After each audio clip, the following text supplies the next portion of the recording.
The end of the world is approaching. The sky is filled with fog and nothing can be seen clearly. The rain was pouring down like crazy, flooding all the streets, the ground was shaking, and buildings were collapsing one after another. The weather was either as cold as an ice cellar or as hot as a furnace. In the city, there were man-eating monsters everywhere, hiding in the ruins waiting to attack people. It was even scarier outside the city, with all kinds of man-eating beasts running around, biting whatever they saw. The whole world is turned into hell. The weak can only hide and escape, and the strong have to fight hard to survive. Her name is Luo Tang. Although she awakened superpowers in the apocalypse, she has no practical value. She is also controlled by Tang Chun, the sinister man around the reborn heroine, and becomes a tragic tool. Her repeated suicidal behavior puts her in deeper trouble, and even the family heirloom is taken away by the reborn heroine, who successfully recognizes her as the master. Just over 3 months had passed since the end of the world, and Luo Tang was powerless and froze to death in the heavy snow, becoming a supporting character that no one remembered. However, fate gave her a chance to be reborn. This time, she awakened her past life memories, saw through all the conspiracies, and successfully took charge of the family inheritance space. This space can store endless supplies, has its own upgrade function, and has countless resources to develop. She began to stockpile supplies, contract mutant beasts, and build her own mobile fortress. While others were struggling for food and water in the apocalypse, Luo Tang was living a life of apocalyptic tourism. While others were desperately fighting for a mutant fruit, she unexpectedly owned an energy mine and several mutant fruit forests after upgrading her space. In order to increase her strength, she took the initiative to cooperate with the country, exchanged the resources in her hands for benefits, and even bought a large amount of land in the imperial capital base in one fell swoop. This time, she will no longer be controlled by Tang Chun, but will use her own power to liquidate this insidious villain.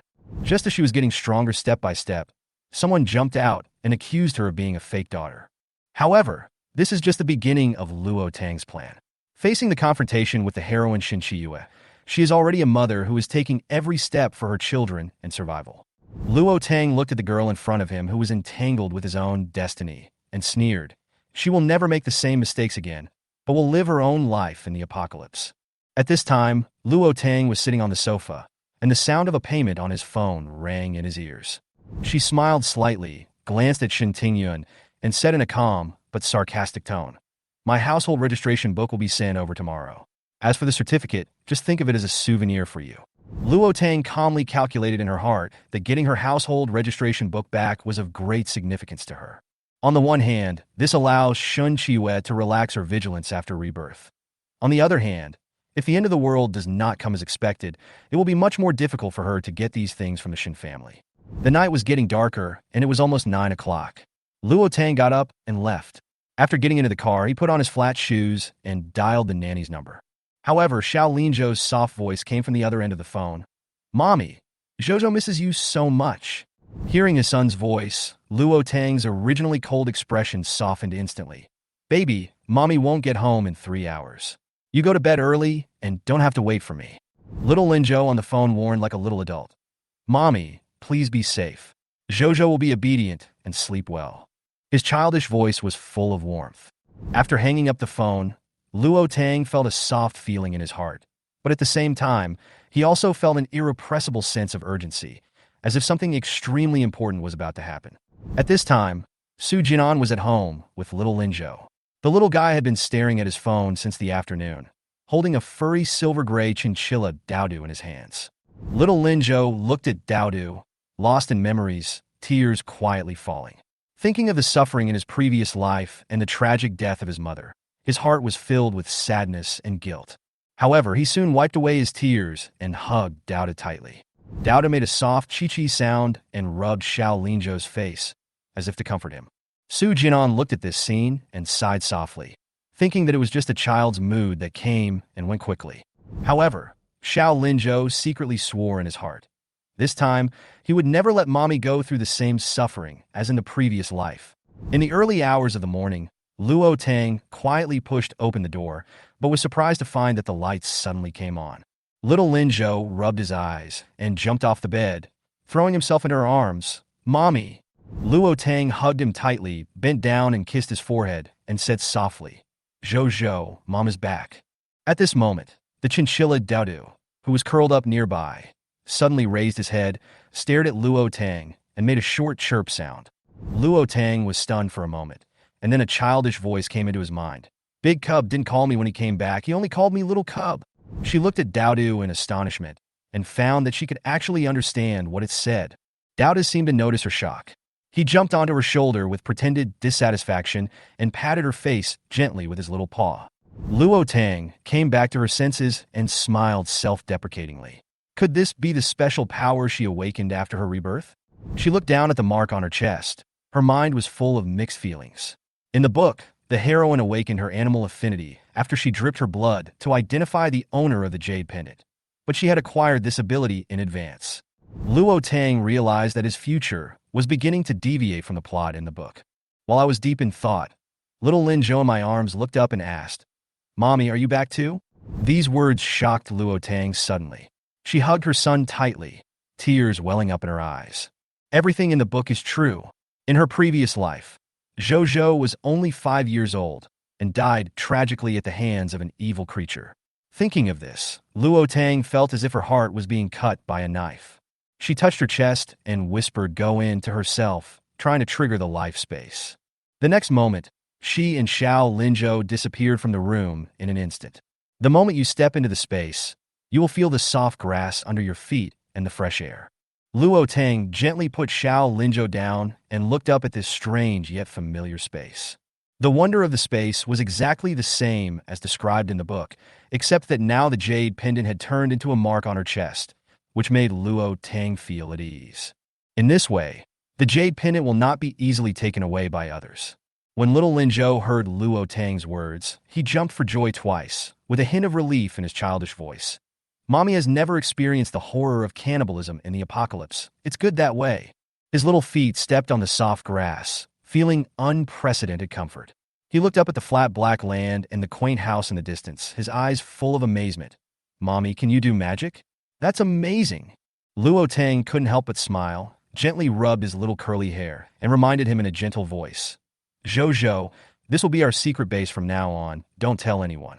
As soon as she finished her words, she heard Do chirping angrily beside her. Luo Tang was slightly stunned, and Do's soft but complaining voice came into his mind again. "Big Cub forgot about Do again, humph." Luo Tang raised his hand to support his forehead and looked at Do helplessly. This little guy was so cute even when he was jealous. Little Linzhou was amused by Daoda's cry. He bent down and picked it up. His little hands gently stroked its soft fur, with a satisfied smile on his face. "Mommy, Daoda will be very powerful in the future." Luo Tang's eyes moved slightly, and he remembered that the book did mention that the Totoro Daodu became a brave little warrior after awakening his gold-related supernatural powers. But when she thought about her previous life, when Xiao Linzhou was seriously injured in order to protect Daodu, and Daodu also died tragically in the attack of the evil beast, she couldn't help feeling a pang of bitterness in her heart. Xiao Linzhou seemed to have thought of something. His eyes turned slightly red, and his hands holding Daodu couldn't help but tighten. Daodu sensed his emotions, and gently placed his little paw on his hand. His soft voice rang in Luo Tang's mind. "Don't cry, little cub. Daodu is here." Luo Tang looked at Do speechlessly. This little guy actually classified both her and her son as cubs, and was very friendly. She picked up little Lin Zhou, patted his back gently, and said softly, "Zhou, those things haven't happened yet. From now on, you don't have to be afraid of anything with Mommy here." Little Lin Zhou looked up at her and whispered, "Mommy, Zhou doesn't want you to become hard and cold." Luo Tang smiled lightly, but his eyes couldn't help but become soft, and his heart felt slightly sour. She thought of the description of the tragic ending of Zhou and the Shun family in the book, and couldn't help but hug him tightly, secretly vowing that she would never let such a thing happen again in this life. Just as she was lost in thought, a painful roar came from not far away, interrupting her meditation. She turned her head and saw Daodu rolling on the grass, his silver gray fur covered with grass debris, and he was making a low and strange roar. "Mommy, Daodu has awakened." Little Linzhou's voice was filled with suppressed excitement. I saw Daoda's body expand rapidly, and the originally petite and soft Totoro became solid. Daoda's originally furry claws were now covered with black metal-like armor.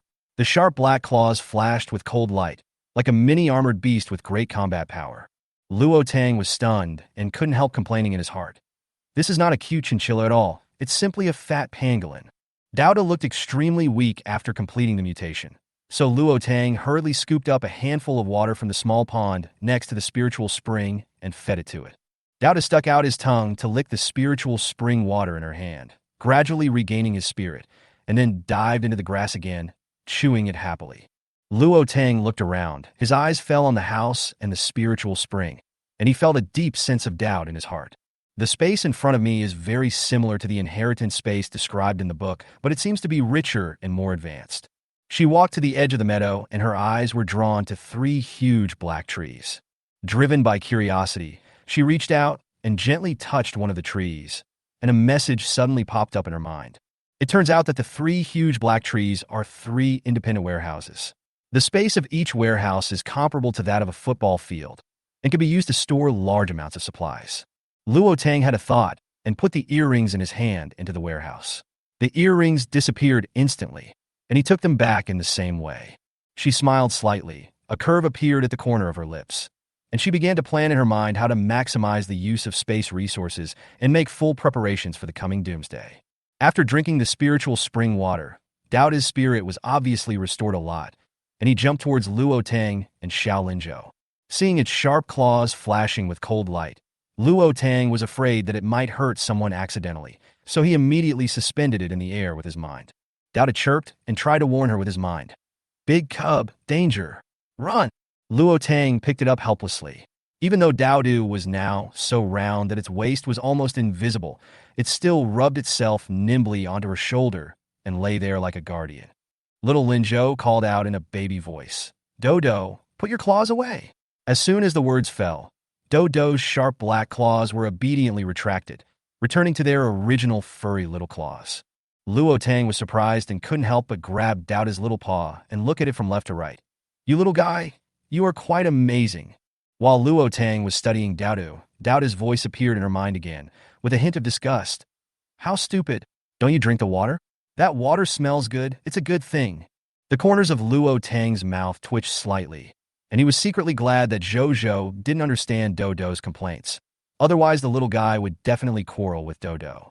Holding Dowdu and holding Zhou's hand, Luo Tang pushed open the gate of the house. The scene in front of her made her stunned.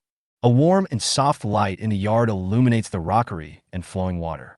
The pond is about 50 square meters in size, and the water is crystal clear. The water flows along the secret passage into a stream that runs through the entire space.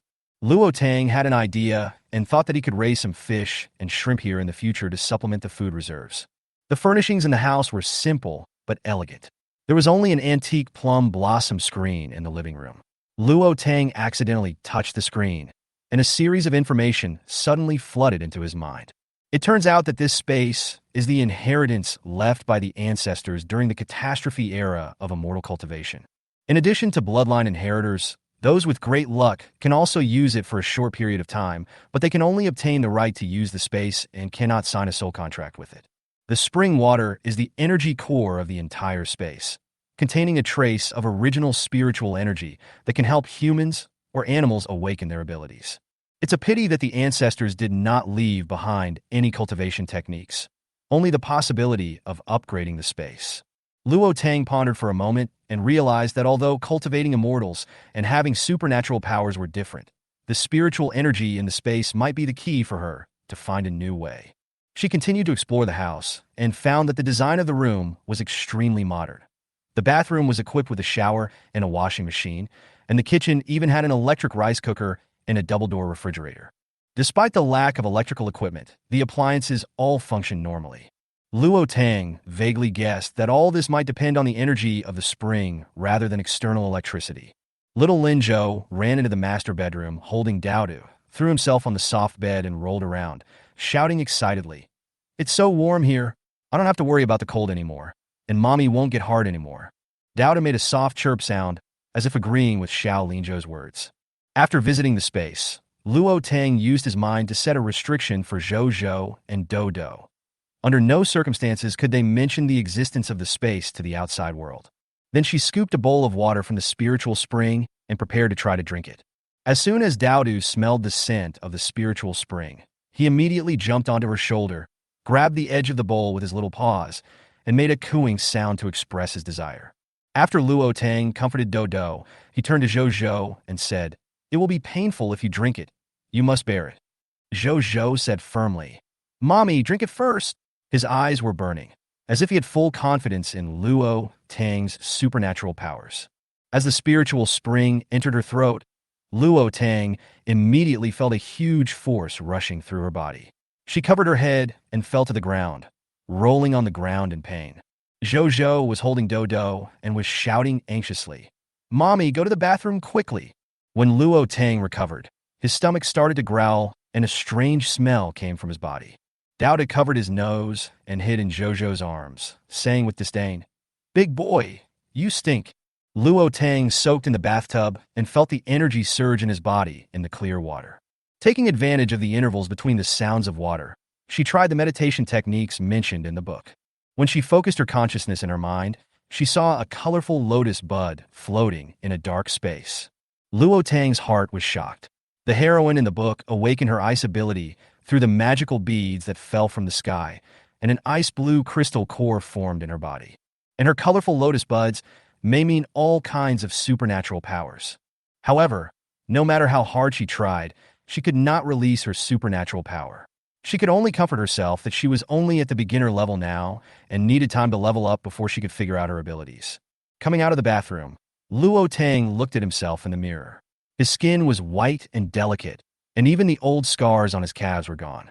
Little Linzhou looked down at the faint white light in his palm and whispered, "Mommy, my healing ability has no combat power.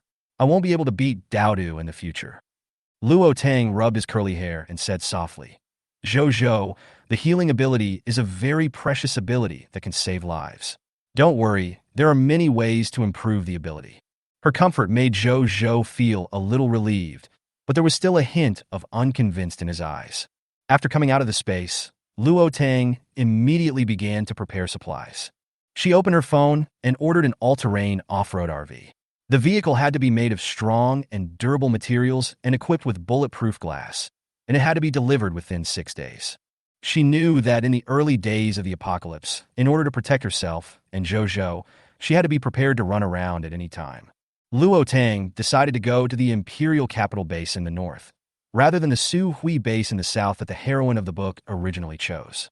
She secretly planned in her mind that life space was her biggest trump card. No matter how dangerous it was, she had a way out. Luo Tang had just put the account books in order when he was woken up by the sound of a roaring truck. When she received Shen Tingyun's call, she answered it casually. "What brought Mrs. Shen to my place?" Shen Tingyun's tone was as cold as ever.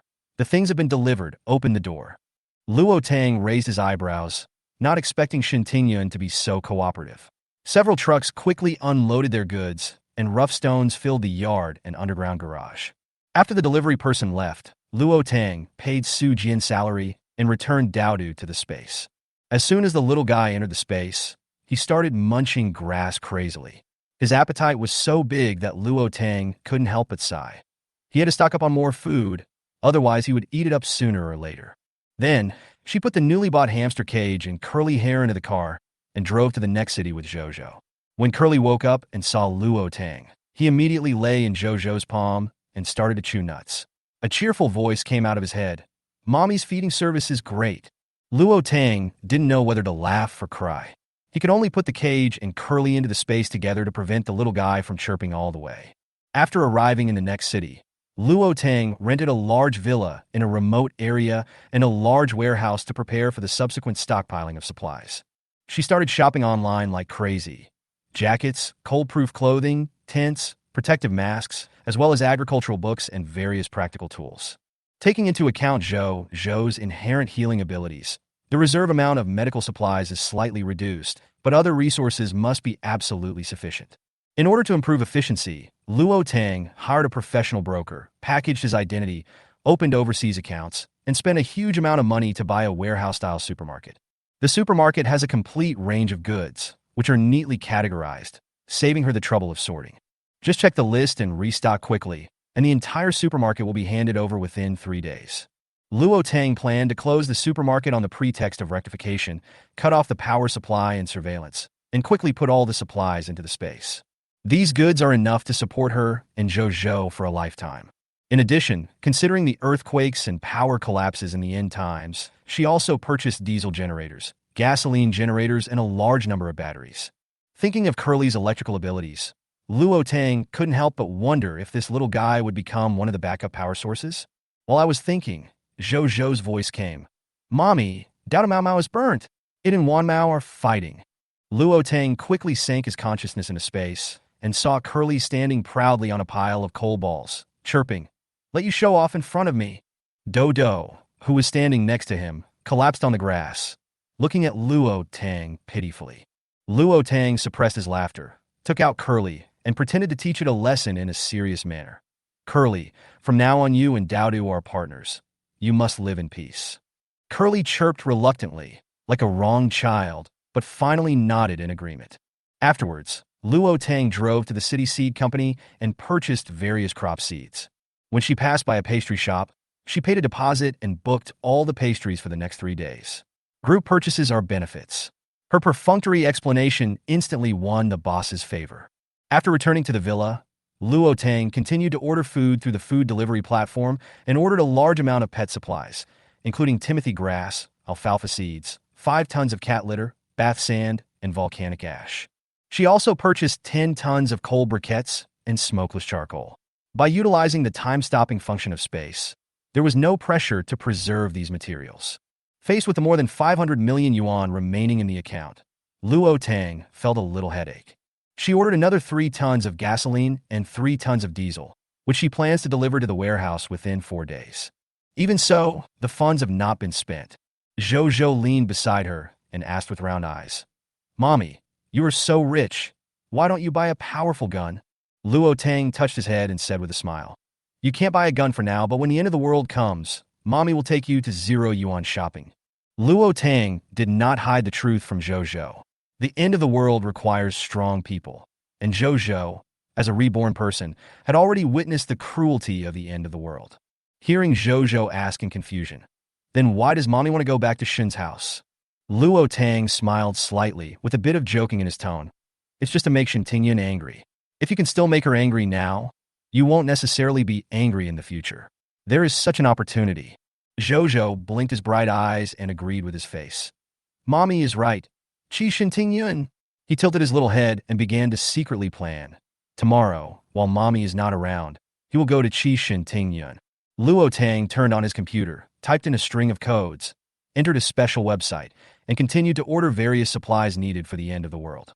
Zhou sat aside, frowning and watching her operations, and asked distressedly, "Mommy, how can you spend all the money?" Luo Tang chuckled, raised his hand, and rubbed his head. "Find someone to continue ordering until almost all the money is spent. Remember, in the last days, we must not give our things to others casually." Zhou asked thoughtfully, "Why can't you give it to others?" Luo Tang did not answer directly, but asked, "Zhou, what do you think?" The little guy blinked and said seriously, "The human heart is not as good as a snake swallowing an elephant." Luo Tang was stunned for a moment, then smiled and picked up Zhou. "Who taught you to be so reasonable?" Xiao Linzhou raised his head proudly. "Uncle Chiang taught me." Luo Tang nodded and asked smoothly, "Then if someone helps Zhou, will Zhou be willing to help him back?" Zhou nodded without hesitation. "Of course I am willing, but it depends on who it is. Some people have bad intentions, such as Aunt Shin Chiyue in the previous life." Speaking of Shin Chiyue, his little face fell instantly and tears filled his eyes. Luo Tang hugged him tightly and said in a gentle but serious tone, "Did she bully you?" Zhou shook his head but whispered, "I didn't bully me directly, but I think Mommy was kicked out of the team because of her. Moreover, Mommy will become weird when she is here." His words made Luo Tang's heart tighten, and large tears fell from Zhou's face, dripping on the back of her hand, as if a sharp blade pierced her heart. Luo Tang gently stroked his back and comforted, "Baby, this will never happen again. Mommy will always protect you." However, Luo Tang's eyes gradually turned cold. She recalled the plot in the book. Although she had no direct hostility toward Shin Chiyue, she always felt that her appearance was accompanied by unexplainable bad luck. She couldn't help but wonder whether Shin Chiyue's luck could really affect her. Just as she was thinking about it, a hot feeling suddenly came from the mark on her chest, as if to warn her something. Luo Tang became increasingly convinced that this jade pendant was closely related to Shen Qiyue's luck. If you don't stay away from Shen Qiyue, you may be in trouble in the future. Zhou gradually fell asleep in her arms. Luo Tang gently placed him on the bed and tucked him in. At this time, the phone lit up and Shen Qiyang sent a message. Tang Tang, Shen Qiyue, and Shen Tingyan have been stocking up on goods recently. You'd better prepare some things. Luo Tang looked at the news, raised a sneer at the corner of his mouth, and only replied, "The most important thing is that you protect yourself." Then, she transferred a large amount of money to Shen Qiyang and decisively blocked the entire Shen family. At this moment, she finally completely severed ties with unnecessary relationships. Back in space, Luo Tang decided to experiment with the effects of black earth. She took out a handful of lettuce seeds and scattered them on a piece of black soil. After a while, Luo Tang was surprised to find that the seeds germinated, grew, and matured at a speed visible to the naked eye. In less than a few minutes, they had formed a head and aged, completing the entire growth cycle. Luo Tang brought another dragon fruit seedling, planted it in the black soil, and watered it with spiritual spring water. The dragon fruit seedlings quickly recovered, branches stretched out quickly, and even began to bloom and bear fruit. The fruits were green and plump, but there were no signs of mutation. She was unwilling to give up and continued to pour 3 bowls of spiritual spring water. The dragon fruit seedlings suddenly burst into a red light. Barbs grew between the branches and leaves, and the whole plant emitted a weak energy fluctuation.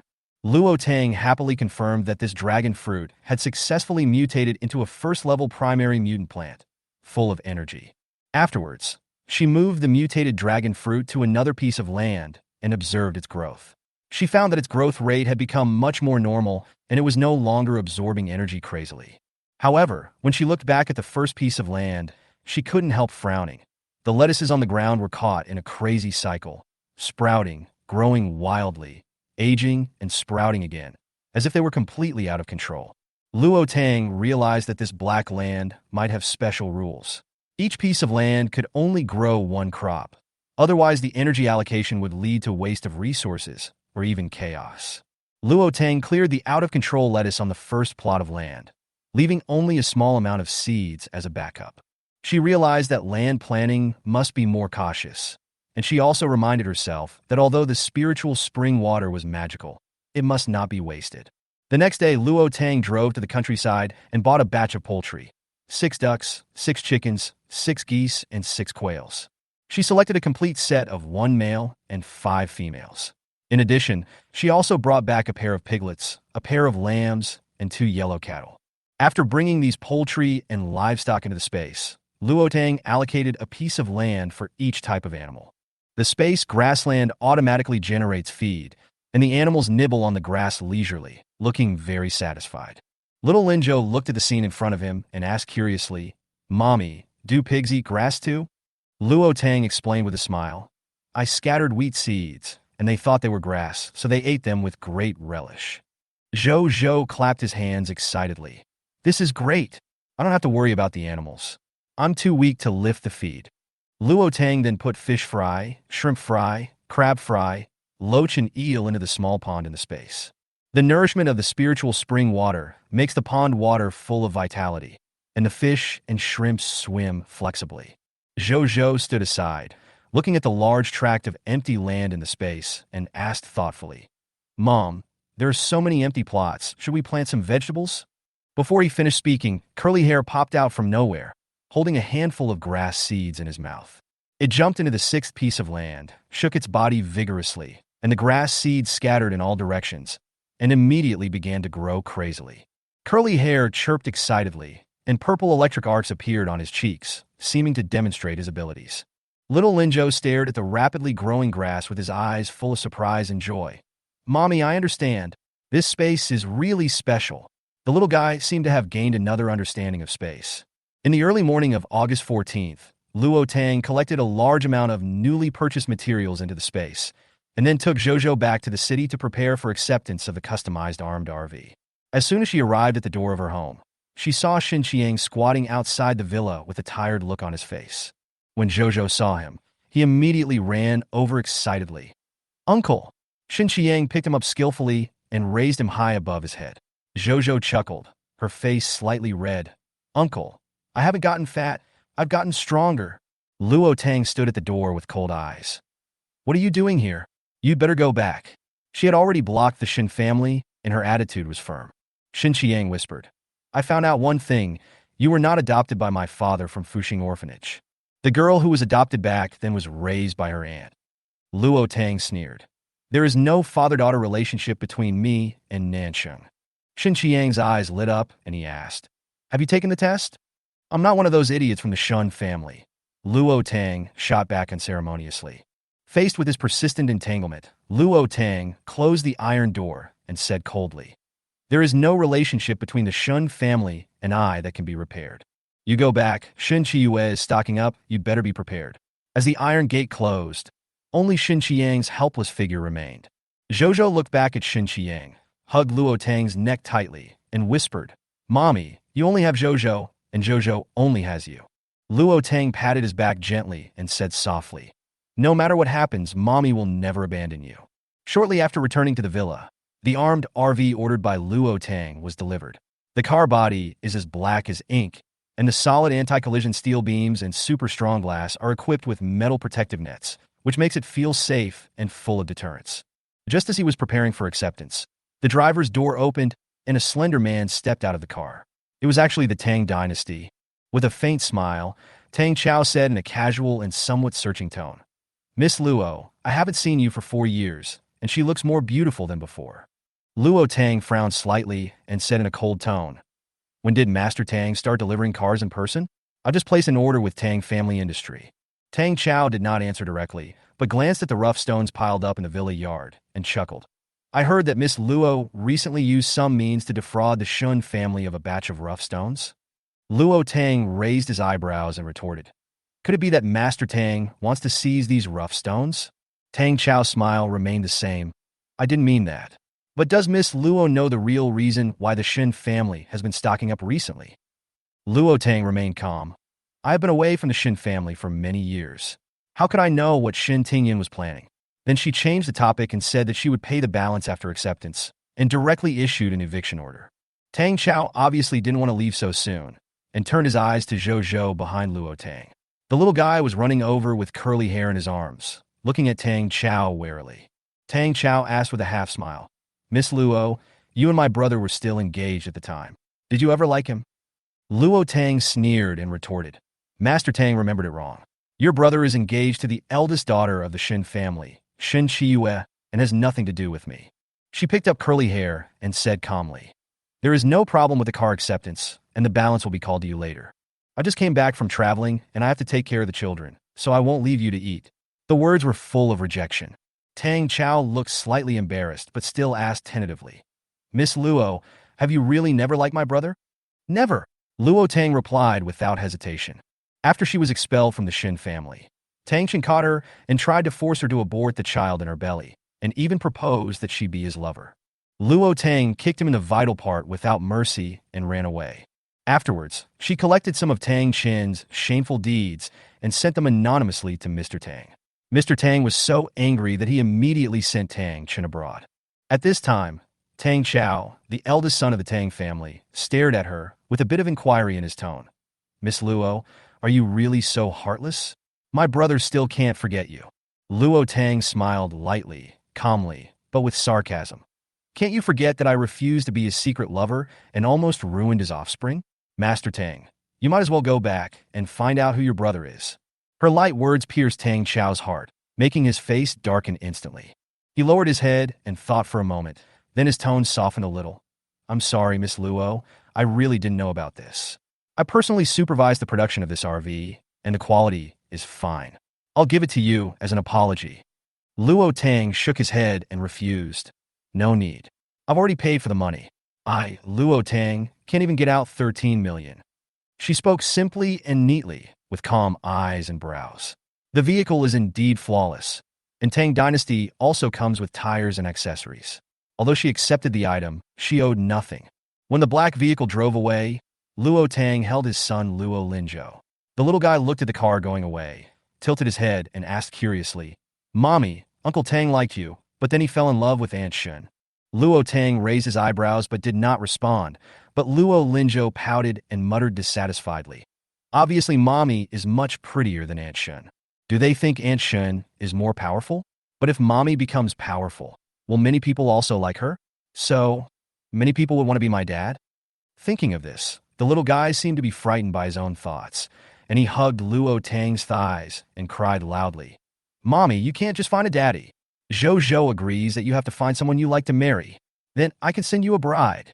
Luo Tang didn't know whether to laugh or cry. Looking at his overly concerned son, he couldn't help but tease him. It's Dad's job to escort the bride. You got it wrong. Luo Linzhou blinked, his curly hair trembled, and asked seriously, "Really? Of course it's true. When has Mommy ever lied to you?" Luo Tang answer se dio sili. "But you once said that you would stay with Zhou until he grows up. But later you couldn't wake up after falling asleep." The little guy muttered softly, as if blaming himself for his past negligence. Luo Tang picked him up helplessly and changed the subject. "Zhou wants a daddy?" The little guy shook his head and said in a baby voice, "No, Daddy will take Mommy away." Luo Tang listened to these words, and although she looked calm, she secretly breathed a sigh of relief. She used to worry that Zhou would feel inferior because he didn't have a father, but now it seems that she was worrying too much. As night fell, heavy rain fell, hitting the car windows. Luo Tang and Luo Linzhou were both awakened by the sound of rain.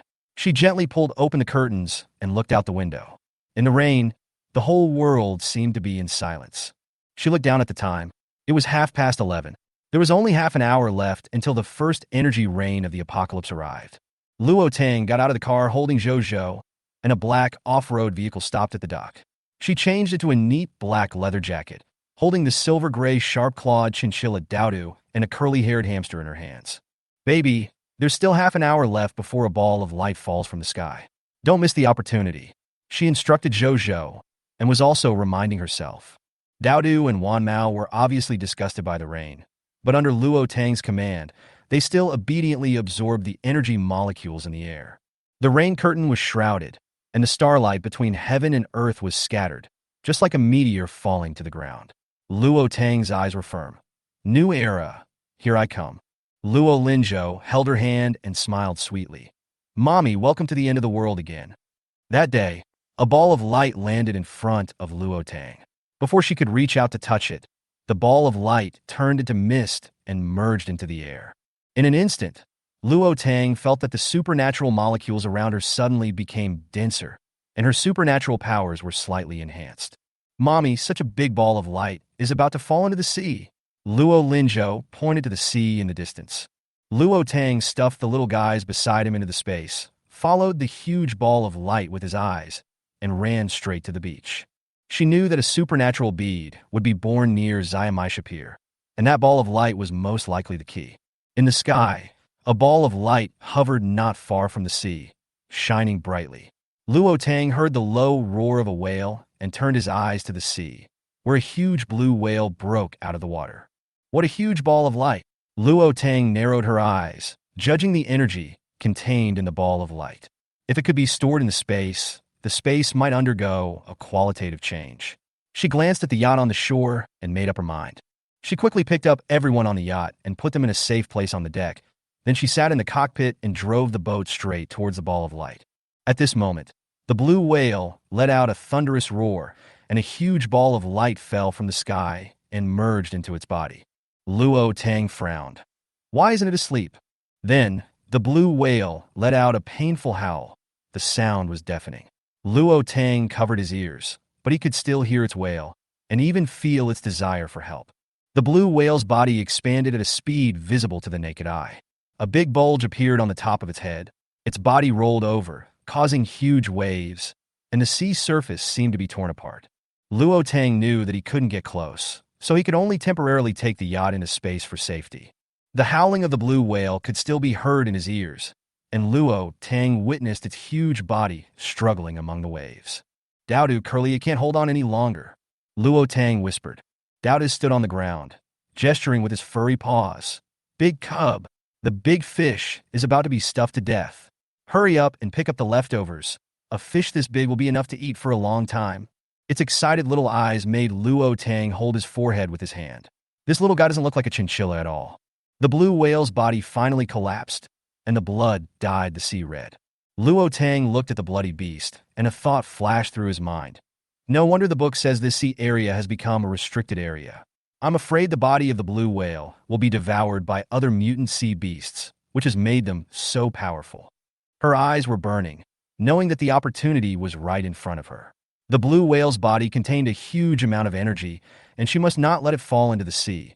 Otherwise, she would miss the opportunity. Luo Tang decisively moved the yacht out of the space and drove towards the blue whale at full speed. "Mommy!" Luo Linzhou shouted in the space, his face full of worry. Dowdu was so anxious that he kept jumping up and down. "Big boy, I asked you to pick up the fish, not to die." Curly was so scared that electric arcs ran everywhere. Dowdu was electrocuted so hard that his eyes rolled back, and a burning smell filled the air. Luo Linzhou hurriedly squatted down and used his healing ability to heal Dowdu. At the same time, motors roared on the sea. Luo Tang's attention was all focused on the body of the blue whale, and she didn't notice a small ball of light flying straight towards her head. She leaped up, reached out to touch the flesh of the blue whale, and instantly put the corpse into space. The space was vibrating violently due to the huge energy. Her mind was drained out, her eyes went dark, and she lost consciousness. The blue whale's body disappeared, the sea returned to calm, and Luo Tang's body slipped off the yacht and fell into the icy sea. "Mommy!"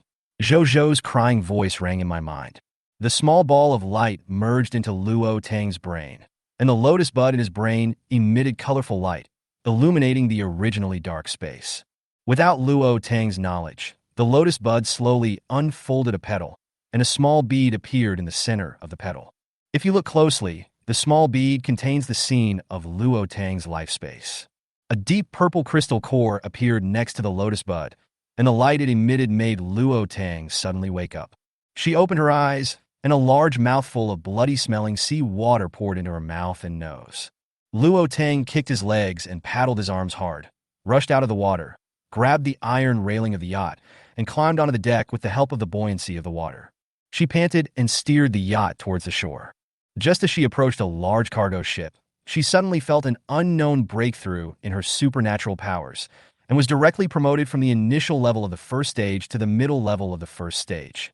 The lotus bud crystal core in the brain was twice as large as before, one petal was fully opened, and the small bead was still hanging on the petal.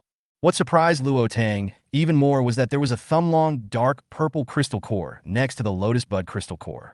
A circle of white mist lingers on the crystal core, like a smoke ring, emitting a mysterious light. Spiritual power crystal core. Luo Tang's eyes lit up as he felt the power it brought. She tried to release her mental power, and found that she could sense everything within a 10-meter radius, and could even use her mental power to lift small objects. Psychic power is really great. She stepped onto the freighter laughing, unable to hide her joy. This strange and mysterious ability can not only control objects, but also detect them, making it the most difficult for the enemy to detect. "Mommy, are you okay?" Luo Linzhou in the space asked timidly, his eyes fixed with fear when he saw Luo Tang crawling out of the sea. He looked at her with tears in his eyes. "Mommy, why did you become like a female ghost crawling out of the sea?" Luo Tang then remembered that he was too happy and forgot to turn off Zhou's permission to see outside the space. She coughed and comforted him. "Baby, Mommy is fine. I'm just too happy.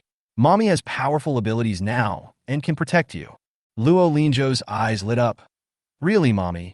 And that big whale you just stuffed in has turned into a huge sea. And there's a particularly beautiful big egg on the beach." Upon hearing this, Luo Tang sank his consciousness into space. A mini blue ocean appeared before my eyes, with waves gently lapping against the golden sand, and an aqua blue egg lying quietly on the beach.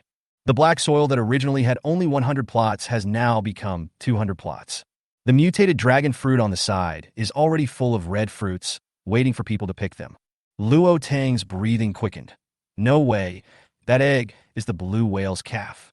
Her eyes were complicated, and she couldn't help but complain. "When did the whale lay eggs?"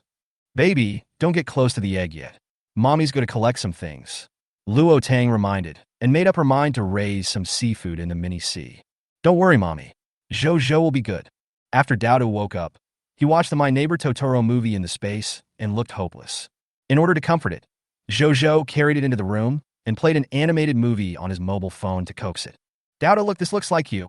Dowda stared at the giant Totoro in the movie, and Haida's eyes flashed with a fiery light. It secretly decided in its heart, when I grow to this size, I will be able to pick up the big cub with one paw and fly to the sky with her. Curly was chewing nuts nearby, emitting arcs of electricity from time to time. Luo Linzhou and Daodu silently moved their bodies, complaining helplessly in their hearts. The amount of electricity Curly Hair has can only paralyze Daodu. Fortunately, Luo Linzhou has the ability to heal, so he can heal Daoda's burnt hair at any time. Luo Tang stepped onto the freighter, walked past the unconscious crew member, and headed straight for the cargo hold. She put the frozen seafood directly into the warehouse, while the live seafood was sent to the mini-ocean. Hairy crabs, lobsters, swimming crabs, clams, prawns, sea urchins. She took away almost everything she could. There was even a huge tuna in the freezer, which she didn't miss.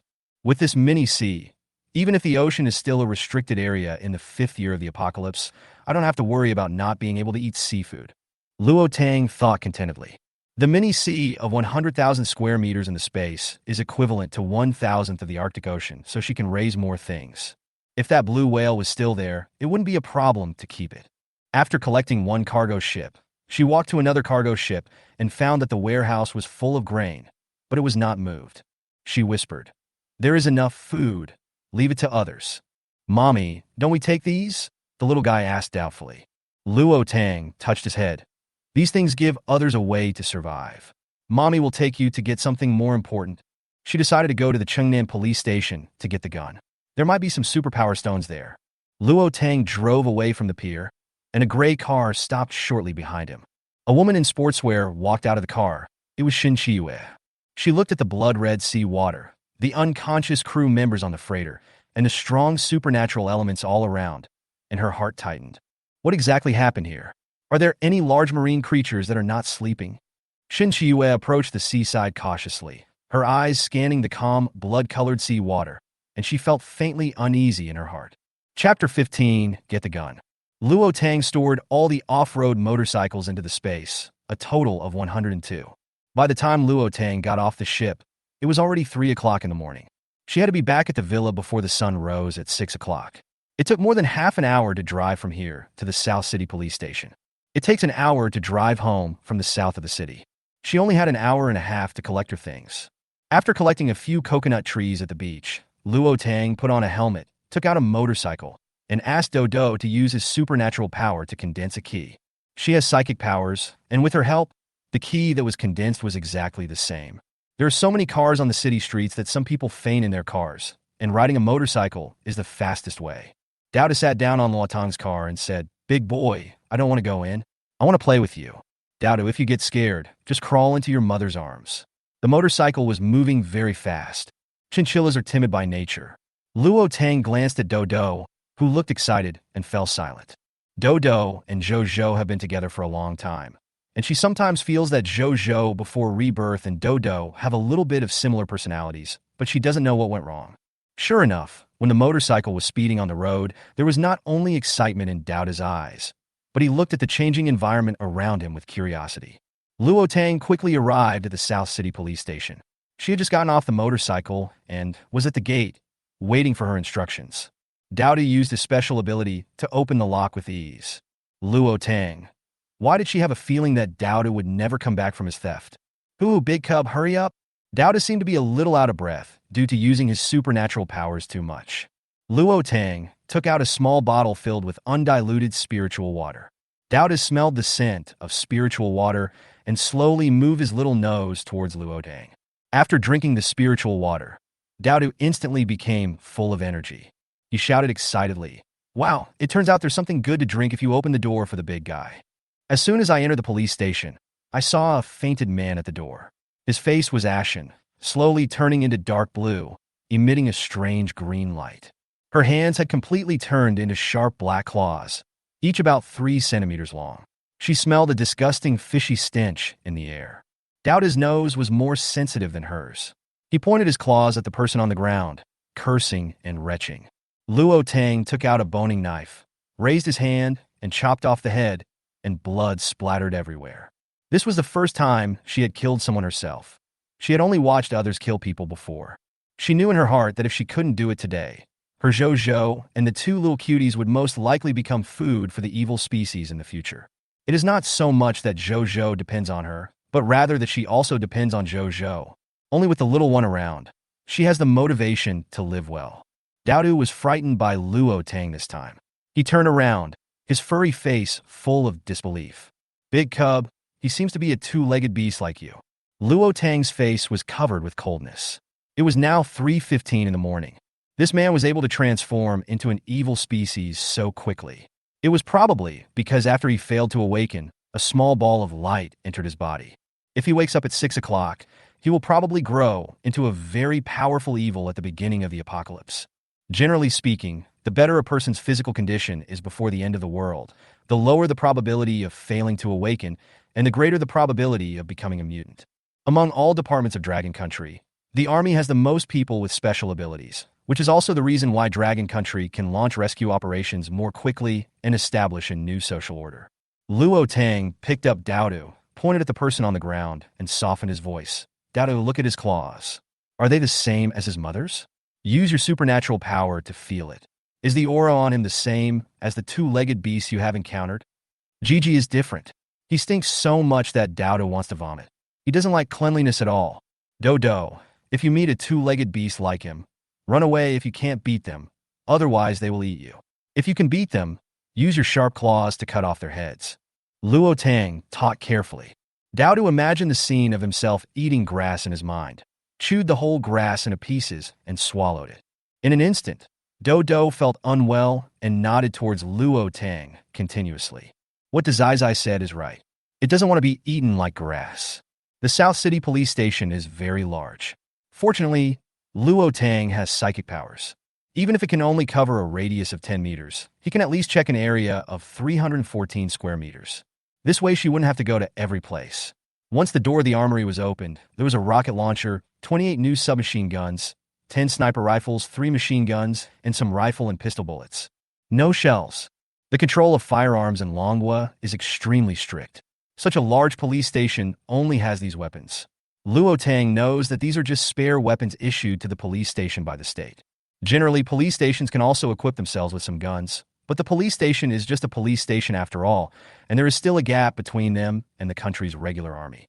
Luo Tang put all the guns and bullets into the space and rushed to the largest gambling stone field in the city with Dodo. The apocalypse broke out in the early morning, and most shops were closed. When Dowdu saw the closed facade, he jumped out of Luo Tang's car with excitement on his face. Dowdu was responsible for unlocking the door in front, and Luo Tang was responsible for collecting the rough stones. She didn't know whether these rough stones had turned into energy-containing stones in such a short period of time. Anyway, she had a large warehouse and collected everything she encountered.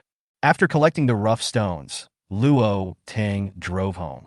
At any shop she encountered along the way, she would stop and collect them as quickly as possible. She didn't know where the beast whispering fruit that Shinchi Uega was.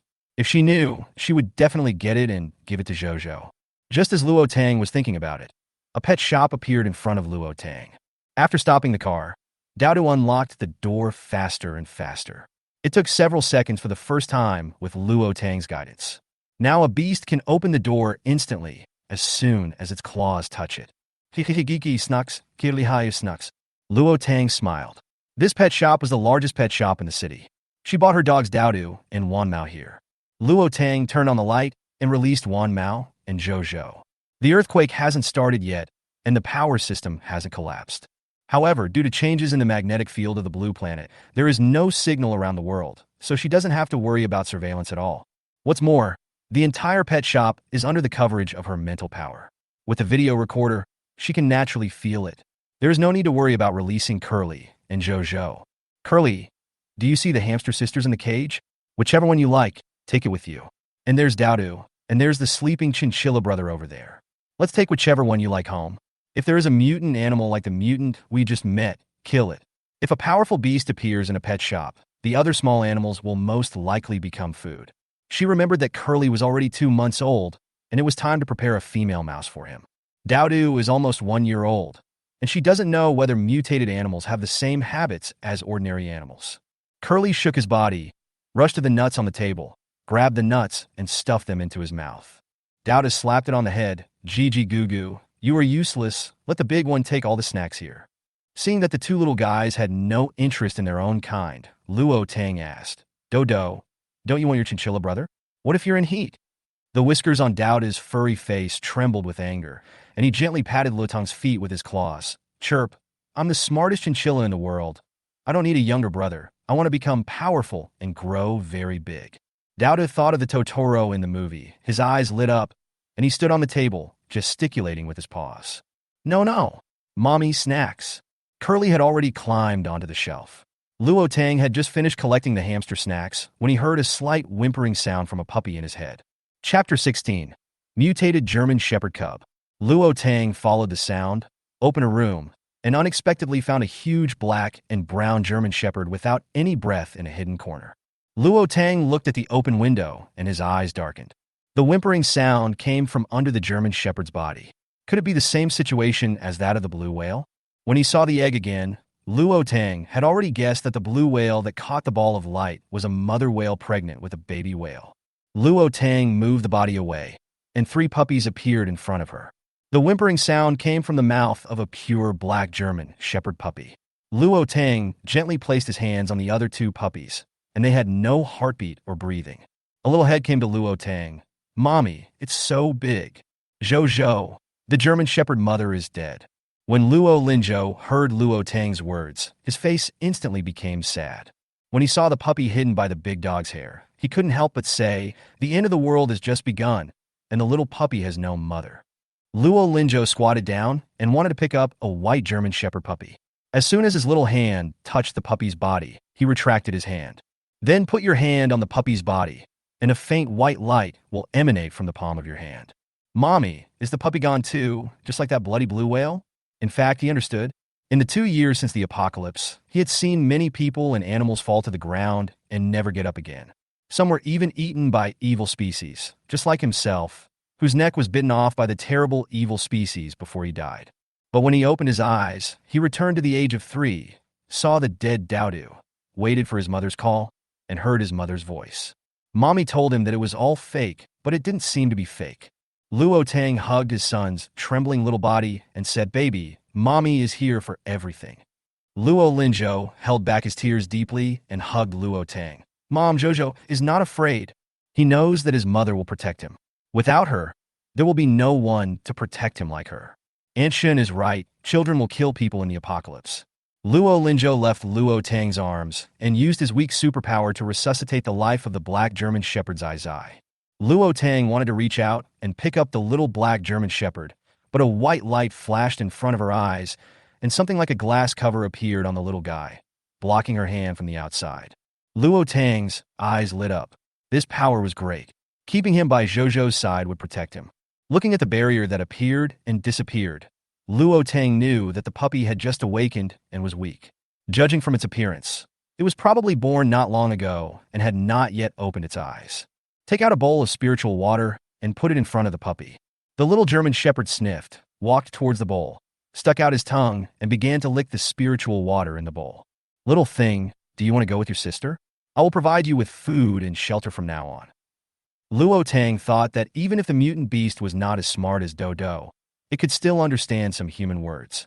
What's more, German Shepherds are one of the smartest dogs. Before the apocalypse, ordinary dogs were smarter than hamsters. Ordinary hamsters had no such thing as intelligence, so Curly was able to become intelligent before the apocalypse, which still puzzles her today.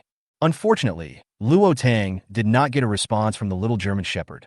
After drinking the spiritual water, the little guy just licked Luo Tang's hand. It was not known whether it was because Luo Tang's hand was stained with the spiritual water. Maybe it was because the little German Shepherd was born not long ago. Luo Tang stuffed the little guy into the space, looked around the pet shop, and found only a black snake that had turned into an evil species and was about to wake up. After killing the black snake, Luo Tang left the pet shop. She knew that many small animals would turn into evil beasts. The closer it got to 6 in the morning, the more they would turn into evil beasts. It was very likely that they would turn into evil beasts in an instant. But that was no longer something she could control. Along the way, Luo Tang collected all the equipment from a milk tea shop and emptied out a milk powder shop. She did not miss out on her favorite snacks, and when passing by a flower and plant shop, Luo Tang stopped again. She wanted to see if there were any mutated plants inside. Most mutated plants would only show their signs of life after the cold season. Just when humans thought the earthquake was over and the cold disaster was over and they could go out to find food, they were attacked by mutated plants. At that time, everyone realized that most of the plants were no longer what they had seen before. Shen Tingwan chose to self-destruct just to save Shin Chiyue, who was caught by the mutated plant. I don't know if her powers can contract mutant plants. As soon as Luo Tang's eyes fell on the door of the flower shop, he rushed to the door and opened the door with his superpower. Big Zai Zai, coming quickly. Luo Tang took Daodu into his arms. The flowers in the flower shop were very energetic, but unfortunately there were no signs of mutating. Daodu saw a small pan Bodhi seedling grabbing Luo Tang. Big Zai Zai. This one is similar to the smart fruit tree at home. Luo Tang looked at the unknown flowers and trees with some confusion. What kind of smart fruit? This is the Xiaopan Bodhi fruit. It's poisonous.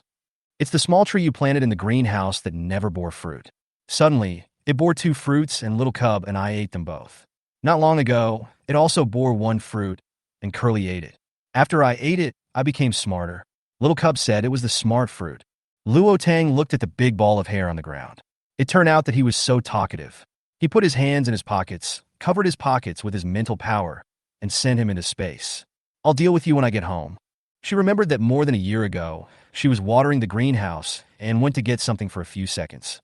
Zhou and Do climbed into the greenhouse, and the man and his pet swallowed an unknown fruit. She had to take the 2 little ones to the hospital for checkup late at night, one to the people's hospital and the other to the pet hospital. Fortunately, they were both fine. It turned out to be the fruit of that strange little Bodhi tree. That Bodhi tree was a wonder. For other small Bodhi trees, every time a leaf grows, a pink little fruit will grow from the leaf bud. Only that plant never bore fruit. She had been growing it for more than 3 years, and it always had 9 leaves without any change. Dudu. As soon as it entered the space, it saw Luo Linzhou and Curly waiting for it, with arcs of electricity crackling on Curly's little cheeks. Chapter 17. Mutation of Little Pan Bodhi. It was already 6:10 when Luo Tang returned home. The mist had not yet dissipated, but the heavy rain had stopped. She heard roaring coming from the villa next door. As soon as he entered the yard, Luo Tang instantly felt the surging energy and immediately locked the door. The front yard is 150 square meters and is filled with black stones. Luo Tang's mental power covered the raw stone and stored all the stones into the space warehouse. There is no time to cut the stone now. The raw stone needs to be cut to see if it has mutated into an energy stone. Luo Tang went to the top floor, where there were 10 large barrels filled with energy rain. These 10 large barrels are 1 meter high and 2 meters in diameter. They were specially customized by Luo Tang to hold energy rain. The spiritual water in the space is better than the energy rain, but the energy rain can be used to soak the raw stones. After washing up and having breakfast in the space, it was already 8 o'clock in the morning. Luo Tang led Zhou and the 3 little ones out.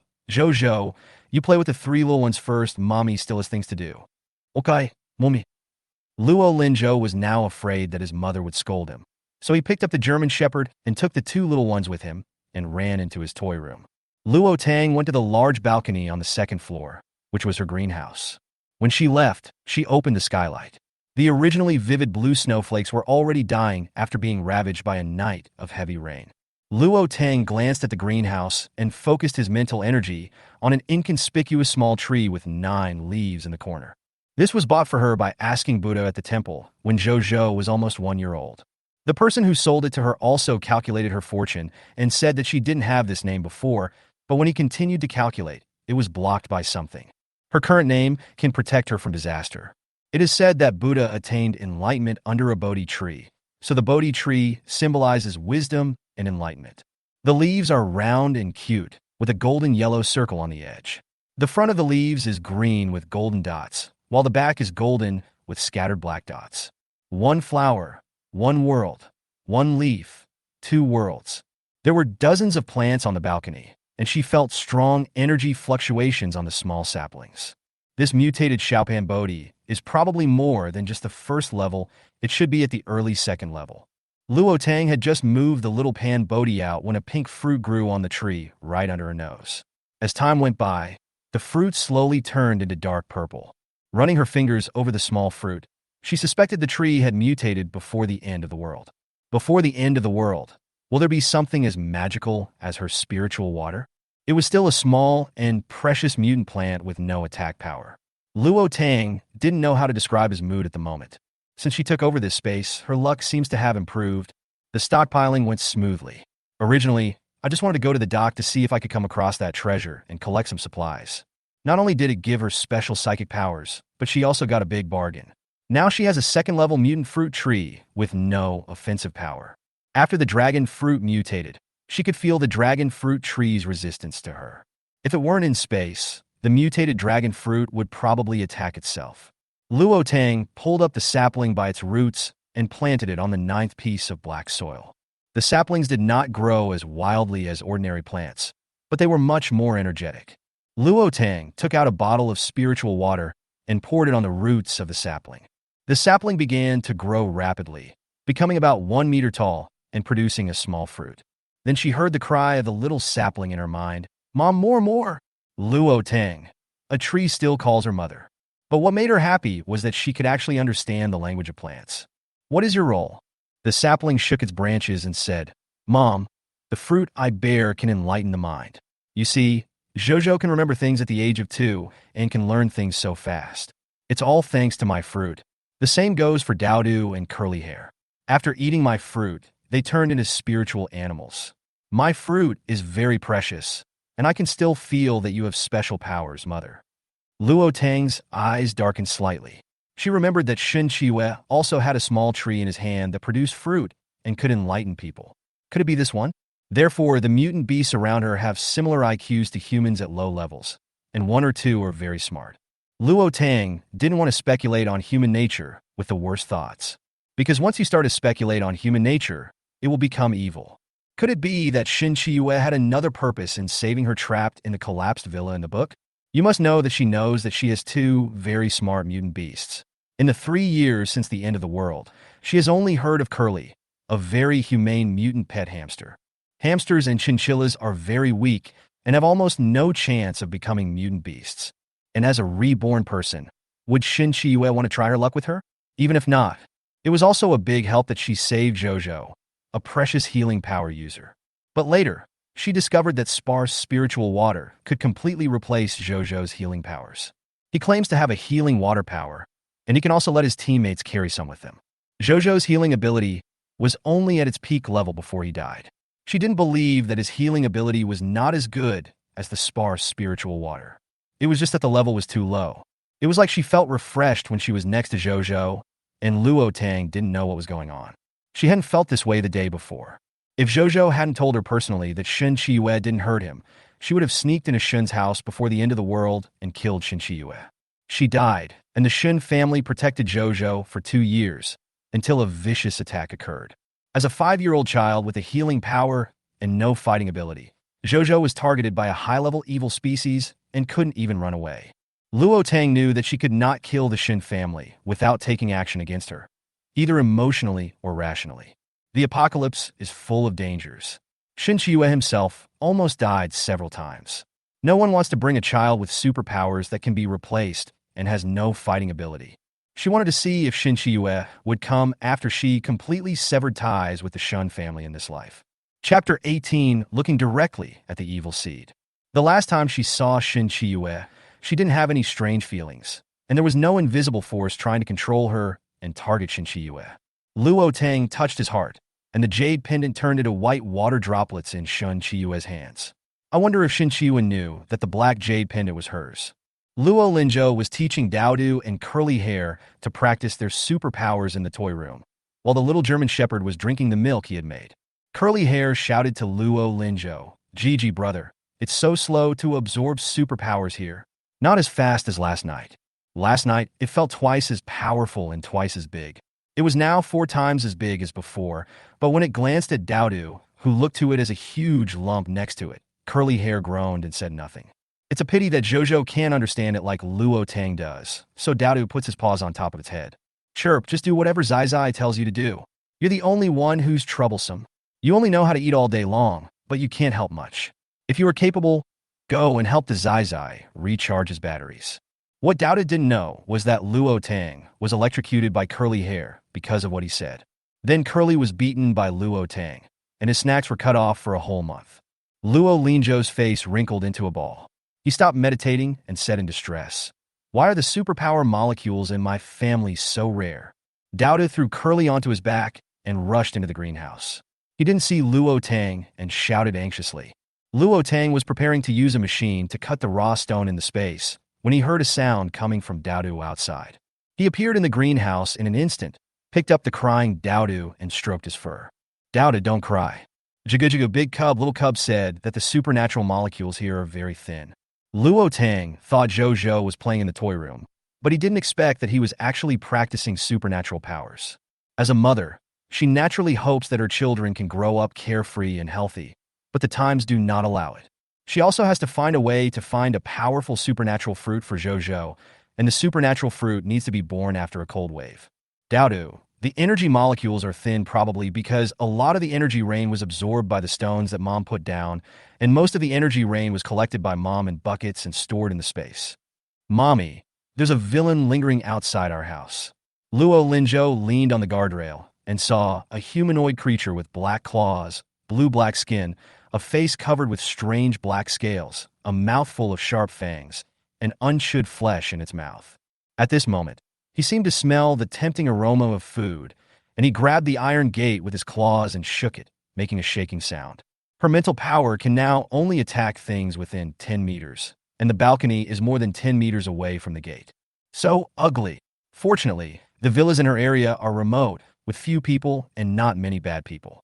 He took out his pistol, quickly loaded the bullet, aimed at the evil guy's forehead, and bang.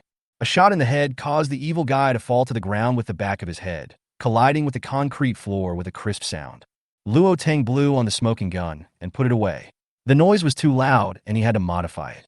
Luo Linzhou looked up at Luo Tang's hand curiously. "Mommy, how did you know how to use a gun?" "In a previous life, my uncle also gave Mommy a gun. He saw with his own eyes that Mommy took the gun apart and modified it." "Son, this is what your dead father taught you." It turned out that Mommy didn't tell him about Daddy because Daddy died, and he thought Daddy had abandoned him and Mommy. "Mommy, how did Dad die?" "Didn't you say that dads are not allowed to use guns in the country? If you don't seek death, you won't die. Baby, don't learn from your biological father. No matter what the circumstances, your own life is the most important." Luo Tang rubbed Luo Linzhou's little curly hair. Luo Linzhou's eyes widened. Could it be that his father played too much with the gun and killed himself? But why did he feel that his mommy seemed to be gloating? Seeing the little guy's surprised expression, Luo Tang did not continue to explain. Another evil creature came to the door of the villa, and its bulging blood-red eyeballs stared at Luo Tang's direction. It seemed that she came here after hearing the gunshots. She lived in a detached villa, and it was summer vacation now. The neighbor on the left was traveling with her family, and the neighbor on the right had just been shot dead by her. This evil creature had gone quite far and just happened to find her. The end of the world happens to come in the early morning when most people are still sleeping. When they wake up the next day, if anyone in the house has turned into an evil species, the evil species will either be beaten to death or trapped, or the person will become food for the evil species. The evil species in the early stage of the first stage are the easiest to deal with. They have no intelligence, their knees cannot bend, they cannot run, and can only walk. It's just that its claws and teeth are sharp, and its strength is slightly greater than that of ordinary people. The second-level evil species has the IQ of a 4 or 5-year-old, can jump and run like a human, and has enhanced skin defenses. The higher the level, the higher the IQ. The evil species with superpowers are not only more powerful, but also have higher IQs. The level of the evil species is determined by the eye, and levels 1 to 7 are the colors of the rainbow. First order red, second order orange, third order yellow, fourth order green, fifth order cyan, sixth order blue, seventh order purple. Their eyes have no white or black, just one color. She didn't know what to expect after level 7. "Mommy, the evil outside seems to be the fire type. I saw a small flame on his palm." Luo Tang frowned slightly as she looked at the evil creature that was hitting the iron gate with its claws. Was there anything about her that could attract the evil creature? How come these two evil guys are so persistent in attacking her door? A first-level fire evil being couldn't open the door. Luo Tang was just thinking about it when Dodo next to him began to growl uneasily. Luo Tang took out a telescope and looked into the distance. Two evil creatures seemed to be coming towards her house along the route. The book says that the flesh and blood of people with special powers is more attractive to evil species than the flesh and blood of ordinary people. Luo Tang sniffed the remaining energy of the raw stone in the air and narrowed his eyes. The energy stone was also attractive to evil beings with superpowers. Moreover, the evil species can rely on their special sense of smell to detect the existence of energy stones, so it seems that it is not advisable to stay in her house for long. She doesn't know what the situation is outside now, but the situation here is definitely better than in the densely populated urban area. Mommy, it seems like there will be an earthquake here in a few days. He was young at the time and didn't remember how many days it took for the earthquake to occur. Well, I will leave the city with the baby. It would be best if we could follow the army. Otherwise, if we encounter evil creatures, it would be okay. But if we encounter a group of gangsters, it would be the most terrifying. Her current strength is not enough to support one person to carry Zhou from the city to the imperial capital, which is almost the same as traveling from the southern end of Dragon Country to the northern end. Luo Tang took out the insecticide and sprayed the entire villa, and then the other two evil creatures arrived at the gate. Luo Tang put away the insecticide and looked at the three evil creatures. His dark pupils stared straight at the evil creature in the middle with blood-red eyes. Chapter 19.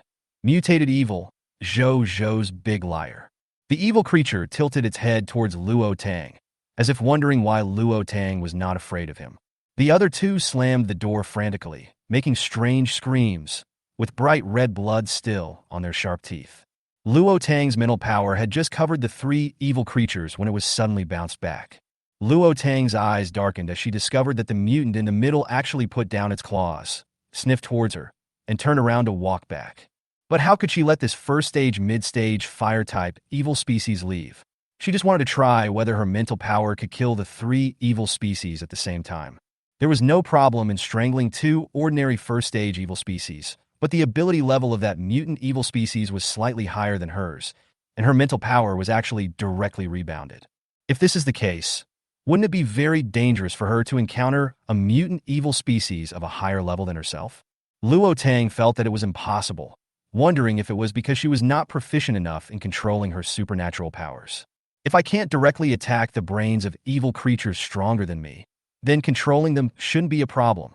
This time, Luo Tang only focused his mental power on the first-stage, mid-stage mutant evil creature, controlling him to turn around and walk back. Sure enough, it succeeded. After only controlling it for 10 seconds, Luo Tang felt a little tired. But 10 seconds was enough for her to kill a vicious creature. Luo Tang took a deep breath and refocused his mental power on the two ordinary evil species. In an instant, the two evil species' brains were smashed by Luo Tang, and they fell to the ground with a bang. Looking at the two evil species lying on the ground, Luo Tang's heart sank to the bottom.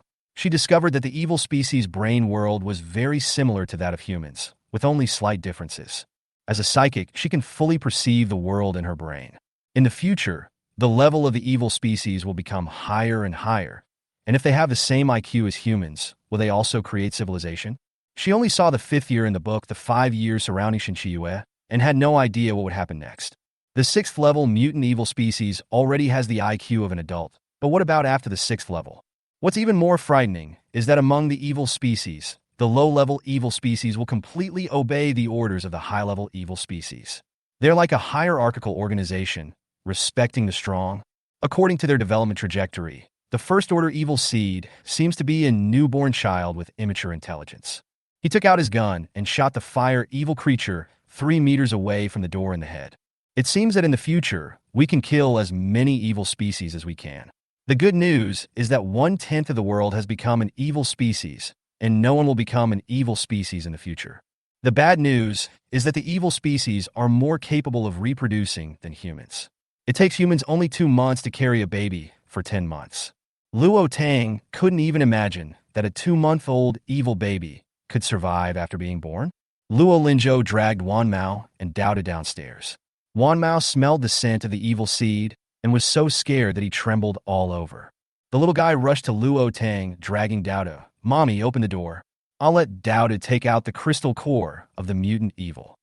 Luo Tang took a look at the shaking Dao and Wan Mao, put away his gun, opened the door, picked up Wan Mao from the ground, and threw him at Dao. "Let both of them go. In peacetime, she can protect and raise the little ones for their entire lives.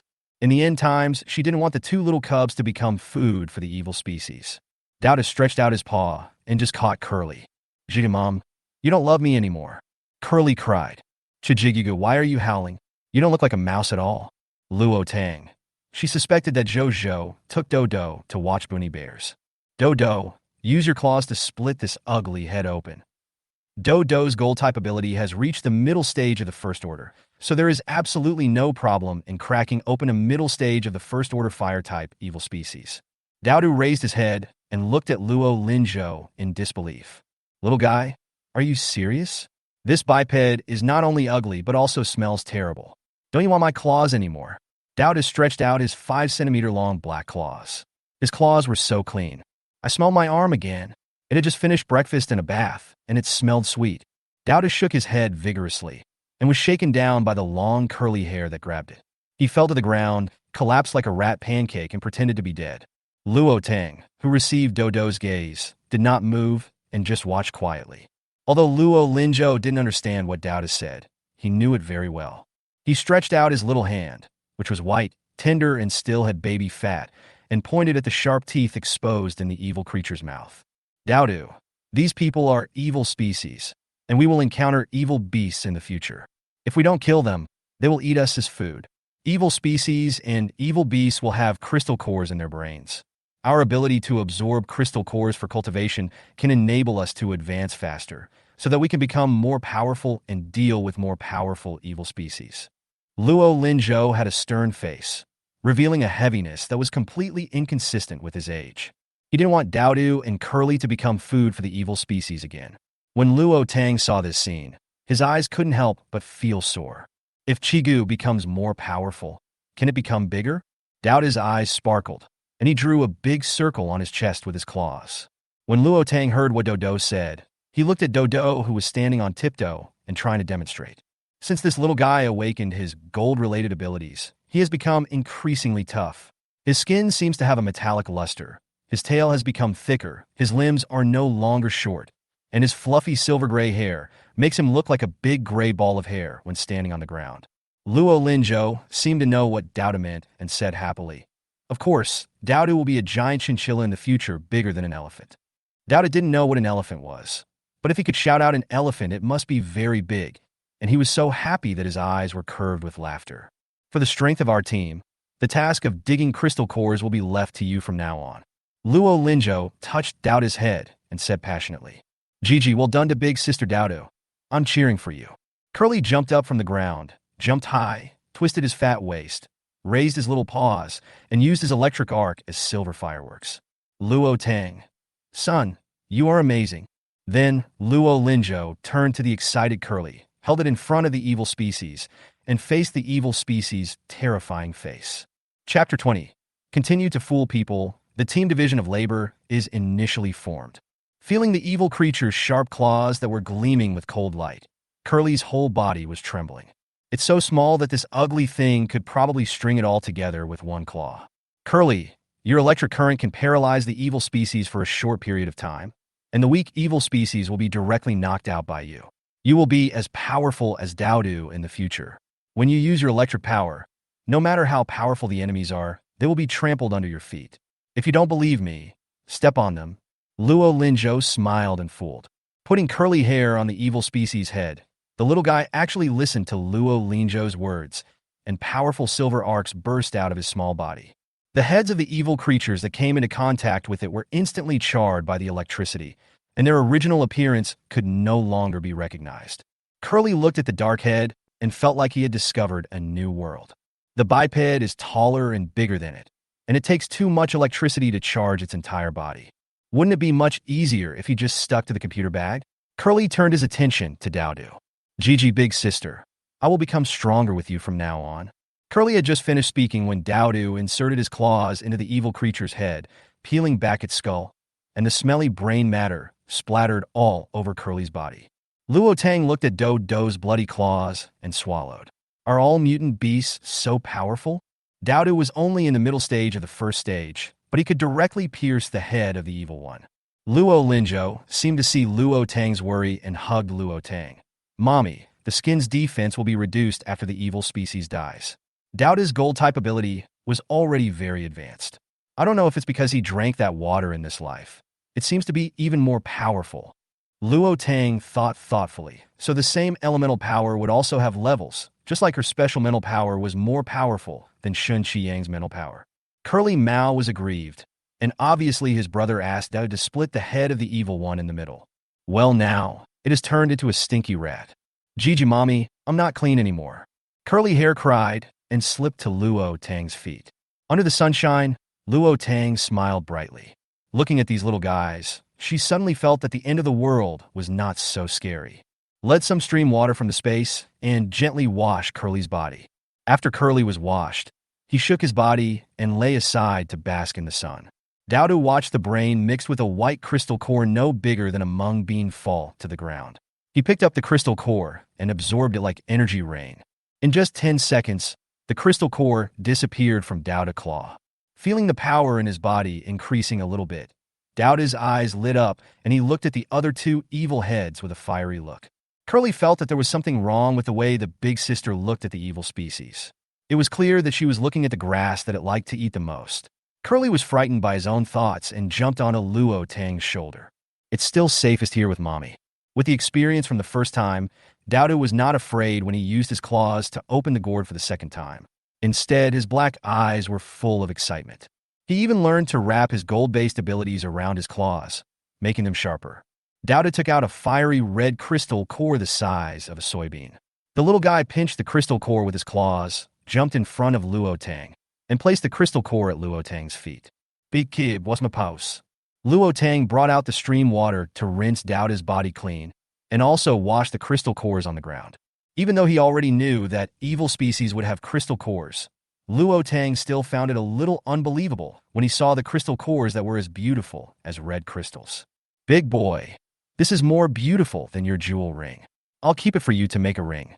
Dodo handed the crystal core on the ground to Luo Tang. Luo Tang felt warm in his heart and took the crystal core. Thank you, Dowdu. Then Big Cub, can you not punish Dowdu? Dowda grinned foolishly. Luo Tang then realized that Dowda's teeth had turned into fine and sharp fangs at some point. If he was bitten by it, a piece of flesh would be lost. After taking the crystal core, Mashiro paused. She was moved.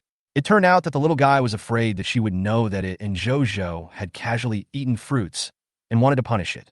Seeing that Luo Tang didn't say anything, Dodo glanced at Luo Tang cautiously. Big boy, Dowda will be too hungry to have any strength if he doesn't eat grass. Dowda looked at Luo Tang eagerly. In the past, when the little cubs made mistakes, they would act coquettishly and pretend to be pitiful in front of the older cubs, and it would do the same. Luo Tang looked at the cute and sensible Dowdu and really couldn't bear to punish it. And she had no intention of withholding Dowda's food.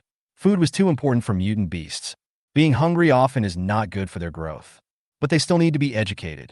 If the fruit was poisonous, Jojo and Dodo would be dead. Many plants will mutate in the end times, and no one knows what they will become.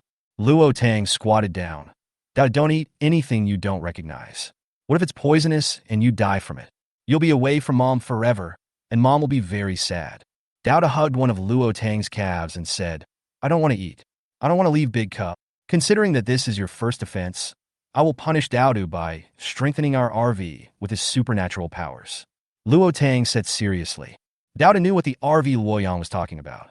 It was such a big iron box. How long would it take to strengthen it? Chigu, big boy, are you serious? It's okay. You can take your time. Luo Tang patted Dowda's head with a smile. Dowda felt like he had been tricked by Dazai again and sat down on the ground, feeling unhappy. Curly sneaked up to it and picked up a branch from the side to grind his teeth. Dowda looked at Curly and clenched his paws. It must be that it is not smart enough. It needs to be upgraded. It needs to become smarter. Luo Tang looked at the 4 corpses of the evil creatures at the door of her house. If she left them there, her whole villa would be filled with a foul smell. If she didn't leave them there, and she didn't have any fire-type mutants, she could only use gasoline. Use less gasoline, as she doesn't want to use it to burn the body. It would be great if there was a magical corpse-dissolving water like in novels.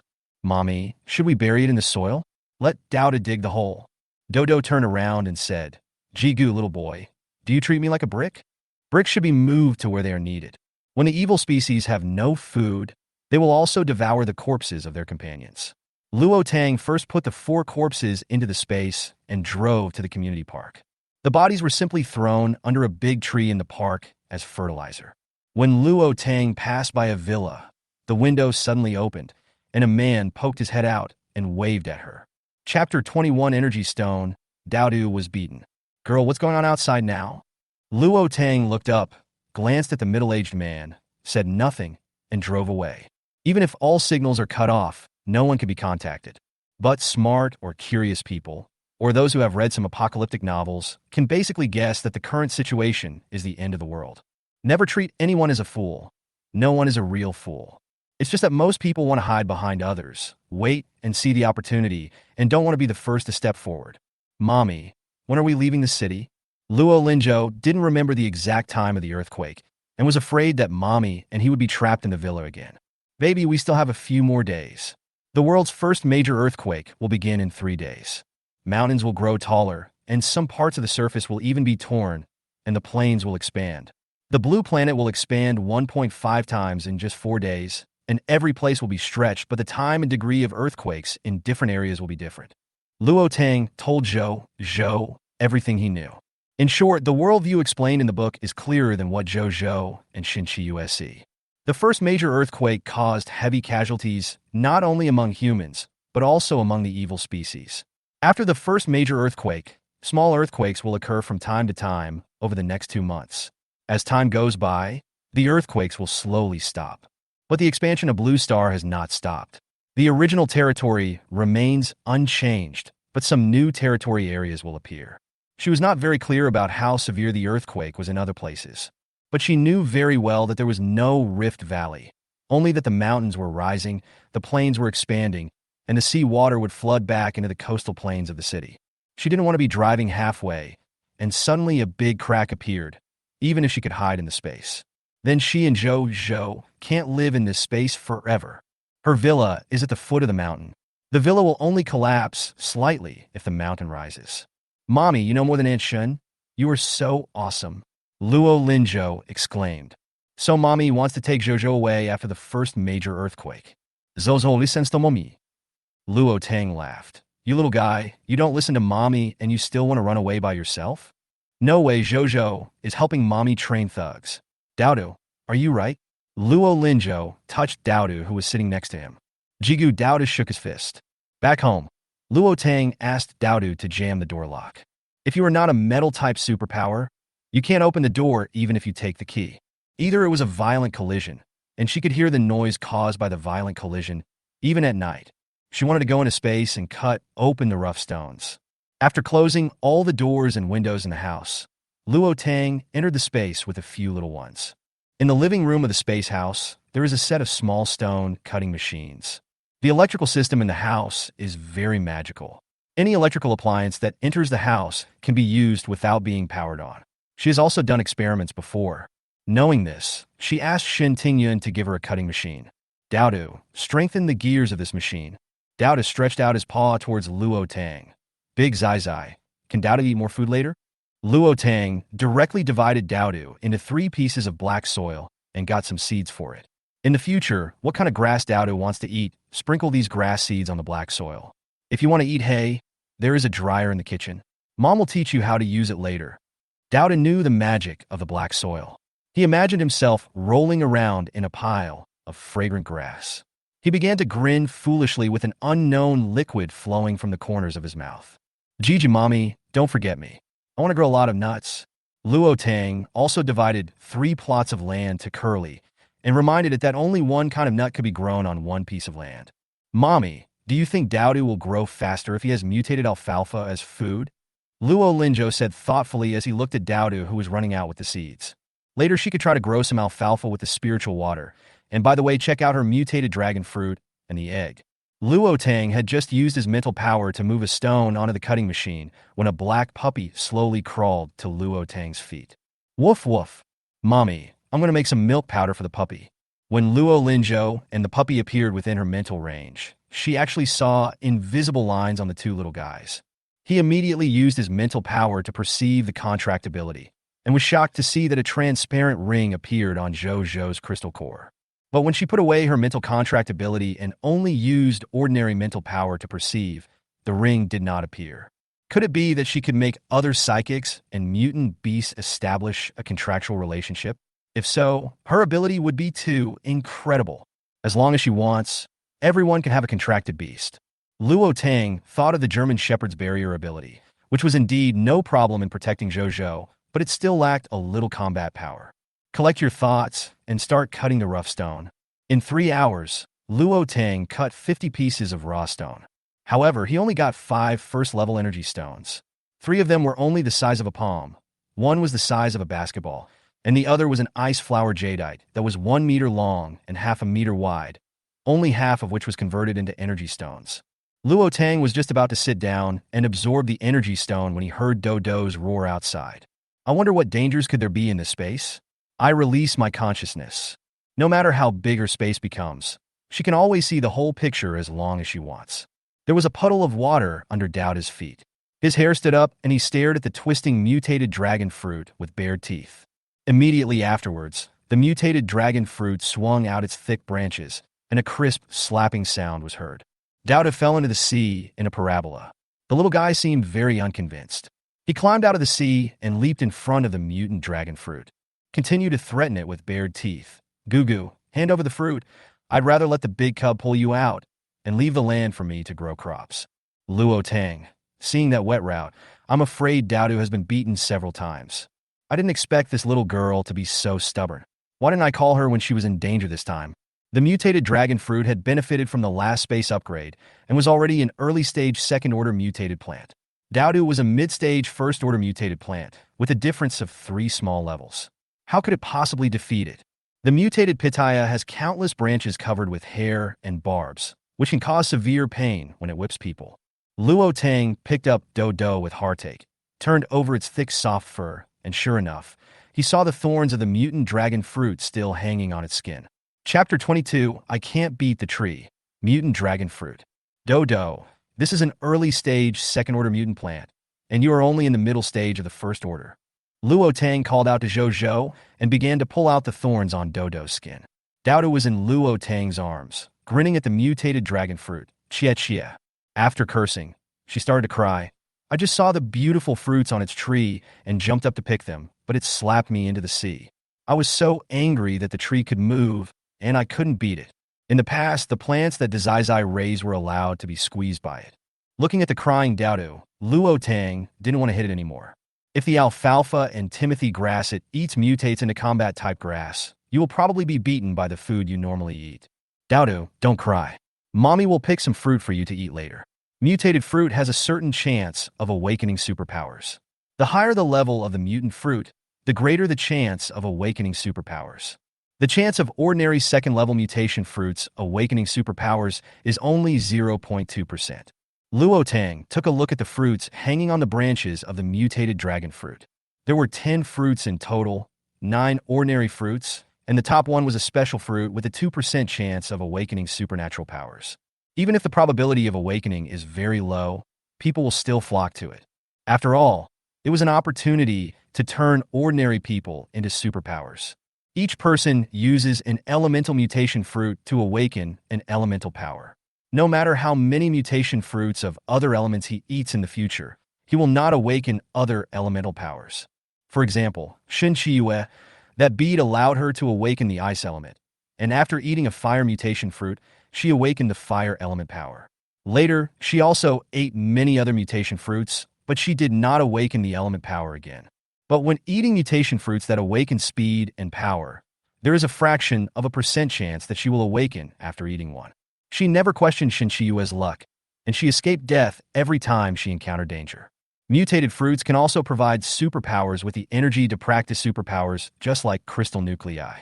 A person with superpowers can eat mutant fruit with any attribute, but the attributes do not correspond, and they cannot absorb all the energy contained in the mutant fruit, which will cause energy loss. The same is true for the crystal core.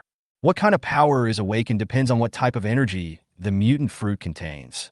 Each mutant fruit tree will only grow one special mutant fruit at one stage. Just like this mutant dragon fruit, it will only produce one special mutant dragon fruit at the second level, and the others are ordinary fruits. When Luo Linzhou came over with a little German shepherd and curly hair, he was surprised when he saw the wet Daodu. "Mommy, why is Daodu like this and injured?" Luo Linzhou covered Daodu's body with his small hands and used his own powers to heal his injuries. A trace of Luo Linzhou's healing white light fell on Luo Tang, and she immediately felt her mental strength extremely comfortable. Luo Tang glanced at the mutated dragon fruit that was as quiet as a chicken and tried to communicate with it using his mental power, but he only felt slight mental fluctuations and received no response. Bodhi's voice came from the side. "Mommy, not all second-level mutant plants have intelligence. This is a combat-violent mutant plant. It's not of high quality, and its level cap is not high, so it's hard for it to have intelligence. But it's a precious fire-type mutant plant that can bear fruit once a year. The soil here is special, so it can bear fruit once a month." Luo Tang withdrew his spiritual power upon hearing this. "Bodhi knows so much. Mommy, I am the symbol of wisdom. I can know the functions of any plant that my plant thoughts can reach. If you encounter unknown mutant plants in the future, you can move me out and I will check them out." Luo Tang didn't expect that the mutated Bodhi had such a function. Fortunately, she could talk to intelligent plants, otherwise Bodhi's ability would have been buried. Another ray of healing light fell on Luo Tang, and this time she clearly felt that her mental power was more stable.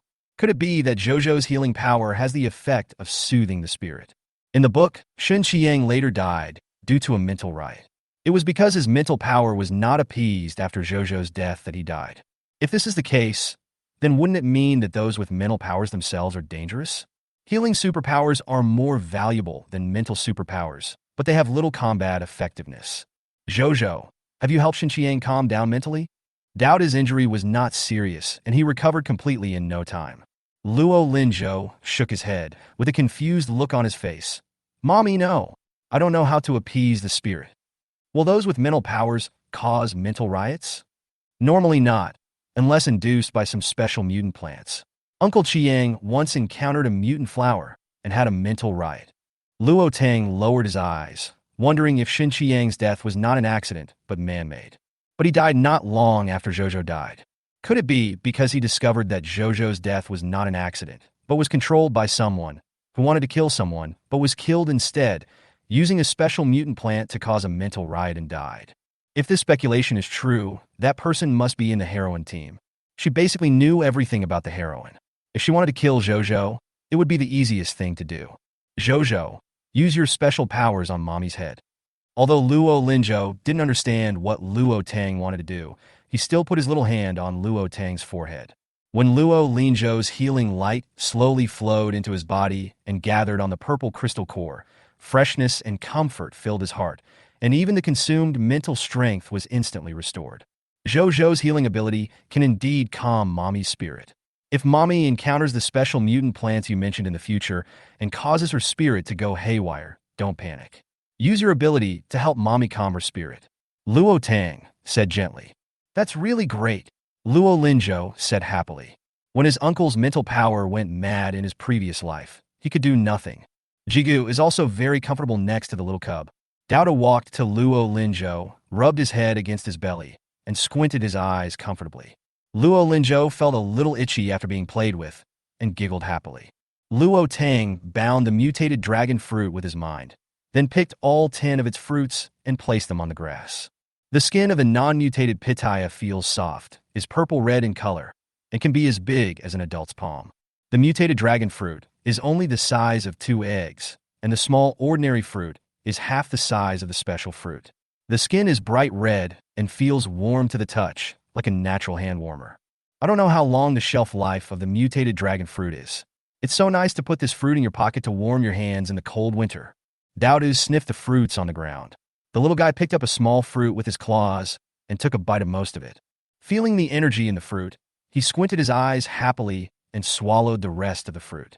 Curly looked at it eagerly and asked, "Gigi, what do you think of Big Sister? Dodo, do you feel that you have awakened your fire-related abilities?" Luo Tang asked. Chapter 23. You were waiting for me here. Chigu, no, but my supernatural power increased a little bit. Dodo, ich another one. Luo Tang said. Daoda shook his head and then burped. Luo Tang, you've been craving for fruit all morning, but you're full after eating just one. Dodo grinned embarrassedly. revealing a row of sharp white teeth. It needed to digest. With 2 second-level mutant fruits and the crystal core absorbed previously, it can advance to the next level.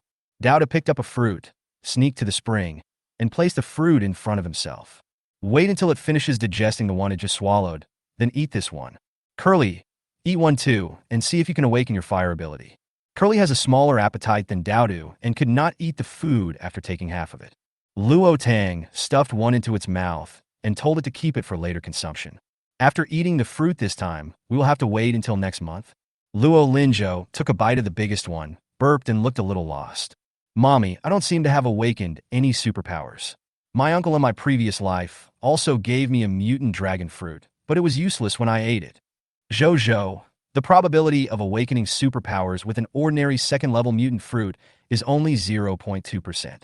Even if you eat a special fruit, there is only a 1 in 50 chance of awakening superpowers.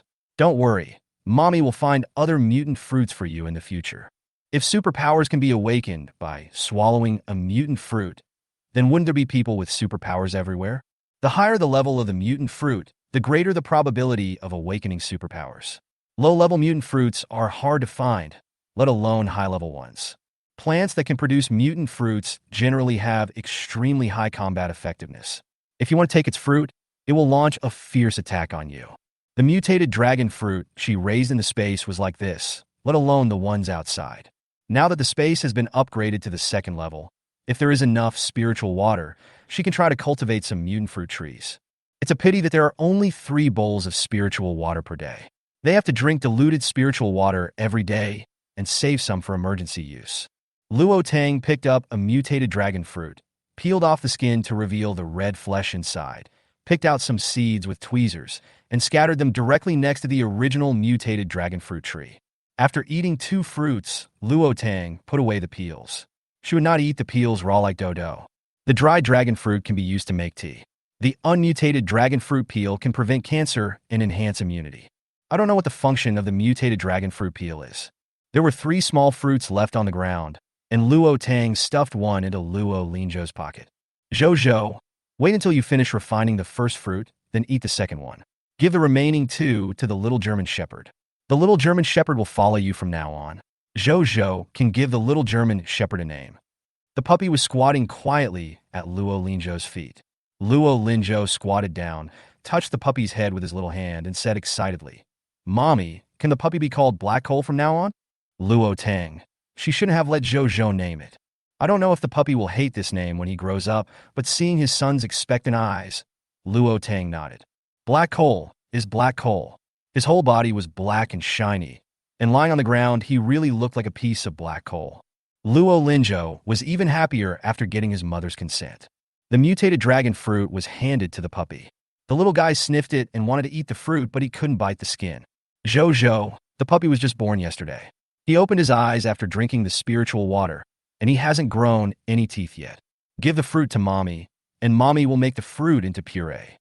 Mommy, I could do it myself. I will take good care of Hai Tanmiai. Luo Linzhou held Hai Tanmiai in his arms, put the 3 fruits in his pocket, and ran into the yard. Luo Tang sat next to the spiritual spring like Dodo, took out the 5 energy stones he had just opened, and began to meditate. Dowda smelled the abundant supernatural molecules in the air, opened his dark eyes, stared at the big rock next to him, moved his body, and sat down on the biggest rock. Over time, the energy stone will lose its luster visibly to the naked eye. Zhou exclaimed, and Luo Tang suddenly opened her eyes.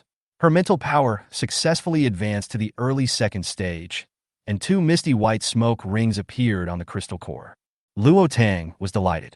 He could only contract 1 mutant beast at the first level, but it seemed that he could contract 2 mutant beasts at the second level. However, her unknown supernatural power had only reached the late first stage, and all 5 energy stones had been consumed. It seems that this unknown superpower needs a lot of energy to advance, which is 3 times that of her mental power. Mommy, Black Coal, has awakened a fire ability. Luo Linzhou ran towards Luo Tang, holding Black Coal. Curly held onto Luo Linzhou's clothes tightly to prevent himself from being thrown off. This is too unexpected. With a probability of 0.2%, the paparazzi actually picked it. Luo Linzhou put Black Coal on the grass, and Luo Tang discovered that black coal had doubled in size and was now as big as a half-month-old puppy. How long has it been? Just one afternoon. Coal spit fire. Luo Linzhou waved his hand and gave a command. The black coal obediently spit out a ball of fire, but the flame was only the size of a fingernail. Ying Ning Humri Humri. Haitian Cole's stomach rumbled, and he lay listlessly at Luo Linzhou's feet, looking at him eagerly. Luo Linzhou glanced at Luo Tang, then glanced at Haiten, and ran back holding Haiten. Mommy, I will take good care of black coal. I was so happy when it awakened its special powers just now that I forgot that it consumes a lot of energy. I will make a big basin of milk for black coal right away. The little short legs ran very fast and disappeared from Luo Tang's sight in a flash. Luo Tang looked at Zhou, who was becoming more and more healthier and more lively, and smiled with satisfaction. Suddenly, I heard the sound of fruit rolling down beside me, and I turned around to look. The fruit in Daoda's claws hit the stone, and his little mouth opened slightly with a look of disbelief. The little guy immediately picked up the mutated dragon fruit and swallowed it in one gulp. I sat there motionless for a full minute. Energy stones that have been depleted have become ordinary stones, but these are also beautiful jades, and perhaps they can be made into ornaments. So Luo Tang put the jade into the warehouse. It's so unfair. I, Daodu, am much smarter than that stupid dog, but I haven't awakened my special powers.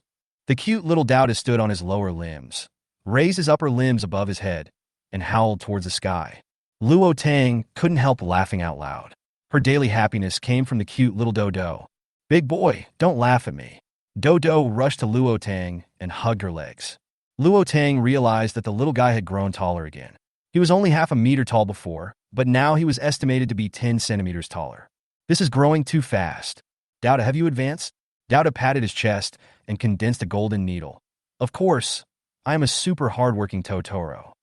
Dodo is so powerful that he can condense metal out of thin air. If this happened before the end of the world, wouldn't she be able to let Dodo condense gold? After the new era, not only energy stones will be born, but some more powerful and precious minerals will also gradually be born. Big boy, I can only condense 5 small needles now, which are not as useful as my claws. Daoda covered his claws with the gold power and raised his claws to show Luo Tang.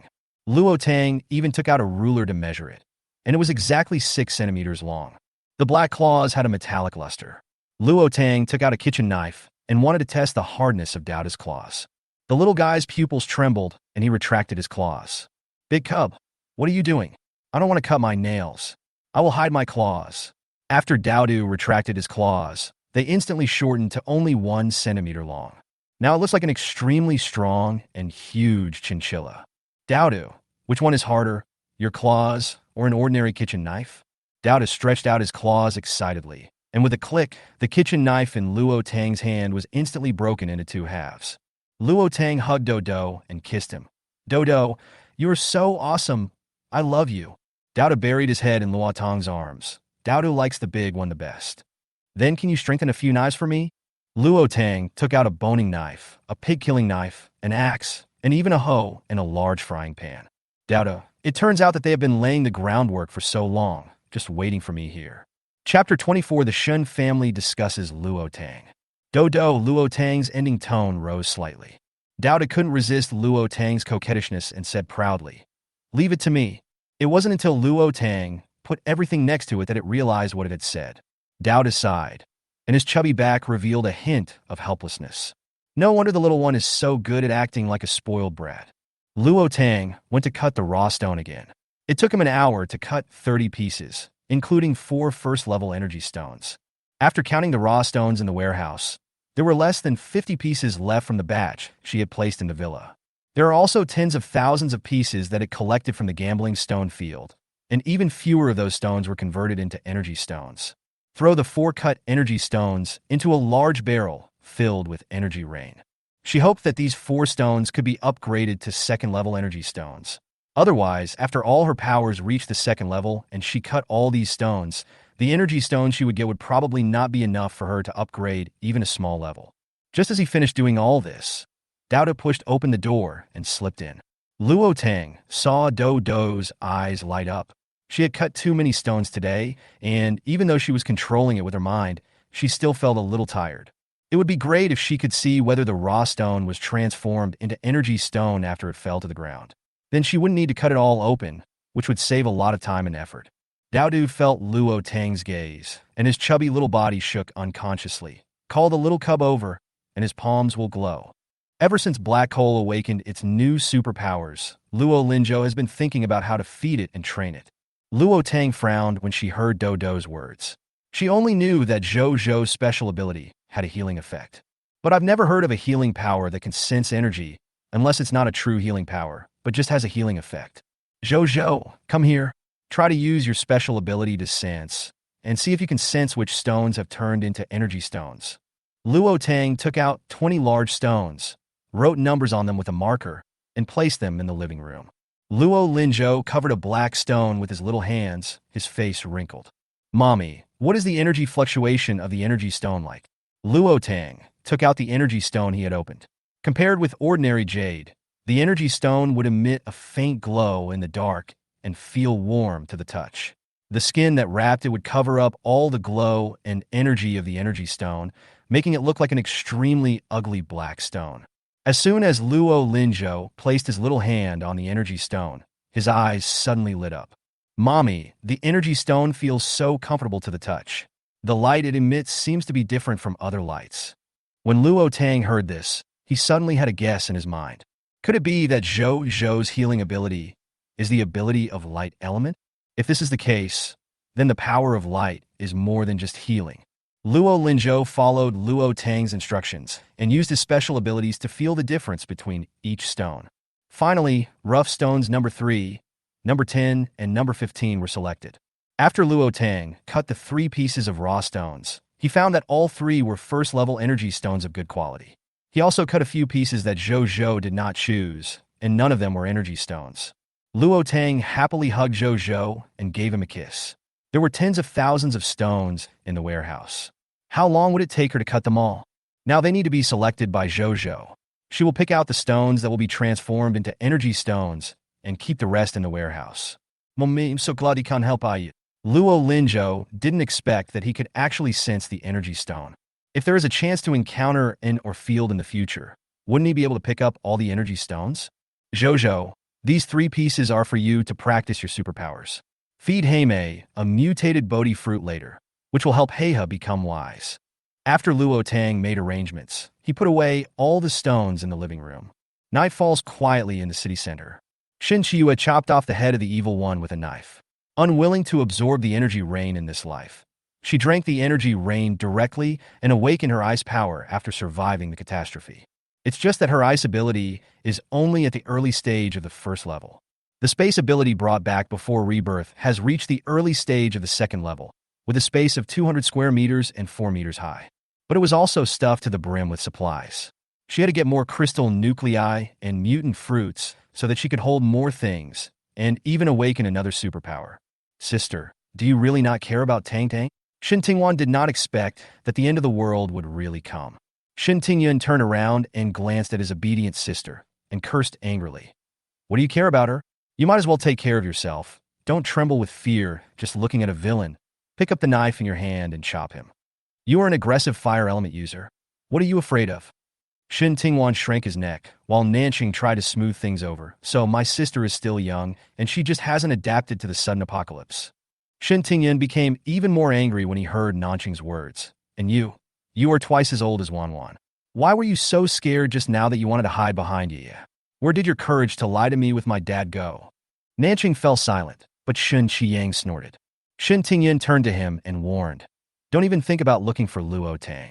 She is no longer a member of the Shin family. Do you still want to form a family with her? Shin Qiyang whispered, it's not impossible. Shin Tingyun, Mom, according to what you and Dad said, Luo Tang was just a child when she was brought back to the Shin family. Even you didn't know that she was not Shin Chiyue, and she probably didn't know that she was not Shin Chiyue either. If the relationship is broken, let's break it off. Now, Luo Tang and the Shin family no longer owe each other. Originally, she thought that her mother knew that Luo Tang was an adopted daughter, and that Luo Tang also knew that she was an adopted daughter, so she would support her when she saw it. I didn't expect that my mother didn't know. How could Luo Tang know? What's more, at the age of 18, who could predict the end of the world 4 years later between her and Luo Tang. If she hadn't lost it, her mother wouldn't have gotten sick and Luo Tang wouldn't have come to Shin's house. Her and Luo Tang's fate may not intersect.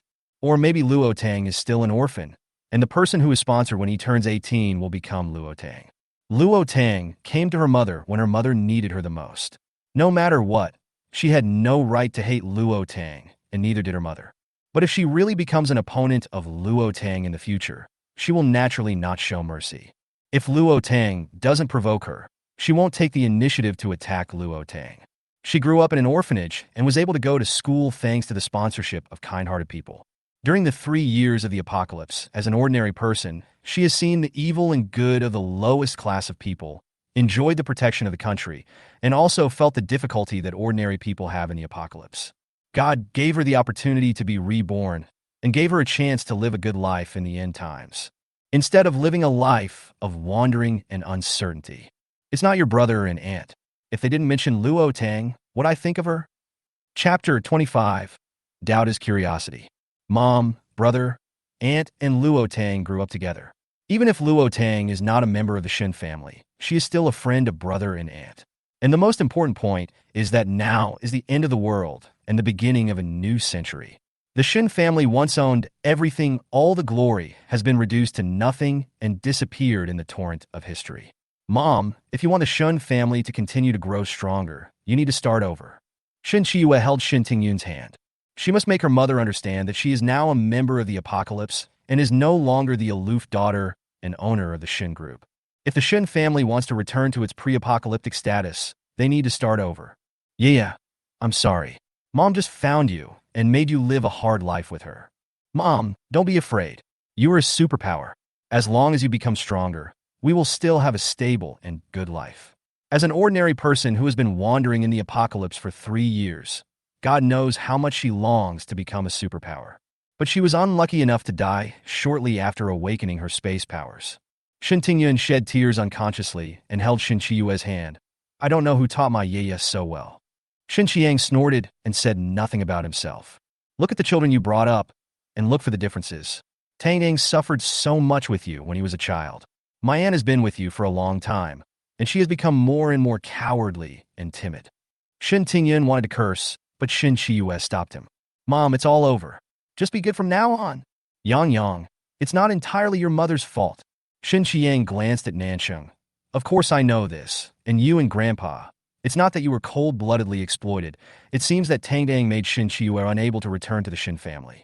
She can be taken away from the Shin family. Isn't it suspicious to take him away? Logically speaking, if you want to threaten the Shin family, shouldn't you take away the male twin? This was something he had never been able to figure out. Also, his mother is insane and not a fool. Could she really not recognize her daughter? Luo Tang doesn't look like the Shun family either. Dad, it's now this time. Tell me the truth. Do you really not know who Tang Tang's biological parents are? If I had known that I had told Tang Dang 4 years ago, it was already the end of the world, and Yeye had been found, what would the use of hiding it be? Nanqing Chang's facial features were relatively three-dimensional, and he was 1.8 meters tall. He smiled. It sounds a bit silly. Why do you talk to Luo Tang when you have nothing to do? Shin Tingyan said unhappily. She is a woman with a 3-year-old child, so it would be great to survive in the apocalypse. Mom, let's not talk about it. The most urgent thing is to improve his ability as soon as possible. Even if she knew that Luo Tang's son had precious healing abilities, given the current relationship between her mother and Luo Tang, wouldn't it be very annoying if they often had conflicts when teaming up with Luo Tang? Mom listens to Yeye. At this moment, Luo Tang didn't know that the Shun family was talking about her. She was sitting in the living room enjoying dinner with Luo Linzhou and a few little ones. Garlic spare ribs, Buddha jumps over the wall, coconut chicken, squirrel fish, braised beef, and a large plate of stir-fried lettuce. Only the lettuce was cooked by her herself. The other 5 vegetables were stockpiled before the end of the world. Luo Tang watched Luo Linzhou eating lettuce, so he also picked up a piece to eat. It was really worthy of being a product of the space. It was crispy and had the unique aroma of lettuce. She would kill a few chickens in the space and try them out when she had time. Now she had figured it out. The poultry raised in the black soil in the space grows at a rate equivalent to a year's growth outside in 1 month, so she can pick up a dozen eggs in the chicken coop every day. The eggs that are not picked up will hatch into chicks after a day and a half. Dowda sat on the chair that Luo Tang had specially made for it, stuffing handfuls of grass into its mouth. Seeing how deliciously it ate, Luo Tang wanted to take a nibble on too. It is true that the timothy grass and alfalfa grown in the black soil of space have a unique fragrance that is very tempting. Just as she was about to pick up a piece of beef, a black claw passed in front of her, picked up a piece of beef and stuffed it into her mouth. It watched the older and younger cubs eat with great relish, the aroma of beef mixed with the aroma of sauce spreading in their mouths. It rolled its eyes and spit out the meat. Then he looked at Luo Tang with a very strange look. No wonder Dazi never gave it meat. It turned out that meat was so unpalatable. The corner of Luo Tang's mouth twitched. She could now guess what Dodo was thinking. Luo Tang took out some cicada pupae and mealworms from the warehouse and placed them in front of Curly. Curly was so happy to see the cicada pupae eating, and Dowda saw this and wanted to try it too. Dowdu, that's Curly's food. It doesn't have your grassy scent. After hearing what Luo Tang said, Dodo became even more curious. Luo Tang knows that Dowdu is a silly kid. The more you forbid him to eat, the more he wants to eat. He will know the consequences once he tastes the bitterness. Sure enough, as soon as Dowdu put the cicada pupa into his mouth and took a bite, the juice of the insect burst in his mouth. Dowda jumped off the chair and vomited into the trash can. So disgusting. Curly was so distressed when he saw Dowda vomit the cicada pupae that he liked to eat into the trash can. Luo Tang said with a serious face, Dodo, what did Mom tell you before? Don't eat things you shouldn't eat. Do you remember? Dowda's two ears stood up, then collapsed. It was over. Its big iron box was only strengthened to a quarter. Would the big one ask it to strengthen it by one more? Then it will have no time to play, no time to practice, and even less time to be in a daze. Big Cub, I will never eat random food again. Today I will punish Dowdu by making him clean the living room. Dowda, why does it feel that the big cub is ordering it around because no one else is ordering it around? This time, Dowdu really guessed wrong. She could clean the space thoroughly with just a thought. The little cutie Dodo is really too naughty. Chigu. Dowdu felt aggrieved because it was not even as tall as a broom. Do I have to let it roll around in the living room and then take a bath? Dowda set his eyes on Curly, who was sleeping in a rat's nest. Chapter 26, Stage 3, Initial Mutation, Little Blue Whale. The azure blue water washed the golden beach. Luo Tang, wearing a set of silk pajamas, stood next to a 3-meter-high giant egg. On the aqua blue eggshell, it seemed as if there were waves constantly flowing and rolling, carrying the salty sea water towards one's face. Covering the eggshell with her mental power, a blue and green crystal core as big as a mineral water bottle appeared in her mind. It turned out to be a dual-system crystal core. Dual-system mutants are rare, and dual-system crystal cores are even rarer. Generally, dual-system psychics have 2 crystal cores of different colors in their brains, which means they need to practice 2 different powers in order to upgrade both powers. However, a dual-system crystal core is not needed, which is equivalent to having only 1 crystal core. You only need to practice 1 to advance. She didn't know whether this egg would hatch a blue whale, such a terrifying and huge creature. It might not even make a contract with her after it hatched. Naturally, she had to make a contract with it before it hatched. Luo Tang used the power of spiritual contract to make a contract with Dayton. Just as she had used her mental power to bind the big egg, a feeling of resistance entered her mind. Luo Tang immediately used suppression and quickly made a contract with Dayton. About 10 minutes later, the second ring on the spiritual power crystal core changed from misty white to a blue-green interweaving. After the contract was successful, Luo Tang could feel the giant egg's intimacy with her, and even wanted to rub her with its own eggshell. Luo Tang was so scared that she ran away quickly.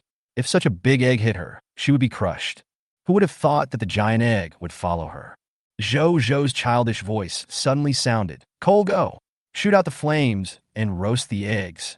Woof woof, a ball of fire came out of the mouth of a black puppy and landed right at the bottom of the big egg. Black Coal's attack seemed to have no effect on Big Egg's eggshell, and Big Egg turned around and rolled towards the puppy Black Coal. The puppy, which weighed only 3 pounds, was instantly scared when faced with a 3-meter-tall monster. Yimuk Master Run! Luo Tang used his mental power to call upon the big egg, and the big egg accidentally hit a rock while rolling.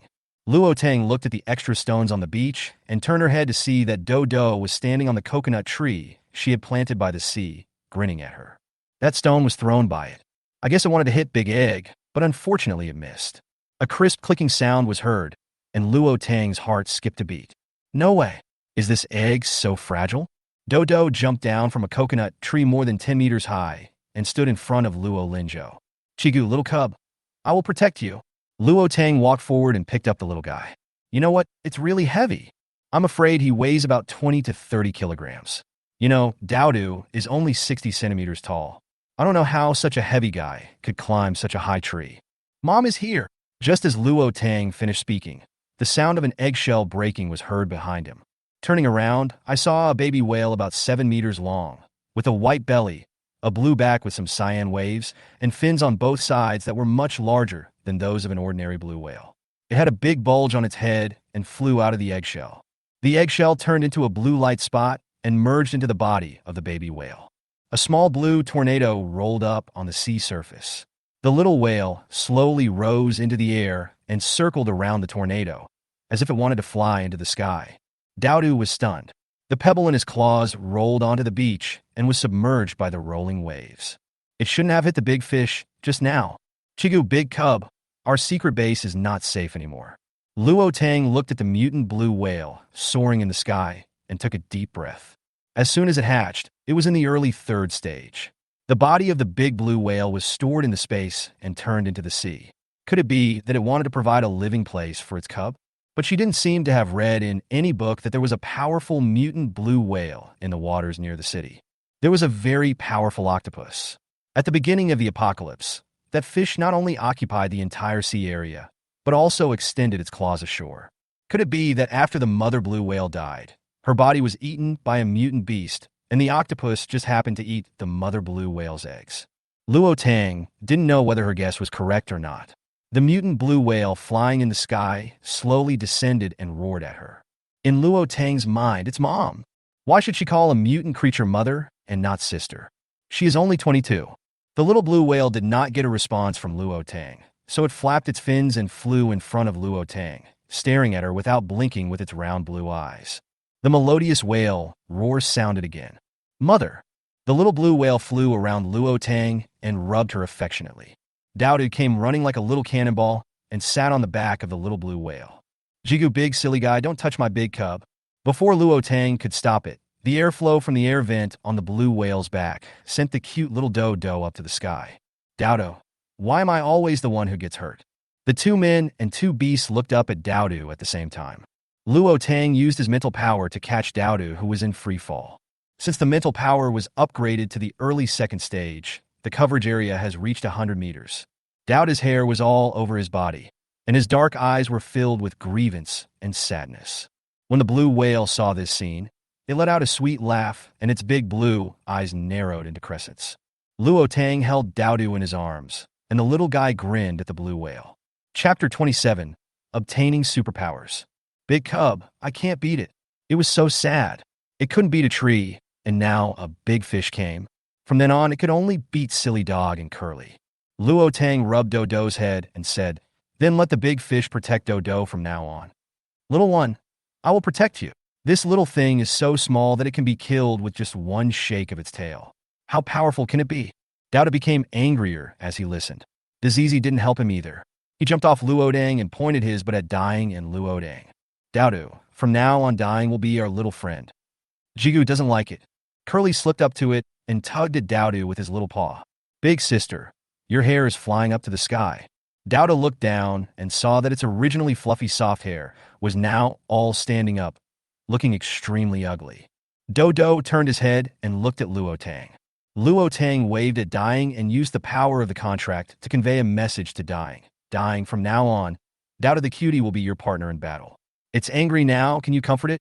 The big whale looked at the tiny ball of silver gray fur. This little thing looked cute, but it had a bad temper. Daodu was feeling angry when suddenly something rubbed against him from behind. When it turned its head, it met a pair of blue eyes as pure as the sea. It saw its own reflection in that blue world. Dodo grinned, and the dodo in his eyes also grinned. The big whale curved his eyes, and Daodu in the blue world disappeared instantly. With a push of its huge head, Daodu was thrown onto the whale's back. Daodu felt that his vision was gradually becoming wider, and the big cub was slowly shrinking. When he looked down again, he saw a vast blue sea. The sea was full of waves, and from time to time a few fish jumped out of the water, bringing up a cloud of water droplets shining with golden light. Feeling like he was flying, Dowdo waved and shouted at the sea. "Big cub, look at me. I can fly. Little one, follow me from now on, and I can take you sailing on the sea." "I like flying, I don't like the sea." The whale was a little confused. It didn't understand how there could be a creature that didn't like the sea. He immediately descended and tried to rush into the water. Seeing that the situation was not good, Luo Tang used the power of the contract to bring Dodo back to the contract space. "Mommy, where's Dowdo? Woof woof, where's the big Totoro? Squeak, where's my big sister? How could she disappear suddenly?" Luo Tang released Dowdo and immediately taught the big whale a lesson, saying that it was the only one that could enter the sea here, and other little guys would easily drown if they entered the sea. The whale's eyes curved. "So that's how it is, but Mom, I feel the sea is so kind." The big whale was floating on the beach, gazing at the azure sea. Luo Tang touched its head and felt it was warm and cool. "Because this sea was transformed from your real mother." The big whale seemed to understand Luo Tang's words. It jumped up, fell into the sea, and rolled freely in the arms of the sea. "Big cub, how much grass does a big guy eat in a day?" Dowda's words revealed Luo Tang's thoughts at the moment. She was now glad that she had collected so many seafoods. But the food of ordinary whales is krill, and no one knows what the mutant blue whale eats, and no one knows whether there is krill in her sea for the big whale to eat. A big head emerged from the water, and a melodious whale roar spread to every corner of the ocean. Immediately afterwards, countless krill gathered in groups and rushed towards the whale. Luo Tang looked at the krill that was about 20 centimeters long and swallowed. She had no idea there were so many mutant krill in her sea. Luo Tang simply used his mind to scan the entire ocean. Under the deep sea, a huge skeleton about 100 meters long was lying there quietly, and countless small marine fish gathered around the skeleton. Her sea actually formed a complete marine food chain in just one day, but she did not release sharks and large marine creatures at the beginning. Most of them were live seafood that she got on the ferry. Maybe because of the excellent space and environment, each one was very big. From now on, not only will she not have to worry about the food of the big whale, she will also not lack seafood to eat. By raising big whales, you don't have to worry about too many creatures in the sea. If there is really too much, she can also clean it up regularly. "Mommy, you are so awesome. You can put Dodo away." He also wanted to put curly hair and black hole away. When Jojo advances to the second level, Mom will tell you something. Her spiritual contract ability advanced to the second level, and she would have 2 more contract slots. I don't know if this will be the case with contracts with other people.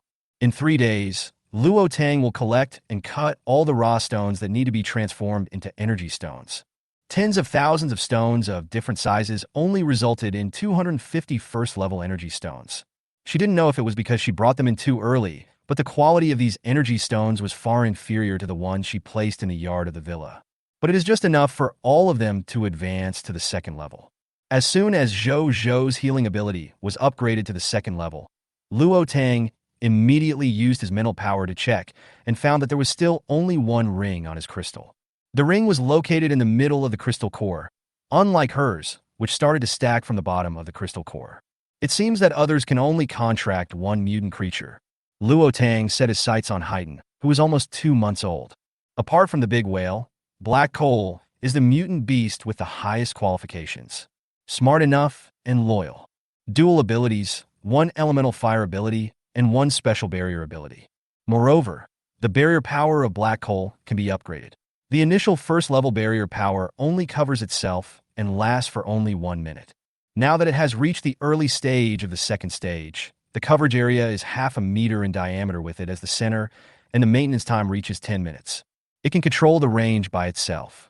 The smaller the range, the longer it can last. It's just that the little guy's fire ability is only at the middle stage of the first stage.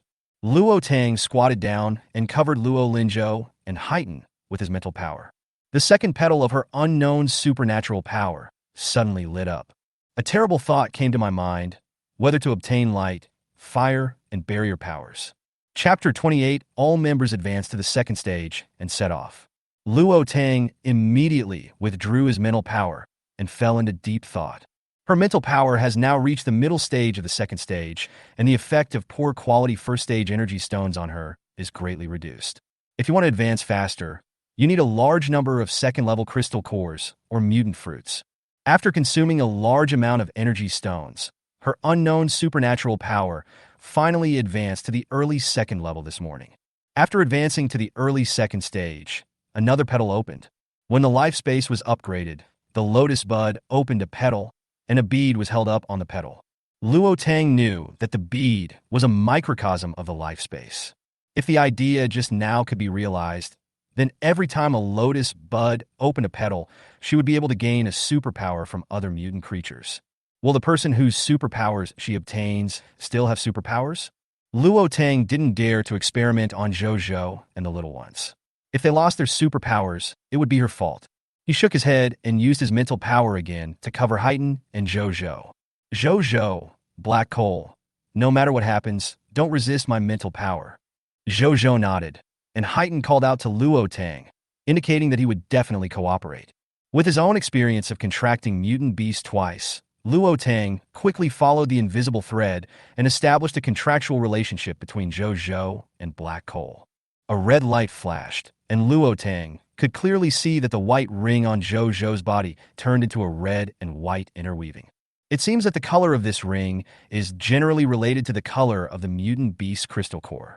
It's like her first ring is golden, and the second one she contracted with the big whale has a ring that is a mixture of blue and green. Woof woof, master. I can close my eyes and feel where you are. Luo Linzhou opened his mouth slightly, turned his head, and looked at Hai Tamii in shock. He seemed to hear Hai Tamii speaking human language. Mommy, what's going on? Zhou, try to feel whether there is a small white space in your body. Luo Linzhou sensed the brain area according to the method given by Luo Tang, but still only felt a white crystal core. Mommy, I haven't awakened my space power. Then can Zhou close his eyes and sense the location of the black hole? Luo Linzhou said happily. Mommy, sure. I just heard black holes speak human language. Woof woof, little master. Why do I feel like you were scolding me? Luo Tang frowned. A contract space appeared when she contracted Daodu, and a large contract space appeared when she contracted Dying. Zhou did establish a contract with Hai Mitu, but there was no contract space. It seems that in this contract space, only the mutant beast she has contracted will appear. Zhou, this is Mommy's ability. It can establish a contract between humans and mutant beasts. From now on, you and Black Coal will be partners fighting side by side. You can use the contract to convey information to Black Coal, and you can also communicate with it remotely. Luo Linzhou opened his eyes wide and let out a cry of surprise. Wow, Mommy, you are so awesome. Then let's go and contract all those powerful mutant beasts, and then form a beast army. Let's see who dares to bully us. Luo Linzhou hugged Luo Tang's legs, and there seemed to be stars twinkling in his eyes. Zhou, every time Mommy levels up, she can contract a new mutant animal. But it seems you can only contract one. Luo Tang didn't want to hide this from Zhou. When Luo Linzhou heard Luo Tang's words, he was not sad. Instead, he looked at Luo Tang with admiration, and 100,000 questions seemed to burst out in his mind. Mommy, can you take Daodu in because he is your contracted beast? Mommy, your power is more powerful than any other power I have ever encountered. Mommy, can you contract a mutant plant? If so, can we contract a super powerful plant? Luo Tang held her forehead with her hand. Her son was really good at talking. Daodu is indeed Mommy's contracted beast. The other Mommy doesn't know yet. We need to slowly experiment. Where's Curly? Luo Linzhou picked up the hamster lying at his feet. Curly's body length is now nearly 20 centimeters. The little guy is fat and looks like a big milk tea-colored ball of fur when he lies on the ground. Curly is not Mommy's contracted beast yet. Daodu and Dying are. Luo Tang took curly-haired boy over. The little guy had been having a good meal recently and had gained a lot of weight in just a few days. Curly, from today on, you will run on the lawn with Cole every day to exercise. Don't let the evil species attack you when you are too fat to run. Squeak. I know, Mommy. Curly didn't dare to refute. He knew it was for his own good, but he was really lazy. It was so nice here, and there was plenty to eat. Daodu poked Curly with his claws and grinned at him, revealing 2 rows of fine fangs hidden in his mouth. It seems to be threatening it. Just try lying there like a corpse every day. Curly shook his body in fear. Mommy, don't worry. I will definitely train the little guys well and let them cooperate with each other. In the previous life, Daodu and Wanmao cooperated very well, but they were not as strong as they are now. The high temperature after the cold wave directly killed the curly-haired girl. Now that they have a new powerful friend, the three little guys will definitely become even more powerful. When you get tired of fighting, you can hide in the black coal barrier. What's more, there is Mommy's big whale. Mommy said that the big whale is very powerful. It is a third-level early mutant beast when it is born. After staying in the space for 3 days, I calculated the time and found that the city was about to have an earthquake. It just so happened that her RV was also strengthened twice by Dowdu. Curly's talent for supernatural powers is not bad, but he is too lazy. Sleep after eating, eat after sleeping, and supervise yourself every time you practice. Fortunately, her Dowdu is a super cute, hardworking, and smart mutant beast. Hi Tammy doesn't need her care at all. I don't know if it's because he is a German Shepherd, but Hi Tammy seems to be naturally steady and protective. He wishes he could stay with Jojo every day. Yesterday, Jojo was hit by the tail of a sea fish at the beach. The little guy jumped into the sea directly and carried the fish out to sea. Then, the fish became its dinner. Luo Tang prepared a small cloth bag for Dowdu and hung it on its chest. This is for the little guy to hold the crystal core. I also prepared a cloth bag for Jojo, which is Curly's nest. Even if Curly is lazy, he still has the early second stage electric ability. Jojo doesn't have much combat power. She is the first level of protection, Black Hole is the second level of protection, and Curly is the third level of protection. She just didn't believe that under their strong protection, her son would be attacked by the evil creature. Luo Tang thought about the mental power he had advanced to the middle of the second level. With her as the center of the circle, he could detect any changes within 100 meters. Even if Shin Chiang's mental power is not as powerful as hers, as a fourth-level mental power user, it is impossible not to notice the evil being approaching Jojo. The more Luo Tang thought about it, the more he felt that the deaths of Jojo and Shin Chiang in the book were not accidents. I took my son to the underground garage and released the RV from the space. The 5.5-meter-long Battlefield Fortress RV will be her residence on her way north. Luo Tang carried Jojo into the car, and Dowdu and Curly Hair climbed up quickly. Black Hole's jumping ability was also very strong, so she didn't need to worry too much. It would be great if Jojo could be given dual powers of strength and speed. Luo Tang stepped on the accelerator, and with a bang, the big iron door of the villa was knocked open. It is indeed a RV that has been strengthened twice by the second-level gold system. Dowdu was sitting in the passenger seat. When he saw this scene, a light flashed in his dark eyes. It turns out that this is the purpose of Dazaizi asking it to strengthen the outer shell of the iron box. It was quiet all around, with lots of dried blood on the road and occasionally some unmanned vehicles. As night fell, heavy rain began to fall from the sky, and the sky seemed to be torn apart, making a rumbling sound. Chapter 29: Crisis Everywhere in the End of the World. The survivors of the city, who were strangling the evil, suddenly felt the vibration under their feet, and their hearts were shaken. I don't know if I shouted, "There's an earthquake!"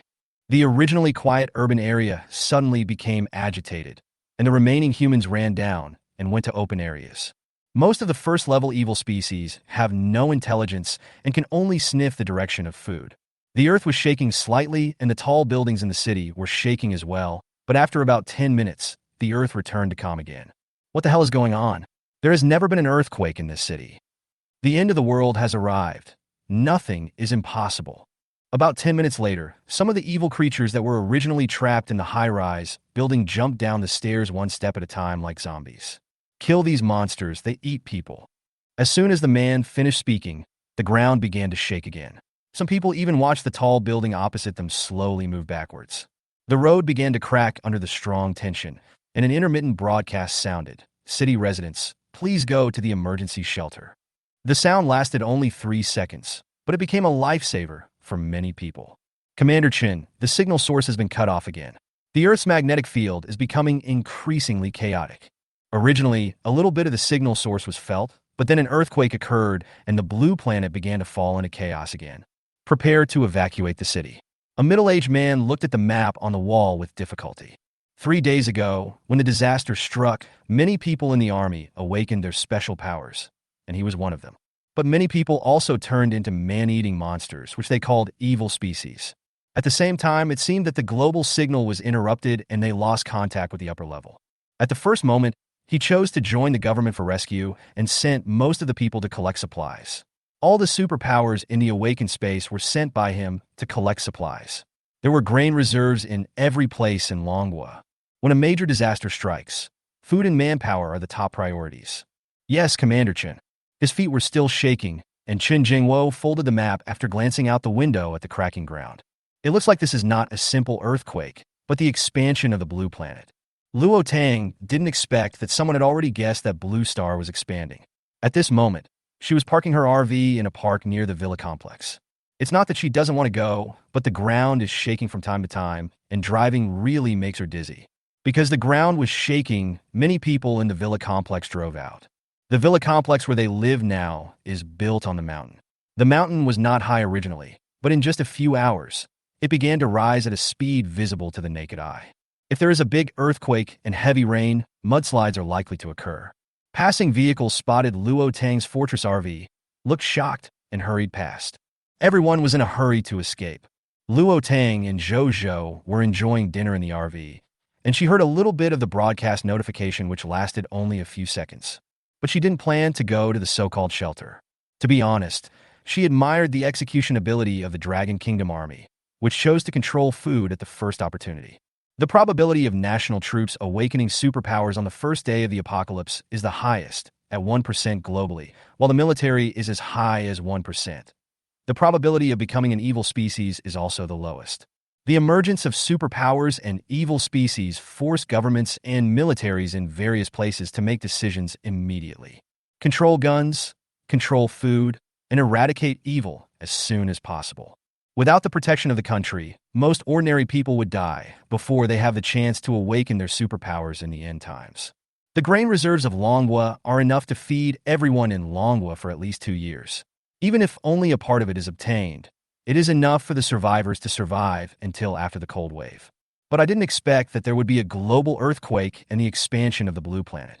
In areas severely affected by the disaster, cities were reduced to ruins, there was no time to rescue, everything was destroyed, and the population dropped sharply. The city next to the city is it, otherwise she would not choose to collect supplies in the city. The army could only lead the surviving masses to re-establish the base. The national bases in various places had just been established not long ago, and with the arrival of the cold wave, people were faced with a new crisis. Yuhui Base is the largest national base in the south, built on the Chang'e Plain. There is no way. Mountains are a paradise for mutated animals and plants. The Qinghai Tibet Plateau and Yunnan Province are still restricted areas for humans until the 5th year of the apocalypse. None of the people sent by the country to investigate came out alive. Luo Tang took out a map and started writing and drawing. She didn't know what the world would look like after the earthquake. The few words written in the book alone were not enough for her to see the changes of an era. The reason why we chose to go all the way north is, first, that's where the heroine will go to the Yuhui base, and second, the Imperial Capital Base is the largest base in the country and the first place to restore the signal. On the morning of the 8th day of the apocalypse, the sun shone on a black off-road RV covered with moss. The green and furry tender green moss covered half of the RV. Luo Tang woke up to the sound of a dog barking, came out of the space, opened the curtain, and got out of bed. Not knowing what happened, Hai Xianqi yelled at Dao Du. It was originally Black Coal that was on guard last night. The cute Do didn't sleep at night and was bored staying in the space, so he stayed in the co-pilot seat to accompany Black Coal. Woof woof, master. I seem to hear a horn. It hadn't heard the horn for days. Dogs have more sensitive hearing than humans, and mutated creatures will strengthen themselves to a certain extent. The same goes for humans. The physical fitness limits of those with special abilities are higher. Luo Tang opened the car door and stayed in the RV for 4 days. Unexpectedly, after her car had not been moved for only 4 days, the dust accumulated on the car body actually grew moss in the humid climate. It covers the car body like a green blanket. She took out a shovel and was about to remove the moss when Black Coal grabbed hold of her trouser leg. Dao Du rushed out of the RV and scraped off a large piece of moss with one claw. Then, the moss that had originally spread across the car body quickly shrank right before her eyes. Luo Tang's eyes focused. It turned out to be a mutated moss that could hide itself and completely avoid her mental detection. I originally thought that my mental power had reached the middle stage of the 2nd level, and I could drive the RV alone and detect nearby dangers at any time.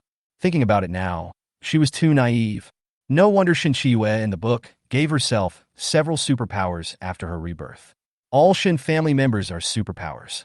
But he still wanted to form a team with the country and win over more powerful people. Without a strong team, the danger of the end of the world may come at any time.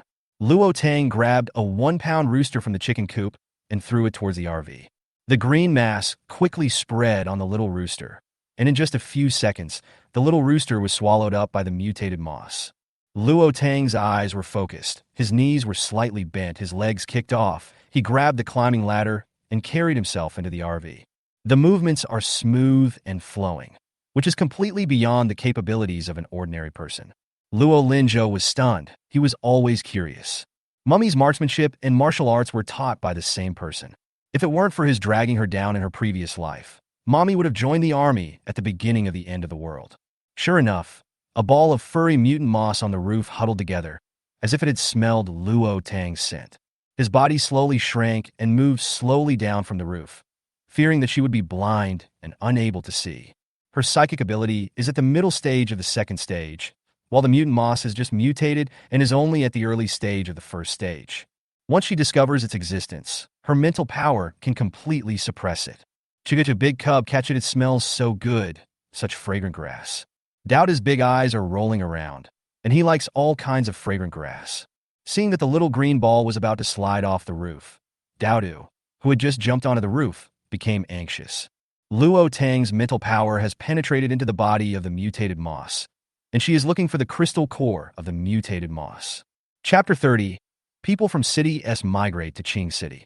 Seeing that the mutated moss was shrinking smaller and smaller, Luo Tang gave up looking for the crystal core of the mutated moss and instead used his mental power to tie up the mutated moss. Then ordered Do to make a sealed metal box.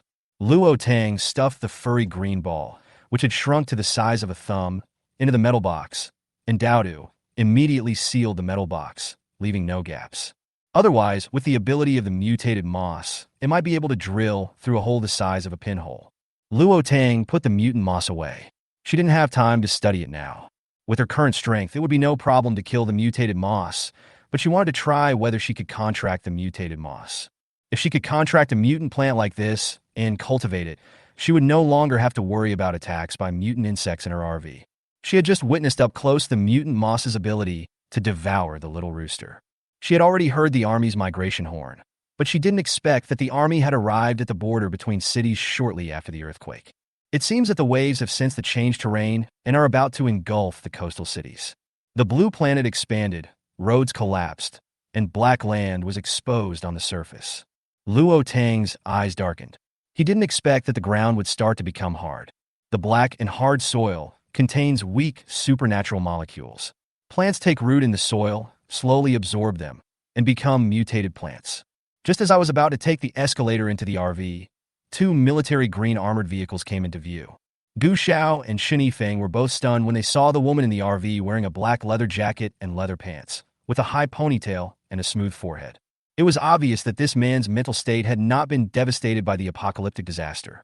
When they saw the black RV with a metallic luster, they immediately understood. This compatriot probably fled from the city a long time ago. Luo Tang saluted the 2 soldiers, grabbed the ladder, got into the RV, and drove the car to the side to make way. Luo Tang knew that these were the vehicles clearing the way for the military migration. Sure enough, after she gave way, the 2 vehicles pushed all the surrounding obstacles aside, and a 5-meter-wide road appeared in Luo Tang's sight. Gu Xiao passed by Luo Tang's RV, opened the window, and reminded, "Sister, there is a high possibility of a big wave at the seaside. Why don't you follow the army? It will be safer this way." Luo Tang nodded to him, and several large army green trucks appeared within the coverage of her mental power. Her mental power is still a little short of the late second stage, and now can only cover an area of 120 meters. The soldier standing on the truck still held a gun in his hand.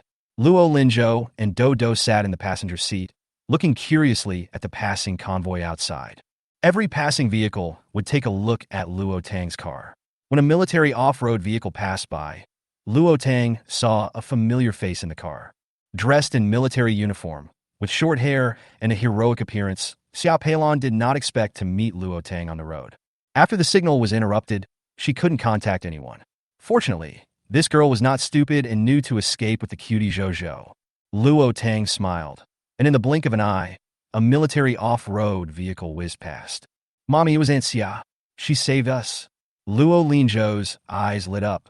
It was Aunt Xia who wanted to accept Mommy into the army. Zhou, you met Xia Peilan on your second birthday. Don't tell anyone about your past life.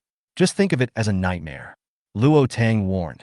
The convoy was very long, and Luo Tang followed behind the army, not too close nor too far away. If she was too close, there would be too many people and eyes, and she would feel very inconvenient. As a survivor in the apocalypse with a space, a house, and electricity, she really doesn't want to go to crowded places. It would be too unfair to herself. How can she not feel aggrieved if she can't use such a good space? Originally, she wanted to take Zhou on the journey alone, but the incident of the mutated moss made her change her mind. Follow the army for a while and see what the situation is like now. It would be better if you can improve your strength, because only with strength can you act alone. Dowda was annoyed by being stared at, so he scratched his face with his paw. All the dogs passing by would glance at his seat. There is no way. Luo Tang's fully armed, all-terrain off-road RV stands out among a crowd of civilian vehicles. Even though she tried her best to reduce her presence and keep a certain distance from the convoy. But every once in a while, there would be cars trying hard to keep up on the new roads opened up by the army. And Dowdu, who was sitting in the passenger seat with Zhou, was wearing a cute and eye-catching bag. Luo Tang could even hear a child exclaiming from the car ahead, "What a cute little animal." Dowda saw a mother and daughter in front of him looking at him, and he bared his teeth at them. It's a pity that it doesn't know that its ferocious appearance makes it even cuter in the eyes of humans. What a big kinkila. The woman was amazed. Mom, that furry thing is called a chinchilla.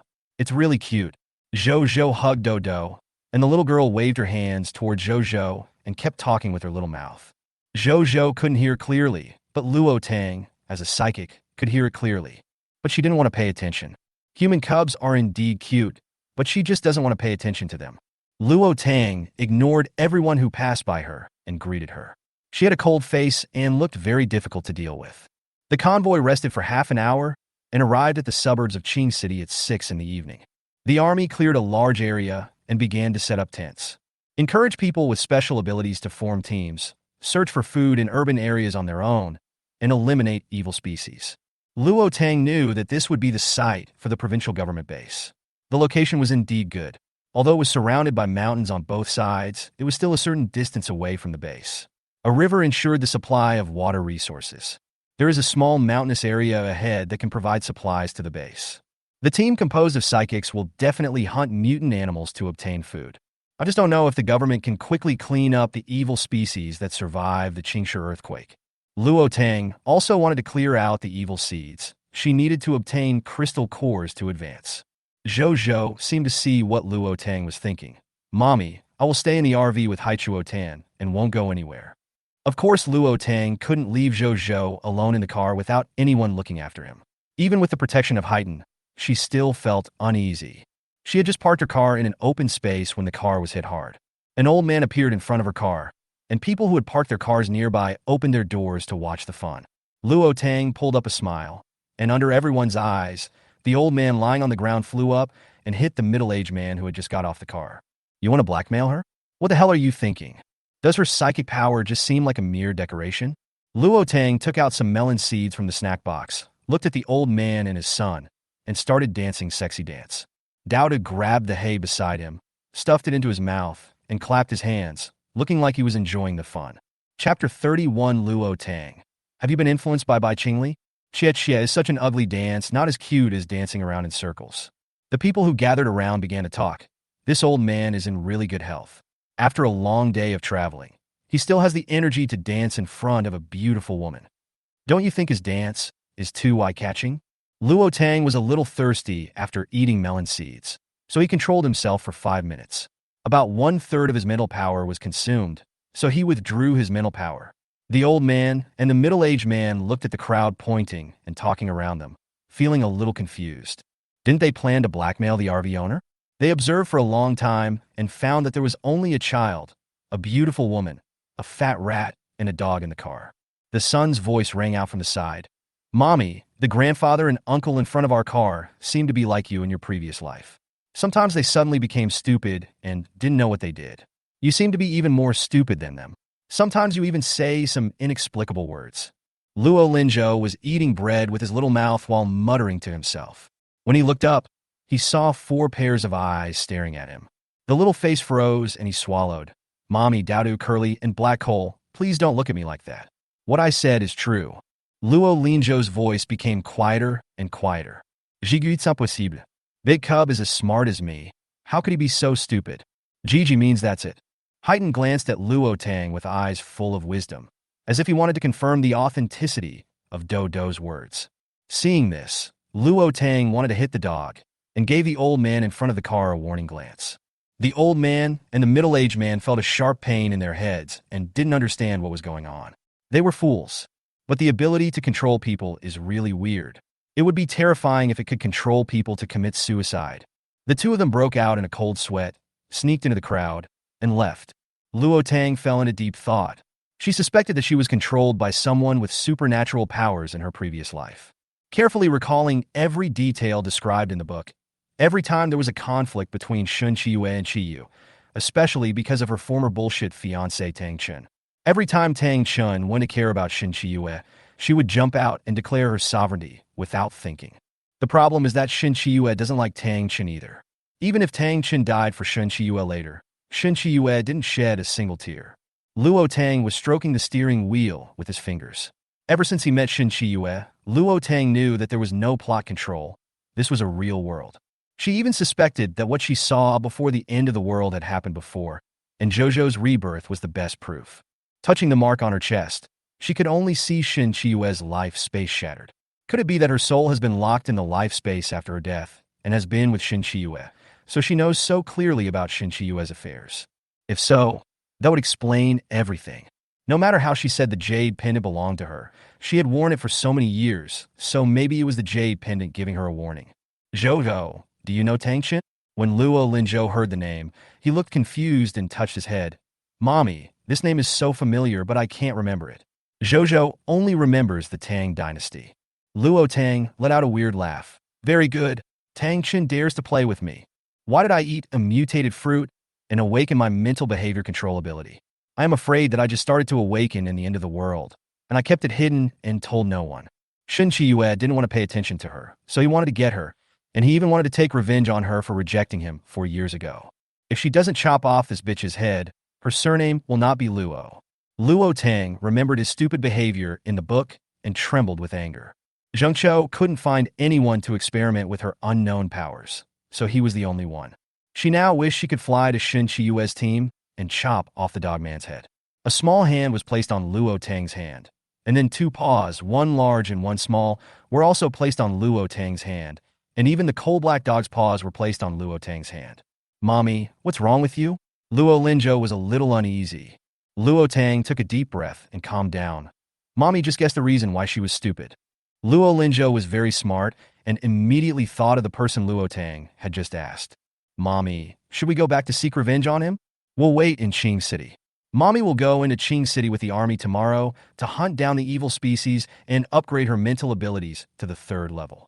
Meditation and cultivation by oneself is too slow. She had spiritual water to replenish herself, and she also often ate seafood from the space ocean. It had been almost 5 days since she last advanced to the middle stage of the 2nd stage, and she had not yet reached the late stage of the 2nd stage. Luo Tang knew that the progress would be slower as time went on, but she wanted to advance as quickly as possible, so she needed to obtain more resources. Crystal Core is one of her resources. Tomorrow is the 9th day of the apocalypse. If you are lucky, you might encounter a 2nd-level evil species. The evil species advances faster than the mutants, and they can advance as long as they continue to devour fresh flesh and blood and accumulate energy. Crystal cores and energy stones can also allow evil species to advance. Maybe in 2 months, the first batch of small evil species will be born. The little evil creatures can devour flesh and blood as soon as they are born, and most of them have supernatural powers. If it weren't for the evil species' super strong reproduction and survival abilities, how could humans not have completely eradicated the evil species in the 5th year of the apocalypse? Just like now, when the end of the world has just begun, most areas know the horror of the evil species and have begun to eradicate them. No matter what the people around said, they didn't see Luo Tang get out of the car and leave in embarrassment. To Luo Tang, these are all unimportant people. until a woman in military uniform appeared in front of the car. Something. Luo Tang rolled down the car window. Luo Linzhou called out sweetly, "And Xia." Xia Peilon greeted him. "My dear Zhou, I can't help looking for you if nothing happens. It's enough to see that you are okay. Are you interested in joining the army? If you join the army, Zhou will have someone to take care of you." Luo Tang is an incredibly accurate shooter. When she was playing in the club, she could even hit the 10 rings on a moving target. Luo Tang takes Zhou with him. If the mother and son are unprotected, they will be targeted. Following the army, with her here, at least no one can bully her. Luo Linzhou's eyes lit up. Luo Tang lay on the chair and said lazily, "I'm not interested. There's too much nonsense. In the end of the world, it's good if I don't kill people. You asked me to save people. If I don't like someone and kill him with one shot, what else can I do? Gotta be punished." Xiao Peilon glanced at Luo Tang suspiciously. "Are you influenced by Bai Qingli?" Chapter 32, He taught me how to deal with bad people. Luo Tang lowered his eyes slightly. That crazy guy's already grown old, but he taught me how to deal with bad guys. Take Mr. Shun, for example. She hates Mr. Shin even more than Shin Tingyun. Although Bai Qingli was annoying, he did teach her a lot. After she returned to the Shun family, she used the skills he had taught her to deal with the Shun family unconsciously. The Shun family stock market almost collapsed, and Grandpa Shun was seriously ill and came out of the mountain, speeding up his meeting with the King of Hell. Her engagement with the Tang family was also her own affair. The news of her pregnancy was originally spread by herself. Otherwise, besides the Shun family, there would be some people coming to disturb her quiet life. How is it possible? How could such a powerful person die suddenly? Xiao Peilon and Luo Tang met Bai Qingli when they went to the beautiful country. When Luo Tang was unlucky enough to be kidnapped, it was Bai Qingli who saved her. Luo Linzhou's little voice suddenly sounded. "Aunt Xia, Mommy said he killed himself." Xiao Peilon. Thinking of that man's weird personality and being a mercenary, Xiao Peilon thought it was very possible. No wonder she asked who Zhou's father was last time, and Tang Dang said he was dead. She thought Tang Dang was cursing, and seeing that she was unwilling to say anything, she didn't ask any more questions. Luo Tang glanced at Luo Linzhou. It seemed that she had not told Zhou who his father was, right? "Are you really not going to join the army? In this era, the army at least has some guarantees. I'll have someone arrange a position for you that doesn't require you to go on missions." After all, Luo Tang has Zhou, and going on missions is very dangerous. She didn't want her baby Zhou to lose his mother at such a young age, and she didn't want to lose her friend Luo Tang. "No, the army is not suitable for me. I will not stay in Qing City. I hope to hear from you after the communication is restored. I will also go with you if you enter Qing City tomorrow." Luo Tang refused sternly. If she was an ordinary person without special powers, joining the army would be a good choice for her, as it would provide her with a safe haven in these troubled times. But she is not. She wants to be strong. To become a strong person, you must go through hardships. Xiao Peilon also respected Luo Tang's choice and smiled. "Okay, I'll call you tomorrow. If you encounter any difficulties in the future, come to me and I will definitely help you if I can." When Luo Tang was kicked out of the Shin family, she had just joined the army and couldn't help with anything. "Okay." Luo Tang smiled. Those who could say such words in the end times were mostly true friends. "Mommy, why don't we join the army? Those soldiers look so impressive." Luo Linzhou looked at the soldiers standing guard outside, feeling a little puzzled. To be a soldier, you need to obey orders, even if it costs your life. Dada hugged Luo Tang. "Big boy, let's not be together. I don't want you to die. You said you would take me to see the outside world." Luo Linzhou opened his mouth slightly. For a moment, he couldn't understand what instruction was more important than life. Didn't Mommy always say that life is the most important thing? What is Zhou thinking about in his little head? Luo Tang tapped Luo Linzhou's little head. Luo Linzhou covered his head and said, "Mommy, hitting your head will make you stupid. Then I'll feed Zhou a few more smart fruits."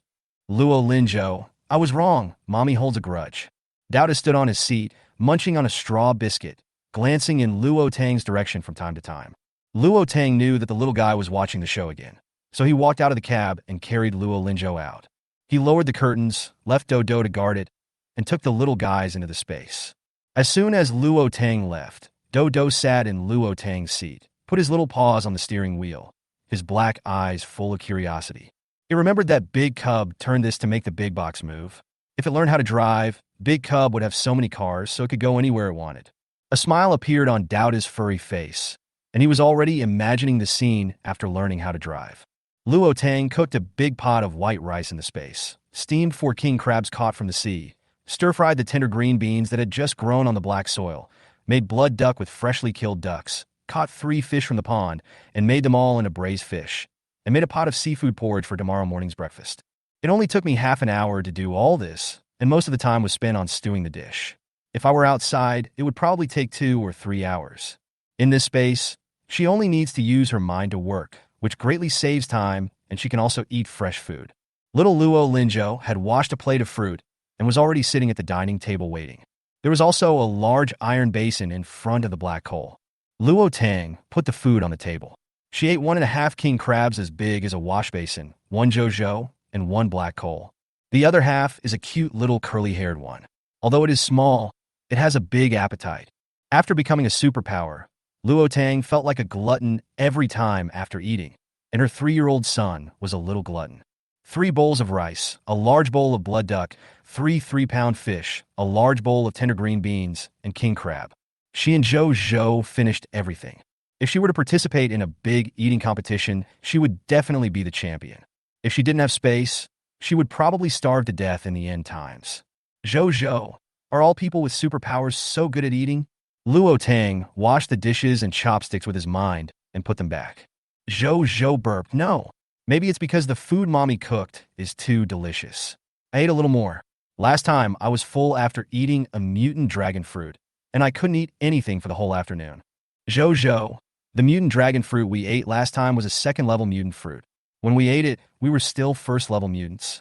Mommy, let's plant more mutant fruit trees. It's not that easy. Last time, the alfalfa didn't mutate even after being watered with 3 bowls of spiritual water. The dragon fruit plant advanced so quickly because it enjoyed the benefits of the space upgrade. To put it bluntly, she still lacks spiritual water. Plant mutation seems to really require the accumulation of a lot of energy, otherwise it would not have taken until after the cold wave for large numbers of mutated plants to appear. Luo Tang suddenly remembered the mutant moss he caught this morning and quickly took out the metal box. After opening it, a small ball of furry moss lay quietly in the iron box. Release your mental power and search for the crystal core of the mutated moss. However, the crystal core of the 1st stage mutant moss was pitifully small, only half the size of a grain of rice. No wonder she hadn't found it after searching for so long. Luo Tang was surprised to find that the crystal core of the mutant moss had 2 colors, green and black. The power of the contract was covered on the crystal core of the mutated moss, and the contract was completed in just 3 minutes. The misty white ring on the crystal core turned into a black and green interweaving. The mutant moss jumped from the box to Luo Tang's palm, a furry ball that made her hand itchy. The mutated moss is a plant, and the color of the crystal core is a bit green. The black color is the devouring ability of the mutated moss. It devours any living thing it comes into contact with, unless it cannot defeat it. It's like Dowdu in the middle stage of the 2nd stage. The difference in strength is too great. The mutated moss has not yet developed intelligence and can only obey her instructions, but has no thoughts of its own. Luo Tang thought of the small fruit on the mutated Bodhi tree, and he didn't know whether the plant could generate intelligence after swallowing it. Ask little Bodhi later. She wants to meditate and practice now. After eating and contracting the mutated moss, she felt that the energy in her body had accumulated to a level where she could try to reach the late 2nd stage. Luo Tang sat on a blanket in the living room and began to meditate. As expected, ordinary food produced in space also contains some energy. It's just that the energy it contains is not as much as the mutant fruit. Luo Tang felt his stomach warm, and it seemed that a trace of energy flowed into the meridians of his body, slowly extending along the meridians to the shinting point on his brain, and finally gathered in the deep purple crystal core in his brain. Chapter 33, Mental Power Level 2 Late Stage. As the energy gathered, Luo Tang felt her brain filling up, and with a pop sound, her mental power advanced to the late 2nd stage. The detection range has been extended by another 20 meters, and now it can detect a range of 140 meters. He opened his eyes and told Zhou and the little guys that space food could provide weak energy. After hearing this, Dowdu immediately threw away a pile of hay, drank the spiritual water that Luo Tang gave him, and began to meditate while sitting in Luo Tang's driving seat. After meditation, he began to strengthen the RV. Every time the RV was strengthened, a layer of metallic luster would be coated on the body of the RV. It discovered that after its supernatural power was used up, meditation could allow it to absorb more energy from the air. Seeing Daodu working hard, and then looking at Curly who was sleeping soundly at his feet, Luo Tang became furious. Fortunately, she didn't contract Curly at the beginning, so the little guy Curly can only serve as a charging generator. A lazy mouse. Curly seemed to sense his mother's disdainful gaze. He rubbed his eyes with his paws and looked at Luo Tang in confusion. Gigi, Mom? Is there anything you want Curly to do? Luo Tang felt much better when he saw the cute little guy. Curly, go charge the RV. Curly put his paws together and said, Gigi, Mommy, leave it to me. I promise it will be filled to the brim. Before, she saw that Curly was small and was worried that its electrical ability could not be charged. After she was nearly electrocuted by Curly, she realized that the crystal core in this little guy's brain was not small, of very high quality, and had a huge capacity for storing electricity. It was simply her mobile power bank. One charge would fully recharge her 150-amp RV battery. As soon as Curly appeared in the RV, he saw Daodu stroking the steel body of the RV with his paws. Looking at the metallic luster on the car body, Curly took a deep breath. Gigi, big sister, you have advanced again. Daodu looked at Curly, who was still in the early second stage, with disdain, and almost yelled, You little rat, don't get close to me. Curly ran dejectedly to the battery and diligently began to use his special powers to charge the RV. Luo Tang took the mutant moss to the mutant Shao Pan Bodhi. Bodhi, will the plants that devour your fruit gain intelligence? The mutated little Bodhi tree stretched out its leaves and looked at the mutated moss in Luo Tang's hand. Let's give it a try. If it's a big tree, it will definitely have intelligence, but the same cannot be said for mutant moss. Luo Tang felt the green hairball in her palm move. Rather than the mutated dragon fruit, she chose the mutated moss. Her intuition told her that the mutated moss was more valuable than the mutated fruit tree, not to mention that she was very optimistic about the mutated moss's devouring ability. If it can be planted on an RV, it will be the first line of defense of a mobile fortress. Luo Tang picked the last purple-red fruit from the Bodhi tree and gave instructions to the mutant moss, asking it to devour the Bodhi fruit. The mutated moss spread rapidly to her other hand at a speed visible to the naked eye. In the blink of an eye, the Bodhi fruit in her palm disappeared. Luo Tang looked at the mutated moss with anticipation. The mutated moss retracted its spreading body and shrank into a ball, and its color changed from light green to dark green. Then small white fruits grew out, and after the small fruits fell onto its body, several small flowers of different colors bloomed. Xiaohua swayed in Luo Tang's palm, and a childish voice came into Luo Tang's mind. Mommy, mommy. Luo Tang. Could it be that he is learning the transformation of Bodhi? Luo Tang tried to communicate with the mutated moss, but the mutated moss seemed to only call mommy. Bodhi nudged Luo Tang with a branch and said, He has developed intelligence, but it is still small now, just like a human child who is less than 1 year old and can only know a few simple words.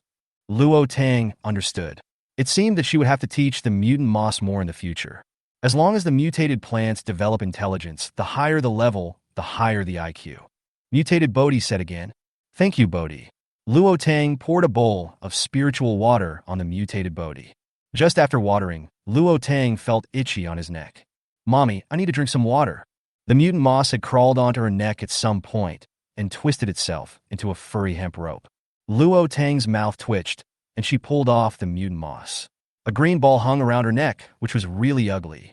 After feeding the mutant moss a bowl of spiritual water, the little thing lay obediently in her palm. It seemed to burp, and then there was no movement, as if it had fallen asleep. Luo Tang simply stuffed the mutated moss into the bag. It was a furry ball and felt quite comfortable to touch. Early the next morning, Luo Tang returned to the RV and saw that the car body was coated with a layer of metallic luster. He picked up Dodo and gave him a kiss. Daodu, my little cutie, Mommy really loves you. Chigu. Daodu grinned and rubbed Luo Tang's cheek. The little guy is covered in fur and soft. It would be so comfortable to hold him in the winter. Luo Tang buried his face in Daodu's belly and took a deep breath. She never expected that although she had never petted a cat since she was a child, one day she would be able to pet a large-sized chinchilla. The fur of a chinchilla feels softer than that of a cat. She really loves to go around. Luo Tang has been fantasizing about Daodu growing to be as big as a bed so that she can lie on Daodu to sleep. How cool. Gigi, mommy, it's my turn. Curly looked at Luo Tang eagerly, showing her the results of his work from last night. Luo Tang picked up Curly and pinched the mouse. Curly is great too, a bag of dried apples for each one. Take out 2 large bags of dried apples from the inventory in the space, 1 for each mouse. Daodu took it happily, took out a few pieces and stuffed the rest of the dried apples into his cabinet. Luo Tang allocated a storage locker for each animal in the RV, so that they can store their own things in their own locker. Xiao Peilon didn't expect Luo Tang to bring his 3-year-old son into the city. Tang Tang, why don't you put Zhou Zhou in the military logistics department? Chapter 34 Captivity. Unnecessary. Luo Tang put the RV into the space and took out an off-road vehicle from the space. Xiao Peilon's eyes lit up. She didn't expect Luo Tang to be a person with space ability. To be able to accommodate such a large RV, the space must be quite large. Mommy. Zhou Zhou didn't understand why Mommy wanted to expose her spatial ability.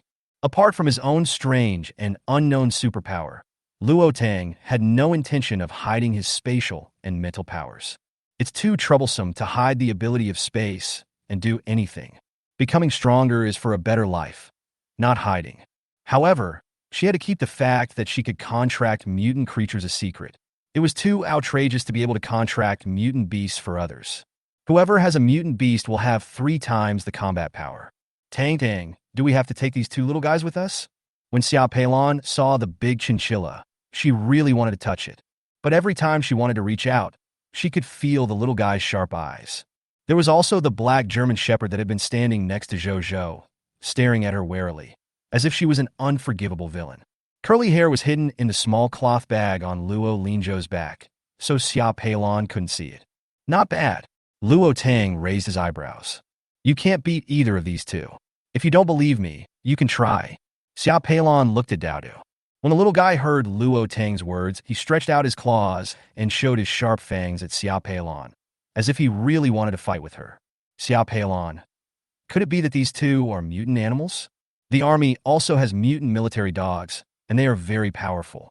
Seeing the 2 mutant beasts beside Luo Tang, Xiao Peilon felt that Tang Tang was the boss. Is it too late for her to hold on to the boss's legs now?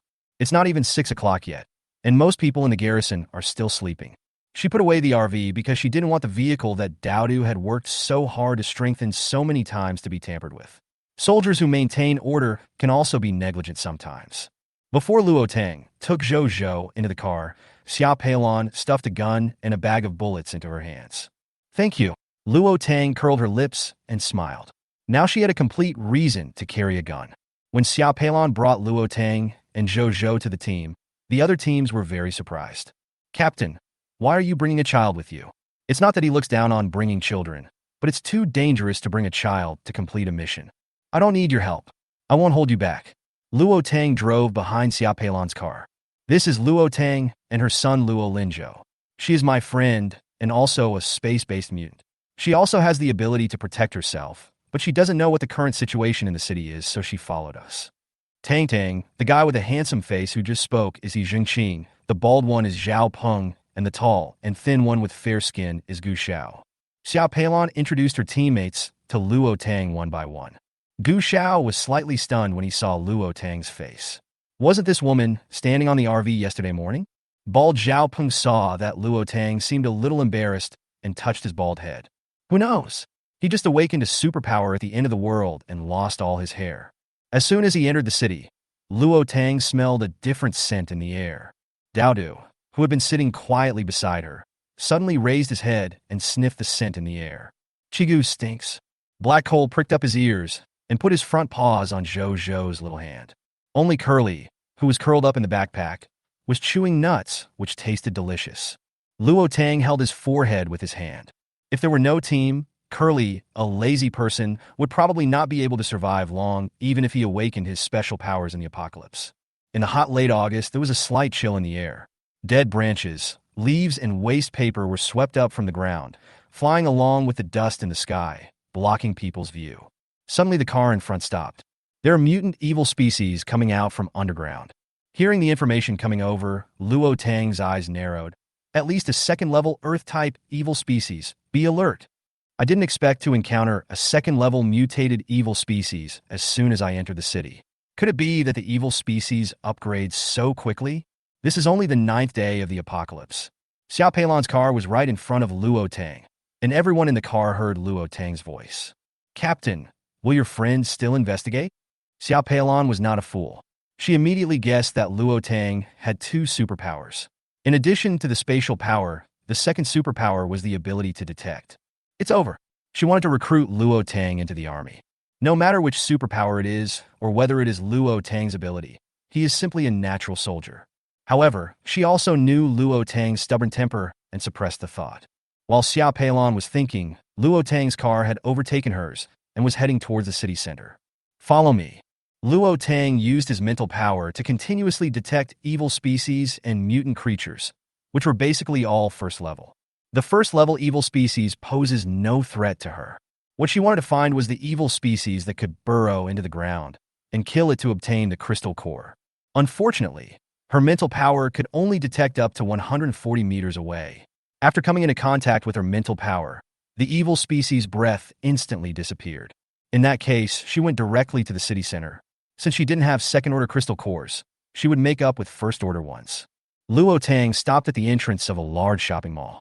In her mind, there were a large number of red dots gathered there, but not a single orange dot. The red dots represent first-order evil species, and the orange ones represent second-order.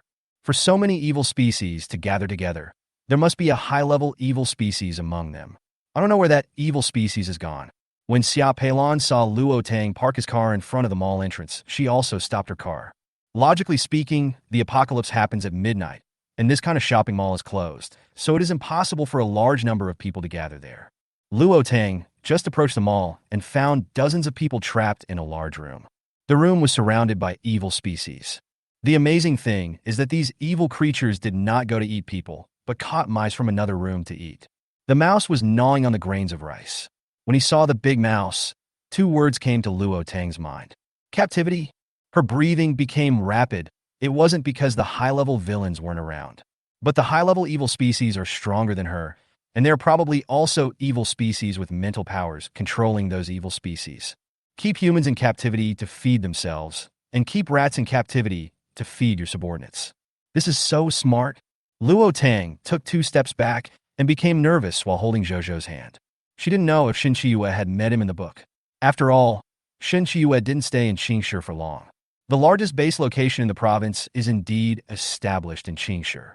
Could it be that the army used large weapons to wipe out all the evil species before establishing a base? Mommy, if it's too dangerous, can we go back? Luo Tang felt a pair of eyes staring at her above her head, and she picked up her son. Zhozhou, don't be afraid no matter what you encounter later. She knew that she had been targeted the moment she used her mental power to explore the mall. Mommy is not afraid, and Zhozhou is not afraid either. The little guy hugged his mother's neck tightly.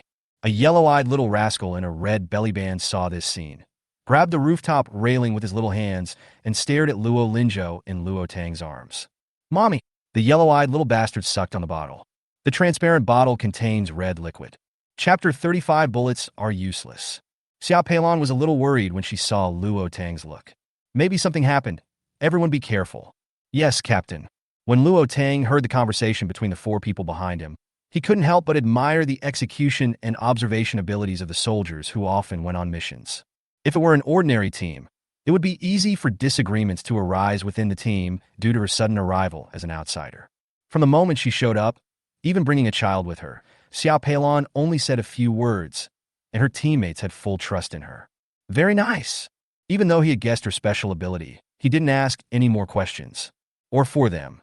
As long as she is not against the people and is not a social terrorist, they will not do anything to her. Feeling the footsteps behind him, Luo Tang said seriously, there are still a lot of survivors inside. Xiao Peilan looked at the big shopping mall. After the earthquake, the windows outside were basically shattered and the house was slightly tilted, but there was no sign of collapse. It seems that Qing City was not affected as much as the main city. A towering mountain range suddenly rose in the center of the city, and countless people were killed and injured there within one day. There was no time for rescue, and most of the people and evil creatures died in the earthquake. Xiao Peilan made a gesture, and the other three teammates immediately took out their pistols and stared at the mall door with a wary look on their faces. The glass door had already been shattered, with debris all over the floor, and it was silent inside. Xia Peilon knew that the presence of survivors meant danger. There are also a lot of first-level evil species and a bunch of raised rats. Xia Peilon, who was about to give the order to investigate, stopped and said, "Tang Tang, is there anything else you can find out?" Luo Tang placed one hand on Xia Peilon's head and pressed her head down slightly. "Don't look towards the rooftop. There's a very powerful thing there. We'll be in its sight as soon as we enter this area. I've already told you everything that's inside." Luo Tang didn't say anything more. That thing is so smart that it knows how to keep things in captivity. She was afraid that if she said too much, the thing would just attack. The thing hasn't moved yet, and she doesn't know why. Logically speaking, for high-level evil species, once a person with special abilities enters its territory, it will definitely attack, and after killing them, even if it cannot eat them all at once, it will use them as reserve food. Xia Peilon swallowed. Tang Tang meant that a very powerful evil species had appeared. This evil creature was intelligent enough to keep captive his fellow citizens who went to the mall to collect supplies. Xia Peilon made a few gestures to his teammates. Luo Tang couldn't understand the gestures she was making. Her mind was running fast now. Her head was being stared at by a scary thing in the dark. She was still standing here unharmed. She admired herself a little. Just when Luo Tang was nervous, another car stopped at the entrance of the mall. Luo Tang glanced at the four long-legged young men who got out of the car. There was a gun on his waist. She saw the one walking in the front yesterday morning. "Captain Xia, why don't you enter the mall?" Shun Yifeng asked. The apocalypse has not long passed, and there are still some supplies in large shopping malls and cities. To build a base and accommodate survivors, a lot of supplies are needed. Although the army has collected some supplies, there are evil species, earthquakes, and animal mutations. No one knows when production will resume or whether there will be other disasters. Naturally, the more supplies, the better. The yellow-eyed little villain on the rooftop shook the empty milk bottle in his hand, then looked down at the people gathered at the gate of the mall. There was a hint of sweet smell in the air, which kept coming into his nostrils. The little villain stared at the few superpowers below, his mouth watering, and he suddenly felt that the people he was raising were no longer good. Shun Yifeng felt a chill down his spine, and the chill spread from the top of his head. Unconsciously, he frowned. Something was staring at them. His superpower is detection, and it has no other function except detection. A drop of fishy saliva fell on the ground. Shun Yifeng suddenly raised his head, and Zhao Peng quickly used his superpower on Shun Yifeng. Luo Tang saw Shun Yifeng start to glow, and the little villain's claws passed through his body. Xia Peilon swooped down in front of Shun Yi, and when the golden light dispersed, she took him away from the little villain. The movements were completed in one go. In just 3 seconds, 8 people formed a group. Luo Tang was surrounded in the middle while holding Luo Linzhou. Luo Tang felt warm in his heart. Shun Yifeng reacted quickly and immediately understood what was going on and said thank you to Zhao Peng. Luo Tang was still a little confused, and the little villain was as confused as she was. She clearly saw the little villain's claws passing through Shun Yifeng's body. But after Shun Yifeng was pulled over by Xia Peilon, nothing happened. Luo Linzhou saw that Uncle Zhao Peng next to him was struggling, so he used his special power on him. Warm white light fell on his body, and Zhao Peng instantly felt that the superpower he had just consumed was restored. He glanced at the child behind him in surprise. He had fair skin, a bit of baby fat on his face, his hair was naturally curly, and his dark eyes made him look like a porcelain doll. The most important thing is that this little guy caught a big, creamy yellow mouse from nowhere and is holding it in his hand. The big mouse's black bean eyes were staring closely at the little villain who was still in a daze. Only after the golden light disappeared did Luo Tang see clearly the appearance of the little villain. He looks about the same age as Zhou, wearing a red belly band, green scales all over his body, 2 small bumps on his forehead, and long and thin black nails. There is a transparent baby bottle on her waist, which is filled with red, viscous liquid. Luo Tang smelled the faint smell of blood in the air and focused on the bottle on the little villain's waist. It seems that it is human blood. The little villain stood on the plaque in the shopping mall, glanced at Shun Yifeng, then at his own paws, and let out an exclamation of surprise. Xia Peilon aimed at the little villain and pulled the trigger. The silenced gun made no sound. Luo Tang, who has psychic powers, heard the sound of bullets breaking through the air. Everyone's breathing held, and 9 pairs of eyes stared at the little evil creature, hoping to get rid of this yellow-eyed little monster. The evil creatures they encountered before all had red eyes, so they didn't know how high the level of this little evil creature with yellow eyes was. Luo Tang did not look up at the little evil creature again, but used his mental power to explore the ground. There was an orange-eyed Earth-type evil creature underground, heading in their direction. What shocked Luo Tang the most was that the late second-stage Earth-type evil species could actually crawl underground like zombies. She had never encountered a second-level Earth-type mutant, and she didn't know if humans could burrow into the ground like the evil species. The evil underground was getting closer and closer, and suddenly stopped when it was 2 meters away from her. Chapter 36 Crisis. Luo Tang held Zhou's hand tightly, his heart in his throat. Doubters suddenly moved and squeezed out of the encirclement. Doubter's voice rang out in her mind. Big cub, leave the evil one underground to me. You and the others can deal with the little one. Black Cole smelled the rolling, earthy smell in the air, pricked up his ears, looked around alertly, and stayed close to Luo Tang. Just as the bullet was about to go through the little villain's head, at the critical moment the bullet hovered between his eyebrows. Clang! Clang! The bullet hit the plaque, bounced, fell to the ground, and rolled back to Xia Peilon's feet. The little evil creature stared at Xia Peilon with his yellow eyes. There was deathly silence all around, and Luo Tang could hear the sound of swallowing saliva. On the 9th day of the apocalypse, she witnessed the horror of powerful superpowers in the face of thermal weapons. However, the early 3rd stage mentally mutated evil species can simply ignore bullets. What about level 4, level 5, and level 6? At this moment, Luo Tang admired Shin Qiue, who was an ordinary person in his previous life and survived for 3 years in the end of the world. No wonder Shin Qiue never used a gun in the later stages. Guns are too useless in the face of high-level mental powers. Luo Tang raised her head and glanced at the little villain. She didn't know why the villain didn't take action yet. But at this glance, she actually saw a hint of joy in those yellow eyeballs. Jigu Daoda's roar broke the deathly silence. A black claw penetrated the hard black ground and poked out from the ground. The hair all over Daoda's body exploded, and his tail stood up like a big exploding gray ball of hair. Chirp! I saw the ball of fur lying on all fours, kicking off its hind legs, turning into a streak of gray light, and charging towards the cracked earth. The long black claws cut off the hand covered with blue-black scales that was sticking out of the ground. There was a howling from underground, and the ground exploded, sending rubble flying everywhere. Daoda's fat body was as agile as a cat. He made a long jump onto the flying gravel and charged towards the thing that emerged from the ground. The people who were gathered in a group were forced to disperse. Luo Tang protected Zhou and felt a powerful mental force attacking Dodo. He immediately used his mental strength to resist, and suddenly felt a sharp pain in his head. Luo Linzhou noticed something was wrong with Luo Yangtang and immediately used his healing ability on her. Gu Xiao, who was standing by, seemed to have also noticed the confrontation between Luo Tang and the little evil creature. He also used his special powers on her. Gu Xiao's superpower is also white. With the help of 2 superpowers, Luo Tang feels that his mind is much clearer. Soon, she discovered something unusual. She felt that her mental abilities had actually increased, twice as strong as before. Thinking of the strange supernatural power of Zhao Peng, the light ball, Luo Tang instantly realized that Gu Zhao's supernatural power was not simple either. They're worthy of being in the military. I'm afraid none of the missions sent out here are easy. But even if her mental power was twice as strong, she could only compete with the little evil creature, but could not defeat it. She even felt that the little villain had not yet used his full strength. The little rascal is like a child who has not eaten enough, feeling unable to use his strength. But being stuck here is not a solution.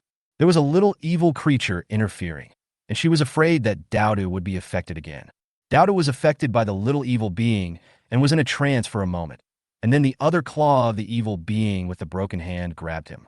A transparent barrier helped Daodu resist the attack, and then a ball of cream yellow fur climbed onto the evil species' head.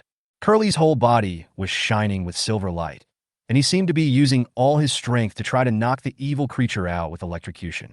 Daoda seized the opportunity, kicked his hind legs, and jumped to the same height as the evil species. A cold light flashed, and Daoda's sharp claws pierced through the evil creature's neck. A layer of hard soil instantly formed on the evil species' body. Daoda didn't want to give up the crystal core in the evil seed's brain and was about to cut off the evil seed's brain. A sharp roar came out of the little evil creature's mouth. Baldy, use your supernatural powers on the little evil creature. Xiao Peilon felt as if her brain was being bombarded. She felt dizzy and seemed like she would fall to the ground if she was touched. Zhao Peng used all his strength to attack the little evil creature. The little villain's body radiated golden light, and Luo Tang felt that all the little villain's mental power suddenly disappeared, including his breath. The little villain can't hit her, and she can't hit the little villain either. The time only lasted for 1 second, and she felt that during that second, the little villain was in a golden state. After the little villain recovered, his eyes were confused. He didn't know what happened in that second. In that second, Dao had cut off the head of the evil earth element, took out the khaki crystal core inside, and stuffed it into the small cloth bag hanging around his neck. The little villain roared from the depths of his throat when he saw his dead subordinate. Dao, come here! After learning about the bald head superpower, Luo Tang thought of a way to deal with the little villain. The little evil is at the early stage of the 3rd level, while Baldhead is only at the late stage of the 1st level. He can make the 1st level Shen Yifeng have a golden body state for 3 seconds, but it can only make the little villain become golden for a second. This second cannot allow her to kill the little evil creature, but it can allow her to trap it. Zhou, help the bald guy recover his superpowers. Gu Xiao, you will enhance Daoda's superpowers later. Bald guy, listen to my instructions and continue to use your superpowers on the little evil creature. Luo Tang said quickly. They didn't know what Luo Tang wanted to do, but they all knew how powerful she was. They have the same superpowers as the little evil species, but their level is not as high as that of the little evil species. However, they can help them resist the damage caused by the little evil species. Okay, they said at the same time. Scatter. I'll attract the little evil bastard's attention. Xiao Pei took out the dagger on her leg and slashed her hand. Bright red blood gushed out instantly. Captain. He Zhengqing, a grown man, had slightly red eyes. Judging from the amount of blood gushing out, he might have cut an artery. The scent of the mutant's blood stimulated the little evil's sense of smell. His eyes turned bloodshot, and his mind became excited. Luo Tang felt the strong mental fluctuations of the little evil creature and found the iron cage for the dog from the warehouse. She bought this cage from the pet shop and never expected it would come in handy. He gave instructions to Daodu, and with the help of Zhou, the bald man's supernatural powers were restored to more than half. He nodded to Luo Tang, indicating that he was ready. The little evil creature wanted to control Xiao Peilon to fly to itself, but due to Luo Tang's interference, it was unable to control the large object to fly towards itself. The little evil creature was furious and scratched its ears and cheeks. That mental power couldn't kill it, but it could interfere with it, which was so annoying. Looking at the group of people below dispersing, his food turned pale and looked like he was about to die. The little evil creature became even more anxious. Dead ones are not as delicious as fresh ones.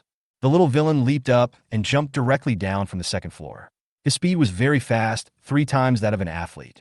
After all, the little evil species is a mentally mutated evil species, not a speed-related evil species.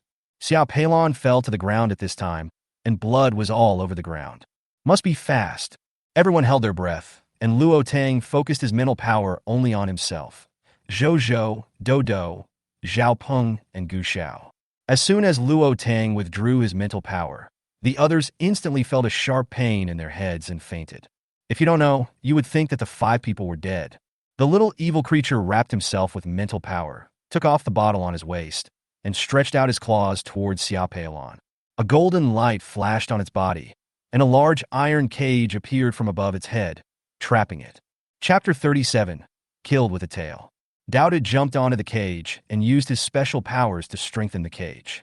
The fine steel wires were embedded into the ground, and the entire cage became one with the ground. The little rascal didn't expect that in just 1 second, he would be trapped in a big iron cage. As soon as the golden state was lifted, a bullet flew through the air. The little evil creature sensed the danger to its life, and an invisible mental barrier wrapped around it. A crisp collision sound was heard. Luo Tang's bullet fell into the cage. His eyebrows knitted together. Is there really no way to kill this little evil creature? When the little villain saw Luo Tang, he actually grinned at her. Mommy! Luo Tang did not let down her guard just because the baby called out Mommy. Instead, she became even more nervous. Sure enough, the next second a surge of mental power came sweeping in like a tide. Even Daoda fainted. Looking at the people who had fainted, Luo Tang knew that this was the only chance to kill the little evil creature. If the little bad boy runs away, I don't know if I can catch her next time. And there's Perrin. If she falls, Perrin will bleed to death. There was no time to wait for others to come to rescue. Luo Tang gritted his teeth and summoned the big whale out of the space. A melodious whale roar alerted the other search and rescue teams. Kill him. Luo Tang protected Zhou, half kneeling on the ground, looking at the little evil creature with sharp and cold eyes. The little evil creature felt the cold gaze, his expression froze, and his mental strength suddenly stagnated. It clearly saw the kid who was the same age as it calling for mommy, but she was not like that. Before the little villain could figure it out, the cage was blown up by the violent wind power, and the big whale hit the little villain with its tail. The little bastard turned into a pile of meat paste. When the whale moved its tail away, only a purple crystal core was left on the collapsed ground. Sensing the presence of other people, Luo Tang immediately put the big whale into the space. She fed Zhou a bowl of spiritual water to wake him up, then carried him to Spatial. The spiritual water cannot quickly restore the broken meridians, so she needs Zhou's healing ability to help Palon heal. After Zhou Yu woke up, he instantly understood what to do. He squatted beside Spatial and wrapped Spatial's arm with his special powers. Zhou's healing ability has reached the middle stage of the second level and can completely heal Spatial's injuries. It's just that I lost so much blood, I need to eat something good to replenish my body. Luo Tang heard the roars of the evil species in the shopping mall. Without the control of the mental evil species, those first-level evil species might have gone out of control. She is too tired now and does not have the extra energy to deal with those first-level evil species. As Luo Tang was thinking, several military vehicles drove over. When Chun Lai saw the pool of blood and his compatriots lying on the ground, his face turned cold. Several soldiers who came over were about to check when Luo Tang's voice rang out. He's not dead. He just fainted. There are still a bunch of first-level evil species inside, and there are survivors. Chun Lai instantly understood the importance of the matter. He left 2 people behind and led the others into the shopping mall. Luo Tang glanced at the 2 people who stayed behind, a man and a woman. The woman had a medicine box on her waist and seemed to be a military doctor. The others fainted for unknown reasons. Sister Xia fainted due to excessive blood loss. After checking everyone's injuries, Lin Ji turned her attention to Luo Tang. All the people in the 2 teams were unconscious, and only the woman with the child was fine. It was hard not to be suspicious. This kind of questioning look made Luo Tang very unhappy. If she was not here today, these people who rushed into the mall would most likely become food for the little evil creatures. But she didn't want to explain too much. Even if she said it, others might not wake up. As long as it didn't affect her, it would be fine. Ignoring Lin Ji, he took Zhou to Do, took out a mineral water bottle filled with spiritual water, and fed the little guy some of the spiritual water. Also fed some to Black Hole and Curly. Zhou stuffed Curly hair back into his small cloth bag. Perhaps Luo Linzhou's treatment was effective, as Xia Peilon, who had lost too much blood, was the first to wake up. When I opened my eyes, I was slightly stunned when I saw Lin Ji's face. I'm not dead. Where's Tang Tang? Xia Peilon supported herself on the ground with her hands, trying to get up quickly, but she suddenly felt dizzy and her whole body felt weak. Lin Ji quickly supported her. Sister Xia, you have lost too much blood. The person you mentioned should be over there. She knew all 4 people in Xia Peilon's team, and this Tang Tang should be the woman she was calling. Pointing to Luo Tang, who was safe and sound beside him, he took out a piece of chocolate from his bag and said, Sister Xia, I don't have any blood-replenishing medicine here. Eat a piece of chocolate first to replenish your energy.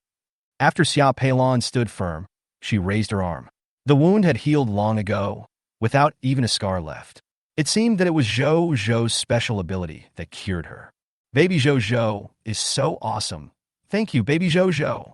Then he took the chocolate from Linji's hand. Thank you, Miss Lin. Aunt Xia, you're welcome. Mommy has dealt with the little bad guy. He has become a pool of meat paste. Luo Linzhou pointed to Xia Peilon's side. She didn't know how Luo Tang did it. The big iron cage that originally trapped the little evil creature was swept to the side in a twisted posture. A huge indentation like a fish tail appeared on the ground beside him, and in the middle of the indentation was a pile of foul-smelling mud, which seemed to be the corpse of the little evil creature. Could it be that Tang Tang has a 3rd superpower? Luo Tang was rubbing down his head when he felt an admiring gaze. He looked up and saw Paelon and was a little confused. Tang Tang is so awesome. With 3 superpowers, she is simply the chosen one. Daodu woke up slowly, opened his eyes, looked left and right, and opened his forearms to hug Luo Tang. Where is the little evil creature Jigu? Dead and turned into pulp. A look of pity flashed in Daodu's dark eyes. Luo Tang thought it was his illusion. Wouldn't it be a good thing if the little evil creature died? Jigu, big boy, the crystal core is gone.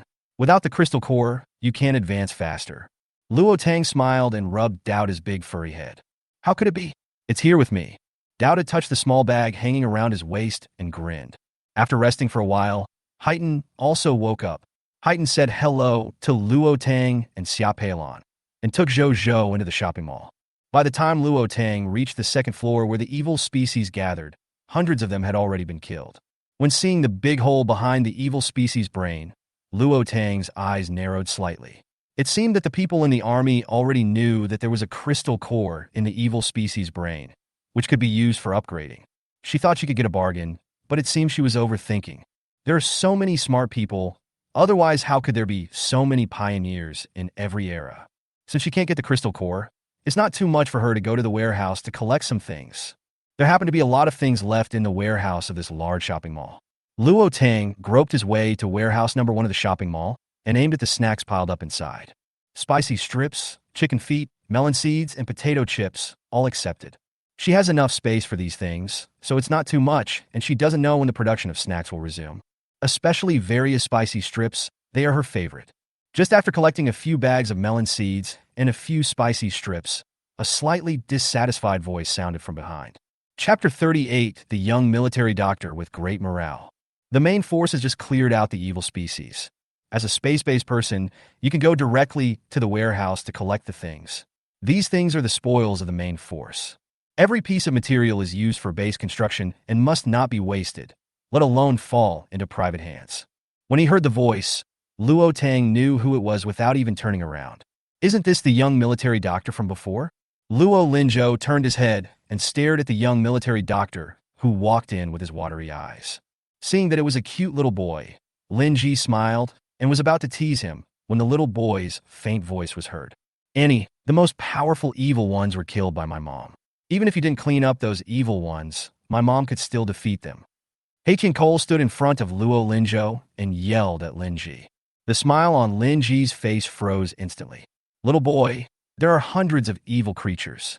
Do you think your mom can handle them? Lying is not a good thing. Oh, so you are a bad boy, Annie. Lin Ji was confused for a moment before she realized what Luo Linzhou meant. With the dim sunlight filtering through the warehouse, she once again looked at the child standing in front of her. He looked no more than 3 or 4 years old, but he could actually play word games with her. Or maybe his mother brainwashed him, or maybe the child always thinks his parents are the best in the world. Lin Ji didn't want to argue with the child. What made her angry was Luo Tang, and the time she spent talking to her son. Not only did she not stop what she was doing, she was also collecting snacks. Even if they were just some snacks, they were supplies belonging to their army. If all the evil creatures were killed by people who were not in the army, how could this woman enter the warehouse safely? Lin Ji was about to scold Luo Tang when Chun Lai and Xia Peilon also entered warehouse number 1. Lin Ji, go and check the injuries of the survivors outside. Chun Lai didn't understand why Lin Ji, as a military doctor, didn't go to treat the survivors but ran into the warehouse with others. Lin Ji felt that there was something wrong with Luo Tang, so she followed her in. He saluted, "Report, Captain. This woman took supplies privately. Captain Xia has already told me that they encountered 2 very powerful evil species.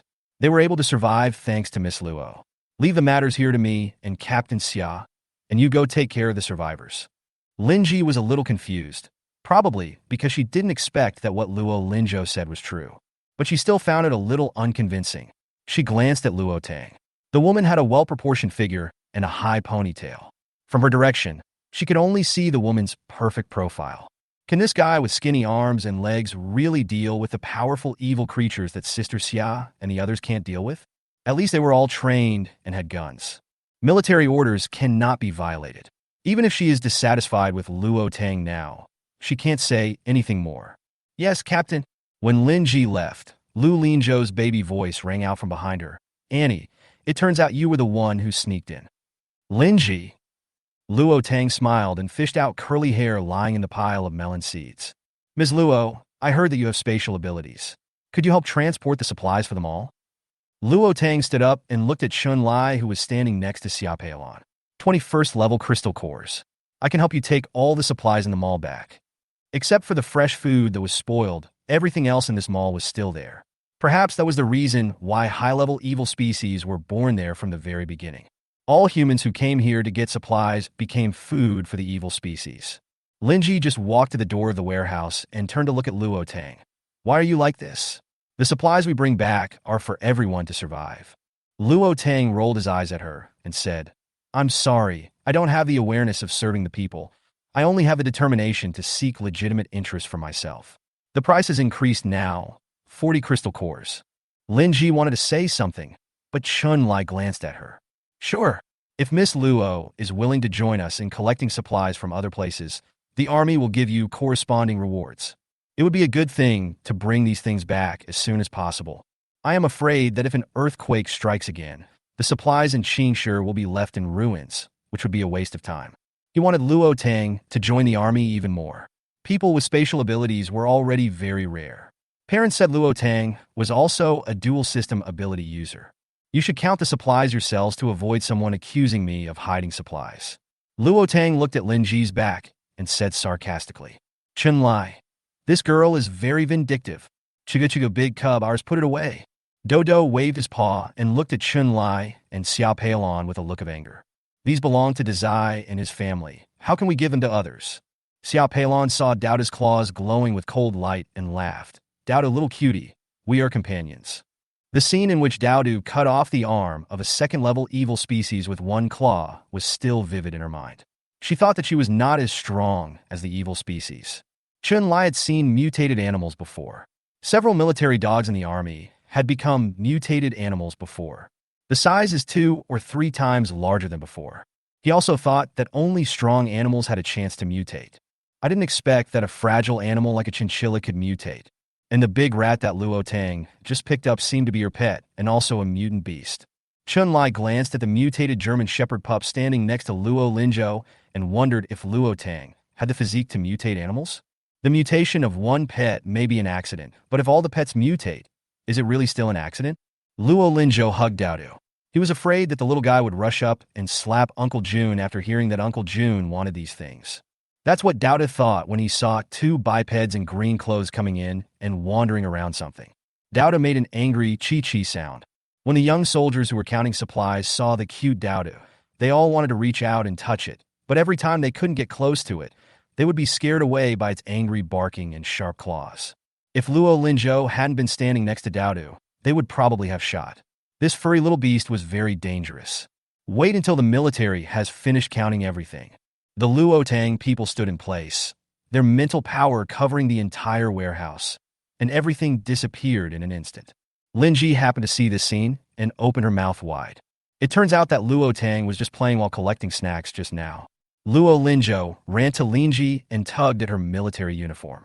A bright smile appeared on her little face. Annie, I said my mommy is the best. Linji remained silent. Her intuition told her that Luo Tang had more than one superpower. Chapter 39.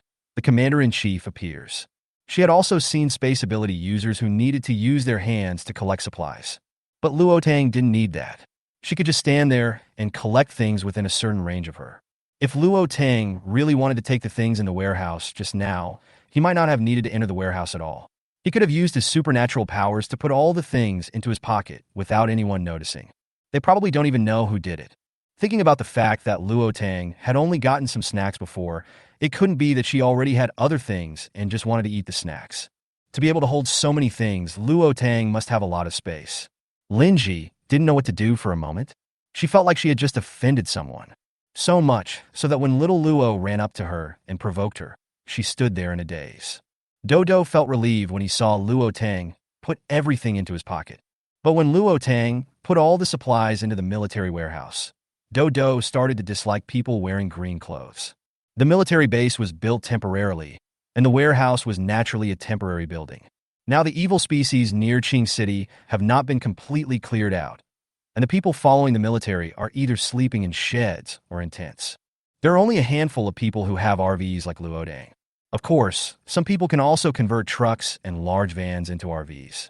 Luo Tang picked up the little fellow with puffy beard and glared, and stuffed a few crystal cores into its small bag.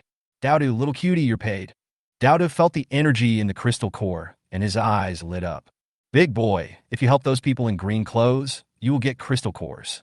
We have to negotiate with them about this. Luo Tang weighed the bag with her hand. She felt that the little guy was getting fatter every day. The curls didn't seem to be growing anymore. Jigu, big boy, how can we talk? Luo Tang smiled and said, Dodo, first of all, you have to be able to speak human language. Also, you can't run around when Zhou and I are not with you. If you are caught by the bad guys, Dodo will be killed. When Dowda heard this, his ears pricked up and he waved his paws in the air. Chia wants to catch me and beat it to death. Chun Lai and his teammates were just coming out of the warehouse after counting the supplies, and when they turned the corner, they ran into Luo Tang, who had not gone far. The woman was wearing a black leather jacket and leather pants, holding a large silver-gray fur ball in her arms, and her tone of voice was much gentler than during the day. Captain, Chun Lai made a gesture. He didn't know if it was his illusion, but he felt that Luo Tang could understand what the mutant beasts were saying. Luo Tang turned his head and glanced at a few people. Do you guys have a hobby of eavesdropping on other people? Chun Lai thought they didn't make any footsteps, so he smiled, revealing his big white teeth. Luo Tang just turned around. Dodo looked up and met Chun Lai's eyes and started to complain in Luo Tang's ear. Chigu, big kid, this guy's smile looks like the person on the paper box you used to brush your teeth with. Luo Tang, who was about to speak, fell silent. Could it be that Dowdu was talking about the black toothpaste that she used before? The display was just a little darker, but not that dark. Maybe it's because Dowdu's color feeling is different from others. Luo Tang thought silently. Miss Luo, I saw you were having a great time chatting with your pet, so I stopped because I felt bad to disturb you. Luo Tang raised an eyebrow. Second Lieutenant Chun, do you think I look stupid? Let me remind you, be careful when you meet a psychic in the future. Looking at Luo Tang's receding back, Chun Lai frowned. He didn't know what abilities the psychics had. There were many people in his army who had awakened their special powers with a wide variety of special powers, and all those who awakened would report it. Until now, he had never heard of anyone with psychic powers. Maybe other troops will have it. They have only been in Qingshi for about a day.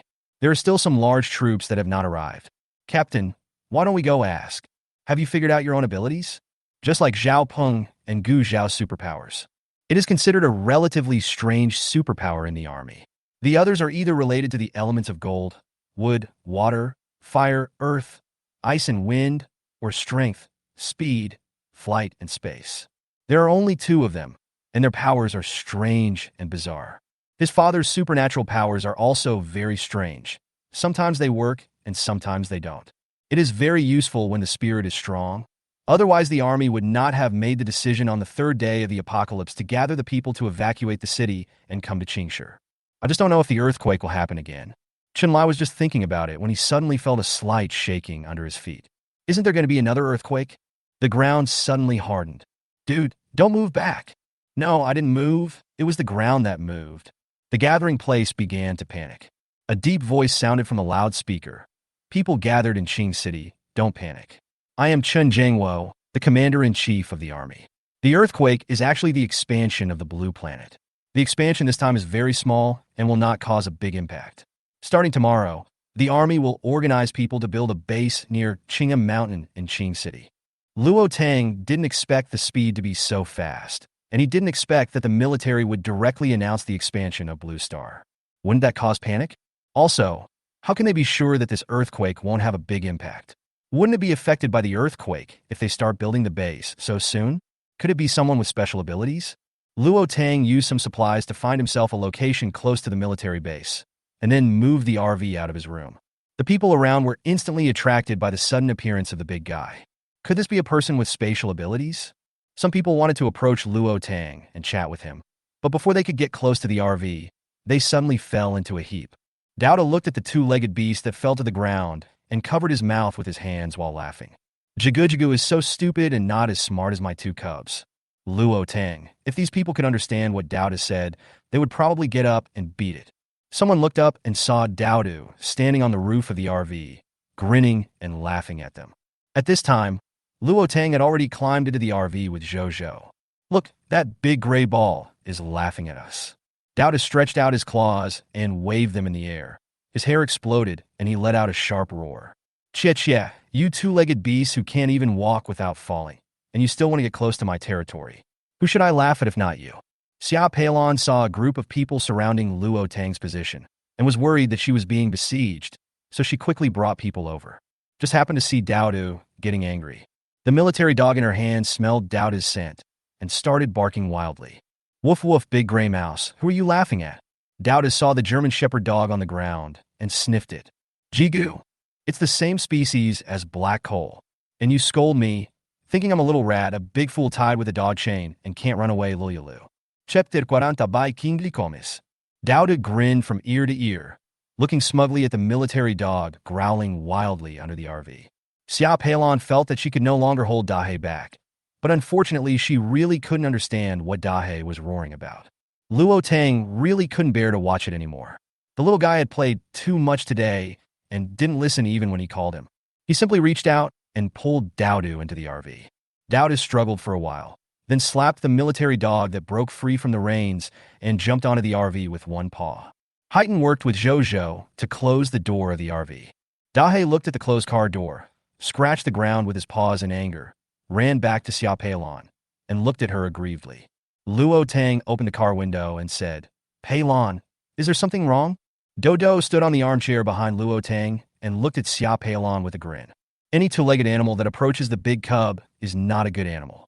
It must always be vigilant, and glanced at Black Coal. The lying Black Coal stood up instantly, listening in all directions and looking in all directions. Luo Linzhou feels that Hai Tamii is a little bit neurotic recently. Xia Peilon always felt that Dowdu had bad intentions. Thinking of Dowda's fighting ability, she quickly said, It's okay. I just saw a lot of people gathered here, so I came to see what's going on. You must always pay attention to the mutant beasts you raise. If they accidentally hurt someone, it will be difficult to deal with. It's getting late. You should go to bed early. Xia Peilon felt that with every word she spoke, Dowda's eyes staring at her became more and more ferocious. There are no houses or electric lights, so at night everyone can only live in tents or cars. Naturally, many people started to think about it when they saw Luo Tang's RV. Dad, I feel like something bad happens every time I get close to that woman's RV. It must be her doing. With the bright moonlight, Chen Lulu could see the majestic body of the RV not far away through the car window. We are all human beings. Why can that woman survive the apocalypse with a child as if it were a piece of cake, while they have to live in a tent full of mosquitoes? She had been eating dry bread for several days and hadn't taken a bath for 7 days. She could even smell the sour odor on her body. You think the people who are close to her don't know that the woman is definitely a superpower. In addition to the space power, she must have other superpowers. Dad, what do you say we try to get her RV? Do you think others don't care? The military is always patrolling the garrison. What's the use of getting a car without extra gasoline? He knew how much fuel a large RV like that consumed. He saw that the woman had not driven the RV since she arrived at the garrison. Today, when she went to the city with the soldiers, she also drove another car and put the RV into her own space. Space! It would be great if he could also awaken the space ability. Think about it, before the end of the world, you were still a wealthy small boss. After the end of the world, money is just a piece of waste paper and is worth nothing. Look at those people who have awakened their superpowers. Even if they were office workers before the end of the world, they're doing much better than him now. Anyone with a superpower can kill the evil and obtain supplies, or help the army and get supplies. When the stored food is gone, I don't know what to do. They could only carry bricks for the army and get rations, which was so tiring. Dad, wouldn't it be nice if we put it on the ground and use it as a house? Do you think you have the ability to get that woman's car? Qianhua rolled his eyes at his daughter. He had no choice. Many people were eyeing that car. During the day, the woman went out with the army. As soon as I came back, a bunch of people went up. Before they got close to the RV, they fell to the ground. Immediately afterwards, the military personnel rushed over. There's no way to start. Dad, you don't understand this. Let my brother dress up nicely and let him seduce that woman. She is a space-based psychic and must have a lot of supplies. Let her become my sister-in-law, and we will be well off. Luo Tang didn't know that many people were planning to attack her. At this moment, she was enjoying dinner with her son in the space. Unexpectedly, what she ate after the apocalypse was better than before it. There were 5 dishes and 1 soup on the table, including sweet and sour pork ribs, spicy chicken cubes, boiled pork slices, lotus root and pork rib soup, and 4 large lobsters. She put each dish in a wash basin, and if she couldn't finish it, she would put it in the space warehouse and take it out when she wanted to eat it. It would still be hot. It's not that she didn't eat well before the end of the world, but the food grown in the space is really better than that outside. She slaughtered the pigs and chickens freshly, dug the lotus roots from the space pond, and the lobsters were space marine creatures. Every ingredient tasted delicious no matter how she cooked it. Luo Tang and his son were enjoying the delicious food, while Bai Qingli and his brother were eating steamed buns. Brother, I found out that most of the city has sunk and was submerged by the sea. Most of the people in the city followed the army and moved away. Murong Yin really thought his brother was sick. Who the hell is coming to the end of the world and has crossed half of Dragon Kingdom, running from the imperial capital to the city? I almost died on the road several times, either encountering evil species or major earthquakes or horrible mutant creatures.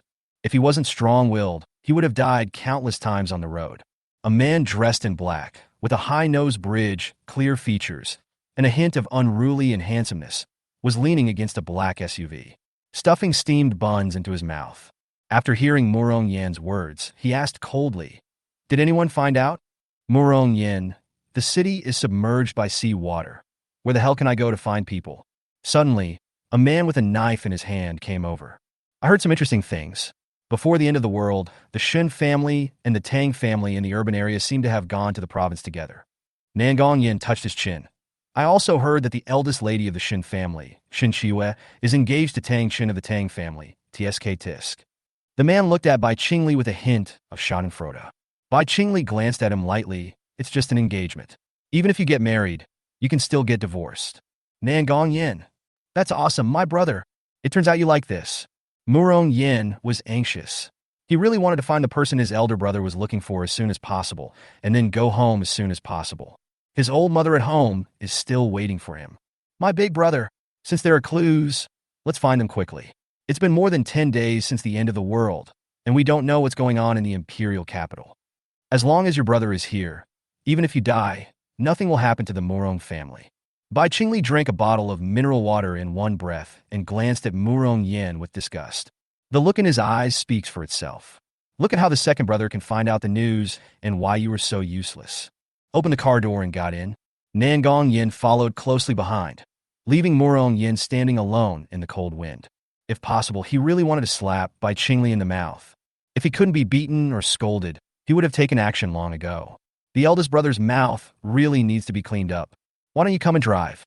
Stand there and drink more air to save food for me." Bai Qingli's cool voice came from inside the car. Chapter 41, Keep Up with Shin Chiyue. Murong Yin couldn't figure out how the mouth of 37 degrees could say the words minus 37 degrees. The black off-road vehicle was driving on the broken road, and a spacious avenue that had obviously been cleared appeared in front of Bai Qingli. He asked Murong Yin to park the car beside the road and looked around. Suddenly, a motorcade passed by him, and he seemed to hear the people in the car shouting Yu's name. Bai Qingli's eyes darkened, and he glanced at the license plate number of the last car. "Brother, the license plate number is not simple at first glance. Could it be the car of a big family in the city before the end of the world?" Nangong Yin said. "Follow up." "Yeah? Are we really not going to follow the army to clear the city?" Shin Tingyin still felt that it would be safer to follow the army. She really didn't expect that the end of the world would be so terrifying. During the last 10 days or so, she had not even had a decent hot meal. "These days I am either collecting supplies or killing evil species." Fortunately, her ability has reached the early stage of the second level, and killing evil species is easier than before. If Yia hadn't woken up early and stocked up on supplies, he would have avoided many dangers with her. She might still be hungry now. "Mom, there are mountains next to Qing City. We may be harassed by mutated animals from time to time in the future. Let's go to the Chang'e Plain in the province, which may be better. After we have passed the city, we will find an uninhabited house to rest for the night and eat. The food is hot in your mouth." Shin Qiwen knew that her mother was very tired these days. For a person who was pampered before the end of the world, running around in the end is really terrible. For her, being able to eat well, sleep peacefully for a few hours at night, and having powerful powers was a much better experience than the wandering life in her previous life. But this is not enough. If she wants to lead her mother to live a good life before the end of the world, she needs to be stronger. "Shin Chiyue, why do you want to team up with Tang Shin? Don't you know that he has disliked him since he was a child?" Shen Tingyan glanced at Shen Qiyang in the back seat. Why are you talking to your sister? If it weren't for this kid's supernatural powers, she would have wanted to slap him with itchy hands. He had been calling Tang Dang and Ye for more than 10 years, but suddenly one day the name changed to someone else, and for a while he really couldn't adapt. Just call him by his full name. Sister, why do I feel like there is a black off-road vehicle following us? Shen Tingwan was afraid that the three of them would start arguing again while they were talking. Just when she passed the car, she noticed that there were several cars between the black off-road vehicle behind them and their car. Even though the car clearly had a chance to continue overtaking, it just followed them not far or close to the car. Shen Qiyue turned her head, looked past Bai Qingli and Murong Yin through the car window, and fixed her eyes on Nangong Yin. I was so happy that it turned out to be him. Could it be that they're going to the Chang'e Plain now? Nangong Yin felt a strange gaze, and his handsome brows wrinkled slightly. Murong Yin whistled. Second brother, the beautiful woman in the car in front of me just looked directly over me, and eldest brother. Do you think your spring is coming? Bai Qingli gave him a shock and said, drive well, and you can ask about the person in the car in front of you later. Murong Yin smiled and said, brother, I knew you would still think about your second brother's lifelong affairs. Xiaoyan, do you treat me like nothing? In the last days, don't be unable to walk after seeing a beautiful woman. Murong Yin retorted, how could that be? I just like to tease beautiful women, and I'm not really romantic. I'm afraid that you'll get into trouble while teasing. It won't be good if you're entangled with others. Nangong Yin said helplessly, how could that be? I know my limits. He didn't want to tease ordinary beauties anymore. Although the woman in the car in front was pretty, she was not stunning to the point of stunning him. But in this end times, if you have clean clothes and a clean face, you're living a good life. This is what Murong Yin is concerned about. What made him most curious was that he and his elder brother were clearly sitting in the front seat of the car. Why did the woman's eyes ignore him and his eldest brother and fall on his second brother in the back seat? Although the second brother is good-looking, he is still inferior to the eldest brother. It seemed that the second brother didn't know that woman either. Moreover, they have lived in the imperial capital since childhood and are basically unfamiliar with the people in the city. Murong Yin looked at the car in front of him, and then looked at Nangong Yan's face through the mirror in front of the car. She has slightly upturned fox eyes and a small mole at the end of her eyes, which makes her look a bit indistinguishable from male to female. Is there anyone who particularly likes his second brother's model? What Shen Qiyue didn't know was that because she glanced behind her, it made Murong Yin think a lot. At this time, she was thinking about how to strike up a conversation with Nangong Yin. In her previous life, she met Nangong Yin on the 15th day of the apocalypse. When she was in the quagmire, Nangong Yin appeared to save her. If Nangong Yin hadn't saved her, she might have died by then. How can I live to the 3rd year of the apocalypse, recognize my mother, obtain the mutation fruit, and know my identity? Just thinking about Nangong Yan's eldest brother gave Shen Qiyue a headache. If it weren't for him, maybe she could have followed Nangong Yin in her previous life. To this day, she can still remember the way he looked at her like she was trash. Shen Qiyue clenched her fingers slightly. She remembered that they seemed to have come down from the imperial capital to look for someone. Shen Qiyue tried hard to recall the scene when she met Nangong Yin in her previous life. After Nangong Yin rescued her at first, Bai Qingli ignored him. It wasn't until he heard her name that he looked at her like trash, as if she didn't deserve to be called Shen Qiyue. Could it be that Bai Qingli came to see Luo Tang? Before Luo Tang turned 18, her name was Shen Qiyue, and she was the eldest lady of the Shen family. Shen Qiyue shook his head. If he really knew Luo Tang, why didn't he keep in touch with Luo Tang for 4 years? Shen Tingyan noticed her daughter's abnormality and quickly asked, yeah, what's wrong? Hearing her mother's voice, Shen Qiyue found herself trapped in memories. Mom, do you know who the father of Luo Tang's child is? I don't know about this. She was about to get engaged to Tang Chun, but she was found to be pregnant. At that time, I was still thinking about asking her to abort the child in her belly, but she refused. Fortunately, I later found out that she was not from my Shen family. Shen Tingyan paused and continued. Xiao Peilon of the Xiao family should know that she might be the kidnapper's child. When she was 18 years old, she and Xiao Peilon went to the beautiful country and were kidnapped. Unfortunately, I spent a lot of money at that time. Pay someone to rescue her. No wonder Luo Tang has been with her since she was a child and has not been close to her. After all, she is not his biological child. Shen Qiyue didn't know what to say for a while. If Luo Tang's child really belongs to the kidnapper, coupled with what his mother did to Luo Tang, his grandfather and father's indifference to Luo Tang, she had a feeling that Luo Tang was unlucky in the Shen family. Yeah, why did you suddenly ask about Luo Tang? Chapter 42, brother. I also want to eat hot pot. Nothing, just curious. Shin Chiyue looked at her mother's profile, and she could feel that her mother still had feelings for Luo Tang. Otherwise, Luo Tang would have directly asked for 1 billion that day, and his mother would have given the money directly to Luo Tang without even bargaining. She didn't believe that with the Shun family's methods, it would not be easy to deal with Luo Tang, who had no background. Even after Luo Tang left the Shin family for 4 years, her room had not been changed, it was just not cleaned. It was probably because her mother was feeling stifled about what Luo Tang did 4 years ago, and she was also angry that her grandfather and father had lied to her for so many years. All of this was blamed on Luo Tang. If Luo Tang had aborted the child in her belly, her mother would never have kicked Luo Tang out of the Shin family. When she entered Yuhui base in her previous life, Luo Tang was still with the Shin family. It seemed that Luo Tang and the Shin family broke up because of her arrival. Yeah, don't mention her. She has nothing to do with us anymore. Shin Tingyan emphasized. Shin Chiyue hummed softly. She could understand that Luo Tang had been in the Shun family for more than 10 years, and the friendship she had with Shin Qiang for more than 10 years could not be replaced by her in a few days. Slowly, time will change everything. Yeah, there is a service area in front. It seems that it was not greatly affected by the earthquake. It is getting very late. Why don't we go there to rest for the night? Shin Tingyan said. Okay, Dad, drive carefully. That road has not been cleared by the army. The road is dilapidated and difficult to walk on. Shin Chiyue reminded. Okay. Nanqing smiled and concentrated on driving again. Luo Tang didn't know that Bai Qingli was still alive. After eating and drinking, he played with Zhou Zhou for a while. Take out the crystal cores harvested today and start distributing them. The second-level Earth crystal core is for Daodu. The little guy contributes the most. She helped the army transport supplies and earned 121st-level crystal cores. That mental power crystal core was naturally given to her. With that crystal core, her mental power ability could be upgraded to the 3rd level. Luo Tang placed the crystal cores on the table and said, put these 120 crystal cores here. Everyone must practice tonight. How much you can absorb depends on your own abilities. Glancing at Curly, who was grinding his teeth, he was the laziest of all the members. The barrier ability of Black Hole has reached the middle stage of the 2nd order, and the fire ability has also reached the late stage of the 1st order.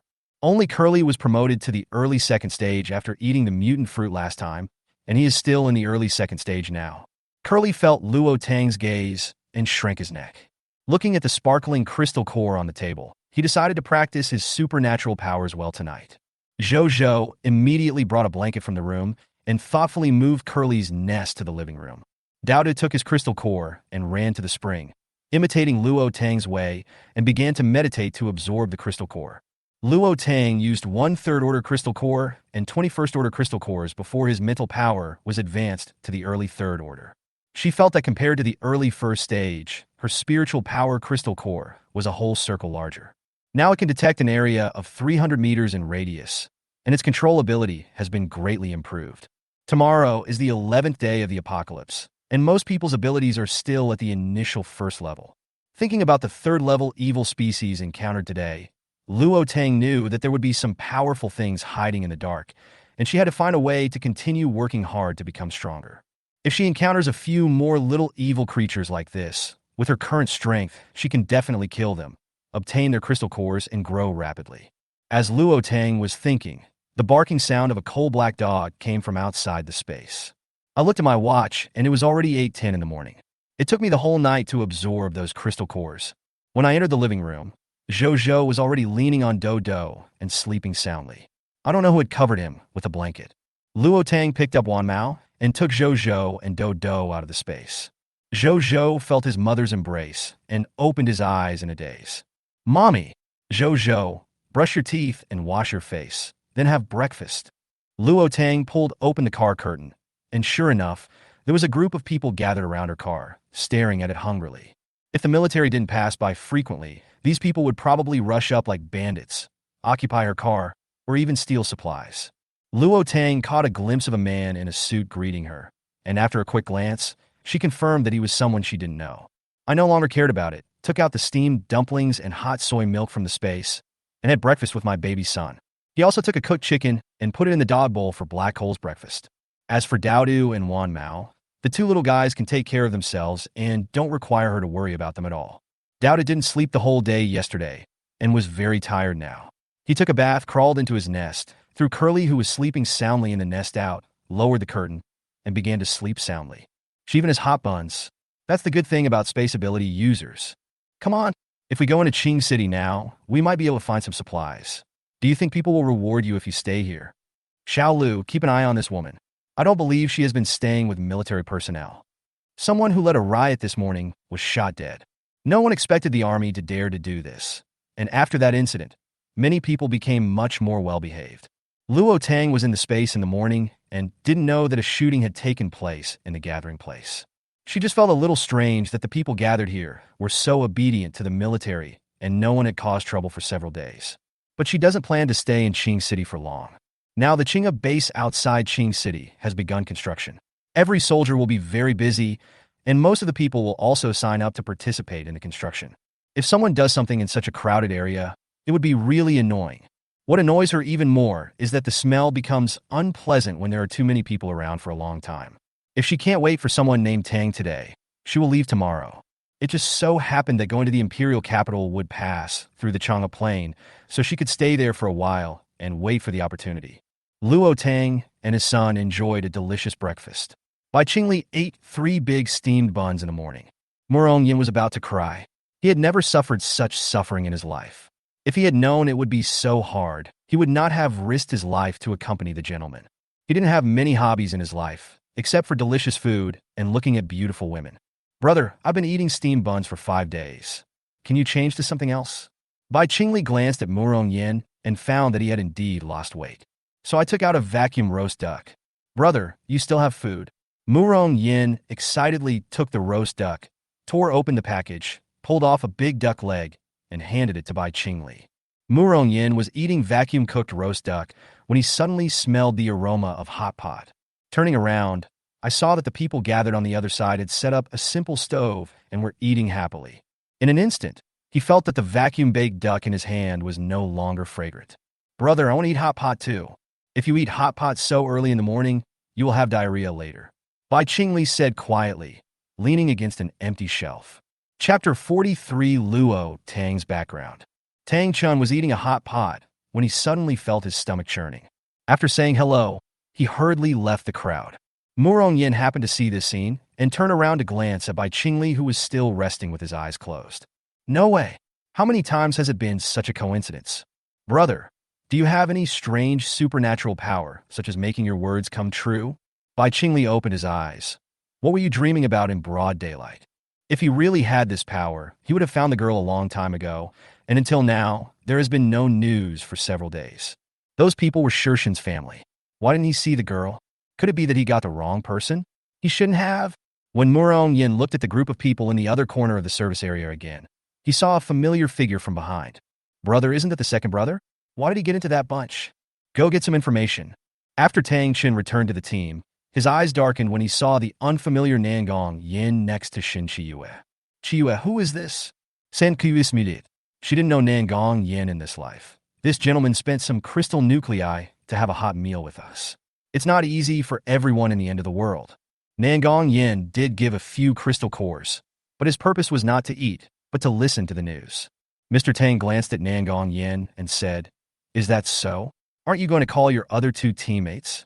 Nangong Yin chuckled. My eldest brother doesn't like crowded places. Nanqing narrowed his eyes. He didn't know if it was his illusion, but he always felt that this person was very similar to Nangong Huaiji. Nanqing's gaze made Nangong Yin feel a little uncomfortable. He raised his head and looked in the direction of his gaze, just in time to meet Nanqing's somewhat honest smile. Nangong Yin lowered his eyes slightly. The man's smile looked a little incongruous. He touched the small knife on his chest. As an excellent doctor, he was sure that the man had undergone major surgery on his face. His face now is probably nothing like what he used to look like. Shin Chiyue was a little confused. She didn't know why her father looked at Nangong Yin, and Nangong Yin looked at his father in a strange way. Mr. Tang noticed something unusual about the Shun family and asked, "This little friend seems to have an extraordinary temperament. I wonder if he is from the city. What is his name?" Nangong Yin had a gentle smile on his face. "Hello, old man. I come from the Nangong family in the imperial capital, Nangong Yin, and I'm here to find someone." Nangong Yin glanced at Shin Chiyue. It's just that he hasn't been found yet. When he heard about the Nangong family in the imperial capital, Nanqing's mind buzzed. He unconsciously picked up a piece of mutton, but Shun Tingyan knocked it away. "Aching, this is mutton. You are allergic to mutton, so you can't eat it." Nanqing smiled and said, "Tingyan, I didn't pay attention for the moment." Nangong Yin glanced at Nanqing. He felt that it was not his imagination. When he heard about the Nangong family in the imperial capital, the slight expression on the man's face changed for a moment. After knowing Nangong Yan's identity, Mr. Tang laughed and said, "It turns out that he is from the Nangong family in the imperial capital. I know your grandfather Nangong Fu. My wife was seriously ill at that time, and it was only after I invited your grandfather to heal her. I don't know who Xiaoyan is looking for. Maybe Grandpa Tang knows." The Nangong family in the imperial capital is a family of traditional Chinese medicine. After the end of the world, doctors may be even more in demand. What's more, everyone in the Nangong family has excellent medical skills, and friendship cannot be achieved only by having money. Nangong Yin glanced at Shin Chiyue again. They originally found out that the woman's name was Shun Chiyue last night, but the eldest brother said that they were not the people he was looking for. He was now sure that these people were from the Shin family and the Tang family in the pre-apocalyptic city. Either the eldest brother recognized the wrong person, or the little girl he fell in love with deceived him, or there was something wrong with the Shin family. "I wonder why Mr. Nangong always glances at my daughter?" Shin Tingyan was a little dissatisfied. This man kept looking at Ye. As a mother, it was strange that she wasn't angry. "Nangong Yin, Chiyu is my fiancé." Tang Chen wanted to get angry when Nangong Yin glanced at Shin Chiyu for the first time, but was stopped by Mr. Tang's eyes. He had also heard of the Nangong family in the imperial capital, but it was now the end of the world, and he wanted to return to the imperial capital, but he didn't know if he would have the chance to do so. Shin Chiyue's face froze when she heard Tang Chen's words. She was afraid that Nangong Yin would misunderstand, so she quickly said, "The engagement between the Tang family and the Shun family has long been cancelled." Tang Chen retorted, "It's just that the engagement with Luo Tang is invalid." When Nangong Yin heard Tang Chen's words, he had a guess in his mind. He quickly asked, "Who is Luo Tang? Could it be Shin Chiyue too?" Why did young Master Nangong ask this? Tang Chen felt that Nangong Yin was inexplicable. Nangong Yin smiled and said, "Master Tang, don't get me wrong. The person my eldest brother and I are looking for is also named Shin Chiyue, but it's not Shin Chiyue from the Shin family." He only looked at Miss Shin a few more times when he heard Miss Shin's name. Nanqing lowered his head and silently plucked the rice in his bowl. He actually came to see Luo Tang. "Oh, really? I wonder what the relationship is between Shun Chiyue, whom Xiaoyan is looking for, and you? How old is she?" Mr. Tang suddenly became interested. The city's name is Shun Chiyue, and there aren't many names with the same name. This name is not popular. Nangong Yin smiled and said, "Sister, I am 22 this year." When he said this, Nangong Yin could already guess the expression on his eldest brother's face. Bai Qingli has psychic powers. Even if Shin Chiyue and a group of people are far away from him, they can still hear their conversations clearly. After hearing Nangong's words, his face turned cold unconsciously. Nangong Yin was also helpless. Could it be that he wanted to talk about sister-in-law? At the age of 22, this little girl has just graduated from college. He didn't know the person his elder brother was looking for, and he had nothing to do with her, so he could only make it up. After hearing the word sister, the smile on Nanqing's face froze. Shin Tingyan was a little confused. "Sister 22. Luo Tang happens to be 22 this year, and she is an orphan of unknown origin. Before she turned 18, she was named after her daughter Shin Chiyue. But this is impossible. The child who was lost in the imperial capital traveled across more than half of the Dragon Kingdom to the city." Shin Tingyan looked carefully at Nangong Yan's face when he saw those seductive fox eyes. She didn't know if it was an illusion, but she suddenly felt that Luo Tang really looked a bit like Nangong Yin. It can't be such a coincidence. Chapter 44, Knowing Luo Tang's Traces. Before I found my biological sister, there was an adopted sister named Shin Chiyue who left the Shin family 4 years ago. Shin Qiang, who had been sitting quietly, suddenly said. Nangong Yin didn't expect that the Shin family would have drama about the real and fake daughter. For years ago, the timelines happened to coincide. If you are really here to find your sister, then why have you been doing it all these years? Or, why haven't you found her in the past 4 years? Tongtong's 18th-year-old is Shin Chiyue, so it may not be possible to find out. Then what happens next? Shin Qiang felt that Nangong Yin was suspicious. To be fair, he hoped that Tang Tang could find his family. The Nangong family in the imperial capital is very powerful. If it is really Tong Tong's family, there will be a guarantee for her in the last days. Shen Tingyun gladid at Shen Qian. This stupid son always turned his elbows outward every day. If Luo Tang is really a member of Nangong's family in the imperial capital, and he still hates them, wouldn't it be offending? Nangong Yin coughed lightly. It turned out that 4 years ago, my eldest brother found some clues. Due to an accidental injury, he became a vegetative state and was lying in the hospital bed. Only when the apocalypse broke out was he lucky enough to wake up, and I learned the news about my sister. Nangong Yin felt a strong and cold spiritual power, and his body trembled unconsciously. Shen Qiyue's eyes narrowed slightly. There was a high probability that Luo Tang was really the person Nangong Yin was looking for. Shitiasid Shen Qian. If Luo Tang was really Nangong Yan's sister, then she and Nangong Yin would be together. From the bottom of her heart, she didn't want Nangong Yin to find Luo Tang. In the apocalypse, it is not known how long Luo Tang can survive alone with a child. But Nangong Yin was her savior. Shen Qiyue glanced at Nangong Yin. She had a high nose and fair skin, especially her beautiful fox eyes, which were really similar to Luo Tang's eyes. Shen Qiang gently pulled off Shen Qiyue's hand. Ever since Nangong Yin appeared, Shen Qiyue had been acting abnormally. Could it be that he wanted to prevent Nangong Yin from finding Luo Tang now? But why? Tang Dang has left the Shun family and has no major conflicts with Shen Qiyue. If he really felt that Tang Dang had occupied her identity as the eldest lady of the Shun family for 18 years and hated Tang Dang, he would not look down on her at all. It wasn't Tang Dang who made her live a hard life. It was her parents who accidentally lost her. Tang Dang almost died several times in the Shin family. What happened when he was 4 years old is still fresh in his memory. Shen Qiyue felt Shen Qiang's disgust, struggled in her heart, and said, I don't know if the person you are looking for is Luo Tang. She was indeed the eldest lady of the Shun family before she turned 18, and I was not. Ye stop talking. Shen Tingyun held Shen Qiyue's hand.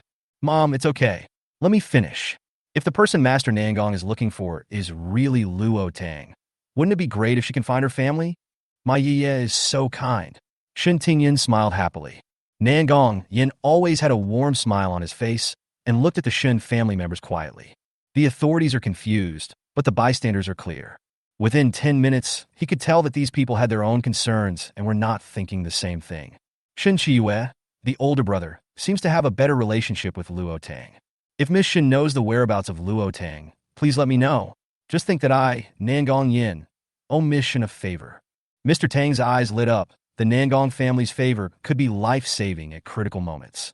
But he hadn't heard that the Nangong family had lost a child. On the other hand, the Luo family, who was married to the Nangong family, lost a child 22 years ago and was still looking for it before the end of the world. Could it be? That child belongs to the eldest daughter of the Nangong family and the head of the Luo family. Isn't it also considered to be the Nangong family's? Mr. Tang was about to speak when Shen Qiyue was one step ahead of him. Because I returned to the Shun family, Luo Tang left the Shin family. Before leaving, my mother gave Luo Tang 1 billion. The mother-daughter relationship between her and my mother was completely severed. By the way, she also brought a threesome with her. Children who are over 10 years old don't know what will happen after the end of the world. Shen Qiyue lowered her eyebrows slightly, looking like she was worried about Luo Tang. When Nangong Yin heard that he was bringing a child over 3 years old, the smile on his face couldn't be kept at all. More than 3 years old, for years ago, could that child be the eldest brother's, right? What a beast. For years ago, this little girl was only 18 years old, a child who had just graduated from high school. Shen Qiyue lowered her eyes slightly. Nangong Yin, we didn't know that the end of the world would come. If Luo Tang had not severed ties with the Shin family, and the end of the world broke out, the Shin family would be able to take care of 1 or 2. But now we don't know where Luo Tang is. There was a big earthquake in the city a few days ago, and the army moved many people. If Luo Tang is still alive, maybe she can be found along the army's migration route. Murong Yin stood next to Bai Qingli, trembling. Isn't it tiring that the big brother's face is changing? What was originally cold and frosty turned into worry. What on earth did you hear? Bai Qingli walked straight out of the service area, got on the off-road vehicle, and prepared to follow the army's migration route to find Luo Tang. Go and call Ian back. Nangong Yin naturally saw Bai Qingli's actions. Thank you, Miss Shen, for informing me. I'm in a hurry to find my sister, so I won't disturb the meal and leave first. Little banquet. Let's finish our meal before leaving. We will also start our journey then. With more people, we have more strength, and the road will be safer. Mr. Tang said with a smile. Murong Yan's voice came over. Second brother, if you don't leave, eldest brother will leave you. Nangong Yin stood up, cupped his hands and said, I'm sorry, everyone. My eldest brother is a bit impatient. Nangong Yin turned to Shin Chiyue. Thank you, Miss Shin, for informing me. You're welcome. I hope Master Nangong can find his sister soon. Sen Kuis Milid Gintli. Nangong Yin nodded with a smile. I would like to borrow Miss Shun's kind words. Looking at Nangong Yan's leaving figure, it was Bai Qingli again. Could it be that he still has the power of eavesdropping? Based on the distance between her and Bai Qingli, it was impossible for Bai Qingli to hear the content of their conversation. This man is really annoying. Yeah, everyone has gone away. Shen Tingyun shook his head. He didn't know what his daughter liked about Nangong Yin. She was more beautiful than a woman and not masculine at all. Shin Chiyue withdrew her gaze. Chiyue, after we finish eating, how about we go directly to the Chang'e Plain where you want to go? Tang Chen asked. Okay. When Nangong Yin found Luo Tang, he wouldn't stay in Qingshi for long. He had to return to the imperial capital after all, and he would definitely have to pass through the Chang'e Plain. At worst, she could improve her strength and go to the imperial capital. Whether before or after the end of the world, the imperial capital is the center of the Dragon Kingdom and the largest base. Luo Tang waited for most of the day, but did not wait for the cars of the Tang family and the Shin family among the vehicles coming to the gathering place. According to the schedule, the city is almost submerged by seawater, and Shin Chiyue and the others should leave the city. Brother, why are there so many vines on the road? Murong Yin felt a numbness in his heart when he saw a large patch of lush green and wriggling vines growing in the middle of the road. Mutated plants. Humans can mutate, animals can mutate, so there's no reason why plants can't mutate. Nangong Yan's heart sank. If that's the case, then doesn't that mean there will be dangers everywhere around us in the future? Bai Qingli said nothing and tightened his grip on the steering wheel. The end of the world is so dangerous, I don't know if the girl is still alive. Even if she died, he would dig her out. At this moment, Luo Tang was having lunch with her baby son, and this time she also invited Xia Peilon. Chapter 45, Leaving Qing City. Luo Tang closed the car door and pulled down all the curtains so that people outside could not see what the people inside the RV were doing. When Xia Peilon saw the lettuce and roast chicken on the table, she was so excited that she almost drooled. Although she would not go hungry in the army, she had not eaten roast chicken since the end of the world. Tang Tang, is it too late for me to hold your thighs tightly now? It's just some inventory. I know you like roast chicken. Thank you for your care these days. I plan to leave tonight and head north. Luo Tang said. Xia Peilon paused with the chicken drumstick in her hand. Why do you want to leave? Isn't it good here? We can build a new home soon. The end of the world is so dangerous, Tang Tang. Why do you want to go north? I want to go to the imperial capital, which is the center of Dragon Country. Maybe it will become the largest base of Dragon Country after the end of the world. Then I could buy a house there and become the first generation of rich people in the new era of the end of the world. Tang Yukid. Also, you see that Daodu and Wan Mao have both mutated. Will the animals and plants in the mountains also mutate in the future? I feel that it is still safer to stay in a powerful base. After hearing Luo Tang's words, Xia Peilon fell into deep thought. The evil species are different from the zombies in novels. The advanced evil species they encountered last time were intelligent. If plants and animals mutate in large numbers by then, will there be more intelligent creatures on the blue planet than just humans? Xia Peilon smiled bitterly. Tang Tang, if my father is willing to leave the Xia family, I want to go to the imperial capital with you. The Xia family was a large family before the end of the world, but to her father was her closest relative. She can abandon other members of the Xia family, but she cannot abandon her father. It's good that you are here. Uncle Xia will definitely not leave the Xia family. If I take root in the imperial capital and resume communication in the future, I will definitely contact you. Luo Tang continued. Okay, Tang Tang, you must live well. Can't you just stay away? It's so dangerous outside in the apocalypse. Xia Peilon said worriedly. Luo Tang smiled. There is no place that is not dangerous in the end times, and it will only get more dangerous in the future. Chapulon was silent. She is in the army, looks glorious, and has enough food and clothes. Once danger comes, soldiers will always rush to the front, even at the cost of their lives. If she died, her father would still have the Xia family. If Tang Tang died, Zhou Zhou would have no one. Xia Peilon held Luo Tang's hand tightly. Tang Tang, it's still dark tomorrow, so leave early. I'm afraid other soldiers in the army will come looking for you. Before leaving, Luo Tang gave Xia Peilon a thick military coat. Take this. The weather might change in the last days. Don't give the things I give you to others. Luo Tang looked domineering. Xia Peilon took the bag and said, there is no winter in this province. But now it's the end of the world. Who knows what will happen in the future? Okay, since Tang Tang gave it to me, I will definitely keep it well. Xia Peilon hugged Luo Tang, her eyes slightly red. She didn't know if they would have the chance to meet again in the future. Since she joined the army at the age of 18, she and Tang Tang rarely saw each other once a year. She took out a small ball from her inner pocket and stuffed it into Luo Tang's hand. Take good care of yourself. Xia Peilon pinched Luo Linzhou's chubby face again before leaving Luo Tang's RV. As soon as Xia Peilon got out of the RV, someone started pointing at her. She is wearing ordinary clothes now, but some people still recognize her as a soldier. As soon as I returned to the dormitory, my roommates surrounded me. Peilon, why are you carrying such a big cotton coat? Asked a short-haired woman with a heroic look. My friend gave it to me because he was worried about extreme weather. No way. There's no winter in the province. If the weather is cold, a sweater will be enough. It's the end of the world now. Who can predict it? Xia Peilon put the coat into her suitcase. Then we have to talk to the commander. We have to be prepared for the worst.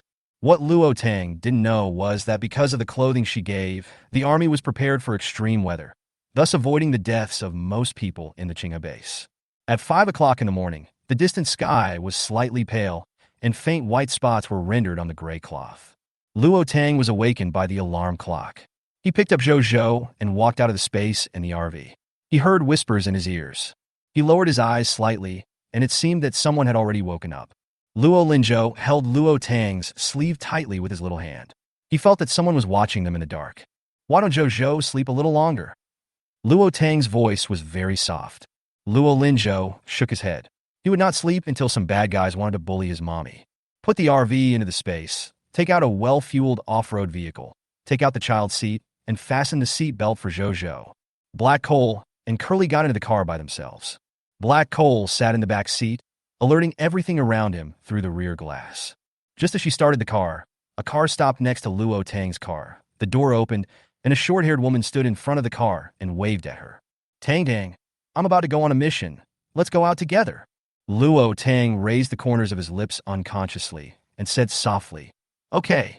She knew that Xia Peilon had deliberately come to her side. If she went out with the military personnel, others would think that they were just going on a mission.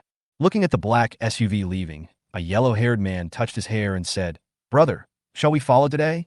A bald man was sitting in the car.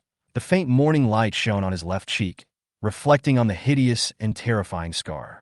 Chapter 46, The Miserable Trio. We're just going out to collect supplies. The man blew out a smoke ring. Huang Mao started the car with a smile and followed behind Xia Peilon's car. Xia Peilon says that in it. She couldn't say anything about the people going to collect supplies early in the morning. Fortunately, there was only one car that caught up. There are at most 3 or 4 people in a car, and Tang Tang can definitely handle them with a gun. When Luo Tang and Xia Peilon separated, he gave her a reassuring gesture.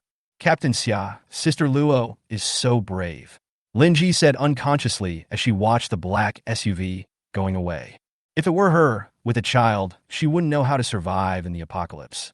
Before, she thought Luo Tang was the kind of person who liked to take advantage of others. Xia Peilon smiled and said, Gigi is also very good, saving lives and healing the wounded. Lin Ji smiled embarrassedly. This is what I should do. I won't speak nonsense when I don't know the situation in the future. Luo Tang drove north, out of the military guard area, and entered a dilapidated national highway.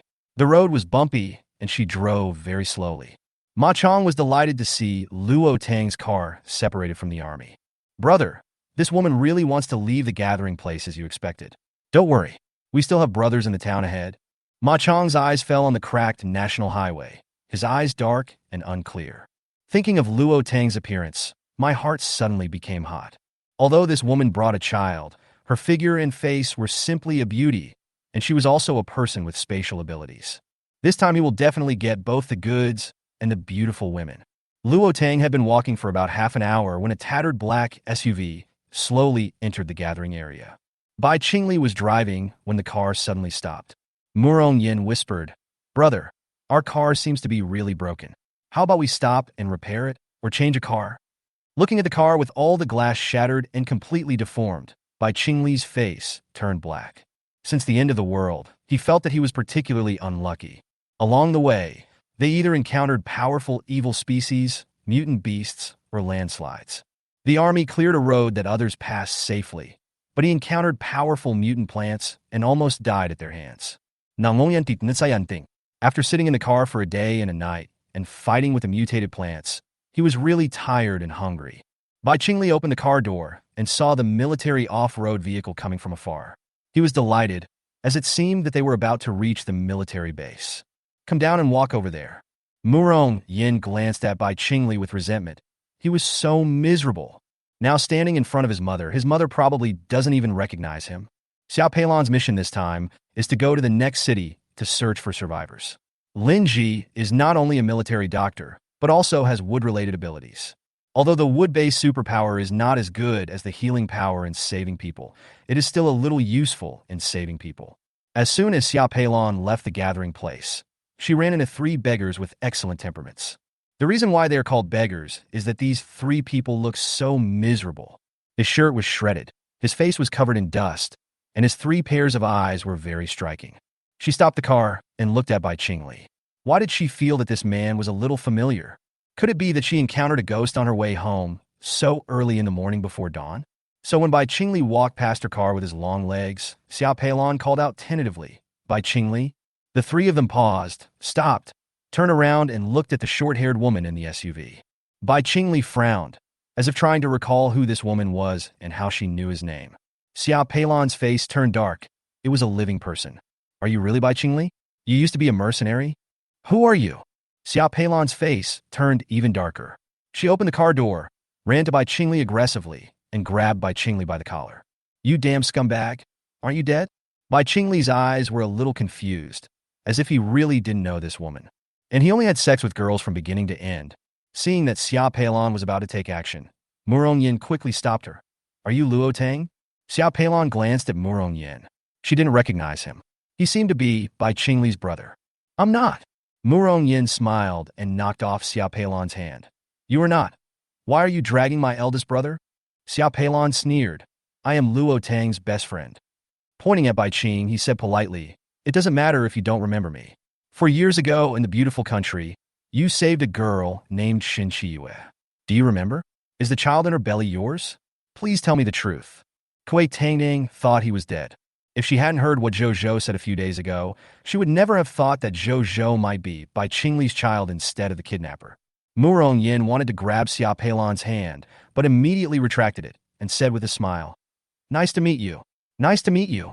So you are my sister-in-law's best friend. I wonder where my sister-in-law is." Xiao Peilan snorted coldly. "Since you are not dead, you haven't come to see Tangdang for 4 years. Why are you here now?" Bai Qingli was annoyed. "When did I die?" Xiao Peilan became even angrier. "You just don't want to take responsibility. That's fine. Just pretend you didn't meet me today. It's fine for Tangdang to take care of Zhou Zhou by herself." After Xiao Peilan finished speaking, she rushed into the car, closed the door, and started the car. Chapter 47, Tire Explosion, Forced to Stop. Nangong Yin stopped in front of the car and said, "I'm sorry, my eldest brother is not dead. He just became a vegetable for 4 years. As soon as he woke up, he came to find my sister-in-law. I wonder if Luo Tang is in the garrison ahead?" Xiao Peilan was stunned.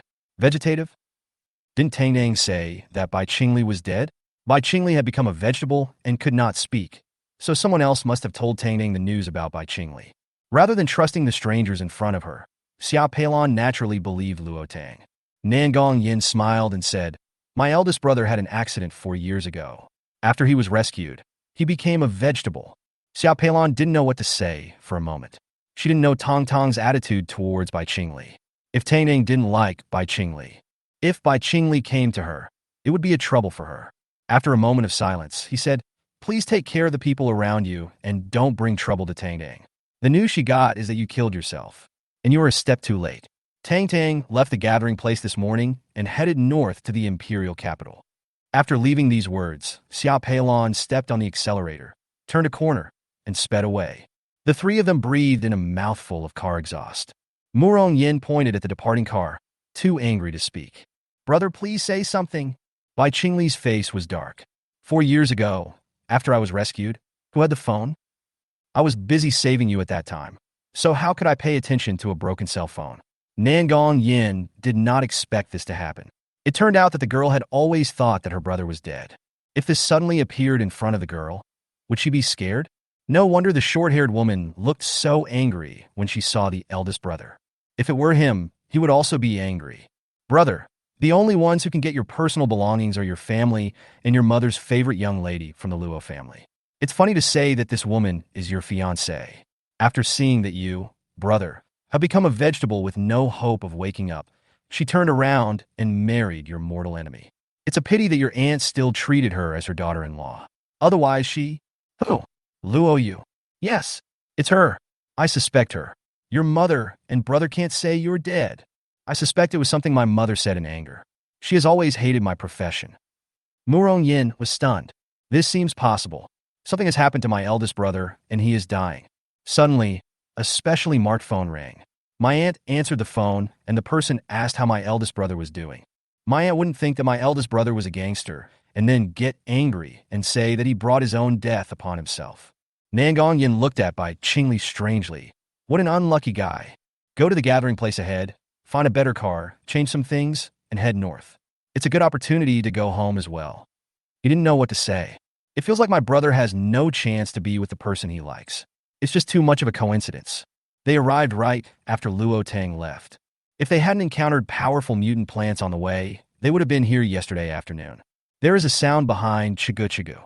Dowda would lean over the rear window of the car to take a look from time to time. Don't worry, we'll take care of the people behind later. Luo Tang concentrated on driving. Suddenly the car shook violently, and she heard the sound of a tire exploding. She used her mental power to sweep it, and found a sharp spike on the ground piercing into the tire. Chigu bang bang. Dowda got furious and started screaming like a tire exploding. Luo Tang held her forehead with her hand. She wanted to stuff the little guy into the space. Bamboo waves roll by the roadside. The breeze blows gently, and the bamboo leaves rustle. She could use her mental power to detect that the roots of some plants had spread to the middle of the road. The spikes that punctured the tires were bamboo shoots growing in the middle of the road. Luo Tang had a headache. There were many bamboo forests in the south. She could ask Dowdu to strengthen the car body, but what about the tires? The cracked cement road slowly began to be covered by black hard soil, and planting crops in the future would probably be a huge project. The mutated land is not conducive to the growth of ordinary crops at all. The mutated crops are strange and bizarre, and some can even attack people. It may be easy to grow it, but if you want to get its fruit, the mutated plant will fight you to the death. It depends on whether you can defeat the mutated plant. Any mild mutant crops that can be found are treasures that are essential for human survival. Luo Tang stopped the car and got out with a few little ones. A green thing crawled out of her pocket. Dowda noticed the mutated moss with his sharp eyes, stretched out his claws, and grabbed the mutated moss in his palm. Dowdu, the little grass ball, is our partner now. We must live in peace with it. Dowd nodded and placed the small ball of grass in Jojo's palm. Chigu, little cub, it's so soft. Luo Tang had just put the off-road vehicle into the space, and the small ball of grass that had been lying quietly in Jojo's palm suddenly ran to the ground. Chapter 48 Murder. The roots penetrated into the ground and began to spread, and a green carpet unfolded in front of Luo Tang. Mommy, green hairball is so awesome. Jojo shouted happily. Luo Tang was surprised to find that the underground roots of plants and the pointed shoots that had grown out had all disappeared. Manhwa, can you still devour plants? Advanced mutant plants have territorial awareness. Luo Tang tried to communicate with the mutant moss using his mental power. After the mutant moss devoured the surrounding plants, it emitted a light green light. She felt the energy fluctuations in the mutant moss growing. Soon the green light on the mutant moss disappeared, and it also advanced to the middle stage of the first stage. Luo Tang also received a response from the mutant moss. Mom, there is energy. Luo Tang understood that anything with energy could be absorbed by the mutant moss after being swallowed, and then used to advance. Those roots and shoots just now are definitely not mutant plants. If it was a mutated plant, she would be able to sense it with just a scan of her mental power. Perhaps it is on the edge of mutation and being an ordinary plant with some energy molecules contained in its body, but it is just a little bit away from mutation. Luo Tang glanced at the black SUV following him about 300 meters away. He took out the RV and stroked the 1-meter-high tire of the RV. Manhwa, can your clone surround the tire? If something hurts the RV, can you help the owner solve it? Water, water, water. The mutant moss jumped onto the roof of the RV and began to spread downwards. The entire RV was covered with mutated moss, and it was green and furry. Luo Tang used his mental power to communicate with the mutated moss, preventing it from spreading to the car windows. The mutant moss kept calling for water. Luo Tang opened the car door and let Zhou and the others enter the RV first. I climbed onto the roof of the RV and saw the wilted body of the mutant moss on the roof. It looks like the energy is exhausted. Luo Tang took out some black soil from the space, and the mutated moss obediently retracted some of its clones, and Luo Tang spread the soil all over the roof of the car. Soon the black soil became the place where the mutant moss took root. The green hairy ball was not big. Before the upgrade, it was only the size of Zhou's palm. After the promotion, it was only as big as her palm. Manhwa, if a car ran over your clone, would you feel pain? The mutant moss rubbed Luo Tang affectionately. No. Luo Tang had just poured a bowl of spiritual water on the mutant moss when he turned a corner and a black SUV came into view. At first glance, I saw a man with a hideous scar on the left side of his face sitting in the front of the car. Ma Chong looked at Luo Tang with an aggressive gaze, and Luo Tang frowned slightly. Girl, where are we going? Do you want to come with us? My elder brother is a powerful psychic. The speaker was a yellow-haired man next to the man. There were 4 people sitting in the back seat of the car. Luo Tang's mental power detected that several of them had bulging objects hanging around their waists. It turned out there was a gun, but I didn't know where it came from. Perrin was able to give her guns, so maybe these people got their guns from the military. They did not move in the gathering area only because of the pressure from the army. But this army still needs to be reorganized. Luo Tang climbed onto the iron railing on the edge of the RV's roof, exerted force with his wrists, flipped his body, and brought his body into the RV. With a sneer, she opened her red lips and said, "How powerful can you be? Are you a 3 Series superpower user? Or do you have a gun? You follow me all the way? I should give you some reward." The people in the car were startled, and the scarred man quickly took out his gun and pointed the black muzzle at Luo Tang's forehead. But before he could pull the trigger, a powerful mental pressure fell on their heads. A slight gunshot rang beside his ears, and before the yellow-haired man could react, his body was covered with glass shards. Turning his head with difficulty, he saw a small bloody hole on the boss's forehead.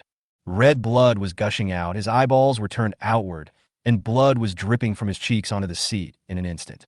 Huang Mao wanted to reach out and hold the boss. Luo Tang had been standing in front of his car without him noticing, staring at him with a smile. "Run!" the 2 people behind shouted. "In troubled times, are you the one who caused trouble for those who are living better than you? Daodu, after you kill him, dig out the crystal core and hand it over to me." The 3 of them were horrified, looking at Luo Tang's smiling face. They thought he was a devil. As Huang Mao stepped on the accelerator, a furry, unknown creature rushed into the car through the broken window and cut into his neck with its claws. The 2 people behind hurriedly opened the car door and knelt down to beg for mercy. "Miss, we were just forced." Daodu raised his head and looked at Luo Tang in confusion, waiting for her instructions. The eldest cub said that without her order, the 2-legged beasts could not be killed and their crystal cores taken at will. Feeling Luo Tang's cold gaze, the 2 looked at each other and wanted to use their superpowers to escape, but his powerful mental power directly locked them both. Luo Tang shot them one by one and sent them to the west. How could she not understand the principle of letting the tiger return to the mountains?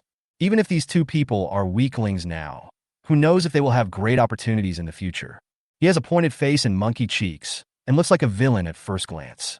It is better to offend a gentleman than to let a villain go. If she can't beat them today, either she and Zhou will die, or they will become the exclusive prey of this group of people. The scarred man just now looked at her as if he was examining a commodity. Zhou poked out his little head and stared at the scene in front of him with wide eyes. Chapter 49, 4 Skeletons. "Mommy, have you really never experienced the end of the world?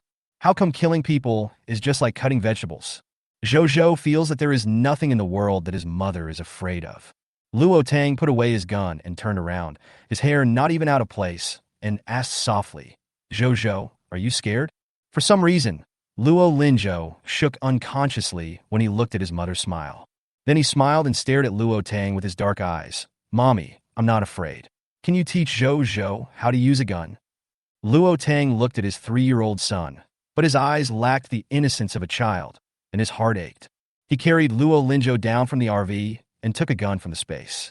A 3-year-old child's hands are too small to hold a gun. Luo Tang saw the reflection of the gun in Luo Linzhou's eyes. Zhou Zhou, did you see the gun in that man's hand? Luo Linzhou raised his head and looked inside the car. The man had fallen onto the seat. Half of his face was stained with blood, and his right hand was hanging naturally. He didn't let go of the gun in his hand. Luo Linzhou was shocked.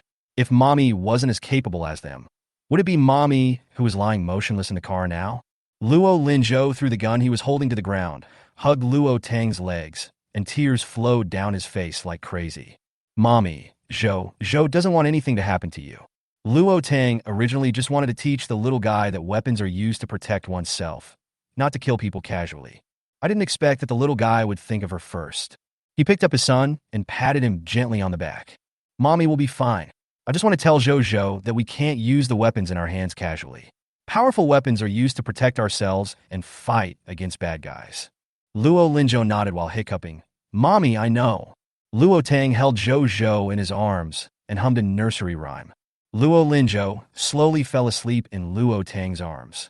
Daodu felt itchy, so he slipped to Luo Tang and picked up the gun that Luo Linzhou dropped. Luo Tang had just coaxed Luo Linzhou to sleep when gunshots rang out. The little guy woke up suddenly and looked around with a wary look on his face. Dodo, Luo Tang said through gritted teeth. The gun she took out from the space was not silenced and had no bullets. It was originally meant for Zhou Zhou to play with. Chigu Daodu knew that he had made a mistake and gave Luo Tang a flattering smile, presenting the gun to Luo Tang with his 2 paws. Luo Tang put away the gun. After Luo Linzhou woke up, he struggled to get out of his mother's arms. After putting Zhou Zhou down, Luo Tang asked Dodo to dig out the crystal cores of the 2 corpses. Only 2 of these 4 people are psychics. Daodu's eyes lit up when he saw the thumb-sized golden crystal core. Thinking of Luo Tang's words, he handed the crystal core to Luo Tang obediently and asked Luo Tang to help him wash his paws. A 2nd-level mid-stage gold crystal core and a 1st-level mid-stage strength crystal core. After washing the crystal cores, Luo Tang just held 2 crystal cores. The colorful lotus bud crystal core in my mind lit up, and an idea instantly popped up in my mind, whether to obtain gold or strength abilities. Luo Tang's heart trembled slightly. She had even forgotten that she had a strange superpower. I just didn't expect this to be possible. The Earth-type crystal core that Daodu obtained 2 days ago never passed through her hands. She already has psychic power, and the crystal cores given by the army have no attributes. That's why I didn't have this idea. Chigu, big boy, can you please give me that shiny crystal core? Daodu looked at Luo Tang eagerly. Luo Tang still gave the gold crystal core to Daodu. Only one of her petals was open, which meant she could only obtain 1 superpower. Daodu already has the gold-related superpower, and she wants to obtain another one. She doesn't really want strength-related abilities right now. By drinking spiritual water and exercising every day, her strength will grow. Now she wants to create a more useful superpower. It would be great if she could let Zhou Zhou gain the superpower as well.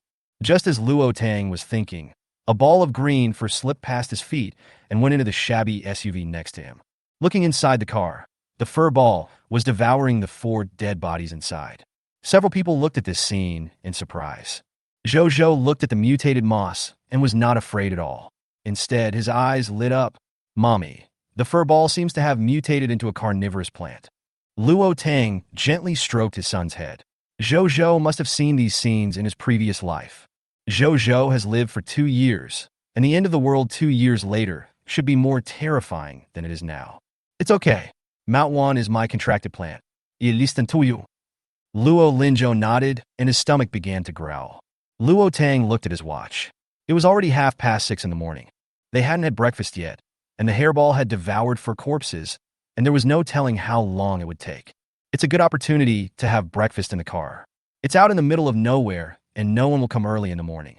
Luo Tang took the little guys back to the RV. The entire RV was wrapped by Mount Wan's clones. She left Daodu outside to guard it, so she didn't have to worry. So he took Zhou Zhou and heightened into the space. 10 minutes later, a convoy passed by. When Ziyuan saw the abandoned SUV, he immediately stopped the car and wanted to see what was going on. With a quick glance, he caught a glimpse of the squirming green carpet, and a human-shaped skeleton appeared in his sight. After the green blanket swallowed one corpse, it spread to the corpse next to it. "Dad, look at that big cart. It's all covered with furry moss." "Run!" Yuan immediately turned around and took a detour. Luo Tang didn't know that the mutant moss devouring the corpse was not only seen by people, but also scared people away. When Luo Tang came out, the mutant moss had just devoured 4 corpses. Luo Tang felt that the mutant moss had advanced to the late first stage. When he saw the 4 white skeletons in the car, he felt a chill in his heart. If this were an enemy, he would be really scary when he grew up. But now, Manhwa is simply her right-hand man in destroying the corpses and covering up the traces. Manhwa, does the flesh and blood of a mutant contain more energy? Can you advance quickly after devouring their flesh and blood? Luo Tang used his mental power to question the mutant moss. After the mutant moss had eaten the flesh and blood, it was still a cute furry ball. It shrank itself, slipped onto Luo Tang's shoulder, and bloomed several small flowers of different colors. "Yes." Luo Tang raised his eyebrows and took out the power crystal core. "Can the crystal core hairball be swallowed?" The mutated moss spread to Luo Tang's hands and covered the crystal core. Chapter 50.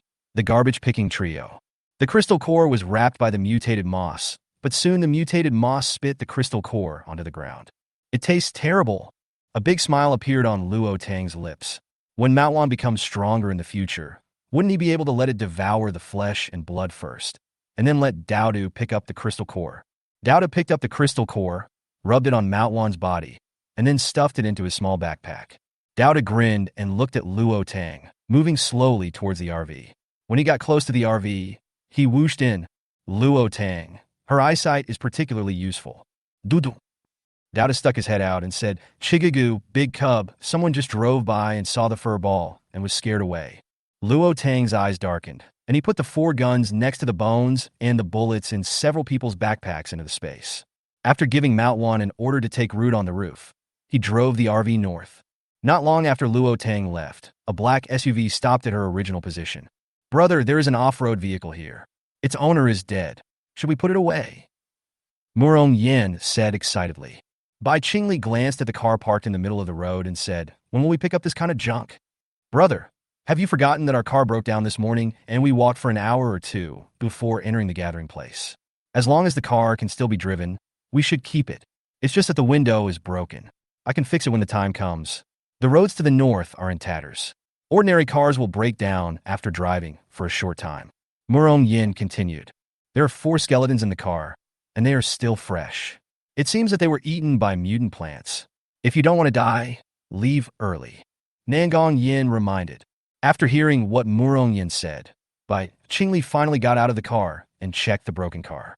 He never thought that one day he would be a rag picker. The car window was shattered by a bullet, but the rest of the car is intact. There is even a large barrel of gasoline in the trunk. Bai Qingli frowned. What kind of person is this devouring flesh and blood? Could it be that the evil ones can use guns? Nangong Yin was shocked when he heard this, put on his glasses, and hurriedly got out of the car to check. There was not a trace of flesh on the 4 skeletons in the car. They had been eaten cleanly. 3 of them had a hole in the brow bone, and 1 had his skull separated from his body. 3 people were shot to death, and 1 had his neck broken. The flesh and blood were definitely not devoured by the evil species. It is impossible for the evil species to devour so cleanly. It is very likely a strange, supernatural power of humans. The bones can be thrown away, but the car can still be used. Nangong Yan's eyes were calm, and the 4 lives did not cause even a ripple in his heart. "Second brother, according to what you said, wouldn't it be very powerful to kill these 4 people?" Murong Yin asked. Nangong Yin smiled and said, "Not only is it amazing, one of the human bones is a mid-level gold-level second-order mutant." "How do you know?" Murong Yin was shocked. Nangong Yin stroked the frame of his glasses. Compared to ordinary people, superpowers not only have superpowers, but their flesh and bones will slowly become different under the nourishment of superpowers. The bones of this gold-type superpower emit a faint metallic luster. Nangong Yin bent down and touched the human skeleton with his slender fingers. Seeing these 4 different human bones, he even had a bold idea. Will the bones of gold-type mutants be as hard as metal in the future, Or even harder. Second brother, can you please stop being so perverted? I'm afraid you'll dig my bones if you do this. Damn, he is a gold-type mutant. Throw the bones out of the car. Bai Qingli shouted. Brother, why don't you also put this bone that emits a faint metallic luster into the space, and I will study it carefully when I go back. The smile in Nangong Yan's eyes was as gentle as water, but the words he said were not human words. Murong Yin was stunned. What's even more outrageous is that my eldest brother actually agreed. He really put the bones into the space. He trembled, a little afraid that the two men would kill him and then conduct experiments on him. Third brother, what are you afraid of? Nangong Yan's voice was very soft. Second brother, please stop messing around, okay? Nangong Yin gave Murong Yin a reassuring smile. Don't worry, I'm not interested in you. Murong Yin became even more frightened. Get in the car. After Bai Qingli put the things into the space, he sat in the passenger seat. After stopping and walking along the way, it took Luo Tang more than half a month to reach the Chang'e Plain. She would always avoid urban areas and didn't encounter many evil species on the road, but she did encounter a lot of evil beasts. She killed all the evil beasts she encountered to obtain the crystal cores. So far, her mental power has been upgraded to the peak of the 3rd level, and her unknown power has also been upgraded to the early stage of the 3rd level. Another petal opened. Daodu and Zhou's supernatural powers have also reached the late 3rd level. It's just a pity that Zhou still has no combat power even after reaching the late 3rd level. As for Curly, he is still at the peak of the 2nd level. Even Black Hole's fire ability has reached the early 3rd level. However, the barrier ability is still in the middle stage of the 2nd stage. Since she advanced to the peak of the 3rd level, she has used up all the crystal cores she obtained and is unable to advance, seeming to be stuck at this stage. So far, the only 3rd level evil species she has encountered is the little evil species in Qing City. As if she saw Luo Tang's worry. Mommy, it's only been a month since the end of the world, and we're already very powerful. In his previous life, he was separated from his mother on the way to Chang'e Plain. Now that we've arrived here 2 months in advance, Mommy will definitely be fine. As the RV slowly drove into the city, a plaque of the Yuwei base appeared within Luo Tang's mental range. She raised her eyebrows. She didn't expect that the Afterglow base had been established just 1 month after the apocalypse. But the wall doesn't look very thick. It must have been built temporarily. There are even workers continuing construction. I originally thought that the Qing'e base was established early enough. Is this place not affected by the earthquake? Looking at the intact cement road, Luo Tang even felt that this area was not the same world as her previous area. Her mental power could only detect a range of approximately 400 meters, and she was unable to find out the specific situation here. But it seems that you have to hand over supplies to enter the base. She did have the supplies, but she didn't want to stay in the Chang'e Plain for long. Just as Luo Tang was thinking, he caught a glimpse of Shin Tingyun's face through the rearview mirror. Chapter 51: The Storm in the City and Seeing Tang Chun. If Shin Tingyun is here, then people from the Tang family must be there too. How wonderful! When Nanqing saw that the black RV in front was not moving, he honked the horn. Luo Tang recovered his thoughts, drove the car forward, and continued waiting in line to enter the base. Luo Tang was soon stopped. The guard stared at Luo Tang's car with stern eyes. Private cars are not allowed to enter the base. This off-road RV is great, with a metallic luster all over its body. It looks powerful and domineering, and all the windows are protected. With a car like this, you don't need to rent an apartment when you arrive at the base. If this car is impounded, it will definitely be sold for a good price. Luo Tang knew that he couldn't park his car outside the base. If you parked outside the base, a lot of people would be watching you at night. She still hasn't figured out what is going on in the Chang'e Plain and why it can remain the same. In the book, Shin Yue came to Chang'e Plain 3 months ago because she wanted to find the person who saved her in her previous life. Could it be that this time she found Nangong Yin? Doesn't that mean that Nangong Yin will not lose his memory due to injury in this life? You have to get out of the car if you want to enter the base. If you don't enter the base, the people behind you will still be waiting to enter the base. People from a patrol team gathered around Luo Tang's car. Luo Tang glanced at the leader, a middle-aged man with a big face and a police hat. It seemed that these people were interested in her car. Luo Tang stuffed curly hair into the small bag Zhou was carrying, and then picked up Zhou. Dowda lay on the black coal's back skillfully. The door of the RV opened, and a huge black German shepherd jumped out of the RV and glanced at everyone with its sharp eyes. The patrol team immediately pointed their guns at the black coal. The current black coal is handsome, with smooth fur, and is as big as a black wolf, with a height of 1 meter. Yang Yuan's eyes lit up when he saw the mighty and domineering black German shepherd at the city gate. A mutant beast like Zhui Feng, but unfortunately Zhui Feng died. He died trying to save those bastards. It's Tang Tang. Shen Tingwan's voice sounded with a hint of excitement. Shen Tingyan was a little surprised that the RV belonged to Luo Tang. Looking at Luo Tang, his clothes were clean, not even wrinkled. The hair is fluffy and looks like it has just been washed. How is this possible? Luo Tang can still live so well with a child. Shen Tingyan was expecting someone to come out of the car, but unfortunately, there was none. Nanqing's eyes dimmed, and he looked at Shen Chiyue through the mirror. He caught the surprise on her face. He looked at Luo Tang again and saw that she could still live so well in the last days with her children alone, and it was hard to avoid feeling suspicious in her heart. Could it be that that thing from the Luo family is really a treasure? Impossible. He tried many times. What's more, he was afraid that the Luo family would come looking for him, so he had asked Secretary Shun to ask Luo Tang to throw the thing away. Shen Qiyang and Shen Tingwan were very happy.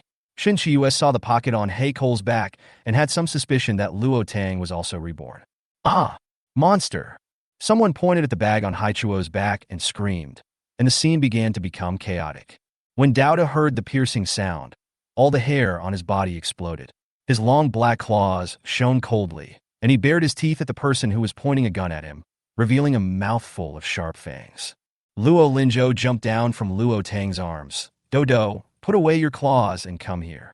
The black muzzle of Pancake Face's gun was pointed at Daodu, and his hands were shaking.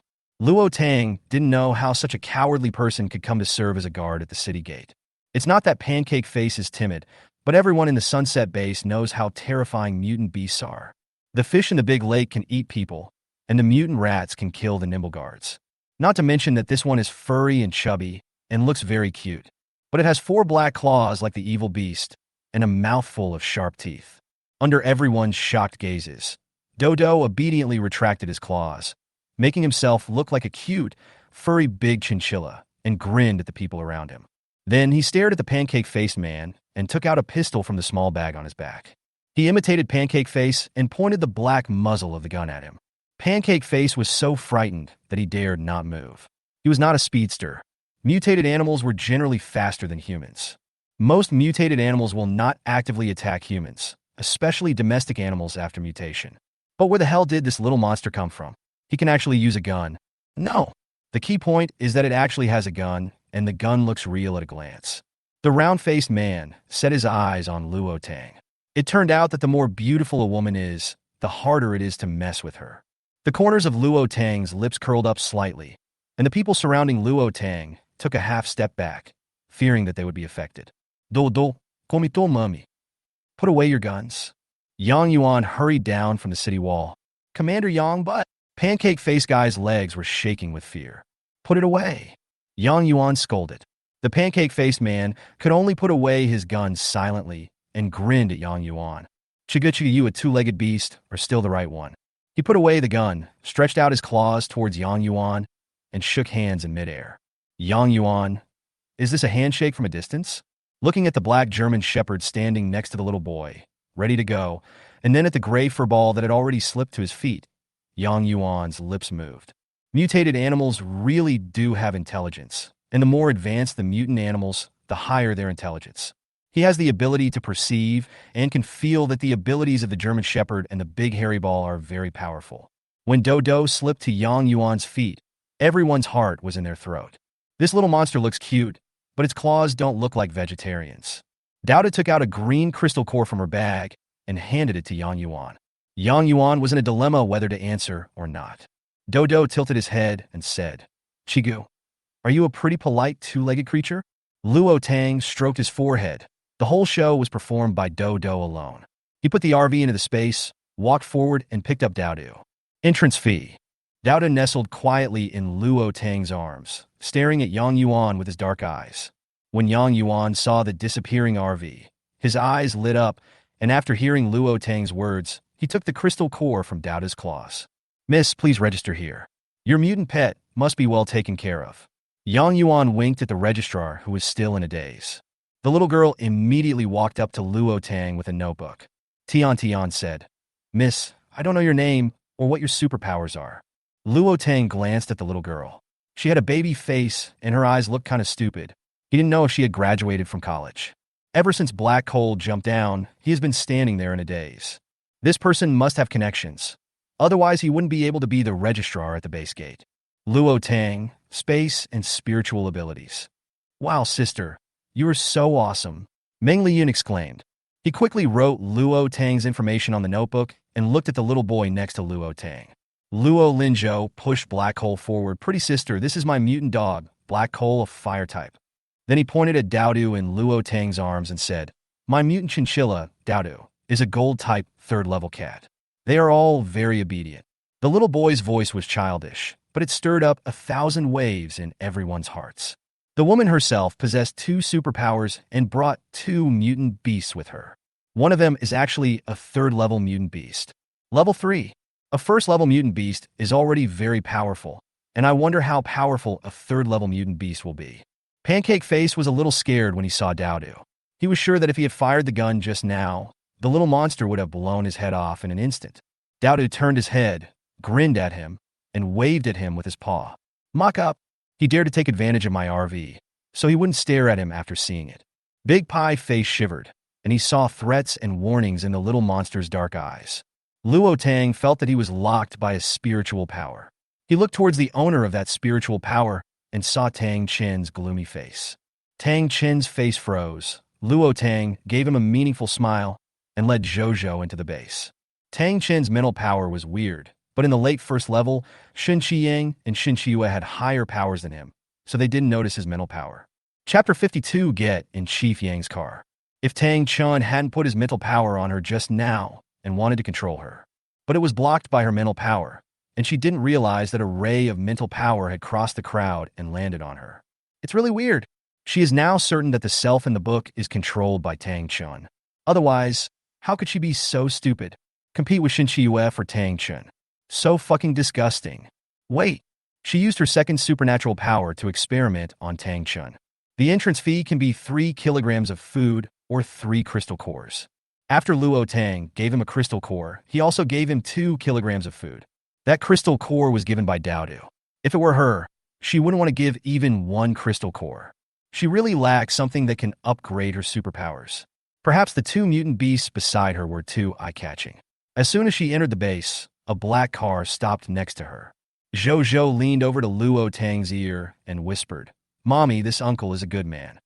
Yang Yuan heard the little guy's words with sharp ears and looked up at Luo Linzhou. The little boy has red lips, white teeth, and a bit of baby fat on his fair and clean face. It looks like they are well taken care of. Maybe he has special abilities. I just wonder if this child's father is still alive. Miss Luo, you are accompanied by 2 mutant beasts.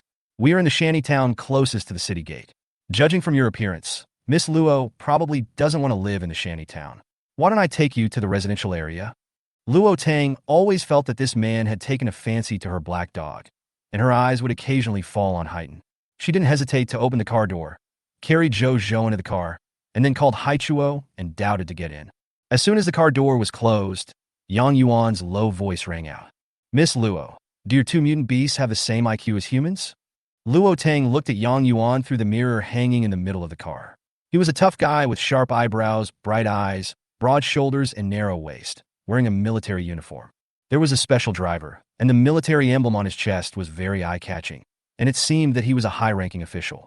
But she didn't recognize the ranks of the military insignia and didn't know what to call this person. Yes, I came from the province and city, and the mutant animals I encountered all had a certain IQ, but the levels were different. The more advanced the mutant animal, the higher its IQ. May I know what your name is? Luo Tang retracted his gaze and said calmly, Yang Yuan, I am the commander of the Chang'e Base Army. Miss Luo is coming from the city. I wonder if we can exchange some information. Luo Tang felt relieved when he heard Yang Yuan's name. According to the book, he was the youngest commander in the military region and possessed dual abilities of perception and thunder. Ever since he had dealt with the military in Qing City, Luo Tang couldn't help but sigh that there were indeed many people with special abilities in the military. However, the evil species and beasts after the heavy snow were even more powerful. A third-level psychic evil species can control bullets. Once a third-level gold evil species wraps itself with gold power, its skin will become a bulletproof vest. Don't be fooled by Doubta's furry appearance. It has golden supernatural powers wrapped around its skin, and ordinary bullets have no effect on it. After getting Luo Tang's affirmative answer, Yang Yuan felt mixed emotions. It's tiring enough to compete for resources with evil species and beasts, and now there are a large number of mutant animals. Just a few days ago, all the evil beasts and species in the base were cleared out. What makes him feel fortunate now is that there are many rivers and lakes in the Chang'e Plain, but not many mountains. There are relatively fewer mutant beasts. Yang Yuan was just thinking when Luo Tang's clear voice rang out. The higher the level of evil, the higher the IQ. What? Yang Yuan's face was heavy. No wonder many evil species suddenly disappeared. They did not die, but went into hiding. I wonder how intelligent the evil creatures Miss Luo encountered are. Luo Tang smiled and said, I want to know the situation of Yuhui base first. If Miss Luo is willing to settle down in my Yuhui base will welcome you very much. The Yuhui base has a villa area, an ordinary residential area, and a shanty town. Powerful psychics will be treated preferentially. If they pay a little supplies, they can live in a suite, and there are also villas for rent. Yang Yuan said immediately after hearing Luo Tang's words. But his eyes fell on Haiten. It would be great if such a beautiful and powerful German Shepherd could be trained into a military dog. Commander Yang, there have been massive earthquakes all over the world. Roads have collapsed, and cities have even sunk and been submerged by the sea.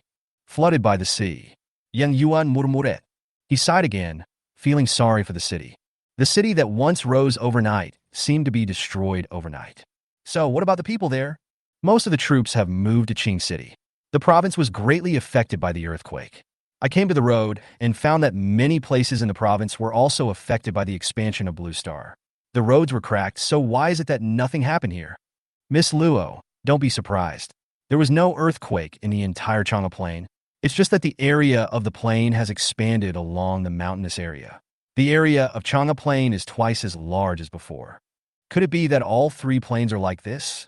Could this be the reason why the imperial capital and Yuhui base became the two major bases in the north and south? It's not clear yet. We can't contact the central government at all. The situation is unclear now, and we dare not send people there rashly, for fear that they will never come back. We can only manage this area first. This is the only thing he can do. As a soldier of the Dragon Country, I naturally hope that the Dragon Country can restore the pre-apocalyptic order more quickly. I wonder if there are any powerful or strange things near the Yuhui base. Luo Tang curled his lips slightly. Yang Yuan turned slightly and looked at Luo Tang deeply. Miss Murphy is interested in that kind of thing. I want to get something from the body of a powerful creature, and I can help you solve a safety hazard. Isn't it a win-win situation? Luo Tang said in a calm tone, but there was a hint of coldness in his seductive fox eyes. Yang Yuan thought about it. Everyone wants the treasure, but no one wants to take the risk. But thinking of the safety of the people, Yang Yuan still agreed. No one knows to what extent the hidden dangers will develop. Luo Tang asked this because she knew that after the heavy snow, a very powerful evil creature would occupy a city and confront the Yuhui base. Zhou was bitten to death by the powerful evil creature in that city. To be able to become the king of evil, there would definitely be signs, even though the end of the world has only been over a month. Just like the little villain she met at the beginning. After improving his strength to the peak of the 3rd level, Luo Tang wanted to go all the way north and kill the evil species along the way. She wanted to kill all the powerful evil species and beasts at the beginning of the apocalypse, which would not only eliminate hidden dangers, but also improve her own strength. How beautiful! There is a group of armored beasts lurking on the mountain that suddenly appeared in the north of Yuhui base. They look a bit like pangolins, but they are much more powerful than pangolins. They are as big as crocodiles, and their shells are so hard that ordinary bullets can't penetrate them. I'm afraid we can only bomb them with artillery shells. Yang Yuan paused and then said, Miss Luo can take her children from the city to the Chang'e Plain alone, which is really impressive. But those armored beasts can burrow into the ground, and there are so many of them. I'm afraid Miss Luo can't deal with them. Chapter 53 Luo Tang's message to Yang Yuan. Luo Tang was silent. She thought she could hear news about a powerful villain somewhere. The result was that the group of armored beasts blocked the tumors of the two major bases in the north and south. Isn't it a bit difficult? It is very difficult. In the 5th year of the apocalypse, Shen Qiyue always took a detour when going to the northern imperial capital base. But she still encountered the armored beasts suddenly, and it was at that time that her life space was shattered. She didn't even know whether Shinchiyue would die at the hands of the armored beast or subdue the armored beast. She had planned to walk a little longer, bypassing the mountain, and heading to the imperial capital. Chigu, big cub, let's go ahead, collect them one by one into the space, and then beat them one by one with one claw each. Doubt's eyes lit up. It was so powerful now. If it kills that group of beasts, it will definitely become more powerful. After hearing what Dodo said, Luo Tang felt that he could do it. The end of the world has just begun. No matter how powerful the armored beast is, it is probably only at the 3rd level like her. After she reached the peak of the 3rd level, she got stuck and couldn't go any further, and she didn't know why. Last time, I drank up all the accumulated spiritual water and used 1,000 evil beast crystal cores, but it was still useless. But she couldn't bring anyone with her, and had to ask the army for some things. Like armored vehicles. She was a little afraid that the military personnel had some special observation equipment and that they would discover her entering and leaving the space. Commander Yang, if what you said is true, and if those mutant beasts are edible, do you think the meat can help take the strength of the soldiers in your army to a higher level? Luo Tang said with a smile on his face. She really wanted the crystal cores in the bodies of those beasts. Yang Yuan's eyes narrowed, his face darkening. Miss Luo, do you mean that the meat of mutant beasts has special effects? Luo Tang looked slightly surprised and felt that Yang Yuan was a little baffling. Could it be that Commander Yang has never eaten a mutant beast? There are many lakes in the Chang'e Plain. Why don't you catch some fish in the big lakes? If you catch a mutant fish, you can not only get the crystal core, but also have fresh meat to eat. Miss Luo, you are thinking too simply. Mutated beasts are hard to catch, and mutant fish are not that easy to catch either. What's more, the base is still under construction, and we simply don't have enough manpower. Mobilize the power of the masses. It's the end of the world. Do you still want to keep a bunch of useless people? Luo Tang's beautiful fox eyes stared straight at the back of Yang Yuan's head. Yang Yuan felt a little scared when he was stared at. There are too few people with special powers. Ordinary people walking outside can easily be killed and become food for the evil creatures. He was also helpless. Luo Tang smiled and said, Commander Yang, ordinary people can deal with 1st-level evil species with weapons. 2nd-level evil species can be dealt with by seed bullets, and 3rd-level ordinary evil species can also be dealt with by seed bullets. But for 3rd-level superpower evil species, bullets are useless. The evil beasts may be more powerful, and high-level evil beasts may also have intelligence. I don't know when your base will be completed. When the little follower heard Luo Tang's words, he almost lost his grip on the steering wheel and crashed into the house next to him. Yang Yuan was shocked. He turned to look at Luo Tang, who was looking at him with a smile. This news is really important. All right, evil species and evil beasts can give birth to and lose children. I have encountered a pregnant evil species before. However, in more than a month, the child in the evil species belly is about the same age as a human fetus of 7 or 8 months. Maybe the fetus will be born in a few days. Luo Tang continued with a smile. Suddenly the body fell forward and the car hit a pillar. Luo Tang's eyes were on the driver, who was retching. Little brother, why are you making such a fuss? You will know these things sooner or later. It depends on what you do. Luo Tang took Zhou Zhou into his arms. Yang Yuan took a deep breath. He had no doubt that Luo Tang was lying to him. The Research Institute has also conducted research on evil species, which are creatures with fertility capabilities. But he didn't expect it to happen so soon, as the apocalypse has only begun for over a month. The construction of the base must be accelerated. We also need to send people to clear out the evil beasts and mutant beasts outside the base, just in case. It is a blessing for our Yuhui base that Miss Luo can tell us these things. I wonder what Miss Luo's plan is in coming from the city. It is impossible that she has come so far just to tell them these things. In the end times, even if he takes this path, he may not survive. What's more, Luo Tang has a child of 3 or 4 years old. Even with a motorhome and 2 mutant beasts, it is not necessarily foolproof. Luo Tang uttered 2 words from her red lips. Become stronger. Yang Yuan was shocked. Become stronger? He looked at Luo Tang's face in the front mirror of the car. The woman was extremely beautiful, with big chestnut wavy hair tied into a high ponytail, revealing a full and smooth forehead, with some strands of hair on both sides. Her lips are naturally red. Her skin is as white as cream. Her eyebrows are curved. Her eyes are bright and moving, and the corners of her eyes are upturned, which brings out a unique charm. Yang Yuan calmed himself down. He had seen many beauties, but none of them seemed as unique as Luo Tang. Standing among a crowd of beauties, one can spot her at a glance. May I ask how powerful Miss Luo's abilities are? Luo Tang raised his eyebrows. Guess. Yang Yuan immediately changed the subject. Miss Luo, there just happens to be a vacant small villa next to the military area. How about Miss Luo living there? Yes. Luo Tang smiled. Yang Yuan let out a breath and just accepted it. This way it will be easier to talk in the future. She was very happy to live in a villa next to the military area. She liked quiet and reasonable places. With military personnel around, no one would disturb her for no reason. After sending Luo Tang to the door of the villa, Yang Yuan said, Miss Luo, we are here. Shaoli will bring you the key later. I have something else to do now, so I will leave first. It is necessary to discuss the development of the base with others. She was very satisfied with the small detached villa, but she didn't expect that Yang Yuan lived in the big villa in front. Powerful evil creatures can come to me, but they must be rewarded accordingly.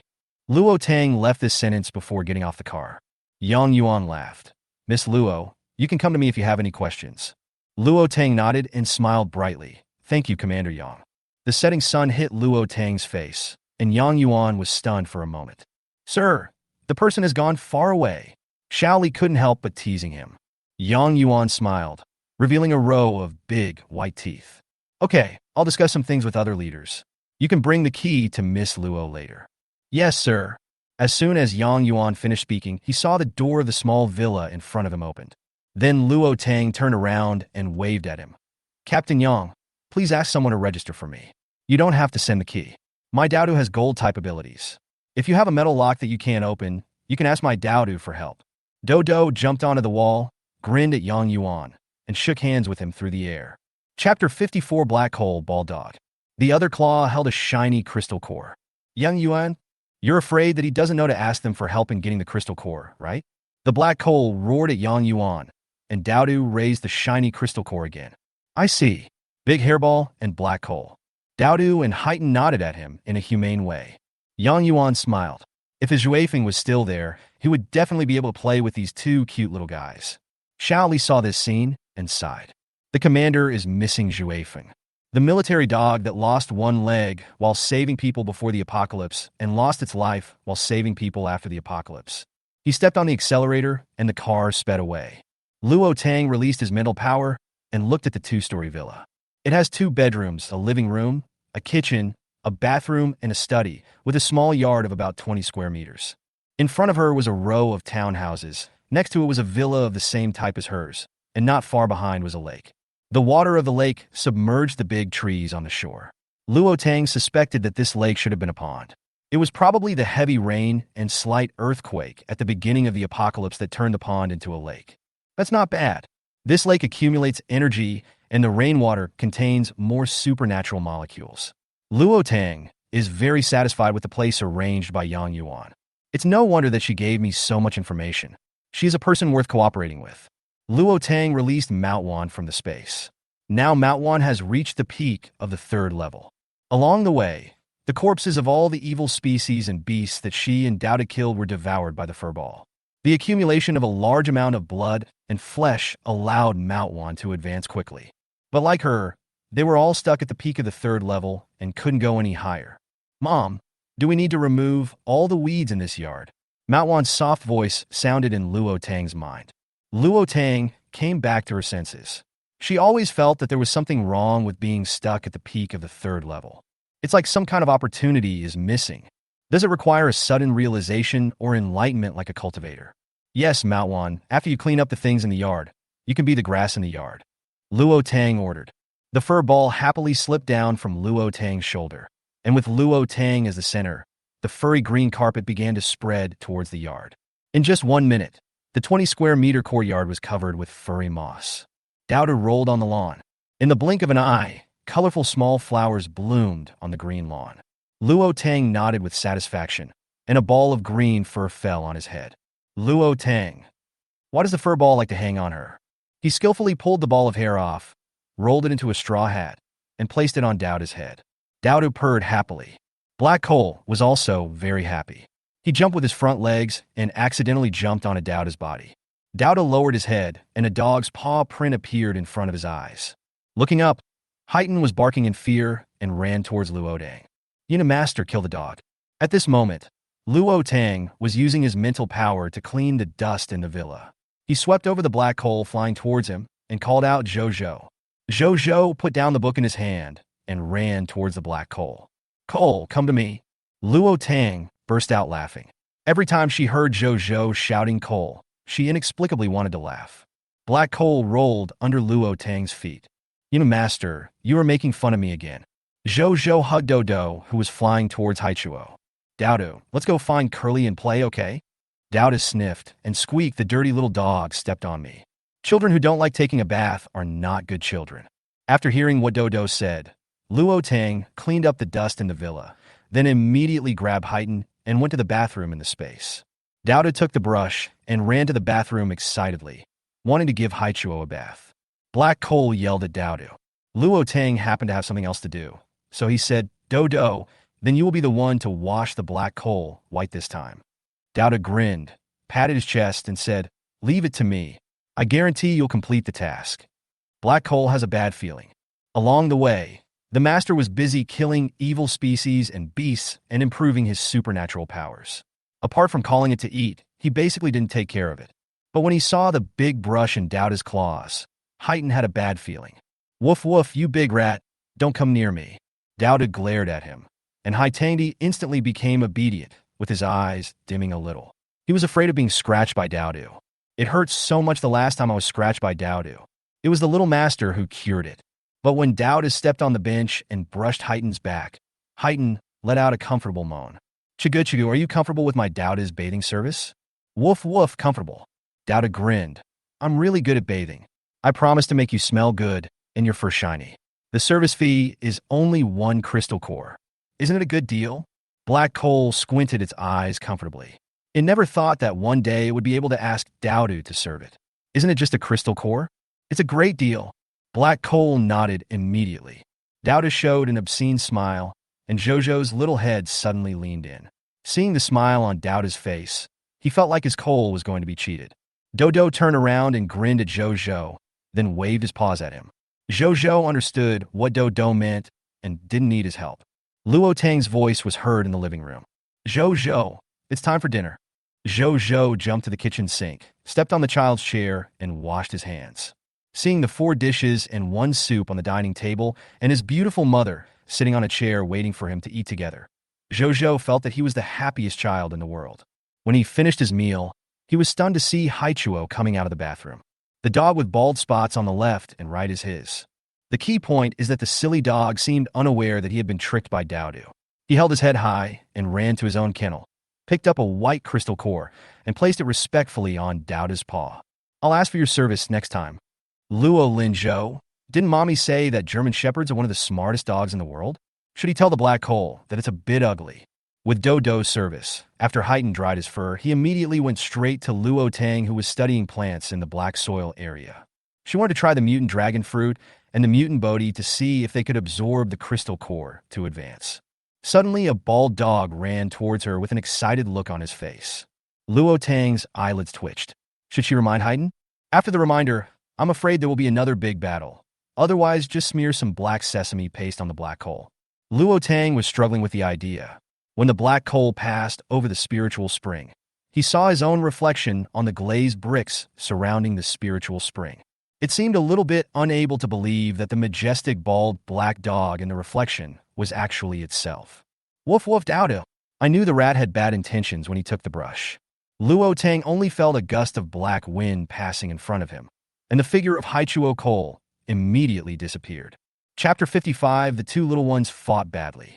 She suddenly felt that Curly was either sleeping or eating all day, so it would be nice to run on the running wheel after eating.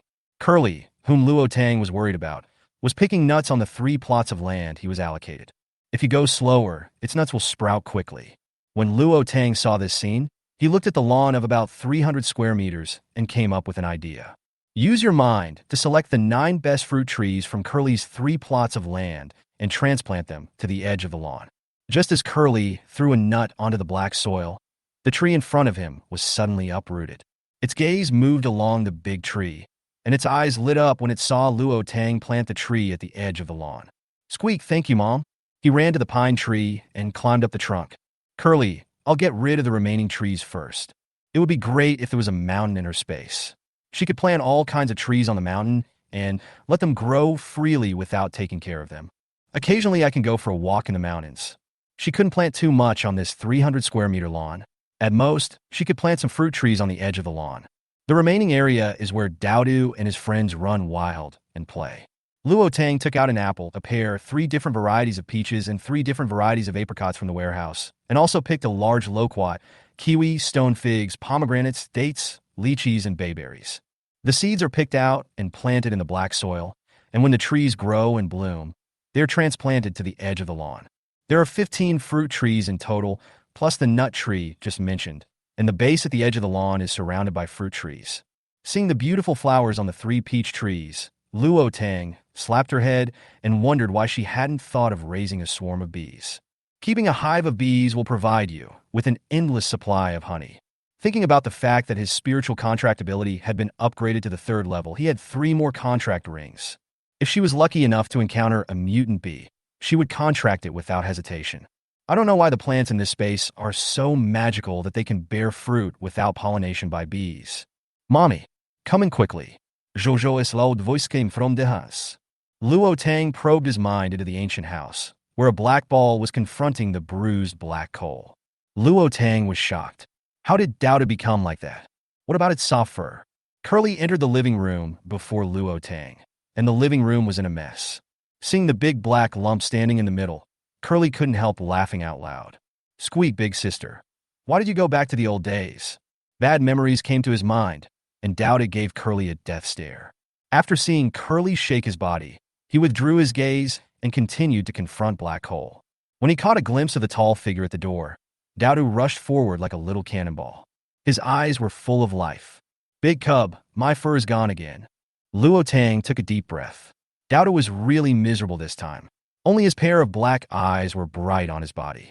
The electric shock from curly hair before only caused slight burns to Dowdu. This time, Dowdu was burned directly into Black Hole.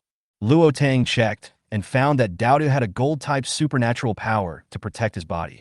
So except for the hair on his body, everything else was fine. Black Hole is different. It has been plucked out and has a real bruise on its face. When he saw Mommy coming, Zhou immediately went forward to treat Heighten's wounds. Black Hole complained to Zhou with grievance. Woof woof master, a big rat hit me. Luo Linzhou sighed with an air of old-fashionedness. You two can't stand each other anyway, so it's fine if you want to fight in the future. But don't hurt anyone's life, and be united in dealing with the enemy.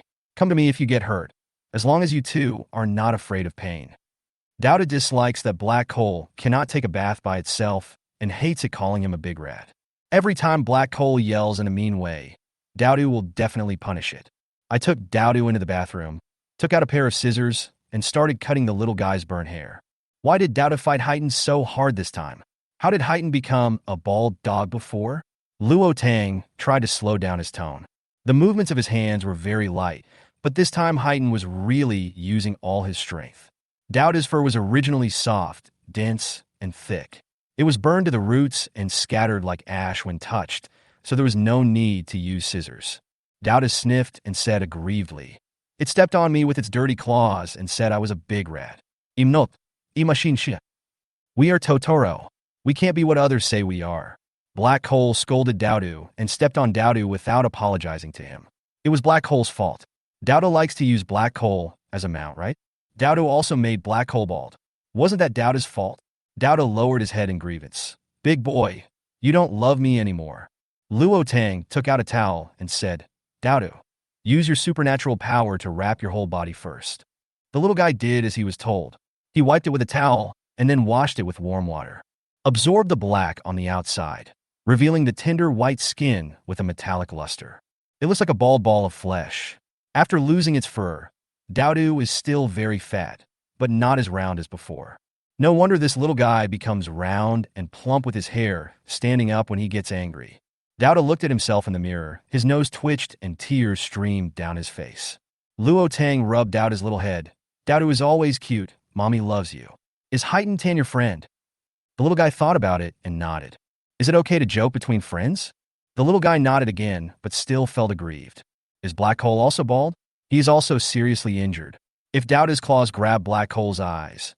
Even if Zhou has the healing ability, Black Coal's eyes may not be saved. What should Black Coal do? Dowdu imagined the time when he had poor eyesight and suddenly felt something was wrong. After it swallowed the fruit, it gained intelligence. But at that time it had not drunk the spiritual water, so its eyes could only see things very close. It is equivalent to a half-blind person. After drinking the spiritual water, it discovered that there are many interesting things in the world. Without eyes, you can no longer see interesting things. Big Cub, I get it. Dowdu is wrong, and Hitamii is also wrong. Can you ask Hitamii to stop calling me Big Rat? Luo Tang smiled and nodded. Mommy will teach Heimei a lesson later. Dowdu can't make excessive jokes with Heimei in the future. Big boy, I get it, but I'm so ugly now that I can't face anyone. Dowdu felt that he was too ugly to look at himself now. The eldest child loved its soft fur the most, but now it's gone. I don't know when it will grow out. Luo Tang wrapped Dowdu in a bath towel and held him in his arms. Chapter 56. Why don't you leave after taking the things? Mom will knit a Totoro brand sweater for Dowdu later. Dowdu's eyes lit up. Big boy, you need a little pocket on your clothes. Good. As soon as I came out of the bathroom, I saw Heighten and Zhou squatting outside. Woof woof Dowdu, I'm sorry. I won't burn your fur in the future, and you are not allowed to hit me. Luo Tang raised his eyebrows and looked at Luo Linzhou. Luo Linzhou raised his little face and gave Luo Tang a sweet smile. Mommy, look how awesome I am. I always thought it was harmless for the two little guys to fight each other from time to time. This time it really got out of hand. Luo Tang squatted down, so his eyes were level with Luo Linzhou's. Zhou is great. I wish Dodo and Black Hole were as great as Zhou. When Dowdu heard Heighten's apology, he felt a little ashamed. Not only did it pull out all the black coal, it also took away a piece of its crystal core. Goo Black Coal, I'm sorry, I shouldn't have cheated you and turned you into a bald dog. Dowdu glanced at the coal-black body with no hair on its head, no hair on its back, and even bald patches on its forelegs. Suddenly I felt that it was not as ugly as Black Coal. Woof woof Dowdu, we will still be good friends from now on. I don't know how to give myself a bath, so you do it for me and I'll give you a crystal core. I'll be a clean dog and take you for a walk. Dowdu grinned and said, Goo, okay, let's take Curly with us and go to the base to do business and make money. Woof woof, yes, bring the diamondback rat with you, it will charge. I heard that humans are short of electricity now. Luo Tang. These little guys are really smart. Luo Linzhou could only hear what Hitamii said, and he didn't know why Hitamii's thoughts jumped so quickly. Zhou, take Haichuo out to play first. Mommy wants to knit a piece of clothing for Dodo. Luo Linzhou felt sad when he saw Dowdu, who was wrapped tightly with only a pair of eyes showing. Mommy, is there any way to make Dowdu and Cole grow hair faster? Otherwise, when the weather gets colder, Dowdu will get frozen. The accumulated spiritual water has been used up. We can only wait until tomorrow to let Dowdu and Hitamii drink more spiritual water and try. Thinking of the magic of the spiritual water, Luo Linzhou breathed a sigh of relief and went out happily with Heighten. Luo Tang had just brought Dowdu into the bedroom and put him on the bed when Mount Wan's voice rang in his mind. Mom, there are people outside our house. Luo Tang's eyes narrowed. Could it be that even though she lived near an officer's house, she would be targeted? Dowdu, someone is coming. Mommy needs to go out for a while. Can you stay in the bedroom for a while? Luo Tang took out a bag of dried apples and grass biscuits from the shelf in the warehouse. Chi. Dowdu waved his paws and said, Go ahead, big cub. Remember to close the door and don't let Curly and Black Hole in. It doesn't want its younger brothers to see it in this state. It's not Black Hole, so it doesn't care about its image. Good. Before leaving the space, Luo Tang pulled the curtains and closed the door. Zhang Yimou frowned slightly when he saw that no one came out after he called 3 times, wondering if the person had gone out and had not returned home yet. She is the property registrar responsible for the area and is also responsible for collecting rent every month. The person who lived in Villa number 18 was brought here personally by Commander Yang, who had specially asked Xiao Li to register him. He was a powerful dual-system psychic named Luo Tang, with a little boy. Naturally, she had to come and confirm it. Zhang Yimou was about to leave when a woman wearing a black windbreaker, dark brown boots, and with big chestnut wavy hair casually draped behind her came out. When he saw the woman's face clearly, Zhang Mo's eyes lit up. Wow, what a beautiful sister. The man who came with her coughed lightly. It is said that men can't walk when they see beautiful women, but that is definitely not the case for him. Many girls can't walk even more when they see beautiful women. Seeing the two men holding notebooks in their hands, Luo Tang opened the door. The voice was pleasant and a little lazy. I'm sorry, my child was busy, and I came a little late. Who are you? Luo Tang's eyes were fixed on the girl standing in front of her, who was staring at her. She looked to be about her age, in her early 20s, and her face looked a little haggard, probably because she didn't sleep well. Zhang Mo felt Luo Tang's frank gaze and did not feel embarrassed about being caught staring at a beautiful woman. Instead, he walked up to her and praised loudly. Miss, you are so pretty. We are Zhang Mo, the registrar of this area, and this is my companion Sun Ming. I wonder how long you plan to rent Villa number 18. The rent for the single-family villas here is a bit more expensive. It costs 300 crystal cores a month.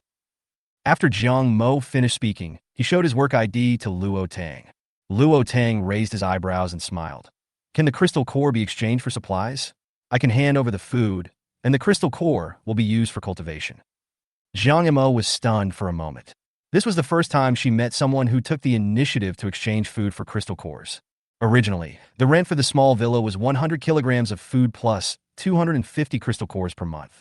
She also took the crystal core from this beauty because Chief Yang had specifically ordered her to do so. Food is scarce now, and even people with abundant supplies are unwilling to hand over food. But the base must be balanced to some extent, and stockpiling is needed to keep the base running. 1 pound of food is enough for a mutant to survive for a day, and mutants have big appetites. Miss, food is the most precious thing in the apocalypse. When you use crystal cores to buy food, the price won't be the same as what we charge you. Just as Zhang Mo finished speaking, a colleague beside her tugged at the corner of her clothes. She really didn't want such a pretty girl to go hungry in the future. Luo Tang doesn't have any crystal core on him now, so he can't go to Doubted to get it. The cute little Doubted's crystal cores are collected one by it. Every night when they go to sleep, it will curl up. The rent is 1,000 kilograms of rice for 1 month. I don't want you to squeeze anyone in during this month, okay? Luo Tang said slowly. Zhang Mo was shocked. She had heard that the person arranged by Commander Yang was a powerful dual-system psychic, but I didn't expect him to be so rich. 1 move is 1,000 kilograms of rice. Is this the advantage of being strong? The number of dual-system psychics in the entire base can be counted on one hand. Naturally, the staff members heard about Luo Tang's arrival very quickly. What's more, she heard that she was carrying 2 mutant beasts. Her cousin himself did not have any special powers, but because his cat mutated, with the help of the mutant beast, his family was able to arrive at the Yuhui base alive. If only she could have a mutant beast too. Even if the mutant beasts eat a lot, the value it can bring is greater. Zhang Mo smiled, fearing that what he just heard was an illusion. Miss Luo, do you really want to use 1,000 kilograms of rice to rent number 18 for a month? Good. Then I'll register you here. I wonder if there are other people living here besides you, your son, and the 2 mutant beasts? No. Luo Tang took out 10 bags of rice from the space, each bag weighing 100 kilograms. To be honest, ever since she started eating the food produced in the space, she no longer wanted to eat the food she had stockpiled in the supermarket. Zhang Mo's eyes lit up when he saw the 10 bags of Wuchang rice. He originally thought that 1,000 kilograms of ordinary rice was already very good. She even accepted brown rice, but she didn't expect it to be the most delicious and fragrant Wuchang rice. She hasn't eaten it since the end of the world. The land has become strange and hard now, making it very difficult to cultivate. The seeds planted in agricultural fields still need to be germinated by wood-type mutants. After seeing the rice, Zhang Mo's colleague Sun Ming hurriedly registered it for Luo Tang. Luo Tang used a special power to get the rice out of the gate, and then looked at the 2 stunned people. He smiled and said, if you have nothing else to do, you 2 can go. You are here to collect rent, so it should be no problem to carry 10 bags of rice back home, right? Luo Tang's beautiful eyes stared straight at the 2 of them, and her expression was almost like she was reading. Grab your stuff and leave. Don't bother me, I'm busy. Chapter 57 High-Level Meeting. Zhang Mo was really a little embarrassed this time, but he said, beauty, that's not necessary. How can I let a beauty do this kind of work herself? Xiaoma, hurry up and leave. Stop flirting with beautiful women. Before leaving, Zhang Mo turned around and asked Luo Tang, my beautiful lady, can I come and play with you when I'm free? Luo Tang looked at her deeply. Could this be what it meant to be sociable? Luo Tang's lips curled slightly. I'm busy. If you want to earn a lot of crystal cores, come to me. If you encounter powerful evil species and strange monsters that you can't deal with, you can also come to me. Don't come to me for other things.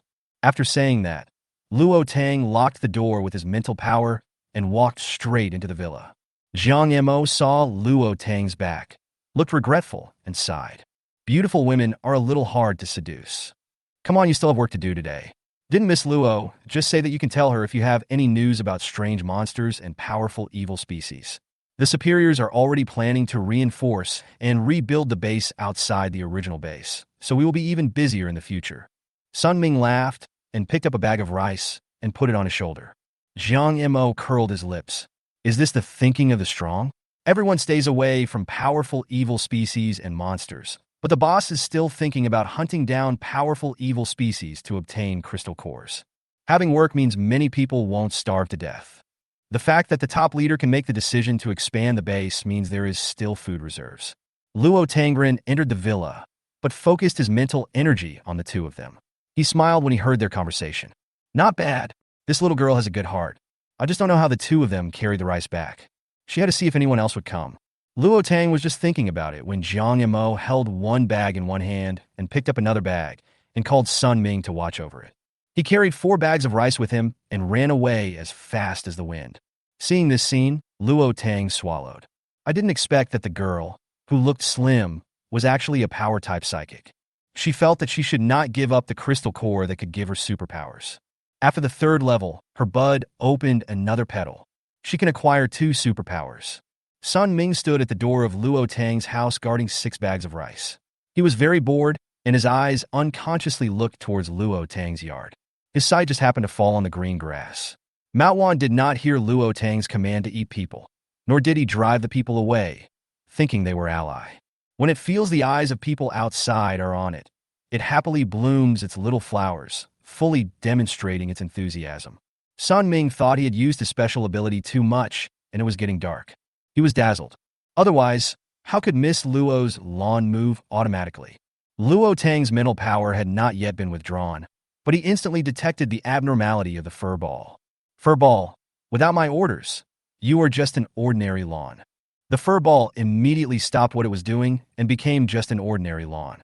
Sun Ming stared at the lawn until Jiang Mo came back with someone, and the doubts in his heart were still there. He has the ability to enhance his vision, and he has never had any vision problems since he acquired the ability. But he had been staring at Luo Tang's lawn for so long, and it was just an ordinary lawn. Was it really his hallucination? Jiang Mo patted Sun Ming on the shoulder and said, "Why are you staring at Miss Luo's yard? Is there money to be picked up in her yard?" Sun Ming shook his head. "Am I really dazzled? What's wrong with you?" Jiang Mo asked while carrying 4 bags of rice. "Just now I seem to see the lawn blooming on its own and then shrinking back." Jiang Mo glanced at Luo Tang's yard and said, "I think you were just dazzled." The man next to Jiang Mo turned his head and looked at the lawn, his eyes flashing. Luo Tang returned to the space only after the 3 people left, gently pushed open the door and walked into the bedroom. Gently carried Daodu, who was sleeping on the bed, into the nest.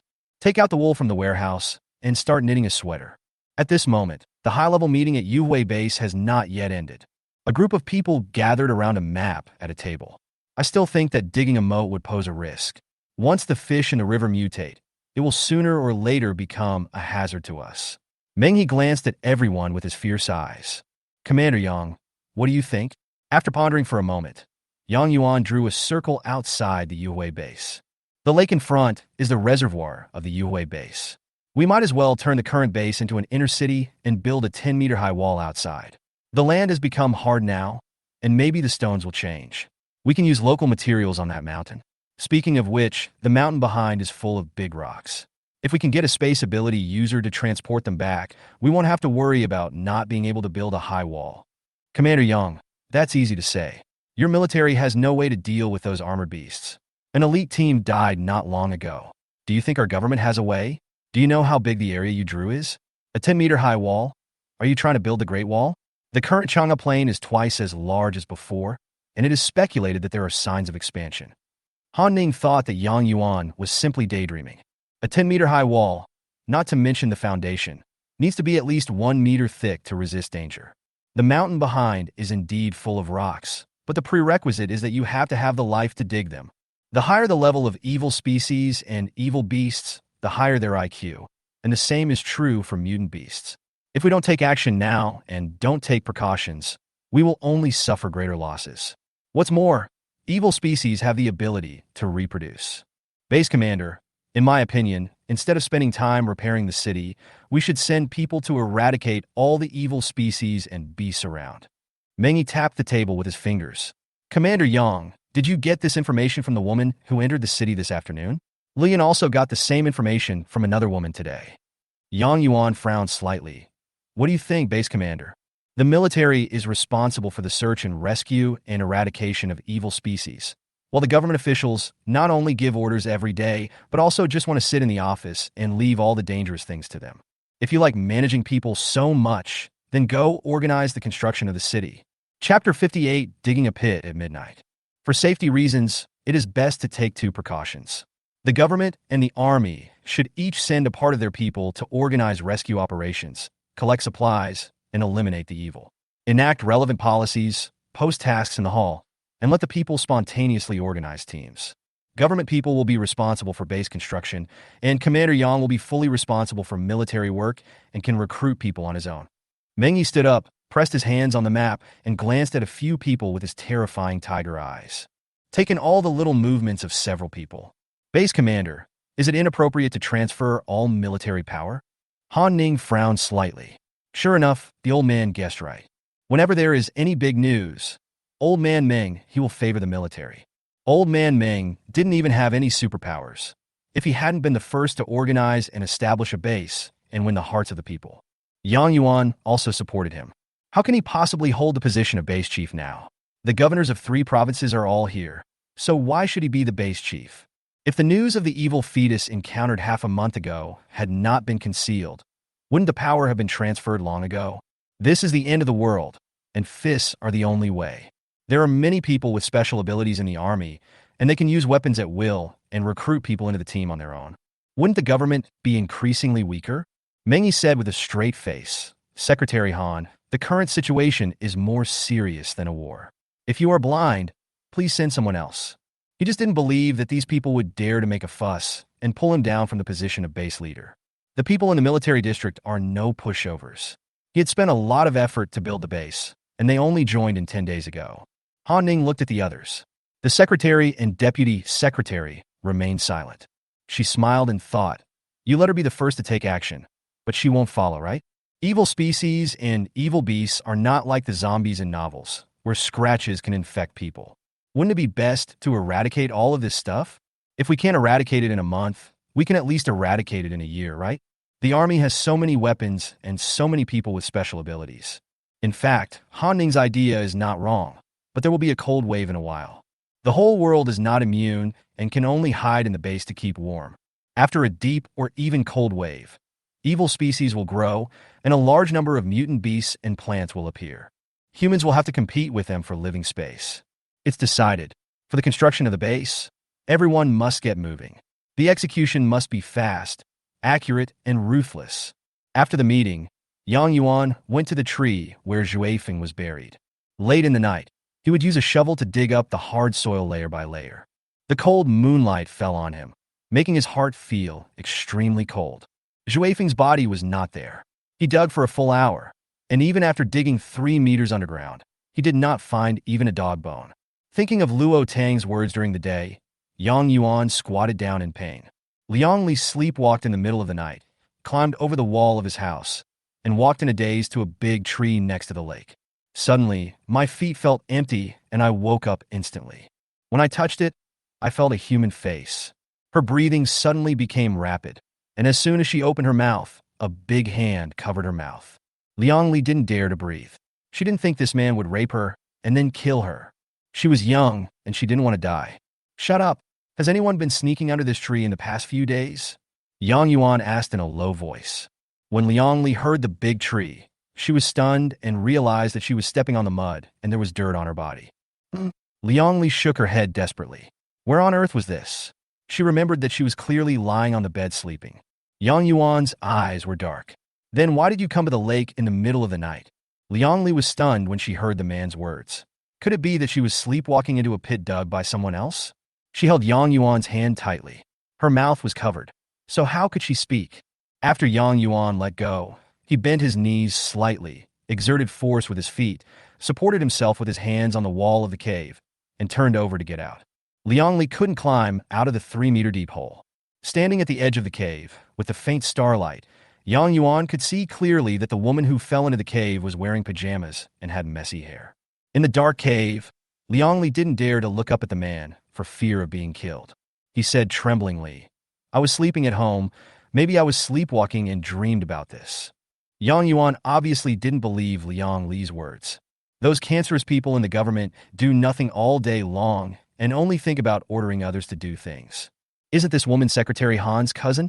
Zhuifeng must have been dug out and eaten by someone. It was the meat of a second-level mutant dog. No wonder Han Chi just advanced to the peak of the first level 2 days ago. However, in just one day, he advanced from the peak of the first level to the early stage of the second level. Thinking of this, Yang Yuan took the shovel and left angrily. About 3 minutes later, Liang Li saw no movement and finally dared to look up. Only the cold moonlight fell on her, and the occasional swaying shadows of the trees. Liang Li finally couldn't help but scream. Damn it, she actually sleepwalked into a deep pit. The pit was estimated to be 3 meters deep. If the man just now had the intention to kill her, wouldn't he have buried her alive? My God, since Liang Li entered the Yuhui base, she has been law-abiding and actively rescuing the injured people. Even if there is no credit, there is still hard work. When Luo Tang heard the shouting, her hands that were knitting a sweater began to tremble. Her mental power has reached the peak of the 3rd level, and because she drinks spiritual water regularly, her hearing is comparable to that of a first-level hearing ability person. Her mental power swept toward the lake behind the house. 100 meters away, a 3-meter-deep pit appeared under the big tree facing her house. In the pit, a woman in pajamas was shivering and shouting for help. This guy is so unlucky. He fell into a pit in the middle of the night. If you spend a night in a pit by the lake, you will definitely get sick. In the end times, medicine is a scarce commodity. Although she doesn't need to. Liang Li shouted for a long time, but he shouted too hard and his voice became a little hoarse. She hugged herself and sniffed. She might have to spend the night in the cave. She was a healing ability user and her skills were not very good. She fell down halfway through climbing and sprained her foot. Fortunately, she can heal herself. Otherwise tonight would be even more miserable. I hope there aren't any monsters here. Liang Li was thinking when he suddenly felt his body flying into the air out of control. She turned pale with horror. Her body stiffened uncontrollably, her mouth slightly open, but she couldn't make a sound because of fear. After a while, my feet touched the ground, and I felt relieved. Looking around, she actually left the pit. After getting the woman, Luo Tang became depressed. When she used her mental power just now, she detected that someone was living in Villa number 17. Still a member of the Shen family. What bad luck. On second thought, the Shen family is in Villa number 17, so doesn't that mean the Tang family is also nearby? It took me 3 hours to finish knitting Dowda's sweater. Can't wait to put it on the little one. Put down the knitting needles and return to the space. After Dowda woke up, he stood on the blanket and ate a straw cake. When he saw Luo Tang coming in, his eyes lit up. Is it my sweater? Luo Tang smiled, closed the door, and tugged at his sweater. Dowda, come over here and try it.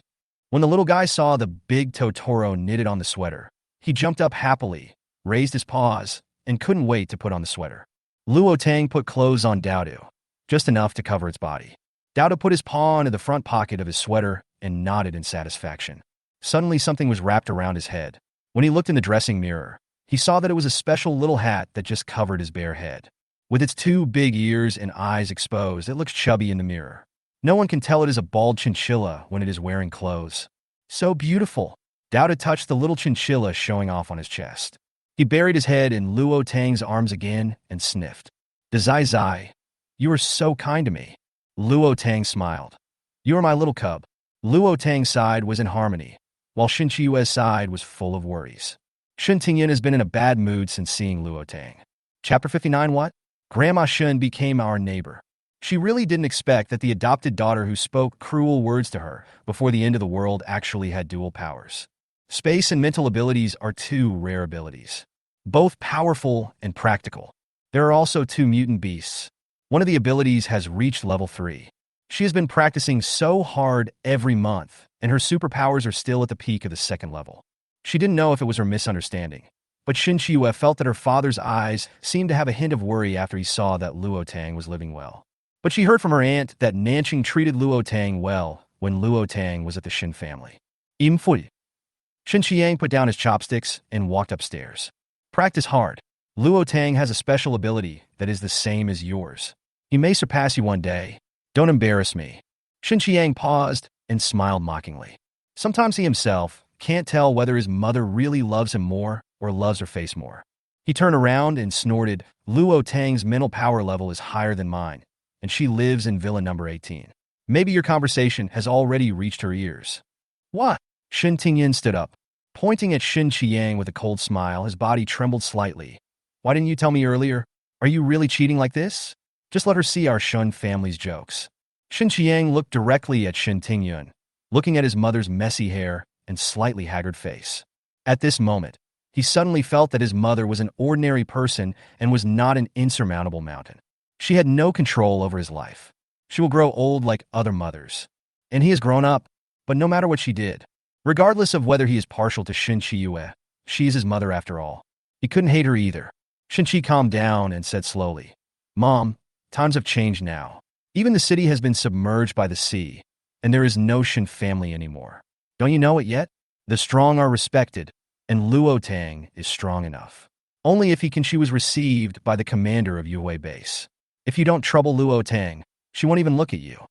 Shin Chiyue also noticed something strange about her mother and reached out to support Shin Tingyun. She really couldn't understand why Luo Tang still touched her mother's heart so much. She is not jealous of Luo Tang, and her grudges with the Shun family have been wiped out. It didn't conflict with her interests, but she was really envious of the good opportunities she had. Awakened two very useful abilities. She has space powers, but mental power is a powerful and special power that can be promoted. In the last 3 years of the last 3 years, she had heard of all the mutated elemental fruits. Mutated fruits that may awaken spiritual power have never been heard of. Without the Shun family, she could live a better life alone with her son. At the beginning of the end of the world, he became one of the strongest. She wanted it too. Without powerful resources, her abilities are stuck at the second level. If Guan cultivates slowly on his own, it will probably take more than half a year to go from the second level peak to the third level, or a year if he goes slowly. Mom, my brother is right. I am your biological daughter, and Luo Tang is just a stranger to you. Our family can live a good life. With me and the Shin family, we will definitely have a foothold in the apocalypse. Shin Chiyue held her mother's hand. Shin Tingyun's heart gradually calmed down. Do you think your brother is of the same mind as us? Isn't he a member of the Shun family? Shin Chiyue smiled softly. Mom, my brother's powers are very powerful. You see, every time we kill evil species, my brother also helps. You ask your brother to do the work, and he does it too. As long as he does not affect the interests of the Shun family, he can do whatever he wants. He can do it. Shin Tingyun looked at Shin Chiyue and saw determination in her moist deer eyes. Ye was telling her that Yang was a good and obedient knife, and she could use it when it was time to use it. Afterglow bases can be established in the early stages of the apocalypse. It will definitely become a big base in the future, and the Shun family will definitely be able to gain a foothold here and even become a big family. It doesn't matter if Shin's family is small. As long as you have the ability and resources, recruiting people is the easiest thing to do. The corners of Shun Tingyun's lips were slightly curved. Before she gave birth to a child, she started helping her father manage the company in college, and she was not a vegetarian. Yeah, should we change to a villa? Luo Tang lives next door, and she always feels a little uncomfortable. Luo Tang taught Zhou, Daodu, and Haimai how to read, and his breath stuck in his throat when he heard Shun Tingyun's words. Get out of here. I don't want to be your neighbor either, because I think you are irritating.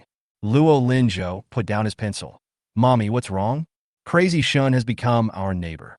Luo Linzhou's eyes widened, and then he showed a sweet smile. What a coincidence. Then I'll bring Daodu and Cole to piss her off tomorrow. Luo Tang. Most of the circuits in Yue base are still intact, and the power supply is only available for 2 hours a day. The electricity bill is extremely expensive, and many people are reluctant to use it. Basically just for cooking. The money nowadays is useless. Everything is done through barter or trading with crystal cores. The currency system of the Yue base is not yet perfect. Even if there was electricity, Luo Tang didn't plan to rest in the villa. It would be much more comfortable to sleep in the space. There was a manhwa outside guarding her at night. Whenever someone stepped into the villa's door, manhwa could notify her through the power of the contract. What's more, Dowdu has already moved his nest to the front door. The little guy doesn't like to sleep at night. The middle of the night is his time to practice and eat grass. Luo Tang prepared a lot of dried Timothy grass for Dodo, as well as some snacks that chinchillas like to eat. Thinking that Dowdu had no fur, I put a blanket in its nest to prevent it from catching a cold at night. Jigu, big cub, I love you so much. But Dowdu is not afraid of the cold. Dowdu hugged Luo Tang's legs and stayed close to her. Luo Tang picked up Dowdu and weighed him. Before the end of the world, she would never have dreamed that she would have a chinchilla weighing 10 or 20 kilograms. An ordinary chinchilla weighs only a few hundred grams. She really likes to go for a walk. It is very comfortable to hold, especially when it is furry. Scoop out the spiritual water accumulated in the pool from the space, about a little more than a bowl, and place it in front of Dowdu's nest. The spiritual water, which had not been diluted, was really fragrant. Chapter 60. Luo Linzhou goes to find the base commander. With the crystal cores it has accumulated and the crystal cores contributed by black coal and curly hair, plus this bowl of spiritual water, it can try to reach the peak of the 3rd level tonight. Then it is on the same level as Big Cub and manhwa, and just as powerful. I'll ask Dowdu and manhwa to keep watch tonight. Luo Tang said softly. Dowdu nodded obediently. They like being with manhwa. Hairball is a fragrant grass that is as fragrant as its food. On the treetops in the moonlight, white light fell on the small courtyard of the villa, falling through the gaps in the leaves and falling on the 2 group leaders. A silver-gray dumpling and a green dumpling cling to each other, and the silver-gray dumpling exudes a faint golden light. The next day it was dawn. Luo Linzhou sat up from the bed, rolled out of bed, took out his clothes, changed them, and slipped to Luo Tang's room. He whispered, "Mommy, are you awake? Can you please let me and Black Hole Curly out? I want to go for a walk and look for other children in the community." Luo Tang. Finding friends is fake, but getting angry and listening to the cloud is real. Jojo, you can play by yourself. You don't have to go to the neighbor's house next door. It's early in the morning, and people haven't gotten up yet. Luo Tang didn't want Jojo to take the initiative to provoke Shen Tingyun. Luo Linzhou was stunned for a moment and understood what Mommy meant. He murmured softly, "Mommy, I get it. I really did take Dowdu for a walk around the neighborhood. Be careful. Let Dowdu inform Mommy if anything happens. Wear more clothes. It's a bit cold outside early in the morning." I knitted a piece of clothing and a hat for Heighten on the table in the living room. Jojo is only 3 years old. It's impossible for him to only interact with her and a few little cuties all day long. She also needed to take a nap. She had been traveling for most of a month, killing so many evil beasts and knitting a sweater last night. She was so tired. "Okay." Luo Linzhou replied happily when he heard his mother let him out.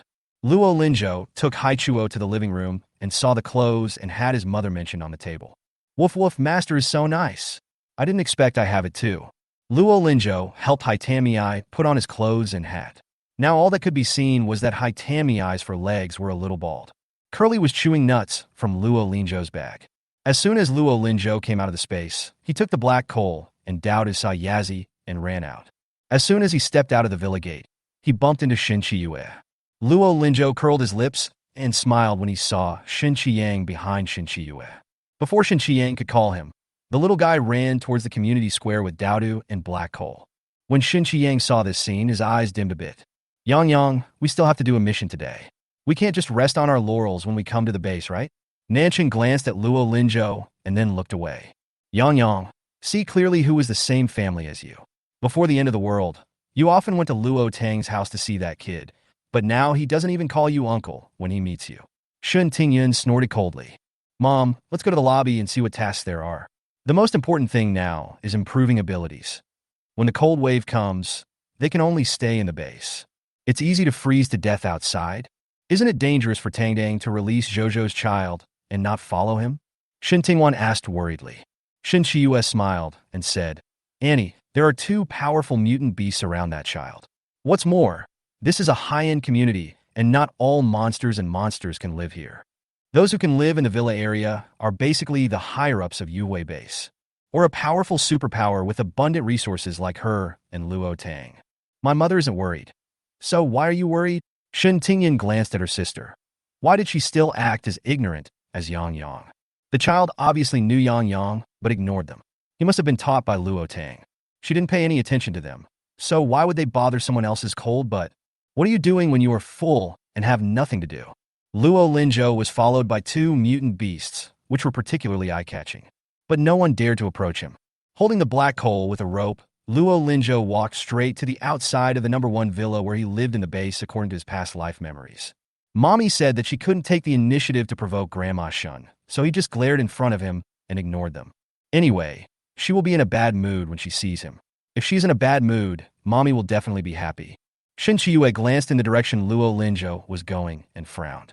That direction was where the base resident lived, and the kids seemed to be heading straight that way, not at all afraid of the people passing by around him. Not even like a 3-year-old. Could it be that it was not Luo Tang who was reborn, but Luo Linzhou? Could it be that Luo Linzhou also died later? Shin Chiyue's breath froze at the thought. In order to confirm what she was thinking, Shin Chiyue unconsciously walked towards the path Luo Linzhou had walked. Yeah. What are we doing here? Aren't we heading in another direction when we leave the community? Chiyue, you saw Zhozhou walking this way just now. And what do you want to do? Shin Qiang glanced at Shin Chiyue with suspicion. What are you talking about, brother? I just heard that the director of the base lives here and came to try his luck and find out about Yue base. As expected, Luo Linzhou deliberately played with two mutated beasts in front of the villa at the base. Luo Linzhou didn't expect that the Shin family would come over. He looked at Shin Qiang, who was walking over, and shouted in a sweet voice. Hello, Uncle Shin. Shin Qiang was stunned for a moment, then smiled and nodded. Zhozhou, can Uncle Shin touch your mutant beast? As soon as Meng Liyun went out, he saw several people and two animals outside the fence. When he heard Shin Qiang's words, his eyes suddenly lit up. Ever since Sister Beauty entered the base yesterday, she wanted to touch her two mutant beasts. I am especially jealous of the mutant chinchilla. She has seen mutant cats and dogs, and even mutant mice. This is the first time I've seen a mutated Totoro. It's just like the spirit beast in anime. After Meng Liyun went out in one step. It was already early in the morning after the meeting yesterday, and he only rested for 4 hours. There are still important things to do today. The construction and development of the base is urgent. Before Meng, he stepped out of the villa door. He met a pair of big black and bright eyes.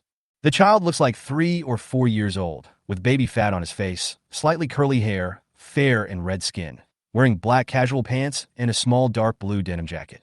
With a sweet smile on his face, he carried a bulging yellow bag on his back, and a big black dog stood next to him. It had been a long time since he had seen such well-raised children in the base.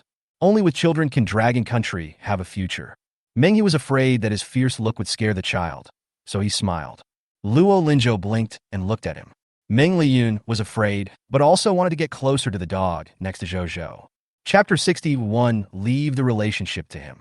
Little boy, can I touch your dog and chinchilla? Although she didn't know why the two mutant beasts were wearing clothes today. The weather is not very cold today. Luo Linzhou smiled widely. Beautiful sister, it's okay. I can touch one crystal core 3 times.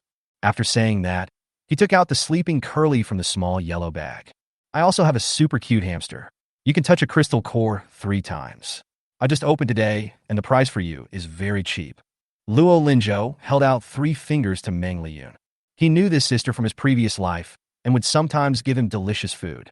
She especially liked to touch Daodu and curly hair. Shin Qiang's hand that touched the black coal retracted again. Nowadays, it is difficult for everyone to have enough food. So few people should be willing to spend a crystal core to touch other people's mutant beasts.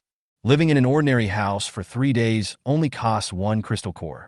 Meng Liyun froze on the spot, looking down at the smiling Luo Linzhou. Whose baby is this? He is so good at doing business at a young age. Shin Chiyue lowered her eyes slightly. Luo Linzhou was not reborn. She stood upside down and ate shit. Luo Linzhou glanced at Shin Chiyue and gave her a big smile. I thought a lot more when I came to Yue base. Mom said those were fake and things that hadn't happened yet. But when he saw Uncle Yang and Sister Meng, he knew that every minute and second of his memories of those 2 years was true. He was probably the reborn person in the novel my mother read, and he knew the events of the end of the world 2 years in advance. Possessed temporary prophetic abilities.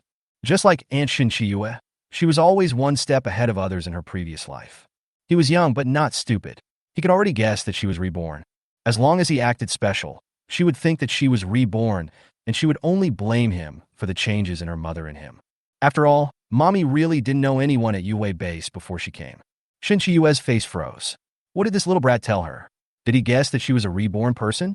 Luo Tang has dual powers of space and mental power, and Luo Linzhou may have more than one healing power after his rebirth. It seems that it is better not to have a deadly feud with this mother and son, not to mention that Luo Tang is probably Nangong Yan's sister. Shinchi Yue gets a headache every time she thinks of this. If the relationship between her mother and Luo Tang had not deteriorated, she would not have thought of kicking Luo Tang out when she came back. Not to mention her son's precious healing powers. The two mutant beasts that never leave her alone are a powerful force. When will she be able to get herself a mutant beast? Meng Lian only reacted when she heard her father's laughter. The child was looking at her expectantly, waiting for her reply. Little guy, Uncle will give you a crystal core to touch your mutant beast. Mengi thought this kid was very interesting. It's the end of the world, but he is still so courageous and clever. Luo Linzhou's eyes lit up. He came here just to meet the base commander by chance. In the previous life, the Shin family had a very good relationship with the base commander. Mommy didn't like dealing with people, so the matter of building relationships could only be left to him, Daodu, and Haiten. Daodu jumped off Haichuo and slid to Meng He's feet. He looked at him expectantly with his black eyes and stretched out his claws towards him. Luo Linzhou held one mao to Meng He and said, "Grandpa, pet him. He is so well-behaved." Meng He was also stunned when he saw the big, cream-colored, curly-haired, tailless rat sleeping soundly. "Little friend, yours is also a mutant beast. Of course they are good and obedient. Curly is an electric mutant beast. Not only is he my partner in battles, but he can also charge my car," Little Luo said proudly. Meng He's attention is on you, his partner who is fighting side by side with him, and charging. According to the current situation, he has already anticipated that there will be a fierce battle between mutant beasts, evil species, and humans in the future. If some mutant beasts could be tamed to become partners fighting alongside humans, combat effectiveness would more than double. Meng He picked up Curly, and as soon as Curly opened his eyes in his arms, he raised his head and saw Luo Linzhou, then fell asleep obediently in Meng He's arms again. Meng He was shocked that his master could be so confident in him. He touched Dodo, who was hugging his legs. "Take out a crystal core from the clothes bag and give it to it." After Daodu got the crystal core, his eyes lit up. He took a step back and bowed to him in a humane way. Meng He's heart was filled with waves of shock, and he felt that his idea, just now, was feasible. The animals that were raised in the base before the apocalypse will also protect their owners after they mutate. But he had never encountered a mouse as smart as this big gray mouse. Meng Liyun was jealous watching from the side, thinking that his father was truly a winner in life now. Before the end of the world, he looked so fierce that even the dogs at home were afraid of him. How come he has a mouse in his hand now? She really wants such a well-behaved mouse with special powers. Meng Liyun screamed in her heart and looked at Curly with an uneasy smile. "Little boy, what's your name?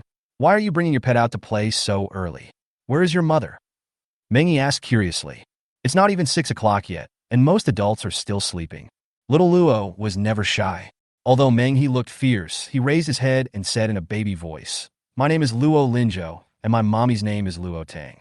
Mommy is still sleeping, so I got up early to walk the dog and exercise. Mommy said that if you are in good health, you can run fast when you encounter danger." Luo Tang, isn't this the dual system psychic who entered the base yesterday? No wonder this little kid is so well taken care of. When Meng He touched Curly again, he found that the little guy took out a nut from his mouth and handed it to him with his paw. This shouldn't be given to him to eat, right? But he doesn't want it. "Mouse, eat it yourself."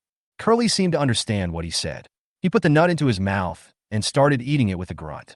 "Little Zhou, are all your pets very intelligent?" Luo Linzhou patted his chest. "Of course, they are as smart as me. The stronger they are, the smarter they are. Grandpa, do you have superpowers?" "My superpowers have no combat power at all. They're all my guards, and Curly can be stuffed into a bag. Don't look at it as small. A second-level evil species can be easily killed." Meng He's hands almost trembled when he heard Luo Linzhou's words. He lowered his head and saw a curly-haired man looking at him dimly. It seems to be saying, "Why are you shaking? I'm not going to hit you." He really didn't expect that the mouse in his hand was actually a second-level mutant beast. Does little Zhou's family raise mutant beasts? The 3 mutant beasts are so powerful. He has no special powers, so it would be nice if he could keep a loyal mutant beast by his side. Find an opportunity to ask Miss Luo how to raise mutant beasts. From a distance, Han Chi saw a group of unfamiliar people gathered in front of the base commander's house, and his face darkened. Seeing the big black dog that looked like a black wolf next to Meng He, with its strong muscles and smooth lines, his eyes flashed. Base commander, it's not good to keep this mutant animal in the community.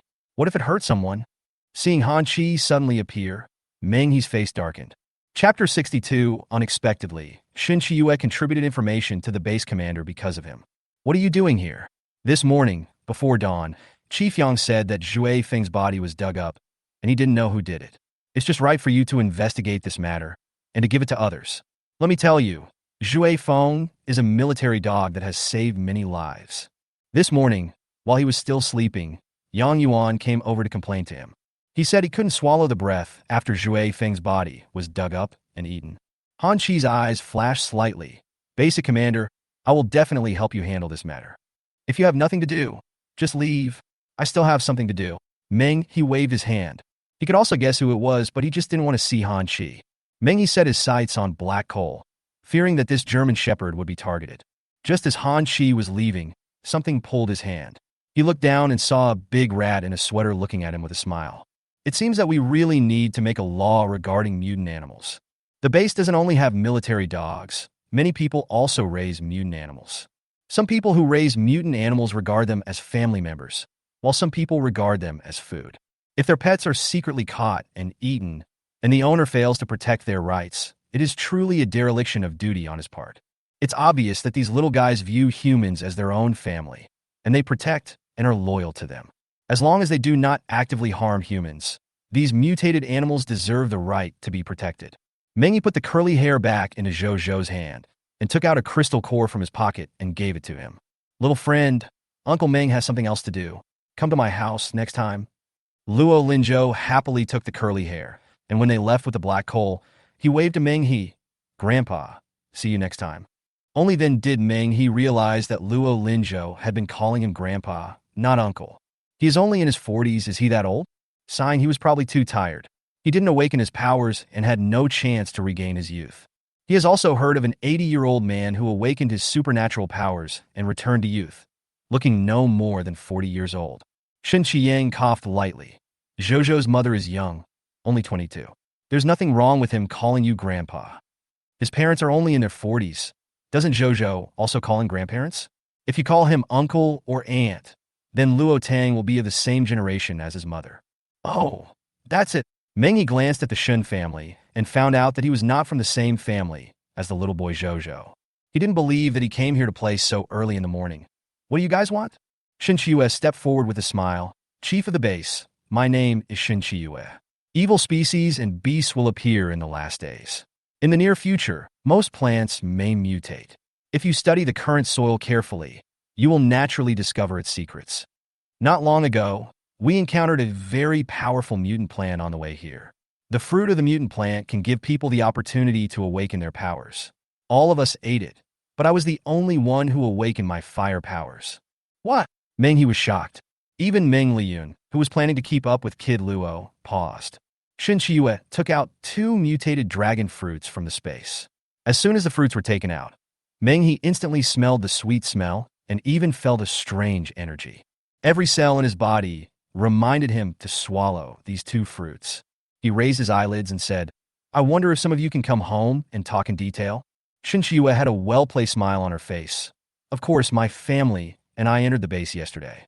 After entering the community, I inquired about your location, the base director, and wanted to report the matter to you. For the safety of the base, it is natural to go early, be prepared. Meng He's heart suddenly turned cold. It seemed that mutant plants were not just about producing mutant fruits that could awaken people's abilities. Can you still hit someone? Only yesterday Yang Yuan told him that bullets were useless to the high-level villains. Meng He was worried. Meng Lian opened the door of the villa and said, Guys, please. Shin Tingyan held her daughter's hand, and Shin Chua gave her mother a reassuring smile. When I first arrived, I naturally had to use tricks to gain the appreciation of the top leader. Moreover, those cancerous people at Yuhui Base had bullied the lower-class people in their previous lives, which made her life at Yuhui Base difficult. Originally, it was already the 3rd year of the apocalypse when she entered Yuhui Base, and the relevant policies were relatively complete. The base commander's health was not as good as it is now. Those people were much more powerful than they are now. They once wanted to pull the base commander down, elevate the special status of people with special abilities, and widen the gap between people with special abilities and ordinary people. Shen Tingyan didn't expect that the villa where the permanent residents lived in the base would be so simple inside.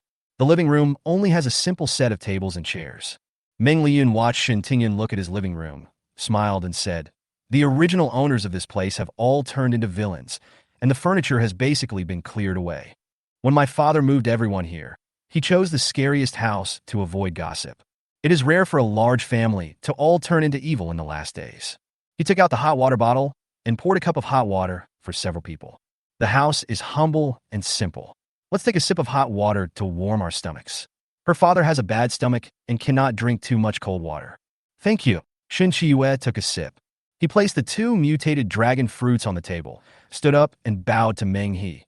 "We are the commander of the base, and time is of the essence. I will tell you all the news I know, and I hope you can lead the people of Yuhui base to take precautions as soon as possible." Meng He nodded and laughed. "I didn't expect that, little girl. You look young, but you still care about the people. If the younger generation of our dragon kingdom can be like you, there will be no need to worry about being able to overcome the difficulties of the end of the world." Shin Chiyue smiled. Originally, she planned to take it easy. But Luo Linzhou came this morning. Yesterday, Luo Tang entered the base together with Yang Yuan, the supreme commander of the Yuhui base military region. Yang Yuan liked Luo Tang in his previous life and was Shin Qiyang's comrade-in-arms. If she didn't take a step forward, wouldn't it mean that Luo Linzhou would be the first to get there? Luo Linzhou didn't expect that because of his small actions today, Shin Chiyue would have a lot of drama in his mind, and he would also contribute a lot of information to Meng He. He originally got up early just to get angry and listen to the clouds. Mommy didn't allow it, so I met them again when I went out. He couldn't just go home without doing anything, could he? Simply take black coal to meet the base director. Sitting back on the chair, Shin Chiyue pushed the 2 mutated dragon fruits and said, "Chief of the base, the mutated dragon fruit awakens the fire power, but it may not be awakened after eating it. The combat power of the mutated dragon fruit is extremely strong. A first-level mutated plant may require 3 superpowers to deal with." After a pause, he added, "We even encountered a patch of mutant citrus when we were passing through the mountainous area. Originally, we wanted to pick it, but we almost died in that mutant citrus forest and couldn't catch any." Shin Qiang lowered his head slightly. Didn't Shin Chiyue lie without even writing a draft? Can she still fully believe what she said before? Chapter 63: The conversation between Shin Chiyue and the base commander. Mom and Dad put a filter on Shin Chiyue, but he could feel that Shin Chiyue seemed to do everything with purpose and calculation. This is very strange. Does she have the ability to predict things? If there is such a thing as prediction, sometimes it seems that the prediction is not very accurate. They did not encounter a mutant citrus, but found a mutant dragon fruit in a large dragon fruit forest.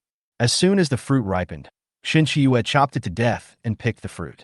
He didn't even have a chance to see how powerful the mutant dragon fruit was. Meng He never thought that one day the fruit he ate would hit someone. But it is true that most plants will grow better after the apocalypse than before.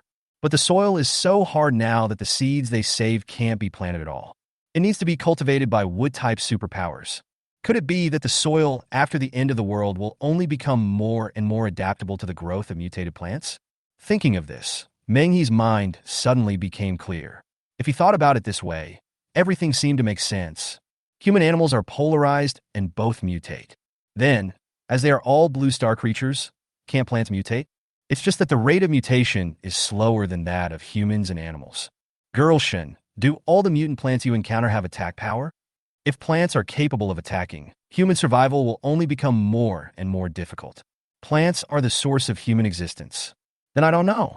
I just saw the fruit and wanted to pick it. After I was attacked, I realized that it was a mutated plant. I don't know if the plants I haven't touched have mutated or whether they will attack people. But what is certain is that mutated plants will only attack you if you hurt them or want their fruits, and they will even fight you. Meng fell into deep thought. Shin Chiyue added, "I'm afraid that the plants will mutate slowly in the future, so I suggest that we study the current soil. Researching soil has long been left to agriculturists and research institutes, and Secretary Han seems to be in charge." Meng He's expression changed when he thought of this. "Basic Commander, to be honest, I'm a little worried about the extreme weather." "How do you say this?" It's not October yet, but the weather in the province is getting colder and colder. Before the end of the world, we could still wear short sleeves in the province. I'm afraid there will be a big cold wave around the world like a global earthquake. Meng shook his hand, and the earthquake in Chang'e Plain was avoided. If there's a cold wave, Yue base may not be able to avoid it. Furthermore, winter is coming soon, so you really need to prepare some things for the winter. That boy Yang Yuan proposed to expand the base and build a large wall yesterday. He must have guessed something. Girl Shin, the information you gave is very useful. Why don't you come to my base to do some work? Of course he knew that Shin Chiyu had told him that these things could not simply be serving the people.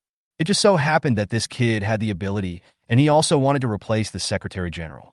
Shin Chiyu smiled and said, Chiyu is young and doesn't understand many things. She still needs to learn more. She also wants to kill the evil ones and improve her strength. Meng nodded secretly. The girl has a good attitude, which is not bad. I wonder how strong the girl is now. He is also easy to weigh and weigh. He has no superpowers among the leadership, and those few people don't show much on the surface, but secretly they want to make people with superpowers special. He would agree with improving the treatment of people with special abilities, but he would not agree with promoting people with special abilities as being superior to others. Uncle Meng, I have 3 types of powers. Originally, I only had 2 types of ice and space powers. The fire power was awakened after eating the mutated dragon fruit. What? Meng was shocked.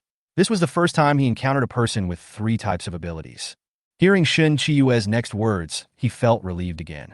If it is true, then maybe he will have a chance to awaken his powers in the future.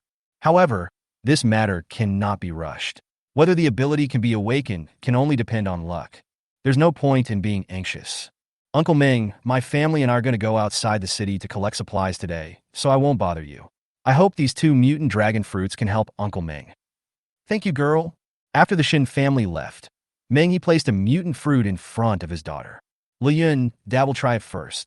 He was not sure about the safety of the fruit. What if something happened to his daughter after eating it? But there are only 2 fruits now. If I use them for experiments, I will lose another opportunity. Dad. Before Meng Liyun could stop him, Meng had already stuffed the fruit into his mouth and swallowed it in one gulp. Just now, a strange force flowed from the stomach to every part of the body. He stretched his body and felt full of strength. Dad, I think you look much more energetic than before. Meng laughed. Liyun, this fruit is fine. It tastes better than ordinary dragon fruit. It's a pity that Dad didn't awaken the firepower that girl mentioned. You can try it. Meng Liyun sniffed. Dad, you need it more.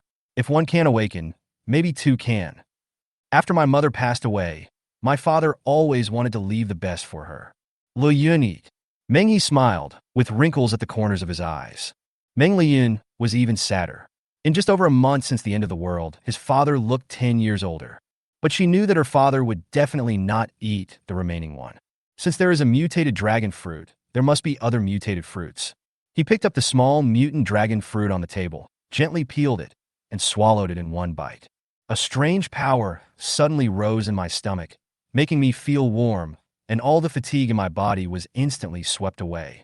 She felt happy in her heart, but as soon as the power flowed into her limbs and bones, it suddenly disappeared again. Meng Liyun knew that he had not awakened his powers, so he was not discouraged. He raised a smile and said, Dad, I feel a strange and comfortable power in my body, and my whole body is full of energy. If you don't believe it, see if my mental outlook is much better than before. Meng took a closer look and saw that the dark circles under his daughter's eyes caused by worrying about work these days had disappeared, and her face was much rosier than before. Liyun, have you awakened any powers? Meng Liyun shook his head. Could it be that Shin Chiyue's awakening to the fire element was just a coincidence and not the result of the mutated dragon fruit? Meng was not discouraged. He looked at the mutated dragon fruit peel on the table and said, Liyun, you send this peel to the research institute. You don't have to go to the city gate today. I think it's the effect of the mutated dragon fruit, but I think the probability is very low. Dad has something urgent to do later. It's like in the end times, there are far fewer people with awakened superpowers than ordinary people. Matters related to the base had to be arranged, and he also had to arrange for Yang Yuan to catch Secretary Han's braids. He didn't believe in the land. They didn't know. If you don't report such an important matter and don't draw attention to it, what kind of official are you? Alas, the base still lacks talent to get things done. Okay. Meng Liyun agreed quickly. Luo Linzhou had just arrived at the door of his house with Heimei when he saw a man and a woman standing outside the door, and his head tilted. Chapter 64. Big Buns as Hard Work Fee. Jiang Yimou saw a cute boy walking towards him with a big dog, and a smile immediately appeared on his face. Luo Linzhou blinked his big eyes and said sweetly, "Beautiful sister, are you here to see my mommy?" Jiang Yimou was in a good mood when she heard the little boy calling her beautiful sister. But when she thought about the strange things she heard yesterday afternoon, she looked a little worried. "Little boy, is your mommy Luo Tang?" Little Luo nodded obediently. "Sister is here to see your mom. I have something important to tell her." Little Luo knew his mom's personality. His big eyes sparkled. "You want mom to fight monsters? My black coal and Daodu are both fine. Mom is still sleeping." Jiang Yimou was stunned, looking at the tiny creature that was not even as tall as his thigh. Why did she feel that this little guy was extremely excited when he talked about fighting monsters? Could this be the boss's son? What normal child wouldn't be afraid of evil creatures and beasts? Yes, yesterday afternoon a team encountered something very strange in Taoshi Town. Your mom told me that if I encounter strange things or monsters, I can find her. I just got here this morning. Little boy, can you tell your mom? Luo Linzhou nodded with a smile, and Daodu had already used his supernatural power to open the door. He jumped inside and cooed happily. "Big Gab, come alive! Come alive! We have a chance to find the treasure." Luo Tang had just woken up, and his mind was full of "it's time to live." He sat up suddenly from the bed, washed and dressed as quickly as possible, and left the space. She put Manhwa's real body into her pocket. Now, besides her, the most powerful person in the team is Manhwa. Just as Luo Tang was thinking, Daodu walked in from outside, with the corners of his mouth raised. He was wearing a gray woolen hat with only his 2 ears exposed, and his smile was a little obscene. If you didn't know, you would think there was a thief in her house. Daodu released his supernatural powers and stared at Luo Tang with a smile in his eyes. "I'm awesome, right? Come on, praise me." Luo Tang gently put her hair behind her head, squatted down, picked up Daodu, and kissed its forehead. "My Daodu is the cutest and most hard-working beast in the world. He will definitely become the most powerful mutant beast in the future." "Of course not. When I'm not busy anymore, I'll go challenge the big whale." Luo Tang, "That's not necessary. Although the big whale is only in the middle stage of the 3rd stage, you may not be able to defeat it. One blow of its tail might crush you to death." Thinking of dying doting on Daodu, Luo Tang didn't say anything. Big Whale has a gentle personality and will not fight with Daodu like Black Hole. He might even give in to it. "Mommy, my sister outside said that someone encountered a strange incident in Taoshi Town, and the people who were rescued have never woken up. Anyone who goes there will be in a coma," Luo Linzhou shouted. Luo Tang put down his pocket. "Mommy knows. Is Zhouzhou hungry?" "Mommy, let's go eat on the road and check out the situation. It wouldn't be good if any of the treasures were taken away by others. Anshin's family might have to leave the base later, in case they go to Taoshi Town. With Anshin's luck and prophetic ability, maybe she would be late and the baby would really have no share of theirs." Luo Tang also thought of Shinchiyue and said quickly, "Okay." When Jiang Yimou saw Luo Tang coming out, his face lit up. "Sister Luo, do you want little Zhouzhou to stay at home? I can ask someone to take care of you." "No, my Zhouzhou is also a superpower, and he has black coal and curly hair to protect him." Jiang Yimou lowered his head silently and looked at Zhouzhou again.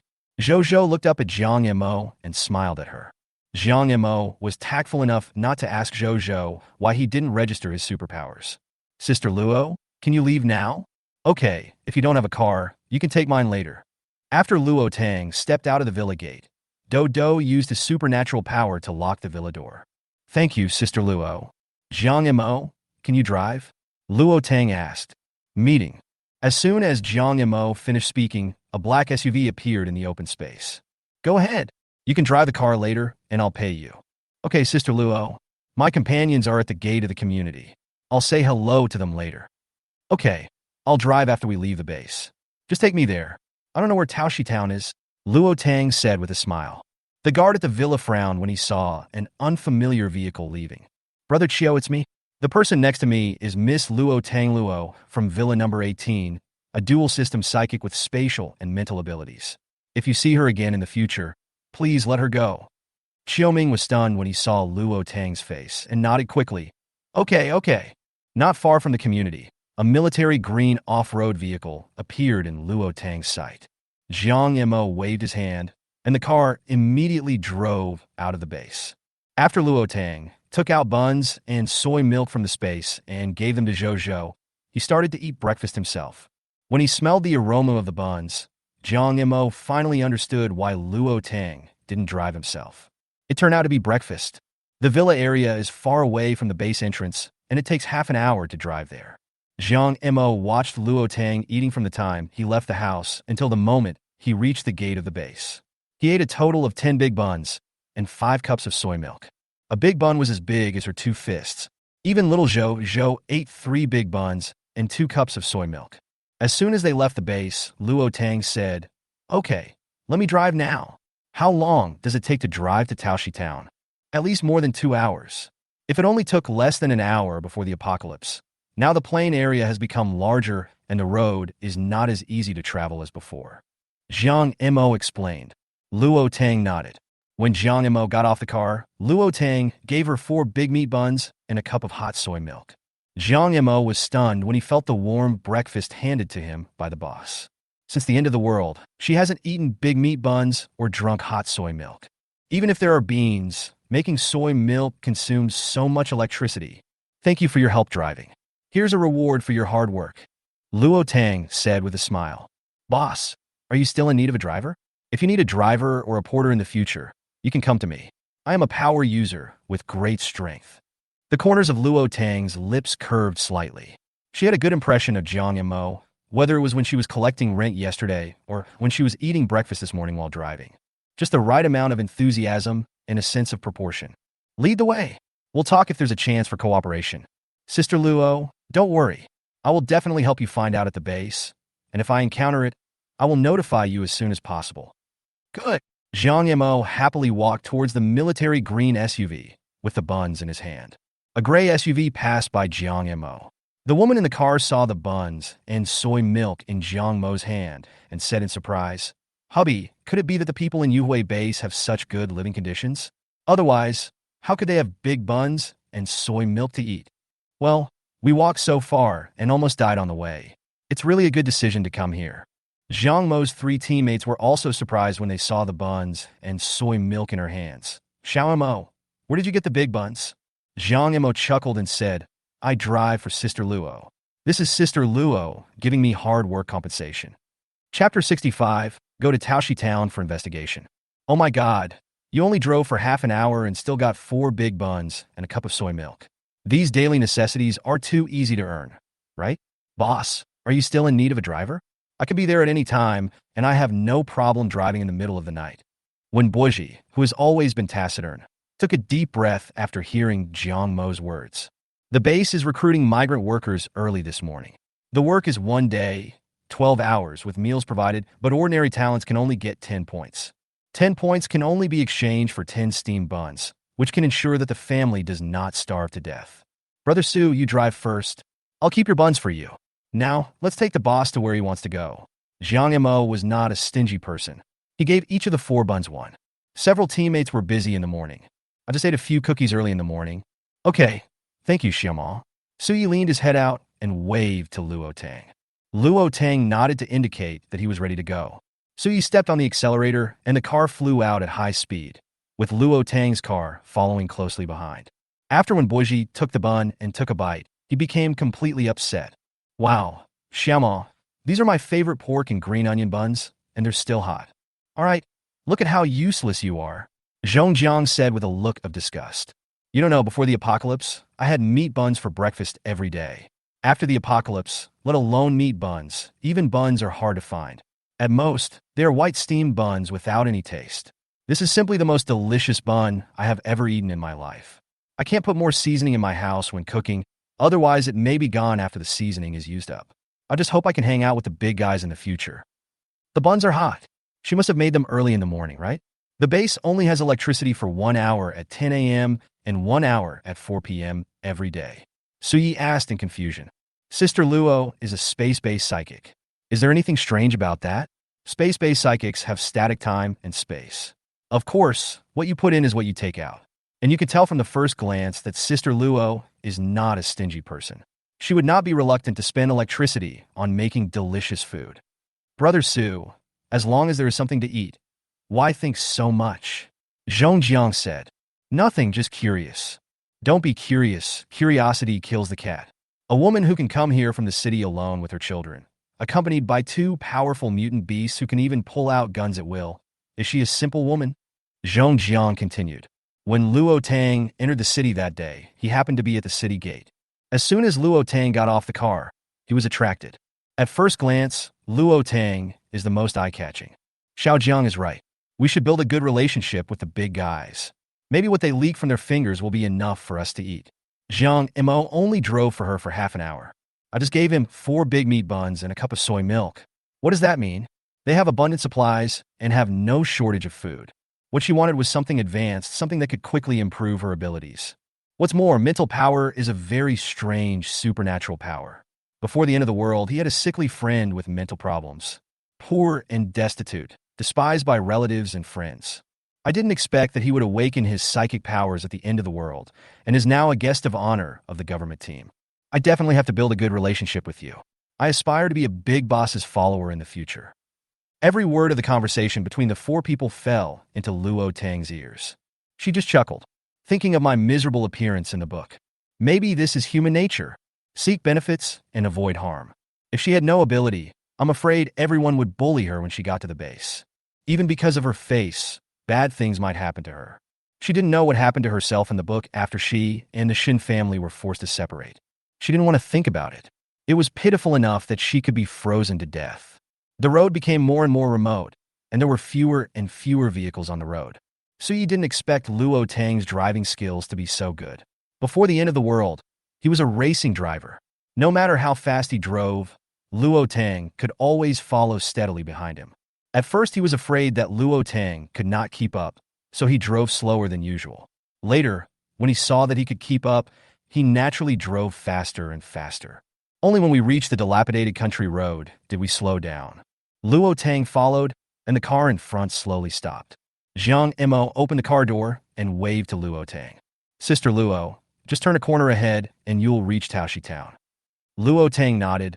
I'll drive in front and you guys follow behind me. Good. Jiang Mo got in the car and Suyi drove it aside. Luo Tang's car whizzed past his car. It was very quiet all around, and occasionally one could hear the rustling of leaves in the wind. Sister Luo, be careful. According to yesterday's intelligence, once you enter Taoshi Town, you cannot stay there for too long. If you stay there for more than half an hour, you will fall into a coma. Jiang reminded again. Okay.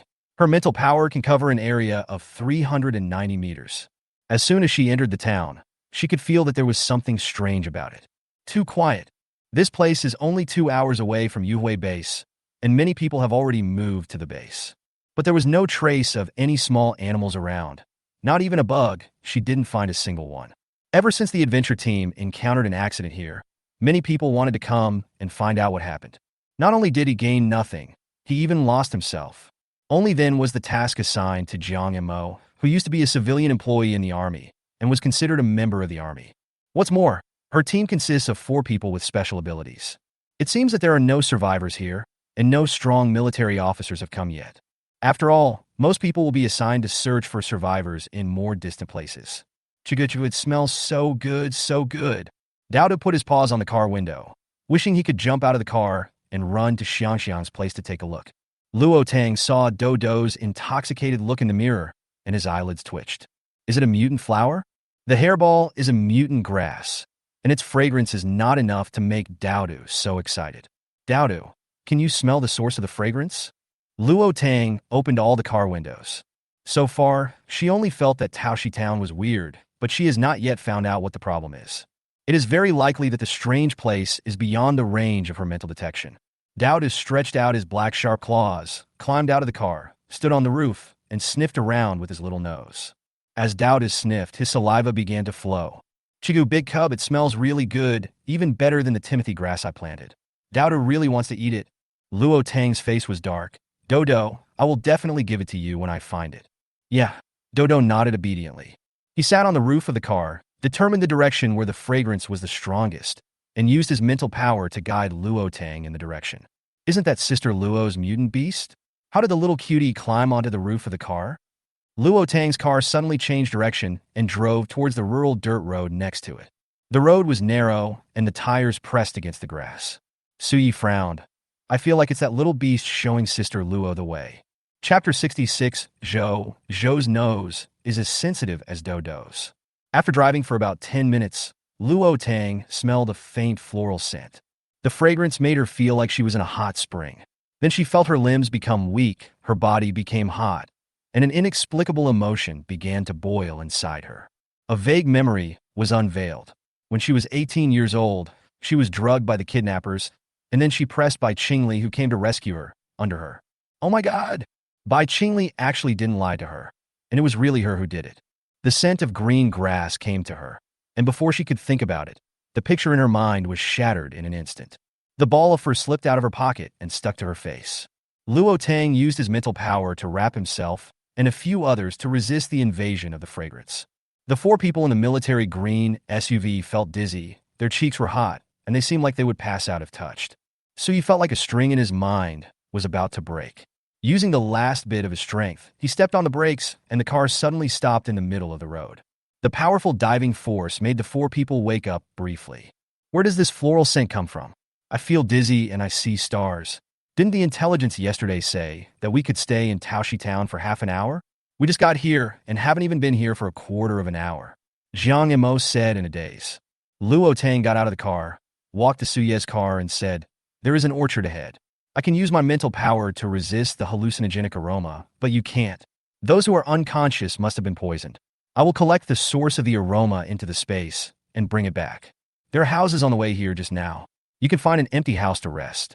Park the car outside, and I will know where you are when I come back. Sister Luo, how can I let you take risks alone? We are all superpowered people.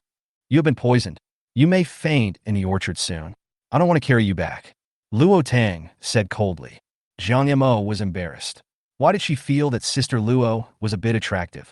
She has a slim figure, a rosy complexion, red lips, and white teeth. I feel like taking a bite of her. She patted her head and felt dizzy. There must be something wrong with her brain. Otherwise, how could she have such thoughts? She obviously likes handsome boys. Sister Luo, if you can't solve it, you must not be stubborn. Your own safety is the most important. Zhong Jiang leaned his head out of the car window and said. Luo Tang glanced at him, his cheeks flushed. These people should be okay, right?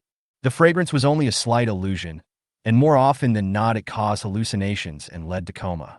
Luo Tang nodded slightly, turned around, opened the car door, stepped on the accelerator, and the car drove away at high speed.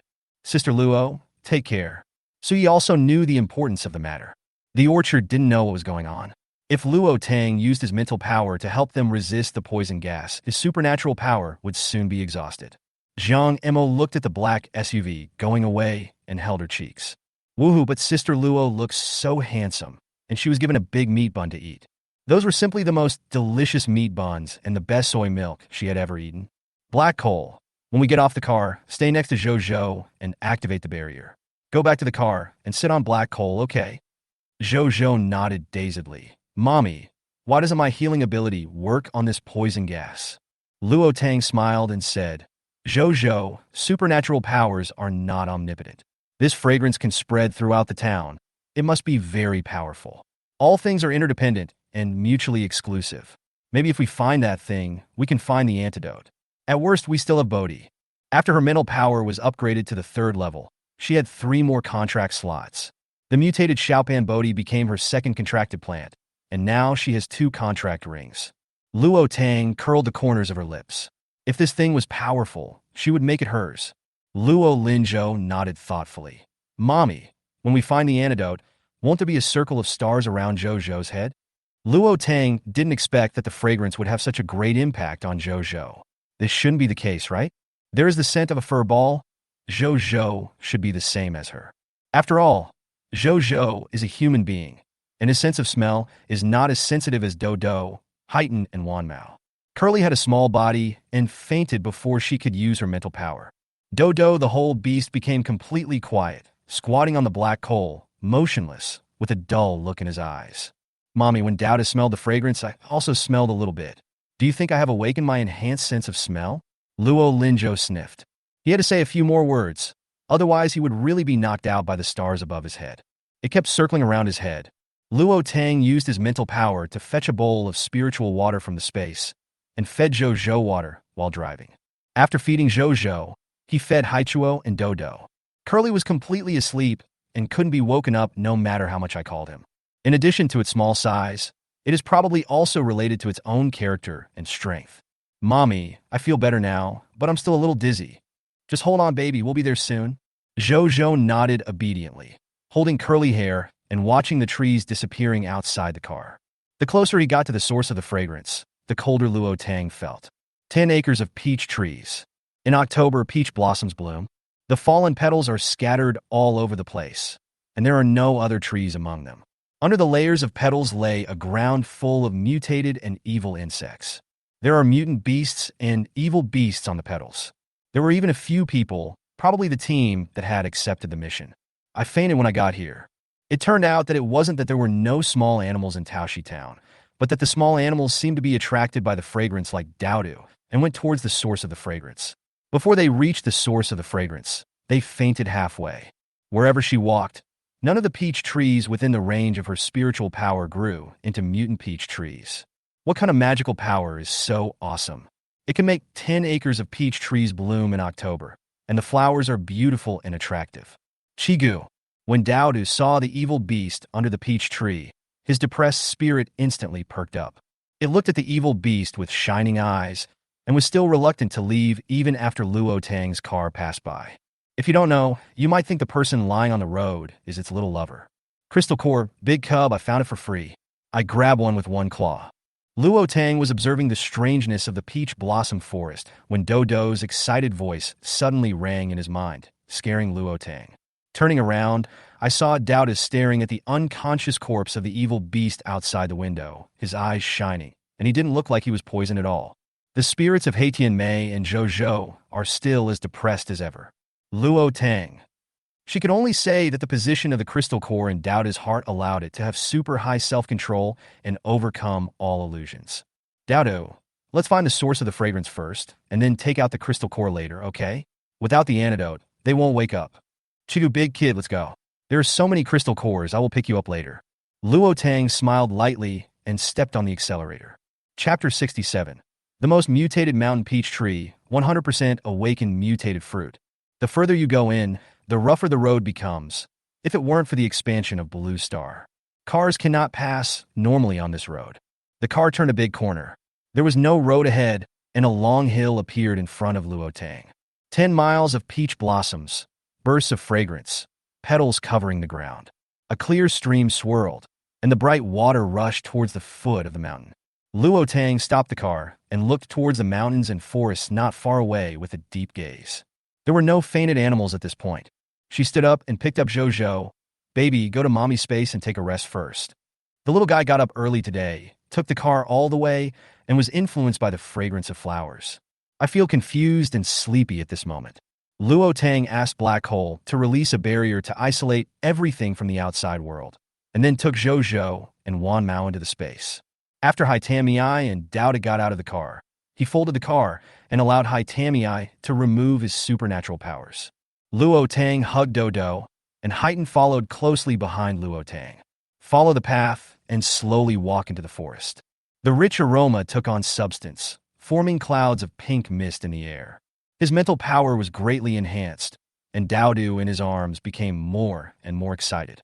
His mouth kept making noises, and his black eyes were as bright as a mirror, which looked a little scary. The woods are shady and the grass is lush. The trees at the intersection were estimated to be about 1 meter in diameter, and Luo Tang's eyes flashed. There must be a big thing in this mountain. What Luo Tang didn't know was that as soon as she left the peach forest and entered the woods, the mutant insects piled up under the peach trees began to slowly disappear. The peach tree flowers bloom and fall and bloom over and over again. A 10-meter-tall peach tree is hidden in the dense jungle, with thick white cocoons about the size of a palm hanging on its body. A powdery mist emanated from the white cocoon, which floated in all directions when the wind blew. The peach tree shook its body violently, as if trying to shake off the calluses on its body. Over time, a cocoon was torn into a small hole. A fat, white insect with 4 wings on its back crawled out. The fat worm had a mouthful of sharp teeth. After crawling out, it began to devour the peach petals. The branches of the big peach tree were shaking violently and struggling. The woods are too dense, and there are no roads to travel through. Luo Tang was moving very slowly, and his hair and clothes were occasionally scratched by the branches. His leather jacket and pants had already been cut with several tiny holes. Almost there. Thinking about this and seeing the increasingly dense vegetation, Luo Tang had the urge to set the black coal on fire. Suddenly, the trees in front of her fell to the side, as if to make way for her. It seemed that whatever was inside knew she was coming. The corners of his lips curled up, and he glanced at the grass and trees that automatically made way for him. Maybe he still needs her help. Feeling Luo Tang's breath getting closer and closer, the shoe was about to cry. After so many days, I finally waited for someone who could approach it safely. If this person can help it get rid of the bugs on its body, it is willing to give her the fruits of its gathered strength. If Luo Tang knew what Dasha was thinking, he would definitely tell her. Sorry, I want both the fruit and the tree. After walking for about 10 minutes, a 10-meter-tall peach tree appeared within the range of her mental power. I saw the white cocoons coiled on the branches, the fat little bugs gnawing on the petals of the tree, and the pink mist emanating from the white cocoons. Luo Tang immediately understood what was going on. Bodhi, do you know what the bug hanging on the mutant peach tree is? Luo Tang transmitted the images he saw with his mental power to Bodhi. After Bodhi made a contract with her, they could communicate through mental power at any time. She knew that Bodhi understood the function of mutant plants, but it was obvious that this insect was parasitic on the peach tree. Maybe Bodhi also knows. The Bodhi tree shook its branches and leaves, and the leaves emitted fine golden light. Mommy, that white cocoon should be the companion beast of the mutant mountain peach. Affected by the petals of the mutant mountain peach, it will produce hallucinogenic mist during the process of breaking out of the cocoon to protect itself and prevent others from approaching. Luo Tang was puzzled. Bodhi, why do I feel that the mutant peach tree doesn't seem to welcome its companion beast? Bodhi waved the leaves and said, that fat white worm with 4 wings on its back is a parasite. Only one peach blossom worm can be born from these thousands of cocoons. The peach blossom worm should be pink and will protect the mutant peach. Why is this happening? If all the parasites break out of their cocoons, won't the peach tree be eaten dry? There's no way we can wait for the peach blossom bugs to appear. Bodhi fell silent. After a while, he said, now is the beginning of the end of the world. The companion insects have not yet been born, and the mutated mountain peach itself does not know the situation. It is very likely that when the catastrophe of the end of the world comes, this peach tree will get a great opportunity and attract many butterflies. Lay eggs on it, but a mutant mountain peach can only give birth to a peach blossom insect. I don't know which cocoon this insect is. After a pause, he added, look at the situation. If we don't help the mutant mountain peach get rid of the parasites, it will die before the companion worm is born. I know this mutated peach tree is only at the early stage of the first level. I just don't know if the bug has any other power besides releasing powder mist when it spins a cocoon. Judging from the fallen branches on the ground, it was an old peach tree. Finally, I encountered a powerful mutated plant, which also brought its own companion insects. She wanted to take the mutated pecan tree into the space. Except for the teeth, the parasite's body is very fragile. There is a small crystal nucleus on its brain. It's okay as long as you don't get bitten. Bodhi continued. Also, this mutant peach is of extremely high quality. It has reached the top level like me and has intelligence. It can use its own power to condense a random mutant fruit at each stage. That mutant fruit can guarantee that a person's superpowers will be awakened 100%. Luo Tang took a deep breath and awakened his supernatural powers 100%. Then she must not harm the peach tree. Luo Tang put the ball of fur on Daoda's head. The smell of the hairball can block the hallucinogenic aroma. He sent a message to Daoda. There is a mutant peach tree not far ahead. There are many white cocoons on the tree. Once a white worm crawls out of the cocoon, you must immediately pierce its head with your claws. If it is a powder worm, you must not harm it, understand? Daoda nodded and sharpened his claws. You bastards, I, Lord Daoda, am here to take your lives. Put Daoda down and crouch down. Black Coal has the ability to create a barrier. He can completely block the fog inside the barrier and will not be poisoned. Although the Black Coal's barrier ability is only in the middle stage of the second stage, it can last for half an hour as long as it protects its head. Luo Tang gave some instructions to Hai Tamii before slowly moving towards the big tree. Fat worms with white discs kept coming out of the hanging, white cocoons. There were already dozens of them, but no pink ones were seen. When he was 100 meters away from the mutated mountain peach tree, an old and dying voice sounded in Luo Tang's ears. Human, if you can get rid of the bugs on my body, I will give you the first fruit I can condense. A hint of surprise appeared on Luo Tang's face, and then a smile appeared at the corner of his lips. Chapter 68, Obtaining the Mutated Mountain Peach, Picking Up the Crystal Core. Of course, Luo Tang used his mental power to convey a message to the mutant mountain peach. The closer you get to the mutant mountain peach, the wider the view. There were only low grass and trees near the mutated mountain peach, and Dowda's vision became wider. We also saw mutant mountain peaches that were 10 meters tall, growing in the mountains and forests. The big peach tree has intricate roots and a thick, sturdy trunk with branches that spread out in all directions. Pink peach blossoms hang from the branches, and thick white calluses that the sea of flowers. Dowda twitched his little nose. It was this fragrance. It smelled so good. The petals of the big tree must be delicious. Seeing the fat white bugs eating the flower petals on the treetops, Dowda became furious. It rushed towards the mutated mountain peach tree like a small cannonball, following the tangled roots and running along the trunk to the side of the fat worm. With one claw, he blew the fat bug away, and the fat bug fell under the tree. The big tree was very happy to see this. When I saw the gray, round little creature that was driving away the bugs on my body, I suddenly felt that big rats are also very cute creatures. Luo Tang looked at the black coal that couldn't climb up the tree, and the corners of his mouth twitched slightly. Black coal, take out the crystal cores from the bugs you caught. Don't burn the bug corpses yet. Those unconscious people may need this as an antidote. Woof woof, hello, master. Luo Tang's spiritual power covered the big tree. The big tree felt a strange force and began to resist. Luo Tang's voice suddenly came to my mind. Old peach tree, this is my special ability. It can help you completely eradicate all the bugs, even the eggs left in your body. That's true. It has heard that humans are cunning creatures. Of course, if you don't eradicate the bugs, how can you produce fruit? I also want to taste the fruit of the mutant peach tree.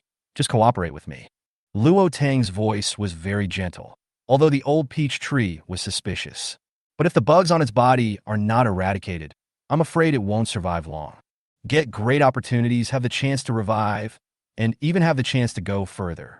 But the most tragic thing is that he died suddenly. The hope of living in death is felt only for a moment. Thank you, human.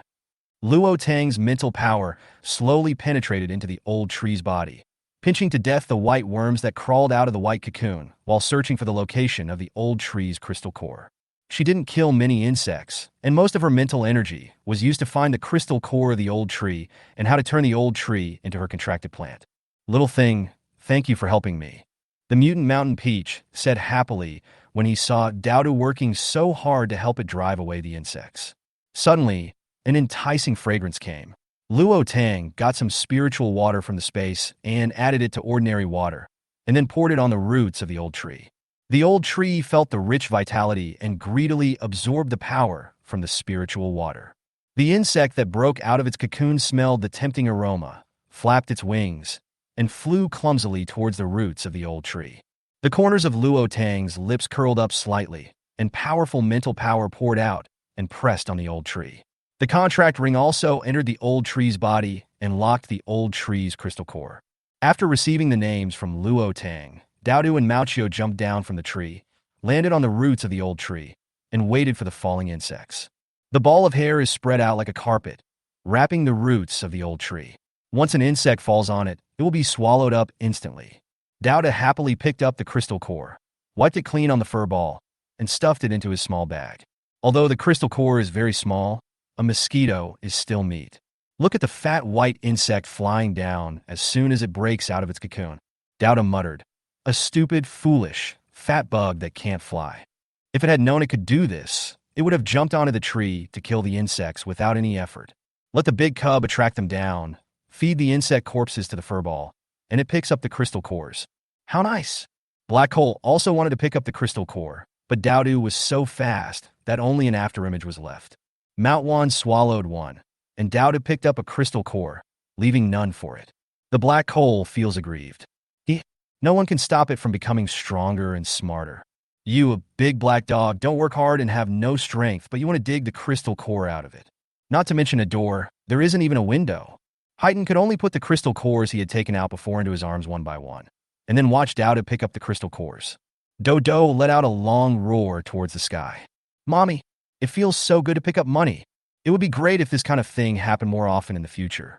Luo Tang had just signed a contract with the mutant Shantou when he heard Dodo's obscene and devilish laughter. See it picking up the crystal core quickly. I smiled unconsciously. Woof woof, the master, Dowdu is domineering. Dowda glanced at Haydn, who was complaining, and asked, "Who are you talking about?" Then he took off a small bag and handed it to Luo Tang. "Big boy, I know you are poor. These are what I saved for you. There are hundreds of them, enough for you to spend for a while." Dodo grinned and looked at Luo Tang. Luo Tang felt warm in his heart and took Dowda's small cloth bag. "Thank you, my lovely Dowdu." Dowda hugged Luo Tang's legs and said happily, "You are my eldest son. You have raised me for so long. When I have money in the future, I will definitely use it to raise you." If the timing wasn't wrong, Luo Tang really wanted to pick up Dodo and give him a few kisses. Unfortunately, there is still some green insect fluid on Dowda's clothes and hat. The mutant peach tree shook its body, feeling extremely angry. The human in front of it actually used a strange power to restrain it and make it submit willingly. It is not the stupid grass under your feet. Fraud. Sure enough, humans are all liars. Luo Tang knew that the mutant Shan Tao was scolding her. So, as soon as she signed the contract, she closed the connection with the mutant mountain peach. There were still 100 or 200 white cocoons left on the tree that had not yet broken open, and she didn't want to wait any longer. He simply wrapped the entire old peach tree with his mental power and put it into the space. She didn't intend to throw away those cocoons. There was still so much silk spun by the mutant insects. Maybe I can make some nice clothes. The mutated mountain peach has a huge body and very deep root system. After putting the mutated mountain peach into the space, Luo Tang felt a little dizzy. After taking a look at the remaining insect corpses on the ground, Luo Tang picked up a few large bags from the warehouse and put dozens of them in. Give these insect corpses to Jiang Mo. As for whether they will send it to the research institute, that is their business. The black coal was only mined for its crystal core. Achoo! Dowdu sneezed loudly. Chigachu, big cub. I feel dizzy. There's so many beautiful flowers. Luo Tang looked at Dodo, who was in a depressed mood, and fell silent. There are no crystal cores to pick up now, so the chicken blood state disappears. Bodhi, do you know how to remove the toxins produced by those insects? You can use the peach blossom juice from the mutated mountain peach. To see a little bit. You can also use the insect corpses to make medicine. Bodhi's voice sounded in Luo Tang's mind. Thank you, Bodhi. Luo Tang used his mind to get some peach petals from the branches of the mutant mountain peach tree, put them into the juicer, and poured out a few small cups. I fed Dowdu, Haydn, Zhozhou, and Wanmao each a cup of milk. As soon as I finished drinking it, I really felt that the fog in my brain disappeared. Chigachigu, big kid, this juice is so delicious. Can Dowda drink a glass every day from now on? Dowda looked at Luo Tang eagerly. Luo Tang, I'm afraid that won't work. The mutant mountain peach probably won't agree. Chapter 69, Gunpoint at by Qingli. It takes a large pile of petals to squeeze out a large bowl of petal juice. The mutated mountain peach tree has a large bald patch. Since entering the space, the mutated mountain peach has taken root in the black soil and is very happy. If it had known there was such a good land, it would have followed its owner even if it cried and screamed. Moreover, it could feel that the cocoon hanging on its body was being suppressed by some force, and it was unable to break out of the cocoon. As it was humming a song happily, a force came and collected a large number of its petals, plucked out 1/10 of it. After hearing Luo Tang say that he needed its petals to detoxify, the mutant mountain peach has mixed feelings.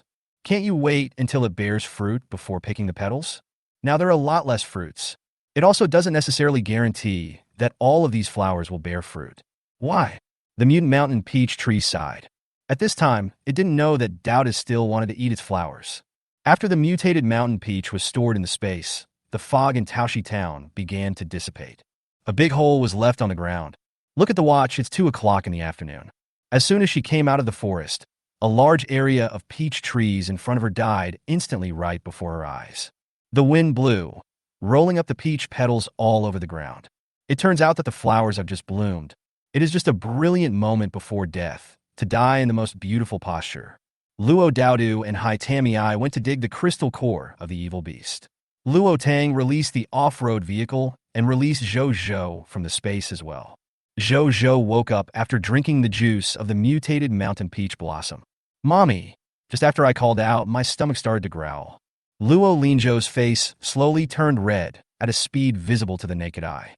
Luo Tang smiled and took out a box of cakes from the space. Zhou Zhou, fill your stomach first. We'll have lunch later. There are 3 people fainted under the petals. Mommy has to get them out. If she didn't do it, these 3 people would probably become fertilizer. Use mental power to clear away the large amount of petals covering the 3 people. Luo Tang looked at the 3 people's tattered clothes and felt that he might have made a mistake. These 3 people are probably not here to carry out a mission. They are probably here to escape. Chigu, big cub, many of the insects and evil beasts here are only left with bones. After Daodu finished digging out the crystal core, he slipped in front of Luo Tang. Looking at the 3 people sleeping on the petals, he was stunned. A big smile appeared on the corner of his mouth. He retracted his black claws and used them to flip the person on the left over. His dark eyes sized up the person on the ground. Big boy, the person you picked up is pretty good looking, just a little dirty. Luo Tang poured a cup of peach blossom juice from the space. Dodo, turn the other 2 over so that mommy can feed them the antidote. Jigu is wrapped around Dodo. The little guy turned over the person who had fainted next to him. He slipped under another peach tree and swept the petals off the man's body. Suddenly, a light flashed in its eyes. Daodu stood up his big ears and said, Chijigugu, my Daodu is really the luckiest animal in the world. He can pick up so much money just by turning over a person. He slipped over to the man's hand and grabbed the colorless crystal core that he was holding tightly in his hand. This is the first time it has seen such a large crystal core. Daodu wiped the saliva from his mouth and pulled hard. How come these 2-legged beasts still have so much strength even after fainting? Luo Tang just poured peach blossom juice into the 2 people's mouths. When I looked up, Daodu was struggling to pull the crystal core out of that man's hand. Looking at the face of the person lying on the petals, Luo Tang inexplicably felt a sense of familiarity.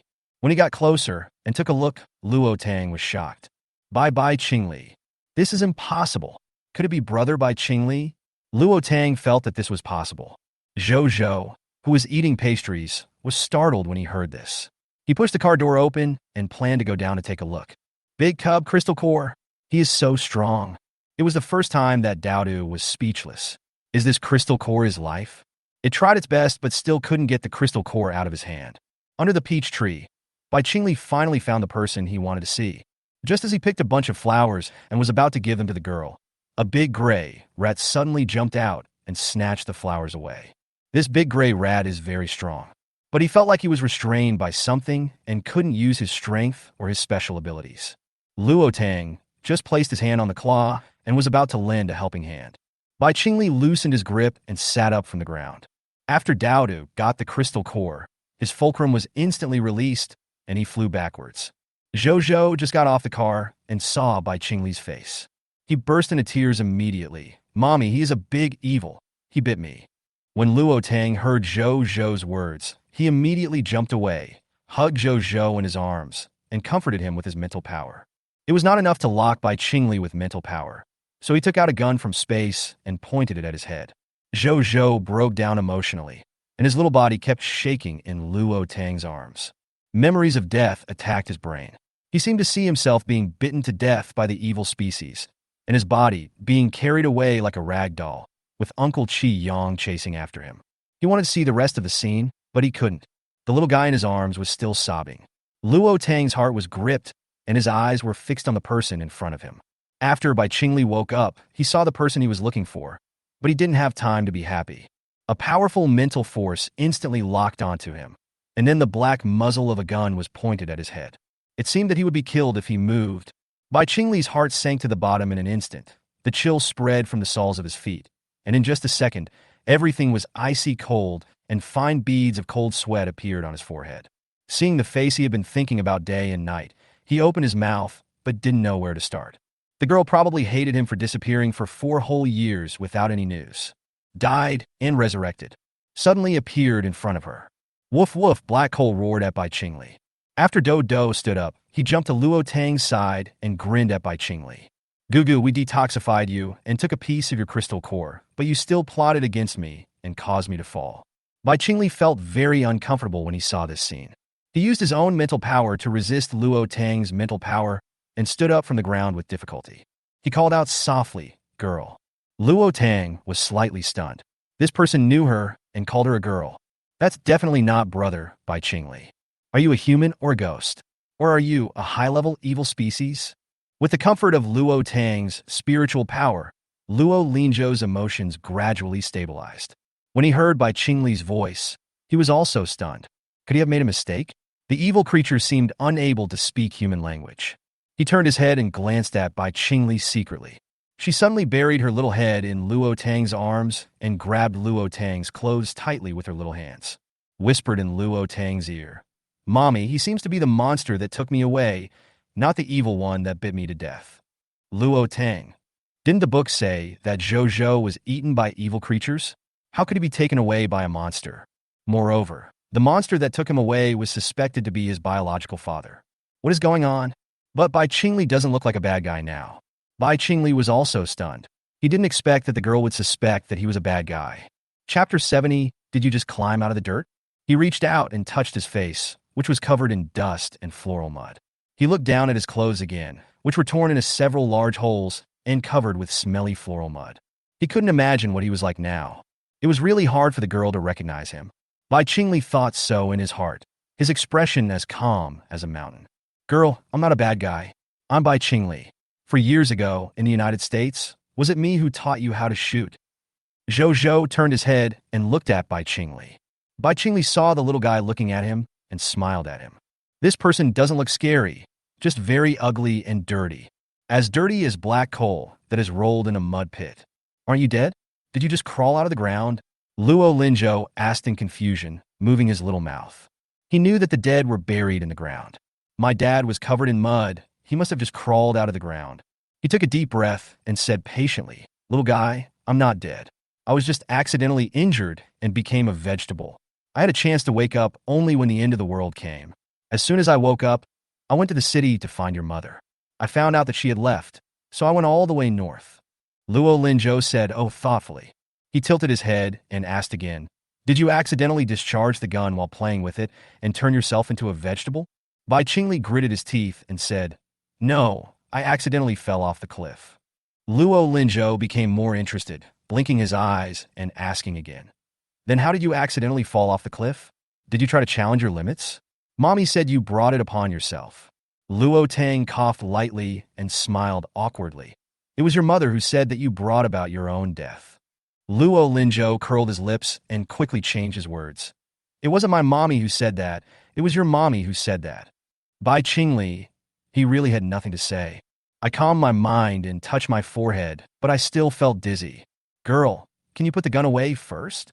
Jigu is used as medical expenses. Daodu waved towards Bai Qingli holding the big crystal core. When Bai Qingli heard the chirping sound, he noticed the short and fat silver-gray rat at Luo Tang's feet. "Isn't this the big rat that just stole his things? What does it mean to provoke him?" Daodu said that the crystal core in your hand should be used as medical expenses to save the three of you. Bai Qingli glanced at the two brothers who were sleeping soundly under the tree and said, "Okay." Daodu handed the crystal core to Luo Tang with a smile.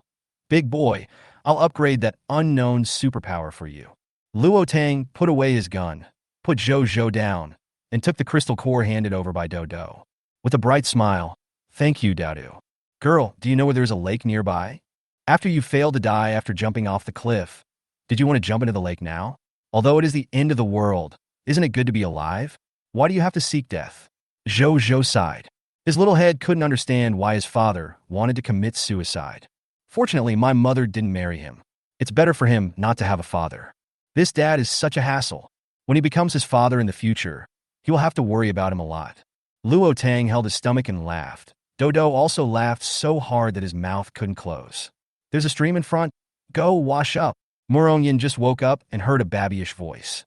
When I sat up and looked, I saw my eldest brother looking at a child with red lips and white teeth with a sullen face. Could it be that this kid just said that? He really admired the fact that he could render his elder brother speechless. Murong Yan's gaze shifted to Luo Tang. His eyes lit up and he stood up from the ground. Hi, beauty. Morong Yin, shut up. That's your sister-in-law. Bai Qingli dragged Morong Yin towards the direction Luo Tang pointed. Morong Yan's heart skipped a beat, and he had a strong desire to survive. Brother, I don't know. I'm just a bad mouth. Sister-in-law, see you later. Luo Tang snorted coldly. Bai Qingli, don't let your brother recognize relatives randomly. I am not her sister-in-law. This annoying guy has no clue about his fate. Having Zhou Zhou and Do Do is enough for her. She doesn't need a man. It will definitely be like that in the future. Bai Qingli's low and hoarse voice came from the corner. Brother, is that little kid your son? Bai Qingli glared at him. What do you think? I'm just asking, don't be angry. Does he look somewhat like you when you were a child? Or does he look more like your sister-in-law?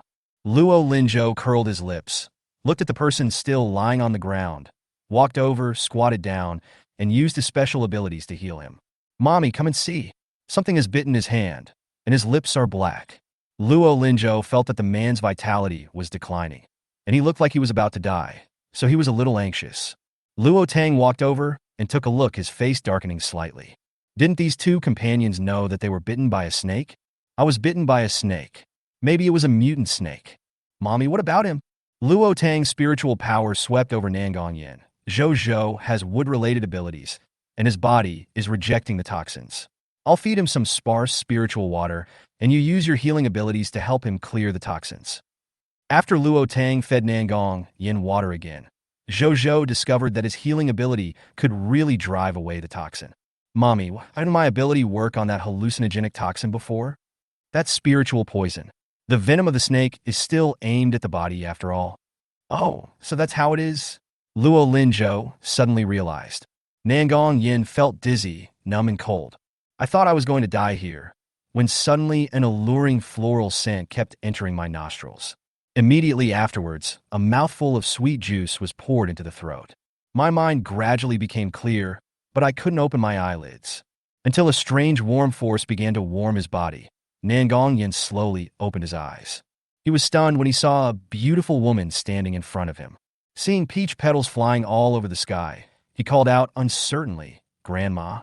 Did he see his grandma in heaven after he died? His grandma came to pick him up. He has seen photos of his grandmother when she was young, and they really look alike. Luo Tang was stunned and lowered her eyes to look at Nangong Yin. His eyes were really looking at her. You called me? Nangong Yin wanted to sit up, but he felt weak all over. Then he thought that maybe because he had grown up, Grandma didn't recognize him. So he said, Grandma, I'm Xiaoyan, Nangong Yin. Luo Tang. Her mother tongue was speechless at the moment. She was only 22. Was she that old? Isn't Nangong Yin Shin Chiyue's official match? I bet he was still Bai Qingli's brother. But on the way to find her, Bai Qingli turned into a villain for some unknown reason. Nangong Yin lost her memory and was rescued by Shin Chiyue. And there was another person whose name she still didn't know. Luo Linzhou was stunned for a while and said, Uncle, you look obviously older than my mommy. How can you call me mommy and grandma? Wasn't this uncle the man picked up by Aunt Shun in his previous life? Why do you call me mommy and grandma? Nangong Yan's gaze shifted, and he realized that there was a cute little boy squatting next to him. There is also a large silver-gray chinchilla and a large black dog. No, I'm not dead. Nangong Yin looked embarrassed. Chapter 71, I don't have a grandson as old as you. I'm not dead. I'm alive and well. I'm not your grandmother. I'm still young, and I don't have a grandson as old as you. Luo Tang said with a smile. Could it be that Nangong Yin was poisoned by the snake venom and became stupid? Or is it because the old man's eyes are blurry due to snake venom? Second brother, what grandson? Are you calling sister-in-law or grandma? Murong Yin was a person who enjoyed watching the fun and making trouble. A refreshing scent of shampoo wafted into Luo Tang's nose. She turned her head and saw Bai Qingli standing behind her. He was wearing a black shirt, had a tall figure, a high-nosed bridge, clear features, thin lips, and narrow phoenix eyes with a hint of emotion. She had just washed her hair, and the water droplets on her hair dripped along her perfect jawline and onto her seductive collarbone. Her neckline was half open. Luo Tang swallowed, glanced, turned his head, and stood still as a mountain. You still want to seduce her. Do you really think she is still an 18-year-old girl? Bai Qingli saw Luo Tang's little action and chuckled. Thank you, my second brother may be a little confused now. He walked over, squatted down, and helped Nangong Yin up, seeing the snake mark on his arm. You are so unlucky. How can I compare to you?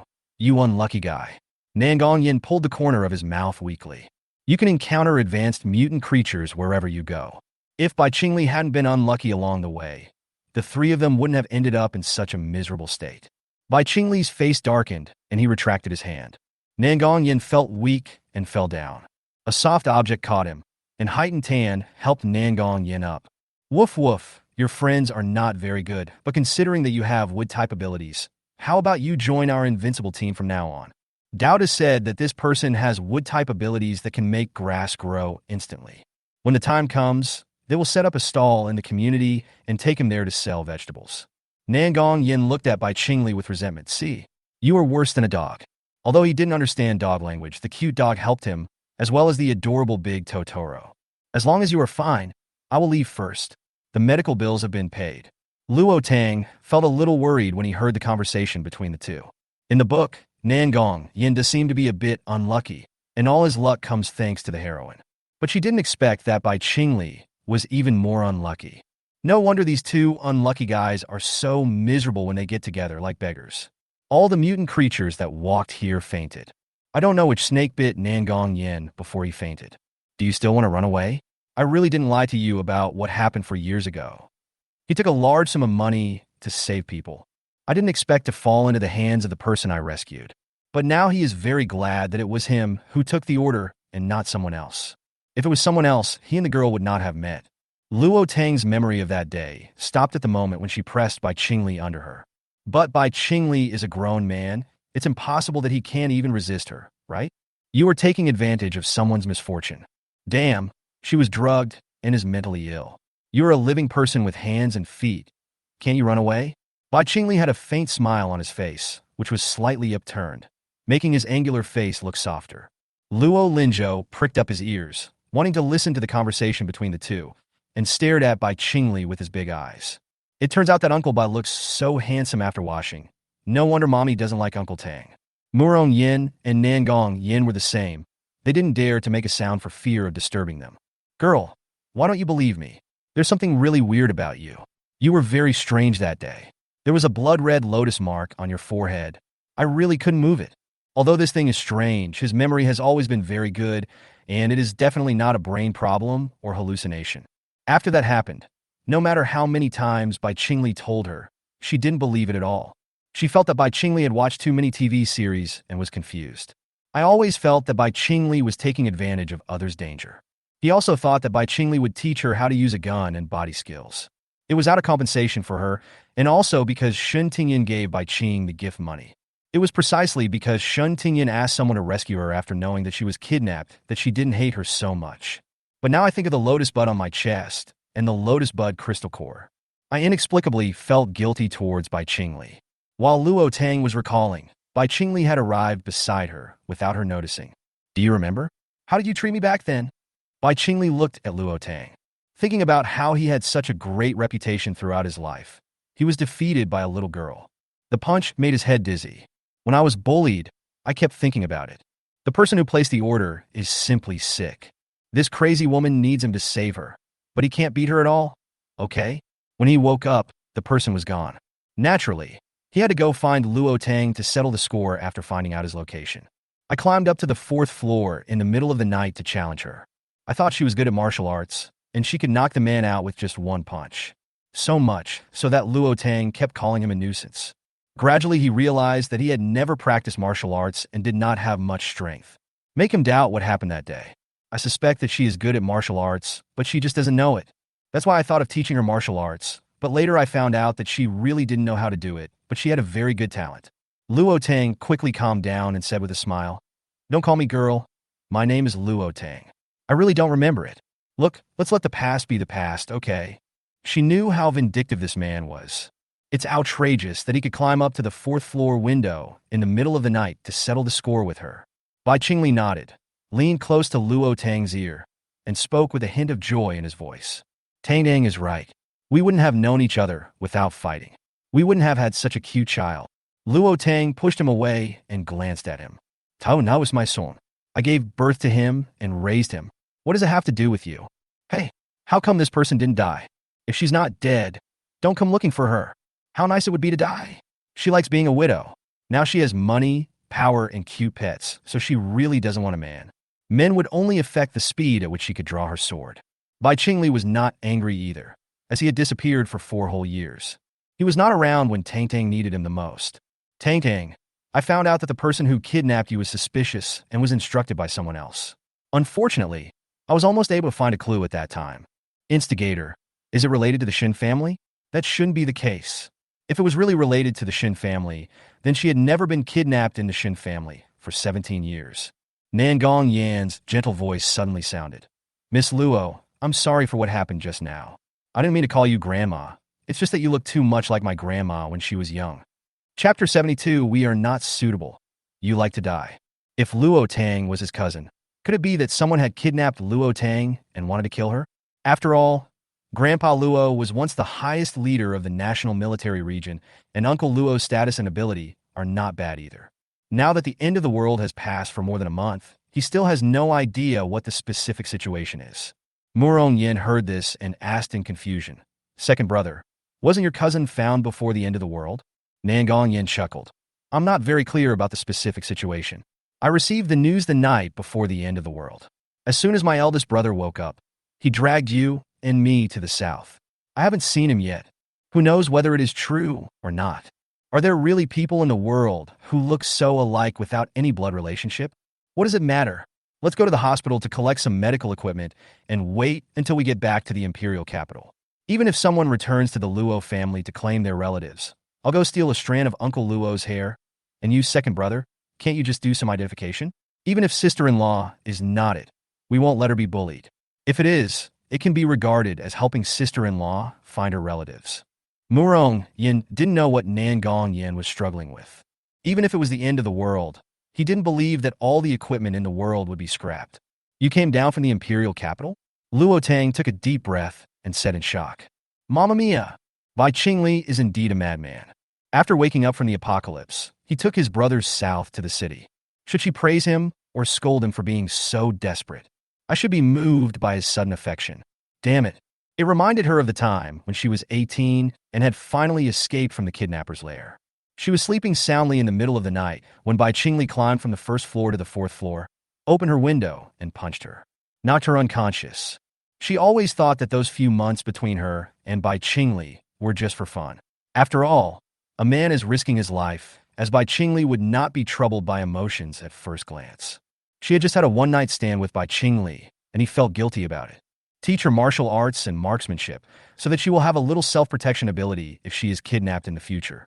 She only knew Bai Qingli's occupation and phone number when she found out she was pregnant with Zhou.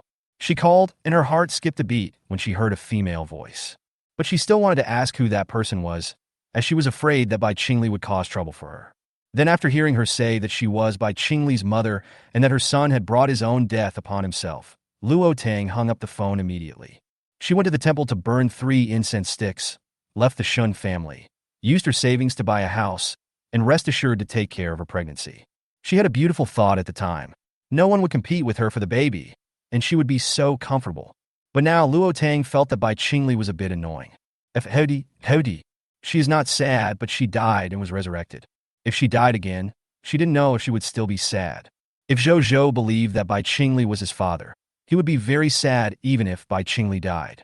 By then he might even come to her and cry, saying that he no longer has a father. Let's not talk about whether she likes Bai Qingli or not, but the fact that they are not suitable for each other.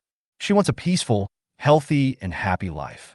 A man who does not take his own life seriously is not suitable to be a husband. Luo Tang's mind is very clear. Tang, I'm coming to see you. You really are not here to fight me. Let me tell you, I'm no longer the same person I was 4 years ago. Looking at Bai Qingli approaching, Luo Tang shuddered and quickly locked onto him with his supernatural powers. Bai Qingli's hand trembled in midair, and his body was trapped by mental power, and he couldn't move at all. Tang's mental power is really higher than his. What should he do? Tang, I'm innocent. When I saved you, you beat me up. I thought you were also a gangster. I went to find you in the middle of the night to test your skills, but I didn't expect it. Bai Qingli's face was a little entangled and helpless. Luo Tang snorted coldly. I didn't expect that I'm just a weak woman who doesn't know how to use a gun or martial arts. He picked up Zhou turned around and walked towards the car. Dao a black hole followed closely behind. I'm very busy and have something else to do. If you're okay, I'll leave first.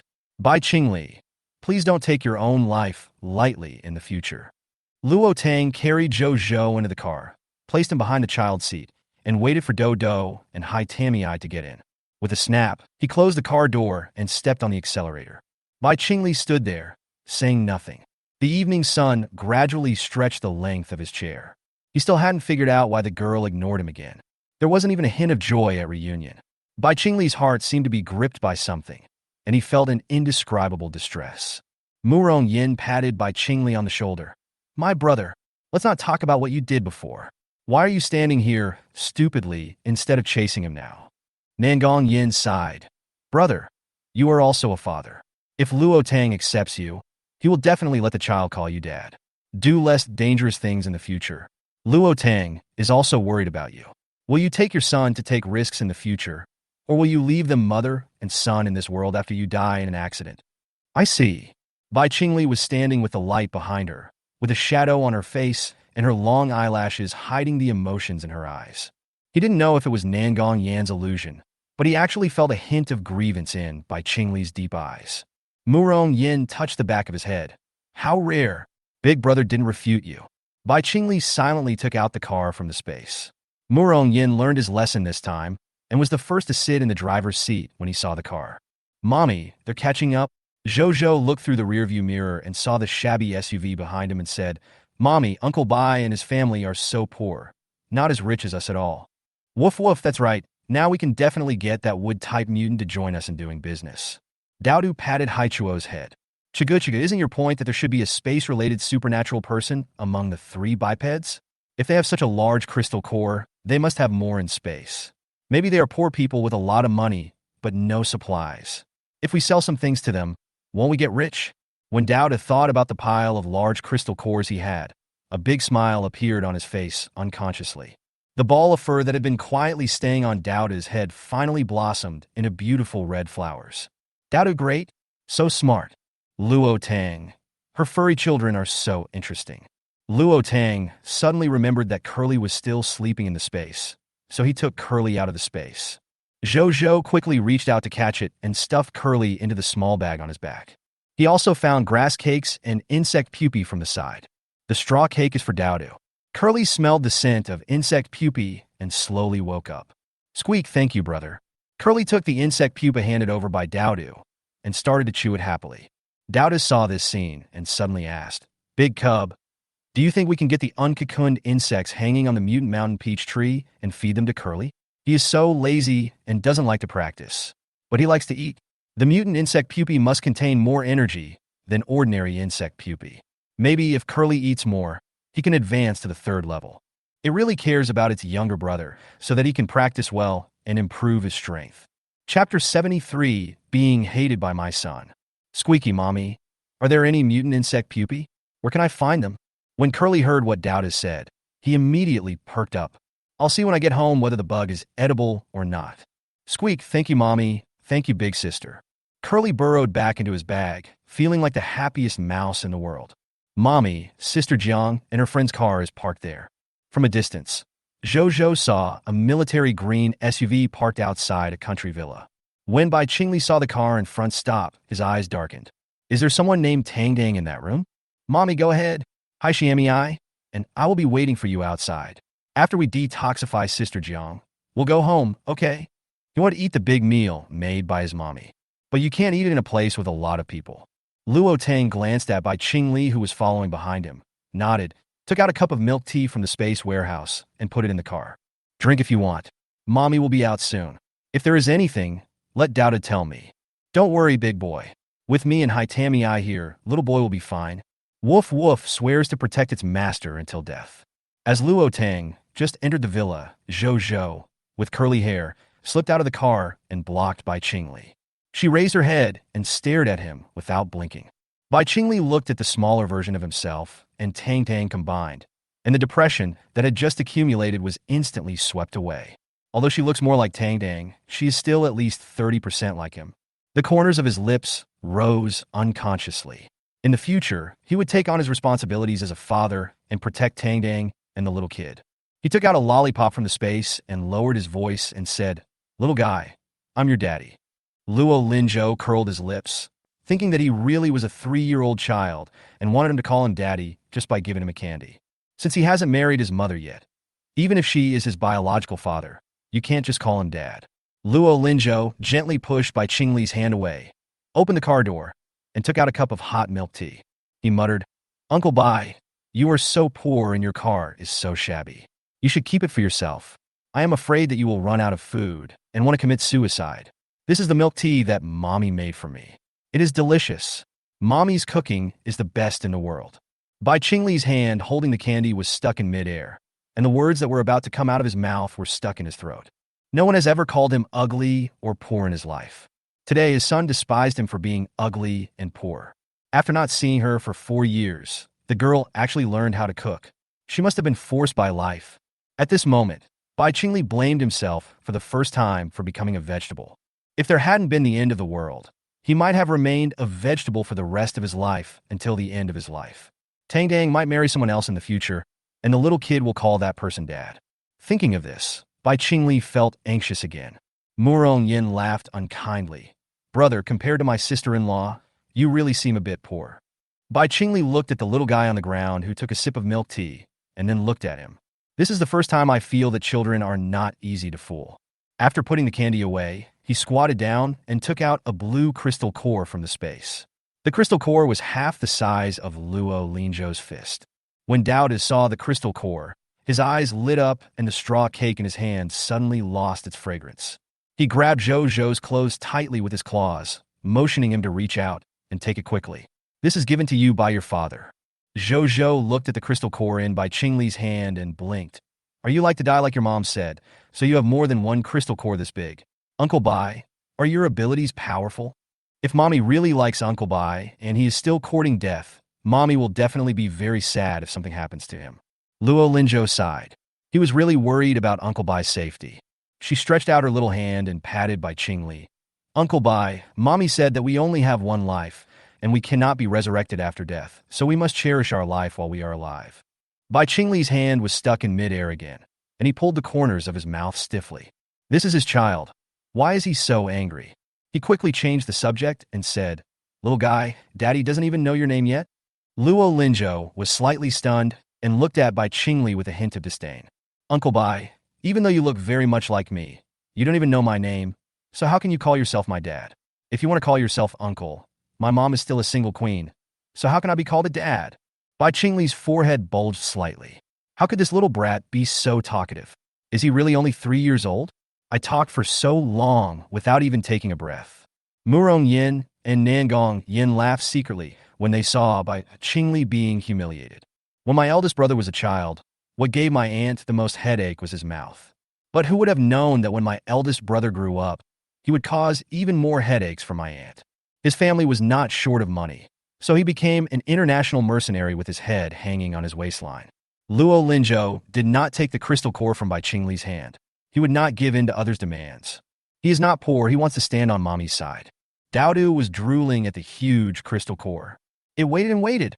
Instead of waiting for Zhou Zhou to take the crystal core, it waited until he walked towards the other 2 men next to him. Could it be that Zhou Zhou wants to take 3? Dowdu was thinking happily when a slender hand appeared in its sight. Bai Qingli had already noticed this big gray rat that had been staring at his crystal core. He had to find a breakthrough with Tang Tang because it was not easy to fool the little brat. His thin lips curled up slightly. "I heard from Tang Tang that your name is Dowdu. This is for you." He didn't mention a single word about Dowda trying to snatch the crystal core from him. Dowda nodded.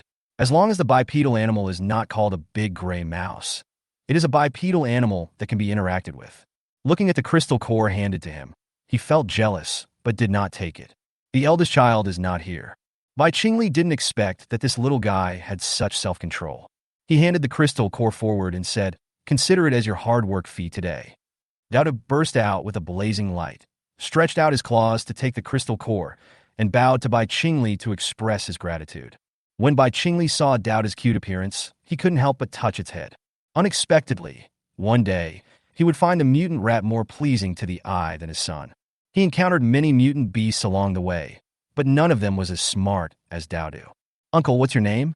Your eyes look a bit like mine, and more like my mother's. Luo Linzhou walked in front of Nangong Yin and looked up at him curiously. He heard everything the uncle just said. Now that this uncle has not lost his memory, is his real name still Nangong Yin? Nangong Yin squatted down, his eyes slightly raised and smiling. Chapter 74 Uncle Bai is so poor and miserable. When a kid asks his uncle's name, shouldn't he tell him his name first? I rubbed Zhou's little curly hair, and the sound was like a clear spring in spring. It is as smooth as jade and sounds very comfortable. Luo Linzhou said sweetly. Uncle, my name is Luo Linzhou. Uncle, you have a nice voice, unlike Uncle Bai, whose voice sounds a bit cold. Bai Qingli, you little brat, you're praising someone while belittling him, right? Murong Yin laughed loudly. Xiao Linzhou, my name is Murong Yin. From now on you can just call me Uncle Murong. Luo Linzhou raised his head and glanced at Murong Yin. But I don't want to know who you are. Why? Murong Yin felt that this child was born rebellious, and he didn't know what words would come out of his little mouth next.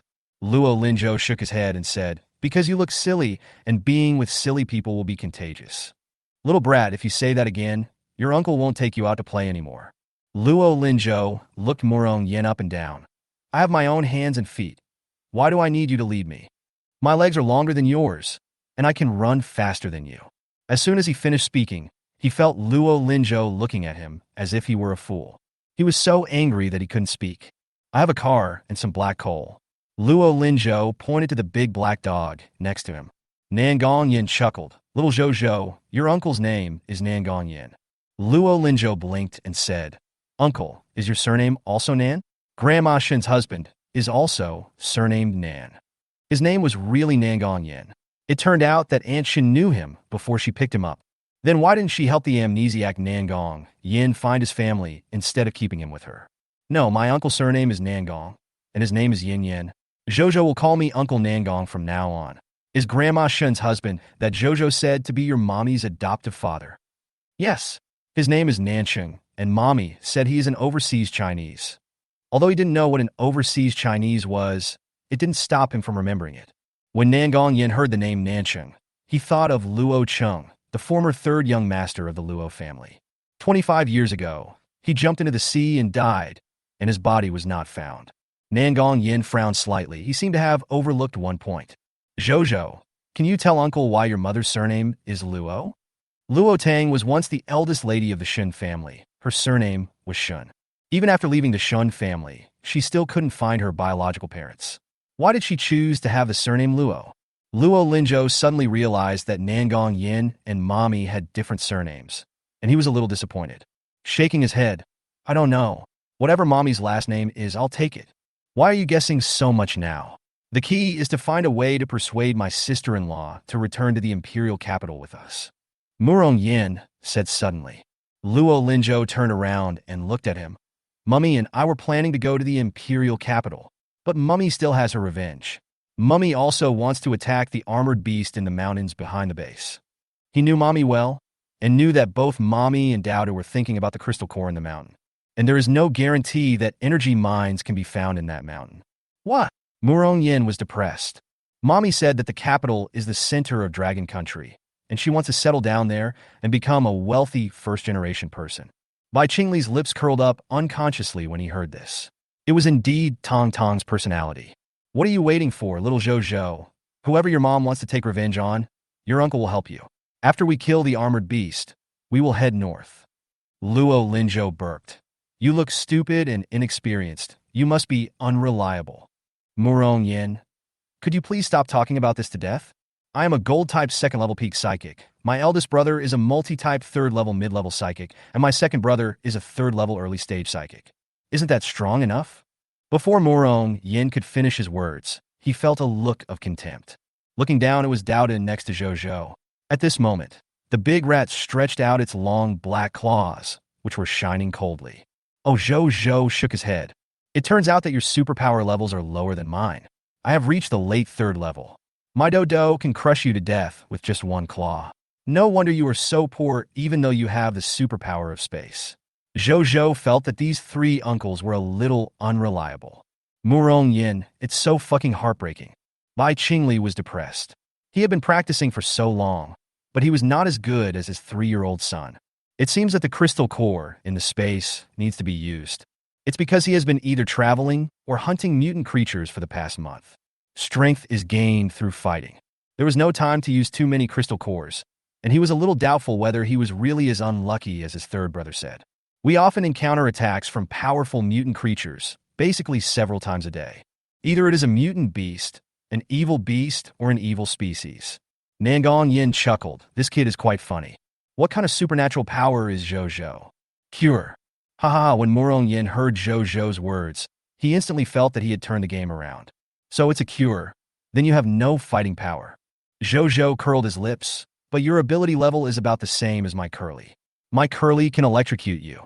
Murong Yin didn't know who Curly was until Zhou took out a hamster the size of an adult's palm from the yellow bag on his back.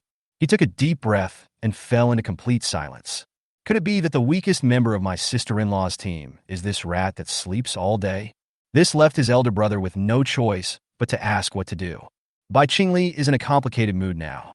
Tang Dang is fine and very strong, so he is happy. But he felt very uncomfortable because he came to her and she seemed to not need him. Hiss! Luo Linzhou looked at the dried milk tea, glanced around, and was about to put the empty bottle back into the car. A gurgling sound was heard. Luo Linzhou, Daodu, and Haitan all looked at Murong Yin. Murong Yin was crying his ass off. He had only eaten one steamed bun this morning, and it was almost 3 o'clock in the afternoon. How could he not be hungry?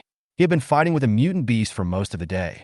Luo Linzhou watched Bai Qingli take out a steamed bun from the space and hand it to Murong Yin. My dear brother, we have been eating steamed bread for a month. When can we find a place to build a fire and cook a meal? Luo Linzhou's face wrinkled into a ball. So miserable. So poor. We'll do it when we get back to base. Is it because he doesn't want to? It's always the case that every time he lights the fire outside, the food is about to be cooked. Danger is coming, and he has both the ingredients and the pot. That's his luck. It's just weird. Daodu also felt that these 3 people were too pitiful, as it could eat several kinds of grass every day. The 3 of them had been eating steamed buns for more than a month, and they were shocked to see that the big brother who gave them the crystal core was so pitiful. Dodo ran back to the car and took out his dried apples. When Bai Qingli saw the dried apples handed to him, he was suddenly moved. Chapter 75. Mommy, would you consider changing my dad? The big rat is really thoughtful. This should be the food that Tang Tang prepared for it, right? Then he can't have it. He gently pushed Daoda's paw. Thank you, eat it yourself? Daoda widened his eyes and asked, do you dislike my dried apples? This was made specially for me by my elder son. Daoda, my little cutie, these are your rations. If we eat them, you will be gone. Nangong Yin stepped forward and said, this little guy has a very high IQ, and it's obvious that he has a very good relationship with Luo Tang. We must not leave a bad impression on him in front of it. Chigu, it's okay, I still have some. Consider it as your reward for giving me the big crystal core. Daoda handed the dried apples to Bai Qingli again.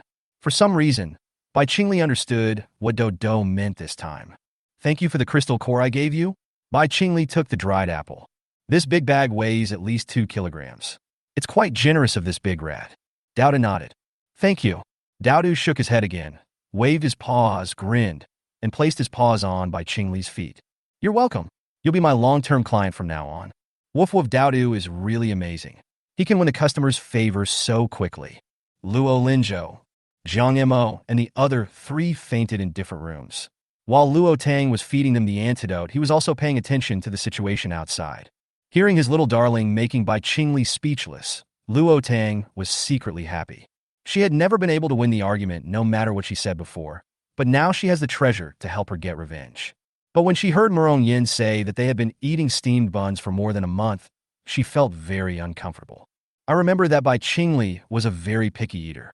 Even in the wild, in order to eat well, he can prepare a table full of delicious food. At the age of 18, she thought he was fierce except during training. Everything else seems fine, until that phone call completely extinguished the heart of the 18-year-old girl. That day, she realized that she and he were not from the same world.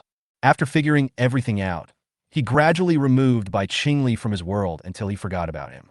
Maybe she is the kind of person who can take it and let it go. What's more, for years ago, their relationship was delicate, but it had not yet reached the point of taking it seriously. She got the news that Bai Qingli was killed. When she saw Bai Qingli's face, her first reaction was that this man was here to settle accounts with her again. She needed some quiet time, When she knew that Bai Qingli came south to find her, she felt angry and touched at the same time. It is estimated that only Nangong Yin survived among the three of them in the book. Thinking of this, Luo Tang felt even worse. As soon as Jiang Imo woke up, he saw Luo Tang standing by the window in a daze. He thought he was still hallucinating and called out uncertainly, "Sister Luo?" Luo Tang came back to his senses. "You're awake? Are you still dizzy?" "I'm not dizzy. I'm just too hungry to have any strength." "Sister Luo, were you worried about something just now?" "No. Your three teammates should be waking up soon. These are mutant insects, and the hallucinogenic fog comes from them. We can extract the antidote from them so that your team can report back. There are a lot of insect corpses, most of which were not brought back, and I dug out all the crystal cores." Luo Tang took out a large bag of insect corpses from the space. Bodhi told her that the blood of this kind of insect can also be used to extract antidote. Jiang Imo saw the insect corpses with green blood flowing in the bag and swallowed his saliva. Could our antidote just now be the blood of the insects? Luo Tang smiled gently. If she said yes, this little girl would probably have a psychological trauma for the rest of her life. He took out a small glass bottle from the space and said, "This is what you are drinking. It is the water squeezed from the petals of the insect food. But there is not much. The insects have basically eaten it all. You can keep the rest." Jiang Imo happily took the small bottle. "Thank you, Sister Luo." "You're welcome. I got the crystal core, and you completed the task and got points and rewards." Luo Tang knew that this kind of weird task usually had a large amount of points. She didn't know how many people were unconscious, but this many bugs should be enough to make an antidote. A little bit of antidote can sober someone up. Jiang Imo was slightly stunned, and then immediately said after reacting, "Sister Luo, we didn't help at all. The points for this task are yours." Luo Tang smiled and said, "You can take the points yourself. You can't bring me here, spend most of the day, and get nothing. It would probably cost a lot of points to drive from the base to Taoshi Town." Jiang Imo looked at Luo Tang's face, and they smiled at each other. "Sister Luo, if there is a big task in the future, I will definitely inform you the first time." From then on, she became Sister Luo's loyal fan. "Thank you, Jiang Imo." When Luo Tang left the villa, Bai Qingli was leaning against the car, stuffing dried apples into his mouth, and taking a sip of mineral water from time to time. "Her son beside her sikit kalmli. Luo Tang." After confirming with my eyes, it was Bai Qingli's leaky little cotton jacket. She thought Jojo would bring some food to his dad, but the little guy actually just watched his dad chew the steamed buns and ate the dried apples that Dodo gave him. "Mommy, Uncle Bai is so miserable." Luo Tang took a deep breath and took out a bag of packaged millet porridge from the space. "Drink this. Skipping meals regularly is bad for your stomach." Bai Qingli's black eyes lit up, and he looked up at Luo Tang.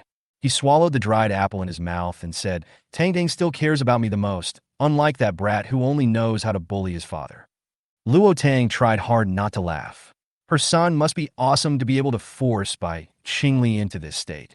Looking at the face that was exactly the same as the one 4 years ago, that was so handsome and stunning. But he no longer had the coldness he had for years ago. It seemed as if his edges had been smoothed out and his facial lines were slightly softened. There was even a hint of grievance on his face, like an old father being bullied by his son. Murong Yin and Nangong Yin stood there in shock, while Luo Linzhou was dumbfounded. The little face wrinkled up. Uncle Bai couldn't argue with him, so he complained to Mommy. Luo Linzhou walked slowly to Bai Qingli, patted his leg, and looked up at him with his little face. "Uncle Bai, I'm doing this for your own good. If you try to commit suicide again, what will happen to Mommy and me?"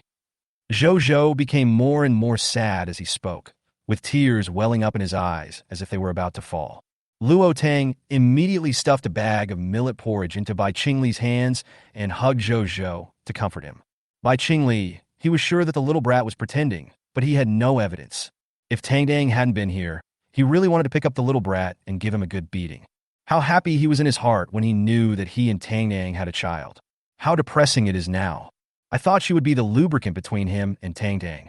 But unexpectedly, she was just a light bulb between them. Luo Linzhou was held in his mother's arms. He buried his head in Luo Tang's arms and whispered softly in Luo Tang's arms. "Mommy, Uncle Bai and his family are extremely poor. Would you consider changing a dad for me? If Mommy likes Uncle Bai, Jojo can accept it." The mineral water bottle in Bai Qingli's hand deflated at a speed visible to the naked eye.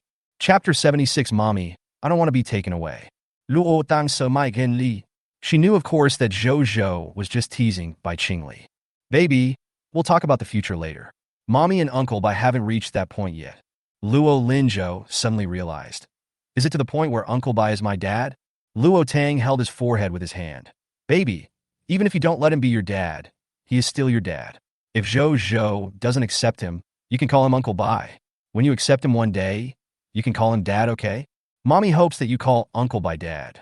Not because of Mommy, but because you accept that he is your dad. Mommy's relationship with Uncle Bai does not affect your relationship with him as your father. Luo Linzhou nodded as if he understood, then turned his head and smiled broadly at Bai Qingli behind him. Bai Qingli's face turned dark instantly. He knew that the little brat was plotting against him. A slender, bony hand rested on his shoulder. Brother, have you figured out how to make Zhou Zhou accept you as his father? Bai Qingli's anger instantly got stuck in his throat, unable to come out or go out.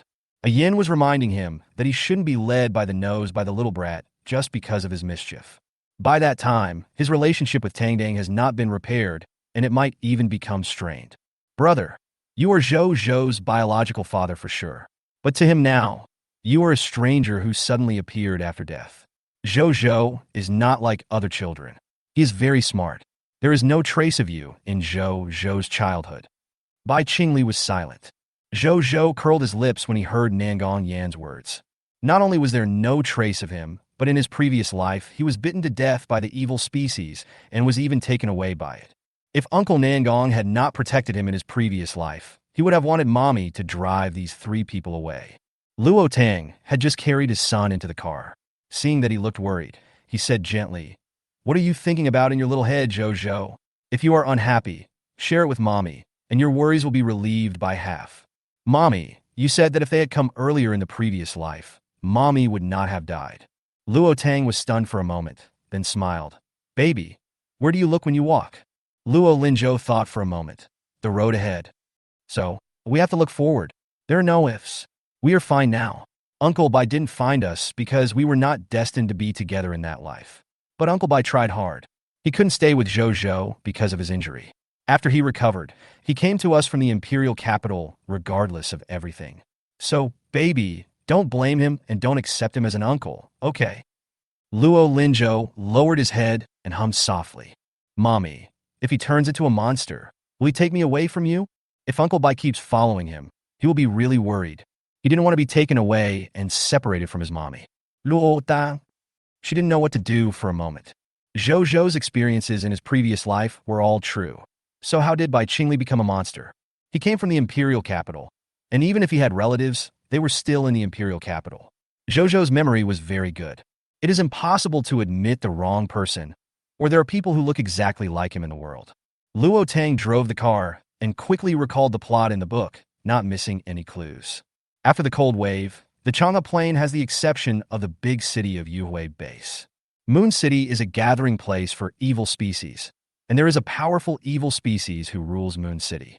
Led the evil ones to build a protective line from Moon City, stayed deep inside, and harassed the Yuhui Base from time to time. In the 5th year of the apocalypse, Shen Qiyue and Nangong Yin destroyed Yueqing and killed all the evil ones in Yueqing. But the king of Yueqing did not appear. She seemed to remember that it was mentioned in the book that every full moon night, 2 wolf howls would sound over the Moon City. One big and one small. Luo Tang looked at his drowsy son leaning against Daodu and was about to ask him how he was bitten and taken away. There was a loud bang behind me. With a sweep of his mental power, Bai Qingli's car was knocked to the ground by a mutant buffalo. 3 dusty men instantly jumped out of the car and ran to the side at the fastest speed. Luo Tang. Judging from the speed at which those 3 people climbed up the car, they were very skilled, and it was obvious that this was not their first time. What's going on? Wasn't she driving in the front? Why didn't she encounter the mutant buffalo? Luo Linzhou was awakened instantly and looked back. Just then he saw Bai Qingli. His eyes widened, and he was filled with confusion. Uncle Bai, don't you have psychic powers? How come you were hit by a mutant buffalo? Bai Qingli bent down, dived and passed under the mutant buffalo. His body, which was more than 2 meters tall, fell to the ground with a bang. Bright red blood spurted everywhere. Bai Qingli put away the black dagger and looked at the dead mutant buffalo with cold eyes.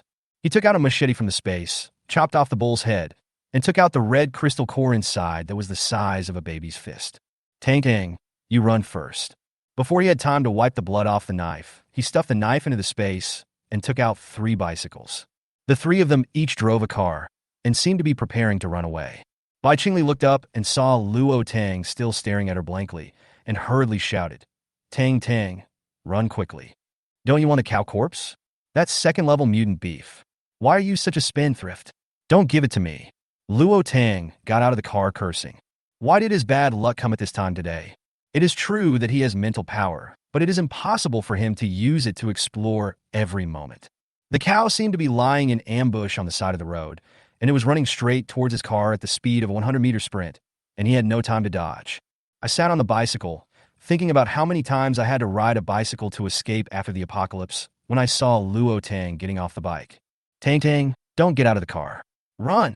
As soon as Luo Tang got off the car, his mental power instantly detected a large wave of evil rabbits attacking. Just as he was about to take the ball of hair out of Doubt's head, the group of rabbits jumped over to the mutant cow's corpse and started to eat it. Even dozens of rabbits, with blood-red eyes, stared at Bai Qingli from time to time. Luo Tang. Sister-in-law, let's go. After those rabbits eat the mutant cows, they will attack my brother. Ji Gu kills the rabbit. Kill them all? Nangong Yen said embarrassedly. Miss Luo, after killing the rabbits, there may be another wave of mutant beasts attacking. After killing the mutant beasts, there may be a gathering of mutant insects. After killing the insects, it is also very likely that you will be unlucky enough to encounter mutant plants. Luo Tang. He took a deep breath and looked at Bai Qingli. It's really not easy for you to survive for a month in this apocalyptic world. Bai Qingli said nothing. Jiang Mo and her teammates were first shocked that Bai Qingli could kill the huge mutant bull in just a few moves. Now I am shocked by the apocalyptic experiences of these 3 people. It is really fucking not easy to be alive. Luo Tang waved to Zhou. After Zhou got out of the car, Luo Tang parked the car. She just didn't believe that she couldn't kill all the mutant creatures nearby. Chapter 77. The Mutated Pet Rabbit Who Claims to Be My Father. Taoshi Town is not some deep mountain forest, so how many mutant creatures can there be? Jiang Mo, go and hand in the task first. I'll be back later. Sister Luo, we all have special abilities, so it's okay for us to stay. Those unconscious people are still waiting for the antidote. If it's too late, we don't know what will happen. I can handle it myself here. I don't need your help. I'll be back to the base at 7 p.m. Luo Tang said, holding Zhou's hand. Jiang Mo wanted to say something, but was pulled back by Su Yi next to him. Sister Luo, if you don't return to the base by 7 o'clock in the evening, we will report it to Commander Yang. It's too dangerous outside at night. They could only find a way to get Commander Yang to take action. Good. Su Yi stepped on the accelerator, and the car sped away. Jiang Mo was angry. Why can't we stay and help Sister Luo Ji? Xiao Mo, let's not talk about whether what happened to those 3 men is true. Sister Luo obviously knows those 3 men. She was able to stay and even let us go first. She must have some tricks that she doesn't want us to know. Even if we stay, who do you think is more powerful, us or those 3? Jiang Mo remained silent. She felt that Su Yi was right. The gap between them and Sister Luo was too big. They might not even be on the same level, although she didn't know how high Sister Luo's ability level was. But Doubtu has already reached the 3rd level, so can Sister Luo's ability be lower? They were all at the 1st level, and the most powerful one was her, having just reached the late 1st level not long ago. Since he decided to stay, how could Luo Tang let the evil rabbit eat the mutant cow? Take out the gun and shoot any evil rabbit that gets close to the mutant cow in the head. Seeing this, Bai Qingli also put away his bicycle. He took out a few coins from the bag, his eyes fixed, and the coins flew out of his hands. Like a hidden weapon, it pierced into the evil rabbit's forehead. 1 coin equals 1 evil rabbit. A vicious rabbit pounced towards him, but Bai Qingli dodged it successfully by tilting his body. He spun around, turned his hand, and broke the evil rabbit's neck. Luo Linzhou was stunned. Uncle Bai is so handsome. What should I do? He actually knows the martial arts from TV dramas. If he had this skill and knew how to use hidden weapons, would he still worry about not being able to protect himself? Bai Qingli felt the little brat's admiring gaze. The corners of his lips curled up, and he fought harder. Little brat, you like to create obstacles for your father, right? Your dad will train you in the future, and I will be as strict as possible. Black Coal and Curly Hair were responsible for protecting Zhou, while Dowda beat them one by one with his claws and also took out the crystal core from the evil rabbit's brain. Murong Yin watched the big rat jumping up and down. Its claws were really powerful. He also has gold-related abilities, but unfortunately, he can only deal with evil species by strengthening his machete or controlling metal. No sharp claws. At this moment, Murong Yin was extremely envious of Daodu. What a powerful big rat. We must never offend it again. Swoosh, swoosh, swoosh. Several leaves turned into sharp swords and pierced through the evil rabbit's chest. Luo Tang turned around and glanced at Nangong Yin. Nangong Yin smiled and said, "These rabbits are only level 1. Not a single one is level 2. They are easy to deal with." His wood-related ability has reached the early 3rd level. If it were a 3rd level rabbit, the rain of leaf arrows would be just a tickle to them. Daodu and Luo Linzhou were immediately jealous when they saw the wood-related abilities. They thought that the wood-related abilities could at most be used to grow vegetables and control plants in battle, but they didn't expect it could be so powerful. Hundreds of evil rabbits were quickly dealt with by a few people in less than 5 minutes. Bai Qingli became alert immediately when he saw the green carpet spreading on the ground. Just as he was about to take action, he was restrained by Luo Tang's mental power. "That's my partner." Bai Qingli looked down at the grass that was devouring the corpse of the evil rabbit. "Tang Tang, can mutant plants still be grown?" "Of course, as long as they are willing to follow you." Just as Luo Tang finished speaking, there was a rustling sound coming from the bushes beside the road. A black and white mutant lop-eared rabbit jumped out from the grass and ran towards Bai Qingli. Bai Qingli turned his body to the side and immediately used his mental power to lock onto the mutant rabbit, freezing it in midair. He immediately grabbed the mutant rabbit's neck. "What a cute mutant rabbit. Jojo is eyes lit up." The lop-eared rabbit has smooth fur, black ears, a circle of white fur on the buttocks and waist, and the rest of the fur is as white as snow. It's obviously a pet rabbit. Wow, this two-legged beast has a friendly and powerful aura. Why does it want to kill me? The lop-eared rabbit fluttered its legs and kicked. "You keep pinching me. I'm really going to be strangled to death by you." When the voice of a rabbit claiming to be lousy rang in his mind, Luo Tang's mouth twitched. "Put it down first. It doesn't look like it's coming to attack you." Bai Qingli was stunned. This mutant rabbit was not very powerful, so how come it hadn't died after being strangled for so long? "Qingli, trust me this time. Let it go and see if it runs away or hits you." Luo Tang continued. "Woo-woo, this beautiful two-legged beast is kind-hearted. I won't follow him anymore." Luo Tang. Bai Qingli loosened his grip, and the big rabbit fell to the ground instantly. The lop-eared rabbit raised its head and glared at Bai Qingli with its ruby eyes. Slipping to his feet, Bai Qingli looked at the big rabbit with cold eyes. It seems that as long as it moves, it will be killed. The big rabbit slowly stretched out its front paws, and Bai Qingli focused his mental power on the big rabbit. But the big rabbit did not use its special powers, but patted Bai Qingli's shoes with its front paws. How is this possible? It really didn't attack anyone. Murong Yin couldn't believe it. Nangong Yin glanced at Daodu and Haitan, then looked at the big rabbit on Bala Bai Qingli's trouser leg. Asked a question.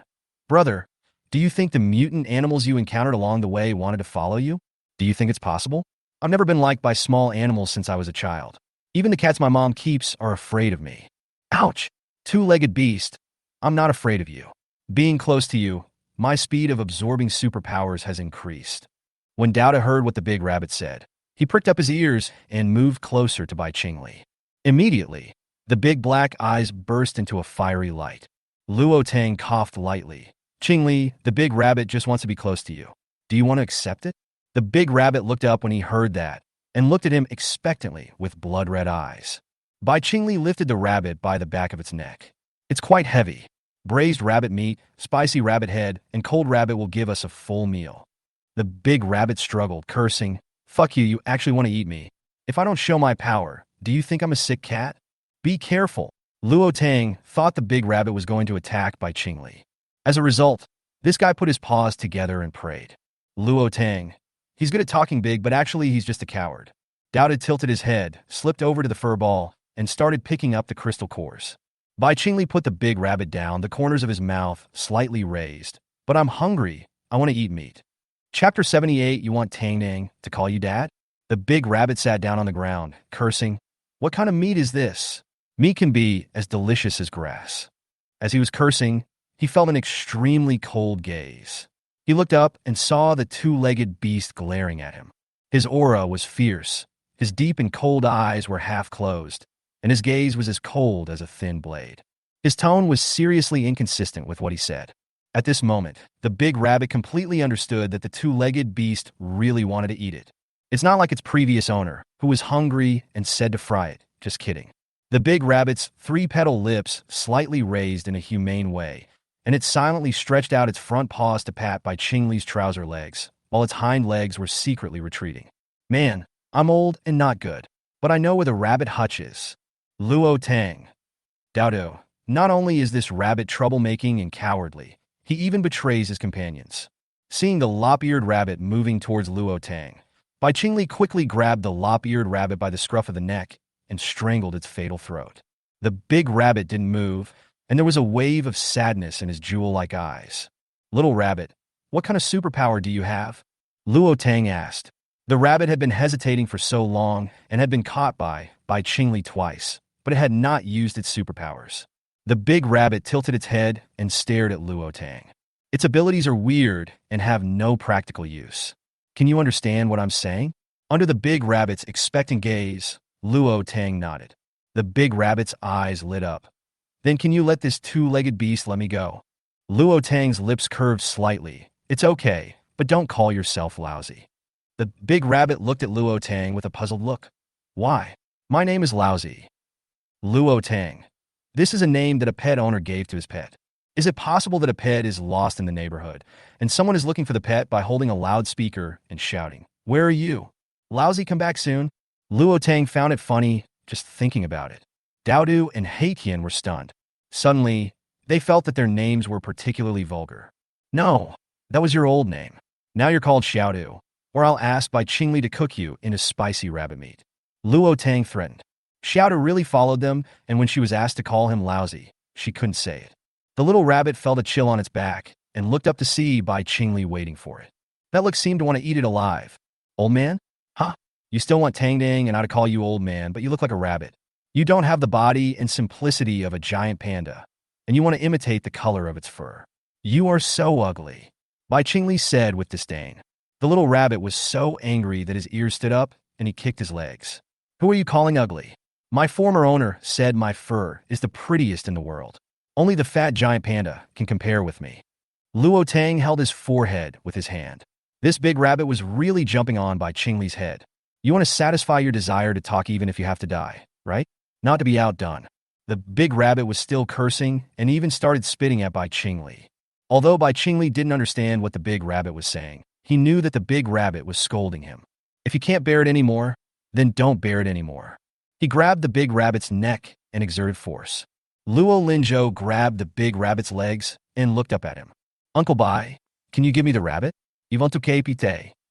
The big rabbit whose fate was strangled heard a baby voice as sweet as the sound of nature saying, "I will raise you," and started crying. Tears streamed down my face. After its owner died, no one said this to it. Whenever it gets close to a two-legged beast, their eyes are like this man, wanting to eat it alive. Several times, it almost lost its life. From then on, it would stay away from any two-legged beast it saw, until today, when it was summoned by a force and smelled a strong but pleasant scent. Being next to him, its cultivation speed actually increased. When Luo Tang saw this scene, he suddenly felt sad. How guilty she will feel if she eats mutant beasts in the future. Each and every two of them are intelligent beings. But she can't always eat grass every day like Daodu.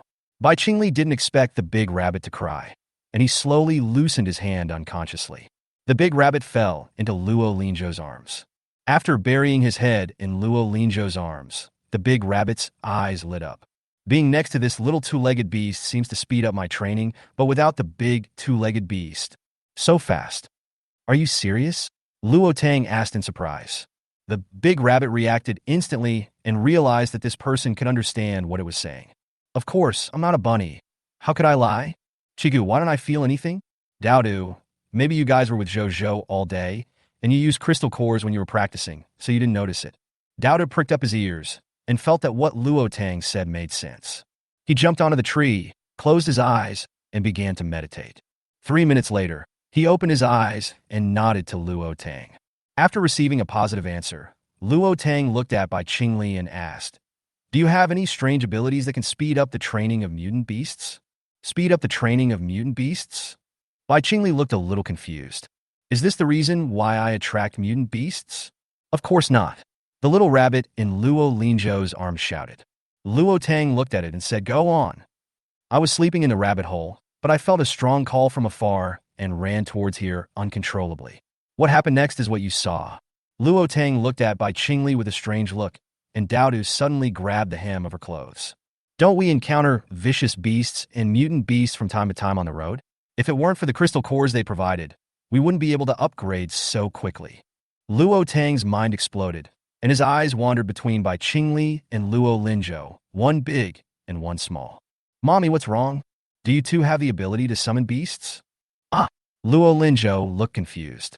The little rabbit said that it was summoned by Bai Qingli and came to him uncontrollably.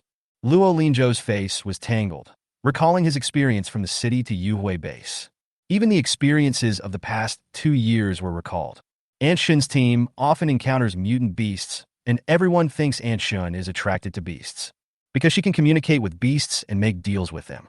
Even sometimes when they are in danger, mutant beasts will come over for no reason, and Aunt Shun will communicate with the mutant beasts and ask them to help.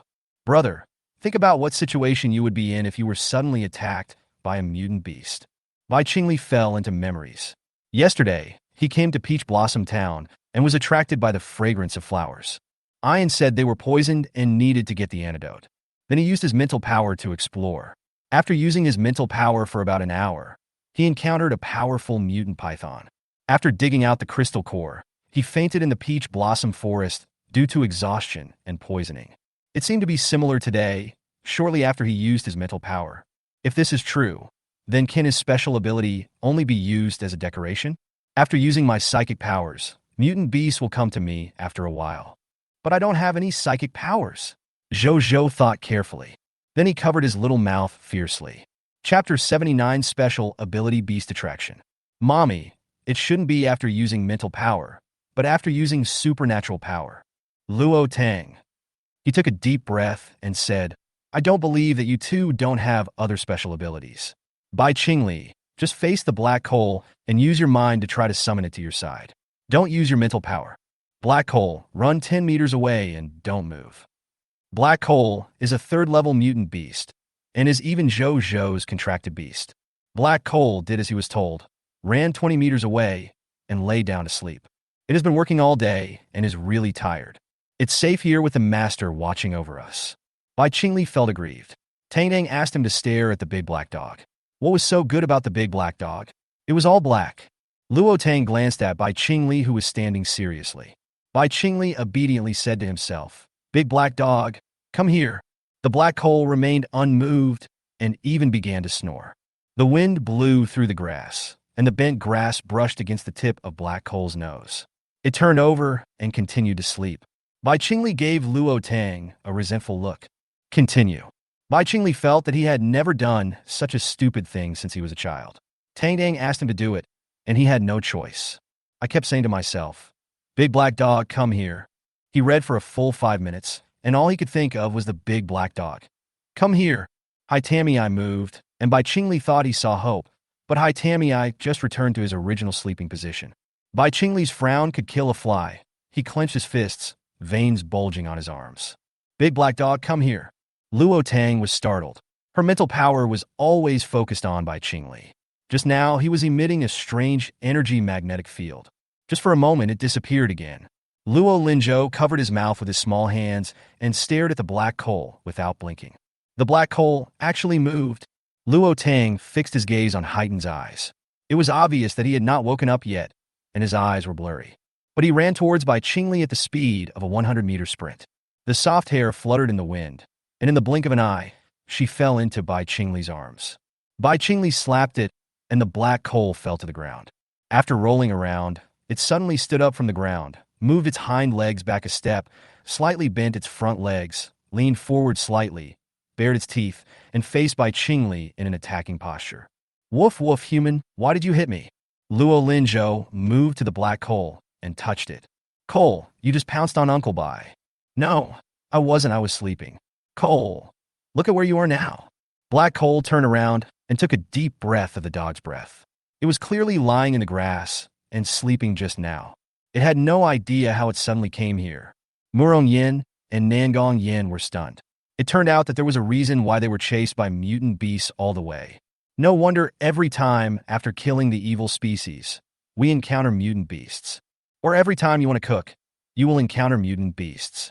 This is because after using his mental power and spatial abilities, the eldest brother will unconsciously use his special abilities. As a result, they were already exhausted, and just when they wanted to take a rest, they had to start fighting again. Bai Qingli opened his mouth and was about to speak. Luo Tang suddenly took out 4 off-road motorcycles and threw a helmet to each of them. Get in the car and run for your life. We're in trouble. The mutant animals around us are running towards us. Luo Tang wanted to cry. Bodhi was already throbbing in her mind, saying it sensed great danger. Put a helmet on, my son, and get on the motorcycle. Zhou zipped up the small bag and woke up Curly. She was afraid that Curly would fly away while she was riding. Dowda jumped onto Bai Qing's limousine, gave him a big smile, and stretched out his paws to hug him. The big rabbit jumped behind Dowdu. Bai Qingli, help! He never thought that one day he would be hugged by a big rat. But he couldn't kick the big rat away, and he had to take good care of it. Haitan tilted his head and jumped into Nangong Yan's car. Murong Yin is the only one left. Bai Qingli suddenly said, Big Black Dog, you should take my third brother's car. I'm afraid you and a Yin will flip over together. Before Black Coal left, Nangong Yin received its contemptuous look. Sensing the mutant wild boar and even a bunch of mutant snakes running towards him from 300 meters away, Manhwa got into the car. Luo Tang's motorcycle rushed forward like an arrow. Hear dogs barking, pigs squealing, snakes hissing. There were even wolves howling and tigers roaring. Bai Qingli and the other 2 were completely out of control. Follow closely behind Luo Tang. Brother, don't use any of your powers now. Once the time is up, those mutant animals won't chase you anymore. Luo Linzhou nestled in his mother's arms, silent. Before he figured out this ability, he didn't dare to use it indiscriminately. Luo Tang raced for more than half an hour, and it seemed that he would reach the base in a short while. I no longer felt the mutant animals chasing me. The mutant animals following behind him woke up and collapsed to the ground exhausted one by one.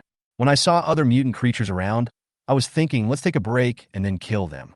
Dowdu, who was originally sitting behind Bai Qingli, suddenly jumped out of the car. Bai Qingli was shocked.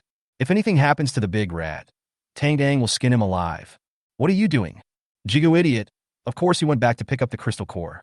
There is a huge mixture of carnivorous mutants and herbivorous mutants, as well as poisonous snakes. It would be strange if they didn't fight after waking up. Luo Tang naturally also received Do's message, release the RV, and let Manhwa return to the roof of the RV. He took Zhou into the car and drove back. The RV was reinforced by Zhou and has extremely high defense. Bai Qingli felt somewhat confused when he saw Luo Tang driving the off-road RV and looking back. Could it be that Big Housie and Tang Tang are so in tune with each other? Come up. After the 3 people and 3 animals got on the car, Luo Tang put away the off-road motorcycle. Murong Yin stared at everything in the RV in amazement. Sister-in-law, you are living in the end times as if you were traveling around the country. It's so cool. He suddenly didn't want to be the eldest brother's younger brother anymore, but wanted to be the eldest sister-in-law's younger brother. After driving for a few minutes, I smelled a strong smell of blood. Sensing several familiar auras, Luo Tang frowned unhappily.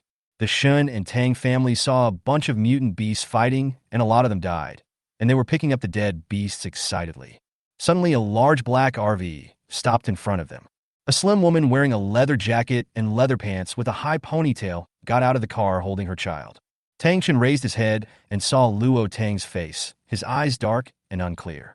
Unexpectedly, after the end of the world, Luo Tang became more and more beautiful. Akud Veskame. These are the beasts we just designed to attract. They are our spoils of war. Please leave. Chapter 80. Being rubbed by a large number of mutant beasts. Dowda rushed up and snatched the crystal core from Shun Tingyun's hand.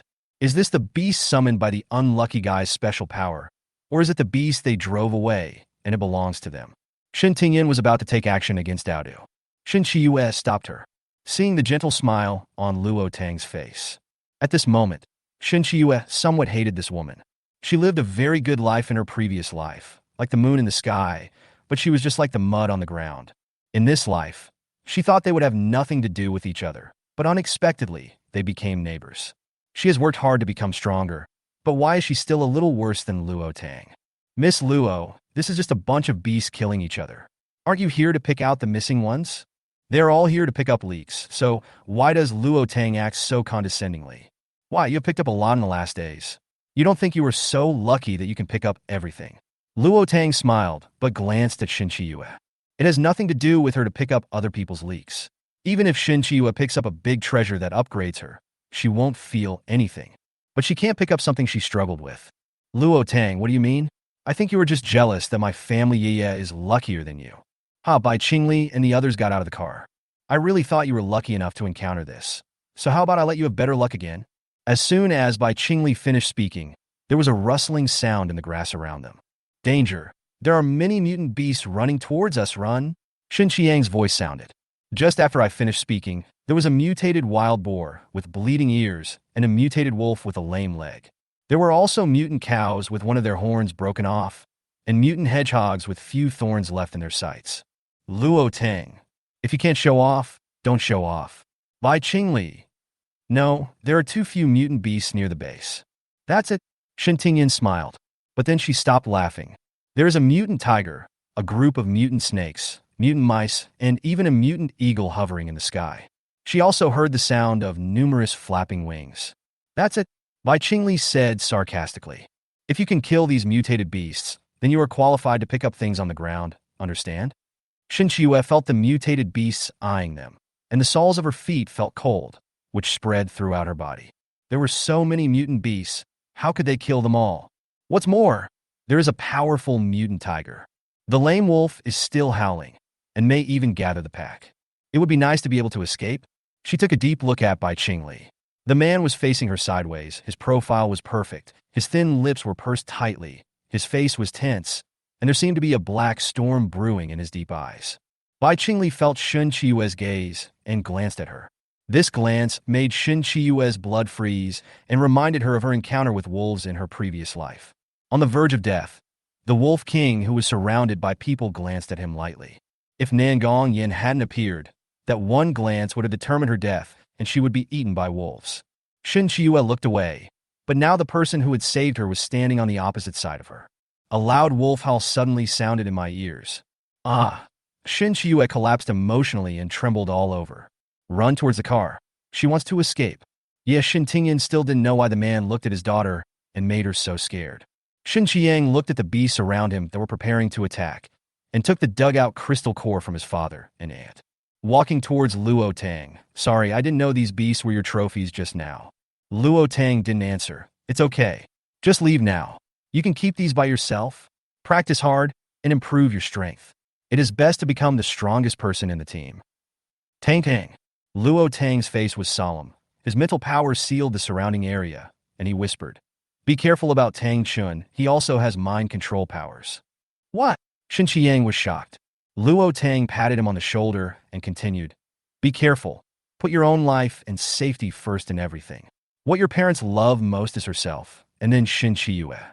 Luo Tang walked past Shin Qiang to collect the mutated beast meat that was still edible. Shin Qiang's hand holding the crystal core froze in midair, and the fig leaf covering his heart was uncovered.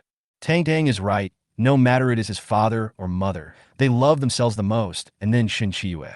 He no longer wanted to think about how much weight he held in his parents' hearts. What? Why don't you get lost? Do you want to be the mutant beast dinner? When Tang Chen saw Luo Tang coming over, he originally planned to say a few words to Luo Tang. Bai Qingli kept staring at him coldly. After being pulled by his elder brother again, he followed the team and left in embarrassment. Luo Tang looked at Tang Chen's leaving back, and a bloodthirsty light flashed in the beautiful fox eyes. After just a moment, he looked away. Tang Tang, you want to kill him?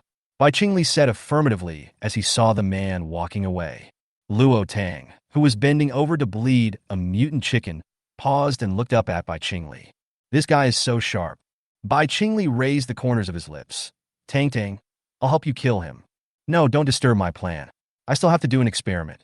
She had tried her unknown supernatural power on mutant animals and evil species, but it didn't work. It could only be a human crystal core, so she couldn't just find anyone to get it, right? If she destroys someone's supernatural power, it will be her fault. Tang Dang, then you should be careful.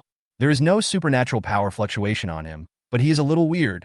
He has mental abilities that can control people's thoughts and actions. Why don't you get rid of these mutant birds? Do you want them to shit on our heads? Luo Tang said angrily when he saw that his trophies were already stained with bird shit. Bai Qingli, his special ability sometimes works and sometimes doesn't. Just as I was thinking about it, I heard a beast roar behind me. The big tiger suddenly pounced on Bai Qingli and knocked him to the ground, licking his face. The lame wolf also ran over to join in the fun. Immediately afterwards, the mutant animals around swarmed over and surrounded Bai Qingli. Luo Tang was so scared that he ran away 100 meters away with his son in his arms.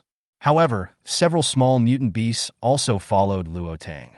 To be precise, it was Zhou Zhou who was following Luo Tang's arms. Fortunately, these mutated creatures just brushed against Zhou Zhou and then ran away, disappearing from Luo Tang's sight at the speed of a 100-meter sprint. So are the large mutant creatures surrounding Bai Qingli. In 10 seconds, all the breath of all living mutant creatures disappeared. Bai Qingli was left alone, lying on the grass with a sense of despair. He is so mad. He is not clean anymore. Damn mutant animals, they all scramble to touch him. It's crazy. If anyone comes to him for no reason again, he will stew one of them and feed them all to his son and Tang Tang. Luo Tang felt that his body was covered with the saliva of mutant animals and maybe even the saliva of poisonous snakes.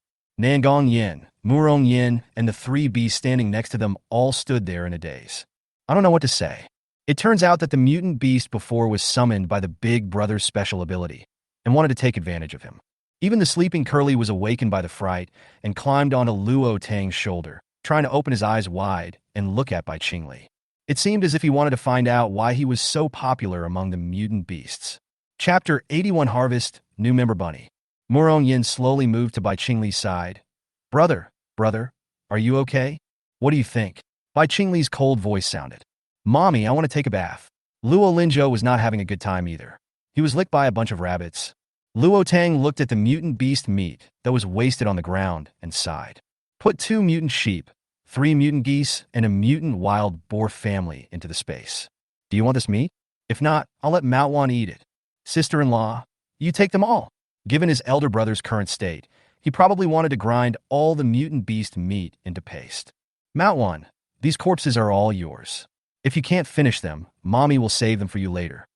The fur ball jumped down from the roof of the RV, jumped on a Luo Tang, rubbed her cheek, and then jumped onto the corpse of a mutant rat. A green carpet began to spread across the ground. Daodu and Haitan began to pick up crystal cores. Luo Tang carried Zhou Zhou back to the RV, closed the window, pulled the curtains, and took him into the space. 10 minutes later, a large and a small group of people wearing sportswear walked out of the RV. Luo Tang looked at Bai Qingli, who looked depressed, pursed his lips, and smiled. Why don't you go wash up? Bai Qingli nodded. Luo Linzhou sighed. Uncle Bai is so miserable, dozens of times more miserable than me. As soon as he finished speaking, Luo Linzhou regretted it. Mommy, you said I would become better and encounter the same thing as Uncle Bai in the future. Luo Tang was silent. She didn't know either. Domte veri, Zhou Zhou. Ask your Uncle Bai to study what this ability is and how to use it. It should be able to completely control mutant animals. Let him teach you when the time comes. Luo Linzhou opened his eyes wide and smiled broadly. Controlling mutant animals sounds great. Wherever I go in the future, as long as there are mutant animals, I will have a lot of helpers. Bai Qingli, who was scrubbing his body vigorously in the RV, snorted coldly when he heard Luo Linzhou's words. What the hell? He doesn't want this treatment at all? If the after effect of the first mutated animal was being licked by them, he would rather fight them with his bare hands. But Bai Qingli touched his chin. The little brat has the same abilities as him, so all he has to do is teach the little brat how to use his abilities. As long as he stays away from him every time he uses his ability, won't everything be fine? At this moment, little Luo Linzhou is still fantasizing about the scene where he will be able to summon all the beasts one day. He never expected that his own father wanted to trick him. After swallowing the hairball for half an hour, it could not swallow it anymore. There was still 1/3 of the corpses left on the ground. Luo Tang used his mental power to sense the changes in the crystal core of the furball. She was very sure that Manhwa had accumulated enough energy, but he just hadn't advanced to the fourth level. Bodhi, do you think that blue planet really has some kind of rules of heaven and earth? Bodhi shook his body. Master, it is the limit of the balance of power. After the apocalyptic energy comes, those giants that get the energy light ball will not be able to withstand the energy light ball and die. But pregnant mothers will give birth to small cubs in the early stage of the third stage, just like big whales. Even if the young cub is strong, it is still in its infancy and will not think of using its own strength to cause damage. Your strength is improving very quickly, and it can be said that the strongest one now should be at the peak of the third level. There are two ways to break this balance of power. One is to upgrade the treasure, and the other is to comprehend. Ordinary supernatural power cultivation is to continuously absorb supernatural power molecules and gather them in the body. But the third level to the fourth level is a big hurdle. If you can comprehend the essence of supernatural power, you can break the balance limit. According to the law of heaven and earth, those who can comprehend the essence of the natural world are people of great wisdom. So, for people like this, the rules believe that they have their own views on the world and will not wantonly destroy the balance of the world. Luo Tang said after thinking for a while. Yes. Then do you think Manhwa's brain can understand the origin of his mutation? Bodhi. It's okay to let it comprehend it, but as a special mutant plant, the crystal core is useless to it. It requires accumulation, and all changes in time, space, avenue, elements, and the new world are its accumulation. Rely on this to advance. Master, your brain may succeed, but forget about the furball. It can grow to this point and speak fluently, thanks to your training. Luo Tang glanced at the furball, quietly refining energy on top of Doubta's head. After a long silence, he said, You're right. I'll go back and read the ancient books tonight. She didn't know if it was an illusion, but she always felt that the books on enlightenment left by the ancients had some basis. Otherwise, how do we explain the supernatural powers in the end times and the mutated Bodhi? It is really as the ancients said, Bodhi symbolizes wisdom and enlightenment. Mommy, it's getting late. Can we go back to the base first? He was hungry again. Luo Tang came back to her senses and saw 3 adults, 1 child, and 2 beasts looking at her eagerly. There was also an unsociable rabbit, chewing on a grass cake. It was obvious that the straw cake was given to it by Doubtu. As expected of her Doubtu, she takes good care of its new companion as soon as it arrives. You 3 go to the sunset base on your own. I have a car, but I can't give it to you for free. Before Luo Tang could finish his words, a bag of heavy crystal cores appeared in his hand. It seems that there are several hundred of them, and the quality is quite high. 1 or 2 are even second level. Tang, I understand. Luo Tang took out 2 off-road vehicles from the space. Gasoline is not provided. Thank you, Tang. Finally, I don't have to ride a bicycle to escape. Doubta's eyes lit up when he saw Luo Tang received so many crystal cores, and he pulled by Qing Li's trouser leg. Does Jigu need body strengthening service? Luo Tang smiled and said, My Doubto asked if you need a car body strengthening service. It has a gold-type supernatural power at the 3rd level. My caravan has been strengthened by it many times. If that mutant bull hits my caravan, nothing will happen.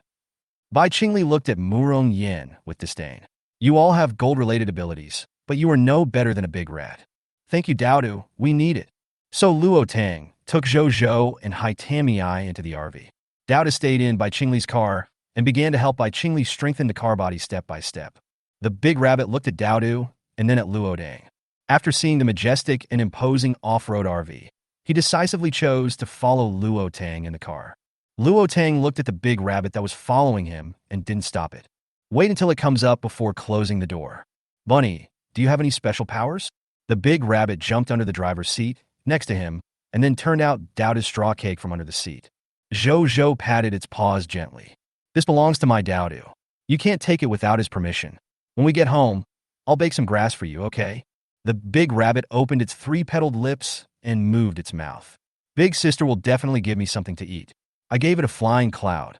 Zhou didn't understand what the big rabbit said, so Luo Tang used his mental power to lift the big rabbit up and put it on the seat. Zhou is right. He doesn't understand what you were saying. Since you want to follow me, you must abide by the rules of the team. And what is the Feiyun you mentioned? Chapter 82 Cooking. The big rabbit looked at Zhou in confusion, his mouth moving slightly. Aren't you her child? Why can she understand what I say, but you can't? Why do you have so many whys? Tell me what Fei Yun is. The big rabbit curled up into a ball, with its ears erected, and a white vortex appeared between its two ears. A white cotton object the size of half a baby's fist flew out from the white vortex and landed in Jojo's hand. Mommy, it's so soft. This is Fei Yun. When not in use, it is just a ball of cotton. When in use, it can turn into a white cloud. You can fly by sitting on it, but it can't last long. The big rabbit said distressedly. What's the difference between having this ability and not having it? You can neither run away nor fight. Luo Tang took a deep breath. You have a special ability to make things. You can make one thing at the first level, and when you reach the second level, you can make new things. Special powers may not seem powerful at a low level, but once they reach a high level, each special power will basically be very useful. Really? The big rabbit looked at Luo Tang expectantly. Yes, I'm not lying to you. Practice well. Maybe you will be able to create more useful things in the next level. And the flying cloud you created is also very useful. This thing is stored in the bag when not in use. In times of crisis, it might be useful to escape. The big rabbit sighed. It had no time to practice since it was trying to find a way to escape every day. Just as I was thinking about it, I heard a sound like nature's music. I don't know what your life was like before, but now that you've joined my team, you can't have second thoughts. We will protect you and support you. The big rabbit pricked up his ears. You are serious. You won't make me into a spicy bunny head. No. Join my team, and you will be our partner. We have no shortage of food and water. The big rabbit felt relieved when he heard that there was no shortage of food. Do you have grass to eat? Of course, Dowdy eats grass. We have whatever grass you want to eat. That's good. I'll follow you from now on. Don't call me lousy in front of me anymore. Luo Tang said sternly. I got it. From now on, you will be my new master. The big rabbit was in a good mood. Even if it wasn't in front of you, it would always be fine in front of other two-legged animals. Now there is someone raising it, and this person is quite capable, so it doesn't have to worry about its life safety. Occasionally, he would use his special ability to create flying clouds for them to play with. Curly slipped out of Luo Linzhou's bag and stuffed a nut into the big rabbit's pocket to show his friendliness. Thank you, Mouse. Squeak, you're welcome. You will be my partner from now on. The last ray of sunlight in the sky fell on the gate of the Yuhui base. From a distance, Jiang Mo saw an off-road RV driving towards the gate of the base. Only then did I breathe a sigh of relief. It was already 7 o'clock in the evening when Luo Tang returned home. Tang Dang, can I have dinner at your house tonight? I'll cook. Bai Qingli came to the door of villa number 18, holding Daodu, and shouted. Okay, come and cook. The mutant beast obtained this afternoon was just right for Bai Qingli to deal with. If she were to do it, the goose and chicken would be skin whole. The last time she slaughtered the pig in the space, it was Daodu who helped her. She trapped the pig with her mental power, slit its throat, and cut it, causing the pig's blood to spray all over her. It was exhausting for her to prepare a pig and cook it. Today we got 3 mutant wild boars and a cow, as well as so many mutant beasts. How long will it take if we give them all to her to make food? It's a waste of labor if you come here for free. The most important point is that Bai Qingli is very good at cooking, and this is a good opportunity for Zhou to taste his father's cooking skills. If she has time, she will persuade Bai Qingli to make more delicious food, and she will store it in the space. She also wanted Bai Qingli to teach Zhou martial arts, so she learned a little bit of self-defense skills. When Bai Qingli heard Luo Tang's voice, the depression he felt this afternoon was instantly swept away. I'm going to tidy up first. They just rented villa number 16. Originally, I wanted to rent a house next to Tong Tong's. Unfortunately, there is a lake behind Tong Tong's house, and the big villa in front is where the officers live.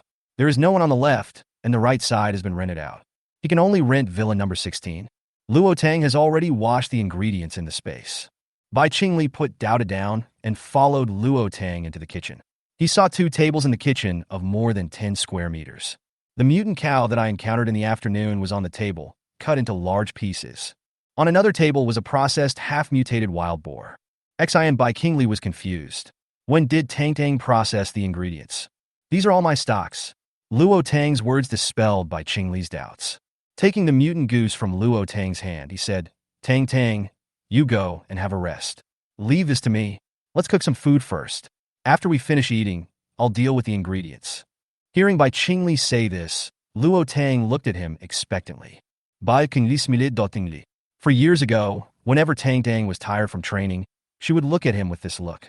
He knew she was hungry. Tang Dang, can your space keep things fresh and warm? Luo Tang filled the kettle with water and placed it on the gas stove, which would be needed to deal with the mutant geese later. Of course. She was thinking about how to trick Bai Qingli into cooking for her. Since he doesn't seem to be short of crystal cores, it's not easy to hire him. That's good. He would cook more so that Tang Dang could have hot meals whenever she was hungry. Bai Qingli had just cut the beef into slices when Luo Tang took out a few processed fish and a large basin of prawns from the space. Luo Tang took a look at the beef neatly sliced into evenly thin slices on the plate, and the corners of his mouth twitched slightly. Bai Qingli has obsessive-compulsive disorder when cooking, and he pays attention to the color, aroma, and taste of the food. If she stir-fries it, cook it according to the steps and add seasoning. Anyway, as long as the things produced in this space are not dark dishes, the taste will not be too bad.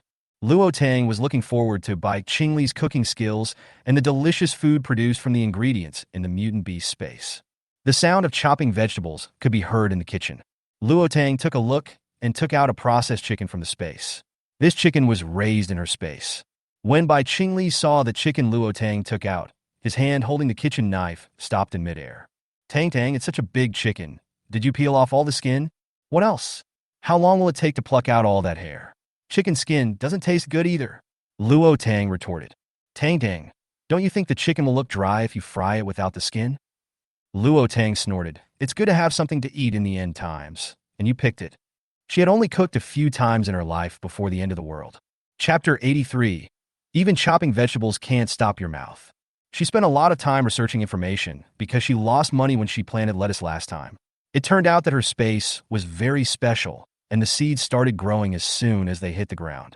It doesn't conform to the vegetable growth cycle written in the book at all.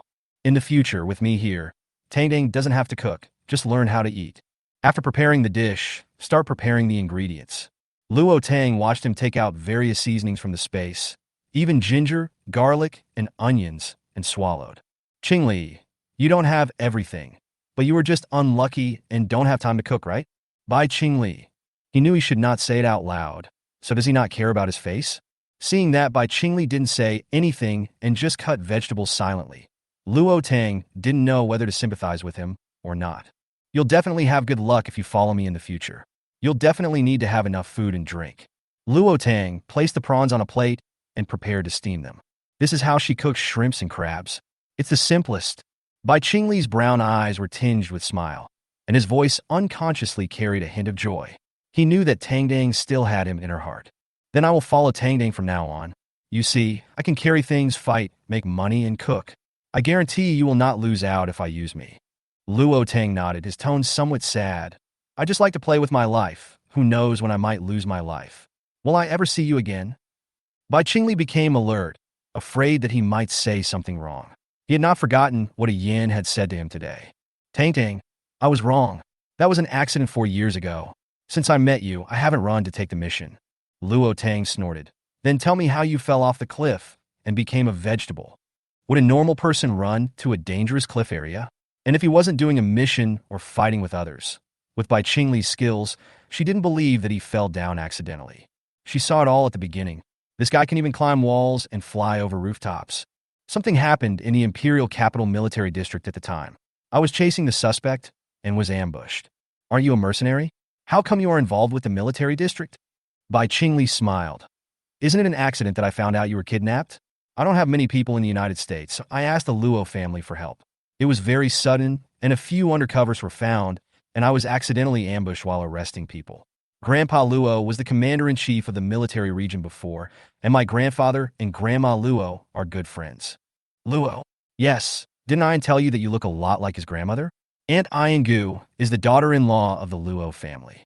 21 years ago, Miss Luo Yu of the Luo family was stolen away when she was less than 1 year old.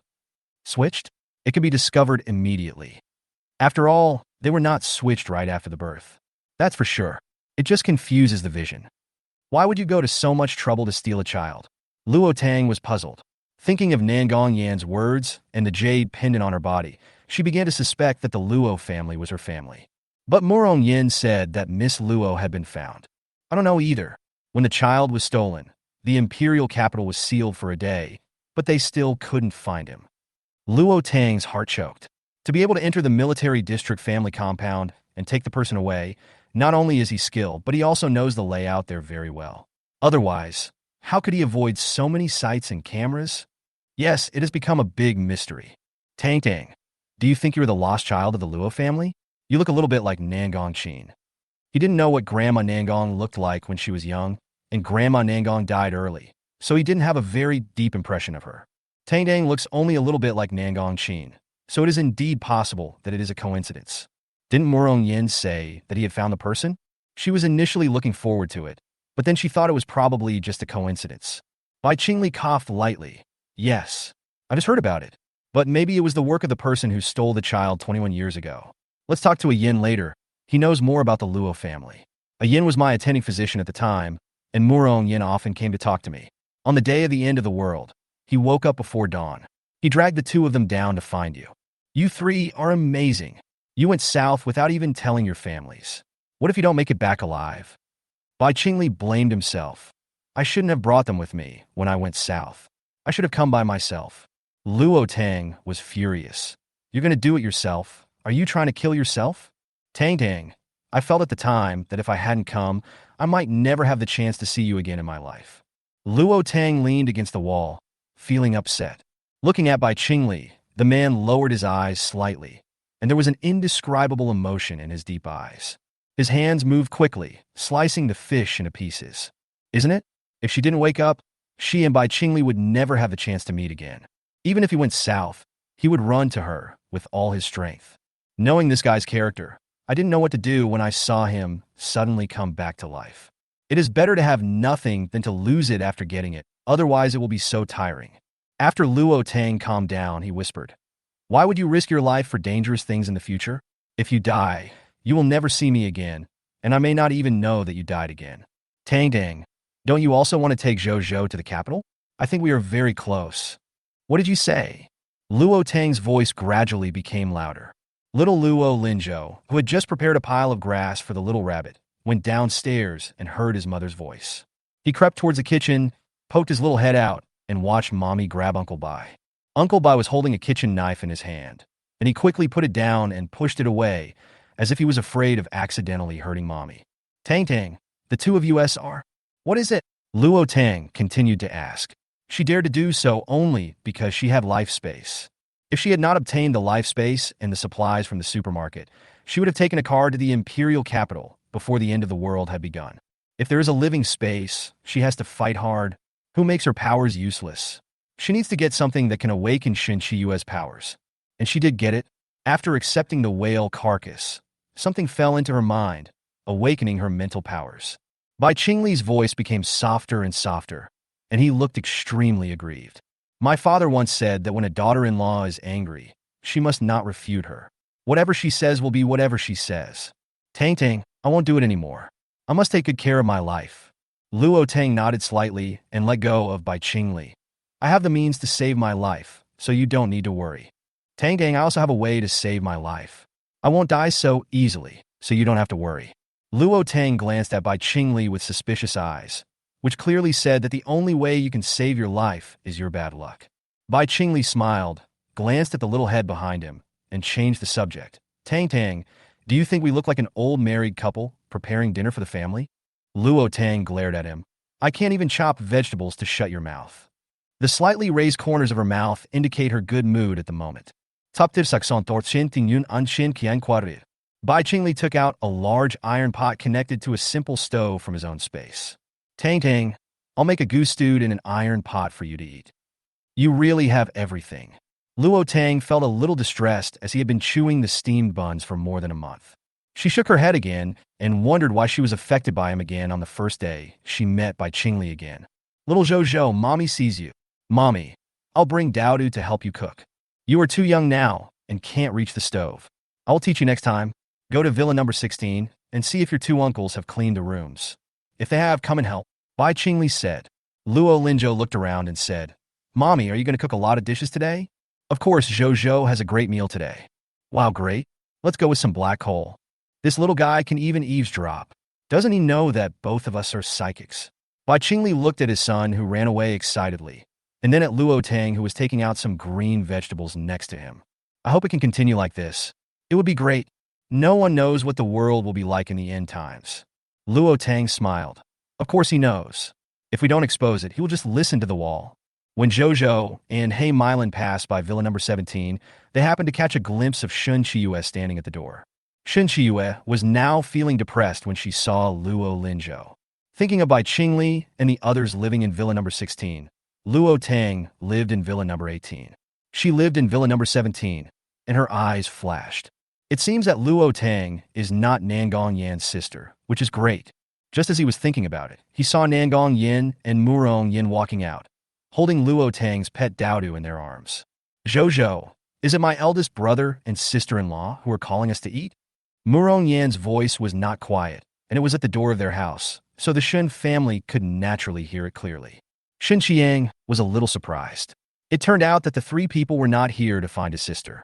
Through the gap in the iron door, Shen Qiangang laid his eyes on Bai Qingli. Shen Tingyun's dissatisfied voice sounded.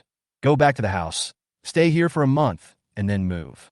Shen Qiang didn't want to pay attention to her, so he planned to ask Luo Tang.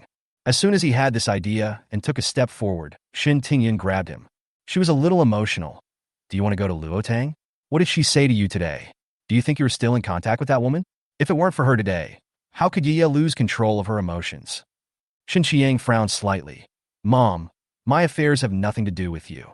Tang Yang was right today. Shen Qiyue saw the two men losing control of their emotions. She clearly had something in her heart. Shen Tingyun dragged Shen Qiang into the house and slammed the door. His hair was messy and his face looked a little crazy. Tang Tang, Tang Tang, Tang Tang. Did that woman fill you with ecstasy soup? Speak good words to her all day long. Yiye is your sister. If you hadn't told those three men the news about Luo Tang, how could this happen? Shen Tingyun shouted. Shen Qiang was a little angry. Mom, so you blame me for Shen Qiyue's emotional loss today? If you were to protect Yin Yue, Yiye would have to be a girl to handle everything big or small. She worked hard to collect supplies and took us all the way to Yuhui base. Without her, how could you eat so well now? Live in such a good place. You are good, and every time you talk to that woman Luo Tang, you give the crystal core to that woman. Are you mentally ill? Shen Tingyun pointed at Shen Qiang and scolded her. If she hadn't grabbed him just now, she might have planned to go find that woman Luo Tang again. He is obviously her son, but why is he closer to Luo Tang than her? Shen Qiang smiled and punched the door, causing veins to pop out on his hand. He really didn't understand why she turned a blind eye to him again and asked him to treat Shen Qiyue well just because Shen Qiyue was her daughter. She briefly recalled the childhood shadow she had caused to herself and Tang Tang. Roaring at Shen Tingyun, you are as blind as ever. My good life now is all because of her. Who do you think she is? Did I confiscate supplies along the way? Didn't I kill the evil ones? I only have one superpower, yes, but my mental power is more powerful than her ice and fire powers combined. And why do you ask me to protect her and deal with my sister who I have played with since childhood for a stranger who suddenly appeared in my life? If Tang Tang hadn't pushed me away when you were 4 years old, you would have been the murderer who killed your own son. If Tang Tang hadn't kept telling me that you were my mother, I would have wanted to chop you with a knife. Why do you stand on the level of a mother to accuse me and demand me? You are a lunatic. There was a pop sound.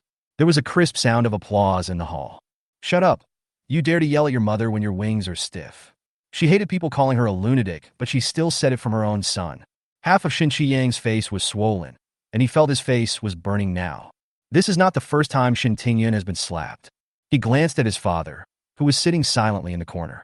It seemed that since he was a child, whenever Shen Tingyun got angry, he was nothing. He glanced at Annie Shun and Secretary Shun, who were too scared to move. Finally, he glanced at Shen Qiyue, who opened his mouth and didn't know what to say. Turning around and rushing out of the door, Shen Tingyun's furious voice came from behind. If you dare to step out of this door today, I won't have a son like you. Shen Qiang looked back at his father, who was still motionless, his aunt, who was trembling with fear, and then at his mother, whose facial features were twisted into a ball. He lowered his head and his eyes were slightly moist, but his voice was extremely cold. Just pretend it doesn't happen. In your heart, Shen Qiyue is your child, and I am just a tool. I will live with Tang Tang and continue to be Tong Tong's brother. Hearing Luo Tang's name from Shen Qiang's mouth again, Shen Tingyun couldn't control his emotions again. He said sarcastically, Why do you think Luo Tang will take you in? Even if she takes you in, her man won't take you in. I'm a person with supernatural powers, and I don't need anyone to take me in.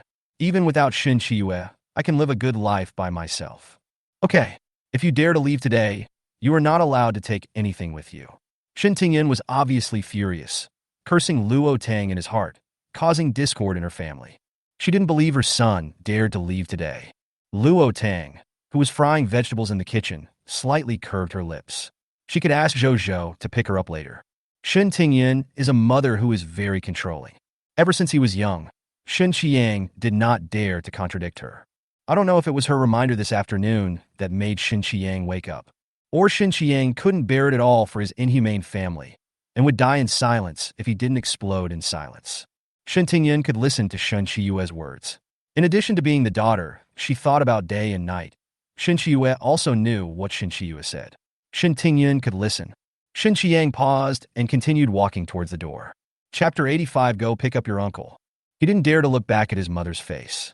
He probably didn't expect Shin Tingyin to be so heartless. His efforts over the past month seemed to be a joke. He had poor grades since childhood and could not do anything well. He was not as good as Tang Tang and was often scolded by his grandfather and mother. I originally thought that awakening a powerful superpower after the end of the world would be different. At this moment, he realized that he was thinking too much. Shin Chiyue has become his mother's obsession. Maybe he really is nothing. As for his father, Shin Qiang glanced at Nanqing's face in the shadow. He had not been able to understand his father since he was a child. When Tang Tang was a child, he would buy her whatever she wanted, but when Shin Tingyin beat Tang Tang violently, he remained indifferent. Every time it was either him or the aunt or the nanny who called someone and stopped her. He didn't understand when he was a child. As he grew older, he felt more and more that his father wanted to walk the dog when he was raising them. He would tease them when he was happy and would not be home when he was unhappy, leaving them to the nanny. Then he took Shin Tingyin to play outside. Anyway, it was Shin Tingyun's money that was spent. He withdrew his gaze and walked step by step outside the villa. It was getting late, and the weak moonlight shone on the iron door, emitting a cold light. Just a few meters away, he felt as if he was far away. He walked slowly, but no one stopped him. Mi Shun is not her biological grandmother, and her aunt is afraid of Shin Tingyun. Just like when he was 18 years old, he was the only one in the family who didn't want Tang Tang to leave. No one calls him now, and a month is enough for him to see Shin Chiyue's character clearly. When he and his mother quarreled over Tang Tang before, he would still say a few words. Every word is that he is obedient and useful. He persuaded his mother that it would be okay, and that it would be okay if he kept in touch with Luo Tang. He just doesn't like to talk, and he's not really stupid. Does he deserve to be taken advantage of and give someone money?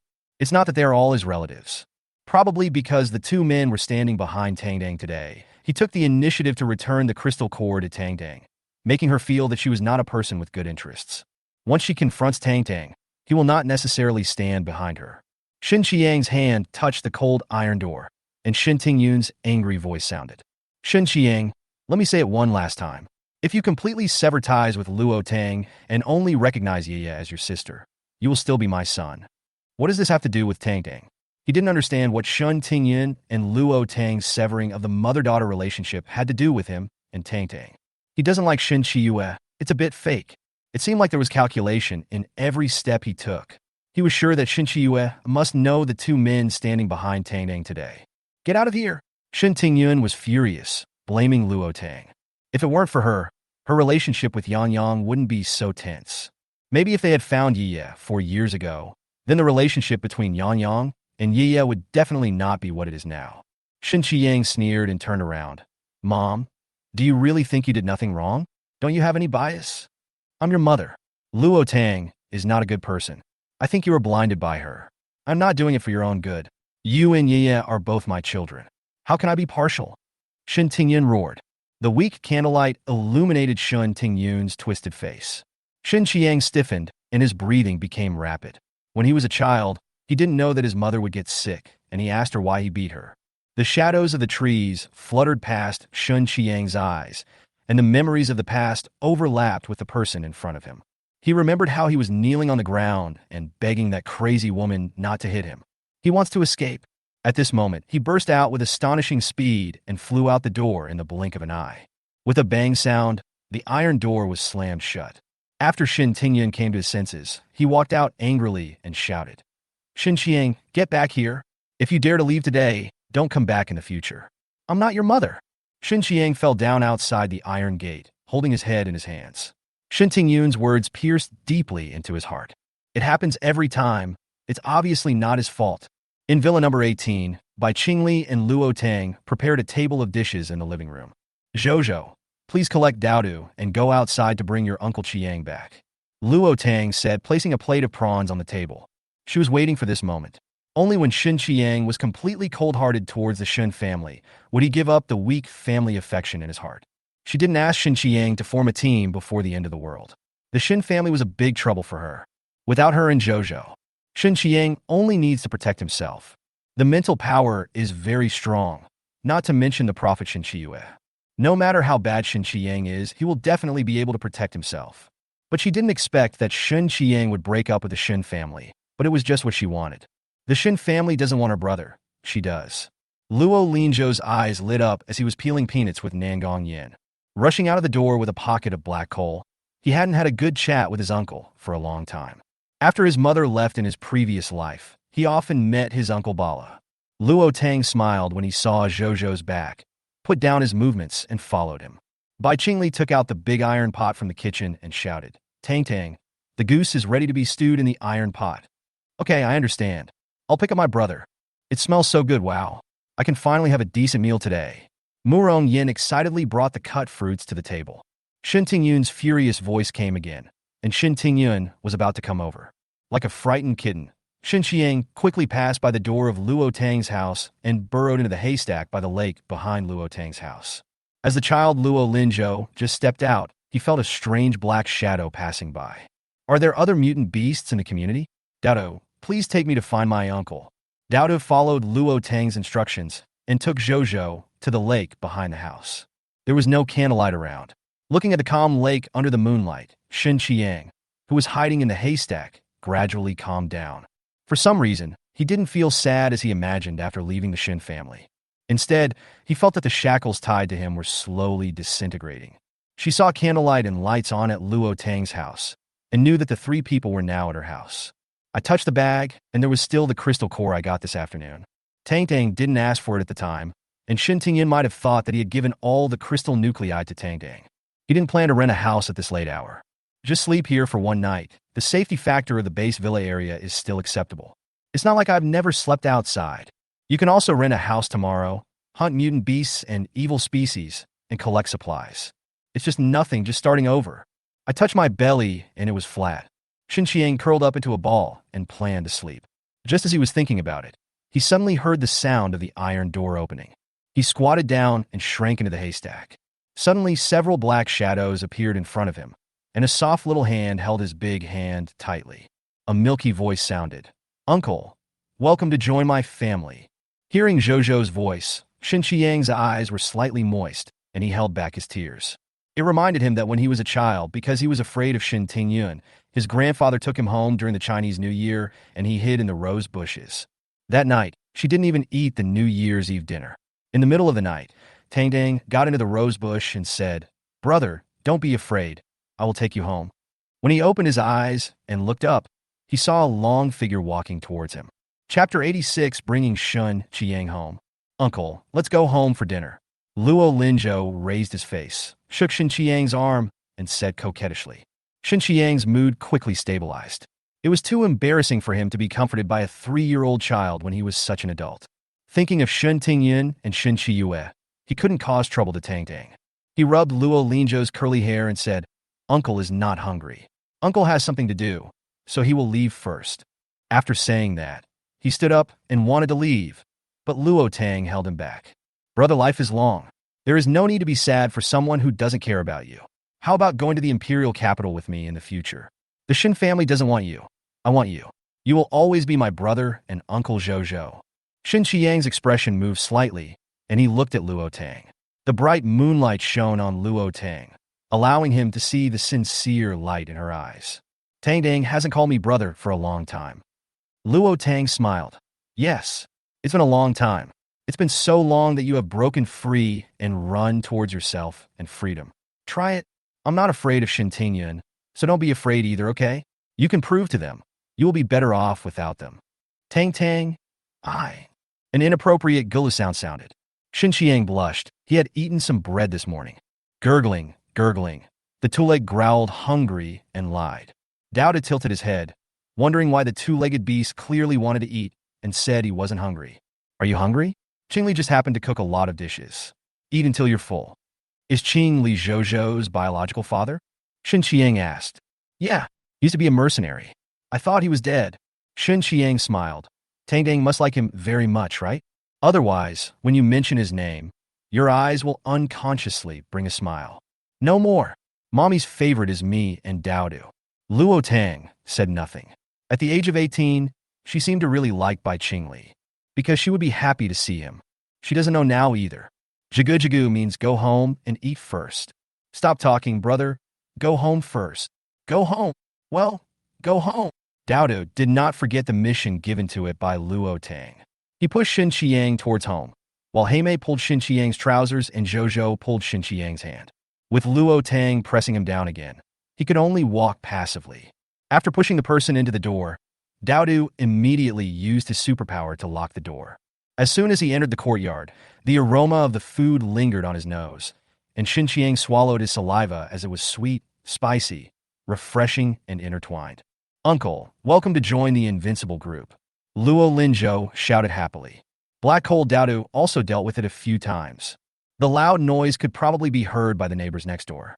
Luo Tang suspected that the child Luo Linzhou did it on purpose. Shen Tingyun, who was still in the yard, did hear it. Shen Shua was beside her, head lowered, not daring to touch her anger. Luo Tang must have said something to Shen Qiang this afternoon. Otherwise, she would have walked away with her front foot down, and she would have welcomed him home with her back foot. Sister, shut up. Shen Tingyun glanced over. Mom, why don't we change our house? The guy in villa number 16 next door to this house will definitely want to rent it. Luo Tang has mental powers. We can't let her spy on us all the time. Shin Chiyue gritted her teeth. She also didn't expect that things would happen to this point, and that Shin Chiyang would really leave. The most important thing is that Luo Tang, that woman, has clearly broken up with the Shun family and still accepts people from the Shin family. How shameless. People with mental powers are so precious. Where can she find them? If only there was a baby who could awaken spiritual power. In this way, she doesn't need Shun Qiang's superpower at all. Invincible team? Shin Qiang turned around and looked at Luo Tang. Luo Tang held his head and said, I didn't choose this name. Shin Qiang smiled, and Bai Qingli walked out with the dishes. Tang Tang, call your brother for dinner. Shin Qiang glanced at him. The tall man was wearing an apron for cooking, and he was obviously a man of the house welcoming guests. Uncle, let's go eat. There is a lamp hanging above the large round table, and a large battery is placed next to the table. The table is filled with dishes, including big goose stewed in a fragrant iron pot, fragrant steamed fish, a large pot of tempting steamed prawns, novel butterfly rolls, crystal clear ginger fish fillets, braised pig trotters with salty soybeans, guabao pork, squirrel mandarin fish. A large bowl of refreshing and delicious baby greens, spicy chicken, beef with coriander, and lotus root and pork rib soup. There are 2 small tables next to it, and snacks and fruits are placed on one table. Another piece of food with black coal on it has 3 small seats, and a big rabbit with black and white fur squats on the chair and gnaws carrots. The big Totoro, Daodu, also stood on the chair and started to cook. The warm light fell on him, making him feel like he was dreaming. Before the end of the world, this kind of scene would never happen in his family. Small animals are not allowed to be taken home. Oh my God, this is so rich. The eldest brother must know that he has a big appetite, so he tries to eat it in a large vegetable bowl. Murong Yin was so excited that she almost cried. He patted Shin Qiang's shoulder familiarly. Brother, go wash your hands and we'll start dinner. Zhou climbed onto the child's seat and let out a surprise. Mommy stewed the goose instead of peeling the skin and plucking the feathers instead. Today's dish looks tempting. Mommy must have spent a lot of time and thought on it. Mommy, you worked hard today. When Zhou learns to cook, I will make delicious food for you every day. Zhou said happily. Zhou, the dishes tonight are basically made by your Uncle Bai. Mom steamed a shrimp and fried a vegetable. Bai Qingli was delighted when he heard Luo Tang's words. Looking at the tiny little one, I'll teach you tomorrow. Cook more often when you have nothing to do in the future. Luo Linzhou curled his lips. What do you mean by cooking frequently when you have nothing to do? Fortunately, he didn't say, "Mommy, your dishes today are better than the ones you made before." Otherwise, Uncle Bai would be so proud of himself. "I see you keep talking all the time, so I want to find something for you to do. Get up early tomorrow morning, and Dad will teach you martial arts." "Really? After practicing, will I be as good as you?" Ever since he saw Bai Qingli's martial arts this afternoon, he really wanted to learn it. Bai Qingli smiled and said, "As long as you persist every day, you will be as powerful as your father when you are ready." "Brother, don't be formal. From now on, you will treat this place as your home, and I am your sister. Eat more. We are not short of food."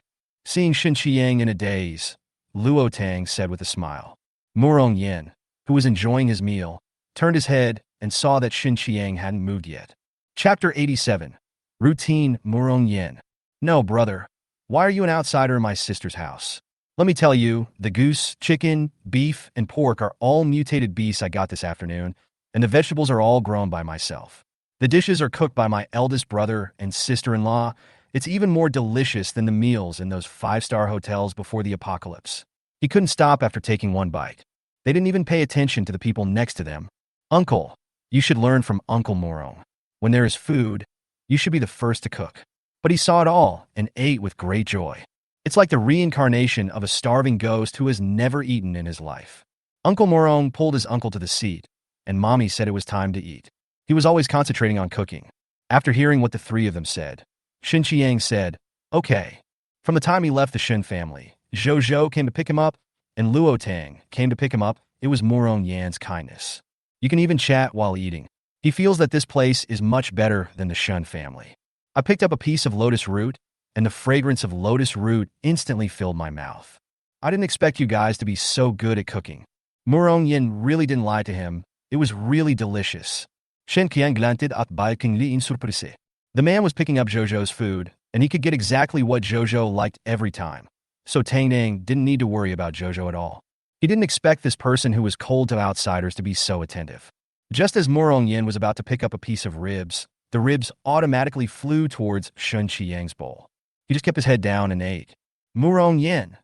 The superpower can still be used in this way. Someone came to compete with him. If he had known it, he wouldn't have said anything.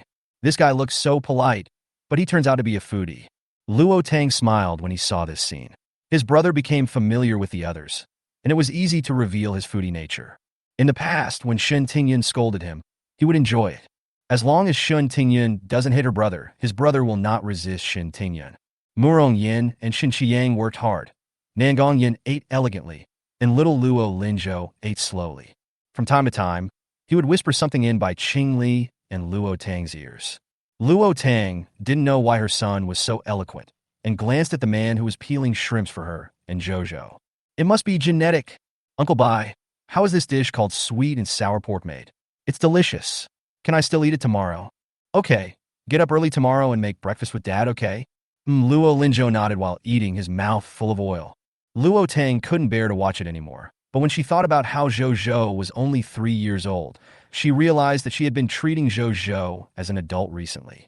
"Zhou, just eat until you're 80% full, otherwise you'll easily get indigestion." Bai Qingli peeled a plate of shrimps for Luo Tang and put it in front of her. Luo Tang picked up another piece of sweet and sour pork for him. This guy likes sweet and sour pork, just like Zhou. Nangong Yin didn't expect that his elder brother, who looked so cold, was actually so caring. Murong Yin took a glance, and although he was surprised, he was now anxious to snatch food from Shin Qiang. "Uncle Bai, Mommy said you used to be a mercenary, which is a very dangerous job, and you have many enemies. Why do you cook so deliciously?" Little Luo Linzhou didn't understand. He always thought that only the chef and his mother's cooking were delicious. "Your grandfather is a great chef. Your grandmother chased after him after she ate his cooking, and then your father came into being. When we get to the capital, Dad will take you to meet him."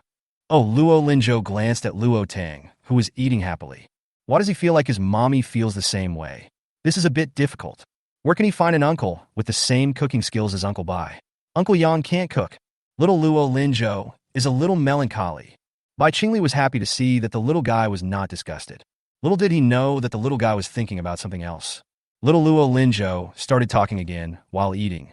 "Uncle Bai, did your father teach you such powerful martial arts? If Uncle Bai's father is so powerful, he won't have to cling to Uncle Bai's thigh in the future. He could just build a good relationship with Uncle Bai's father. No, he's my grandpa. You should call him grandpa. He's very powerful.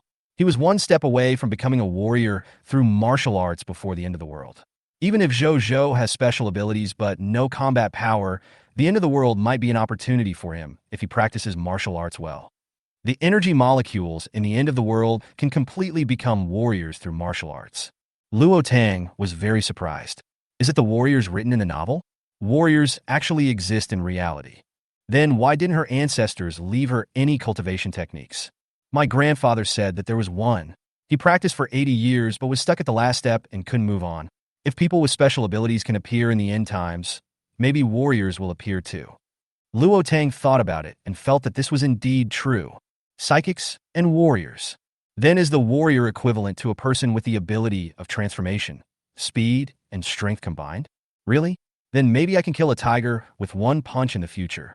Little Luo Linzhou said excitedly. Bai Qingli immediately poured a bucket of cold water on his head. The path of martial arts requires hard work and self-discipline, and it can't be mastered overnight. Even if you have excellent talent and start practicing from a young age, you still need to practice for several years to learn even a little bit of the essence. Luo Linzhou instantly became like an eggplant hit by frost wilting. Several years. His ability reached the 3rd level in just over a month. Does Zhou want to give up? No, I must become stronger. Jigu Daodu also wants to learn. Luo Tang looked at Daodu, who came up to him and coughed lightly. Qingli, can I learn martial arts from mutant beasts? Bai Qingli was stunned. He really didn't know this. The meridians of animals operate differently from those of humans. After the meal, there are fruits and snacks. Ayin, you wash the dishes. Bai Qing said politely. Okay, brother, wait until I finish chewing this pig's trotters. Shen Qiang looked at Murong Yin, who was gnawing on a big pig's trotter regardless of his appearance, and the corner of his mouth twitched slightly. Shen Tingyan often said that he could eat, and he felt that he was compared with Murong Yin. It's just a small thing that makes a big difference. Bai Qingli was silent. Among the people at the table, he was the one who ate the most and was the most serious. They had all eaten the fruit after dinner, but he was still nibbling. Nangong Yin smiled and said, Brother, these days have been tough for him. I don't have Jian Xiaoxi tablets. Don't come to me if you have food accumulation in your stomach. Luo Tang smiled and said, Xiaoyan, if you make good money on crystal cores, you will have enough to eat in the future. Murong Yin sighed, Sister-in-law, I have been eating steamed buns for more than a month. Sometimes I don't even have time to eat steamed buns. When Shun Qiang heard his words, he cast a sympathetic look. He remembered that when he first met Murong Yin, he was watching them eating hot pot eagerly. Not anymore. I have hawthorn here. You can make some digestion water later. Murong Yin will definitely eat up tonight if he eats like this.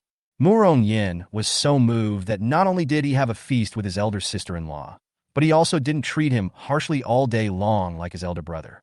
Thank you, sister-in-law. Okay, until Bai Qingli and I are not really together, you can just call me Sister Luo. Luo Tang said with a smile. Murong Yin swallowed the last bite of meat. Chapter 88, What would happen to me if Jade was in someone else's body? Feeling Bai Qingli's death gaze and meeting Luo Tang's gentle gaze, Murong Yin finally nodded. He is not afraid of his sister-in-law standing behind him. Brother, when you catch up with sister-in-law, oh no, I will change the title of Sister Luo and little brother.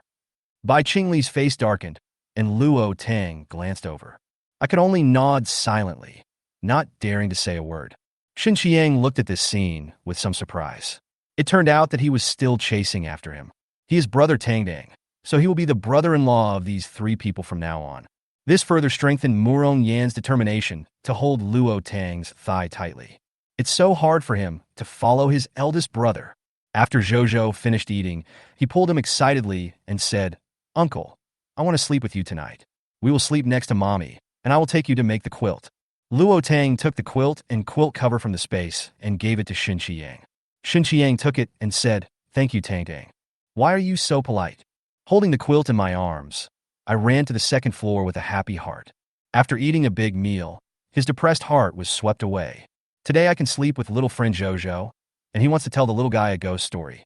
In the past, he didn't dare to stay at Tong Tong's house when he went to see Zhou. If Shen Tingyan found out, he would be punished to death. Nangong Yin saw this scene and patted Bai Qingli on the shoulder. Encourage him with your eyes. Brother, come on.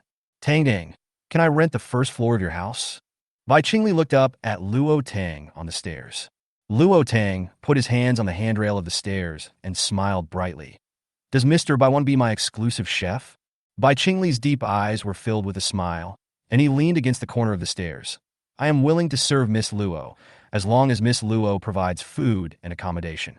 Of course. From now on, the cooking will be left to Mr. Bai. I also hope that Mr. Bai can train Zhou. Of course, Zhou is our baby. Sister Luo, I'll wash the dishes from now on. Can I live next door to Big Brother? Sure. No one lived on the first floor of her villa. Nangong Yin turned his head and looked at his younger brother, who was still eating. He was really willing to do anything just for the sake of stuttering. He was the only one left. Could it be that the villa he just rented was just for show? Miss Luo, can I talk to you later? Luo Tang was about to go upstairs when Nangong Yin stopped her. You want to talk about my background?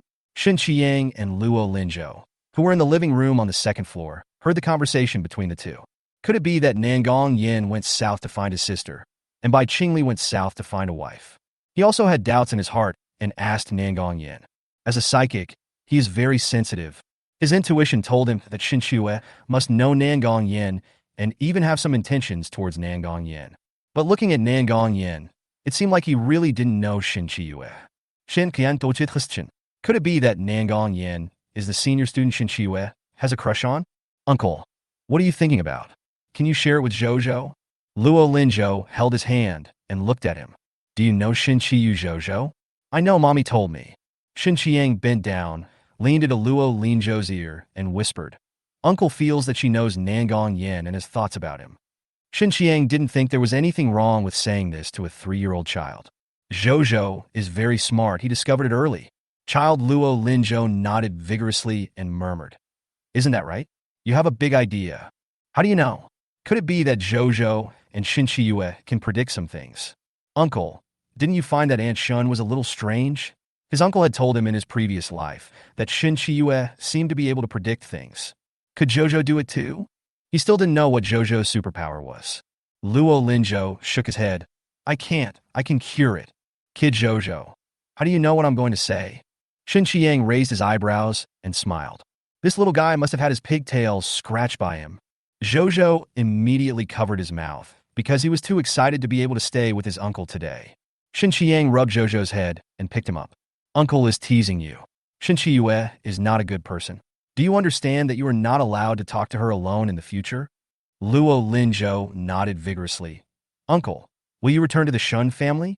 Shin Qiang froze and remained silent for a while before saying, No way. I'll hang out with Zhou from now on. Yeah, seeing the baby hugging him happily, Shin Qiang felt for the first time that his choice was right. Children have the purest minds, and their dislikes and likes can be seen at a glance.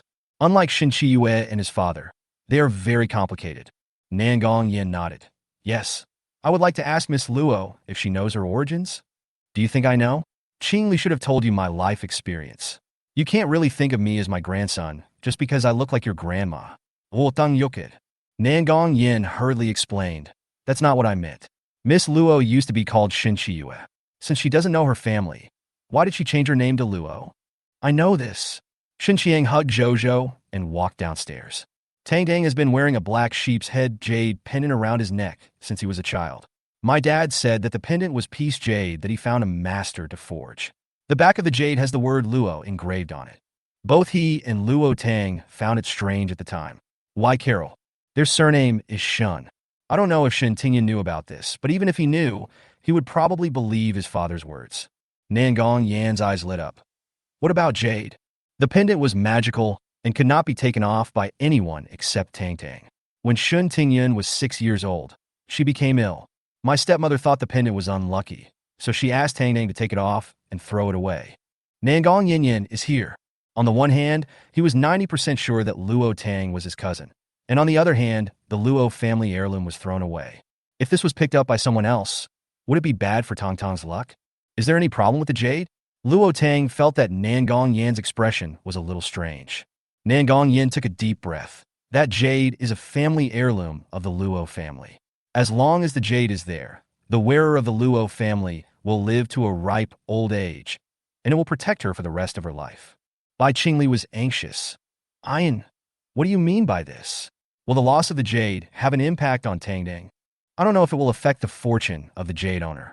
This thing is so mysterious. Who can tell for sure? He was originally a staunch supporter of science, but since the end of the world, science has collapsed in his worldview.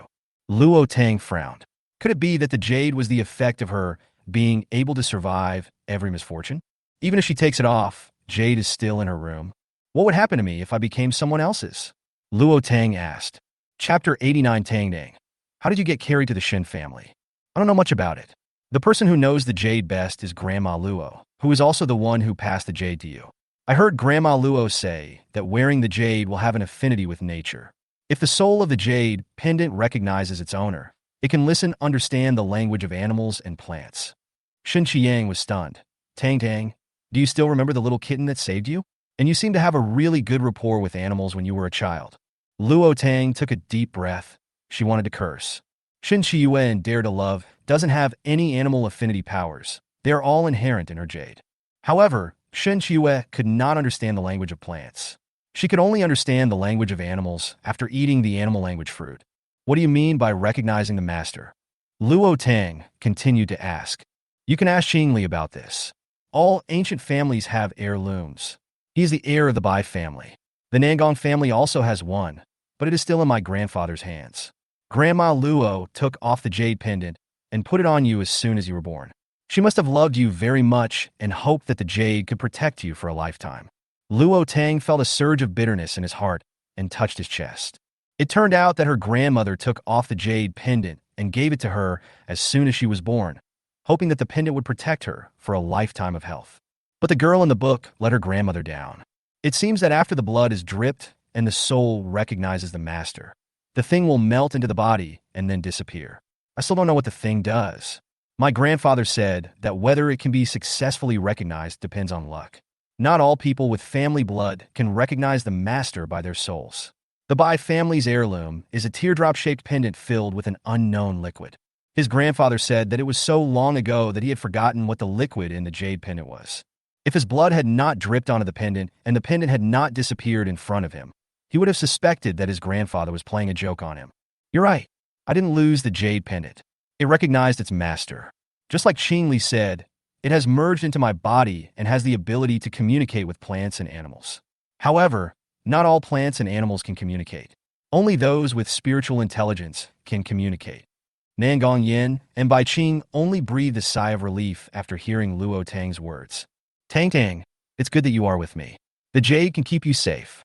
When I fell off such a high cliff and didn't die, I felt that it was my ancestors who protected me. Murong Yan's faint voice suddenly sounded. If that's the case, then the woman who took the jade to the Luo family to claim her kinship must be a fake. Should we hurry back? He could already foresee that he would be beaten to a pulp by his mother as soon as he got home.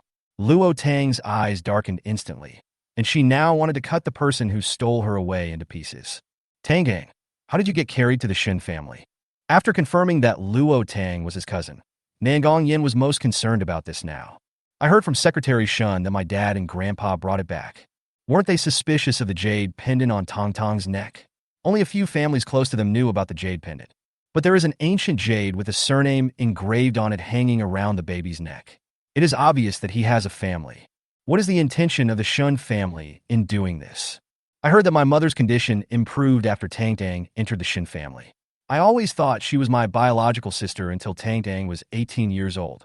When that incident didn't happen, he stayed with Tang every day and grew up together. Later, when he was picked up by his grandfather, he would also go to play with Tang when Shin Tingyan was not at home.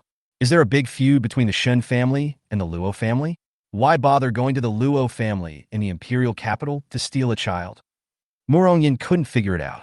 But after stealing the child, they not only didn't throw it away, but also raised it. This is so weird. Bai Qingli also felt strange. I can confirm that Shun Tingyan did not know that I was not her biological daughter before. She had a brain problem before, and it was normal for her to be deceived. Nangong Yin, who had been silent all this time, rolled his eyes and looked at Shin Qiang. I suspect Nancheng, Shin Qiyue's father, is also your father. At this point, Nangong Yin did not continue. Shin Qiang was from the Shin family. Nangong Yin, I believe in my brother. Tell me, do you know Nancheng? Luo Tang said. Nangong Yin chuckled lightly. I don't know him. His face is fake. I think you should check Tong Tong's identity. What did you say? How could it be fake? Shin Qiang's pupils were shaking. Please don't doubt my vision and medical skills. His face has undergone advanced plastic surgery and is very different from his original appearance. Nangong Yan's tone left no room for doubt. My father joined the Shin family and was an overseas Chinese. Shin Qiang began to recall every moment with his father, trying to find any clues. I only know that Nanxing is an overseas Chinese, but I don't know anything else. Luo Tang said. My father is allergic to mutton, and he has paid attention to maintenance since I was a child. I feel that there are not many people allergic to mutton. Think about it. Do you know anyone who has one? Shin Qiang continued. Go home and ask Uncle Luo. Nancheng is obviously from my father's generation. They don't necessarily know much about him. Luo Cheng. Two words suddenly popped out of Nangong Yan's mouth. Second brother, why are you mentioning this dead man? He has been dead for 25 years. He died before he was born in Luo City. He still heard about him from his mother. If you don't see the body, if you are not dead, otherwise I really can't think of anyone who would take revenge on the Luo family for stealing their children. The most important thing was that Nanqing's name reminded him of it. If he hadn't died, he would be too awesome. He's not the hero of a TV series. He could still survive by jumping into the sea. How could he escape capture and swim to a beautiful country? How awesome is this? Murong Yin was dumbfounded. Intuition. After confirming that Luo Tang was his cousin, and combined with what he had seen and guessed before, he felt that Nanxing was Luo Cheng. Could it be that Shin Chiyue was sent away by himself in order to keep me by his side? Why did he keep me by his side? He didn't do anything to me, and he didn't steal my jade. Is there something wrong with his brain? Luo Tang became more and more confused as he listened. According to Nangong Yin, Luo Cheng and the Luo family have a grudge. If Luo Cheng was really Nancheng, why did she have a grudge to support her and let Shin Tingyan abuse her? So what's going on with the abuse of his own son? And when Shin Tingyan wasn't going crazy, he was pretty good to her. After all, she was so good. Nangong Yin was silent. Luo Tang was right. If it were really Luo Cheng, it would be impossible to keep his sister by his side. Tainang, you may not know, but when I want to play with you, Shin Tingyan was going crazy. I walked in and saw my dad in the living room on the first floor, but he was indifferent. After I called someone to come, he disappeared again. Shin Qiang always thought that Luo Tang knew about this. Ever since he was a child, he thought his father was very strange. Or maybe his father hid it well in front of Tang Dang. How about we arrest him and question him? A normal person would watch his adopted daughter being bullied and his wife going crazy. He must be mentally ill. Murong Yin suggested. For a moment, Luo Tang was speechless. Chapter 90, The Territory of Mutated Shantao. She really didn't know what Shin Qiang was talking about. Nancheng was often away from home during the day. Unlike Shin Tingyan, he didn't have to work. Put this aside for now. When the Shin family leaves the city, we will find a way to seize Nancheng design and ask questions. It's getting late, Jojo. Go to bed and get up early tomorrow. I also want to go to the mountain behind Yuhui Base to have a look. Luo Tang looked at his watch. It was already 10 o'clock in the evening.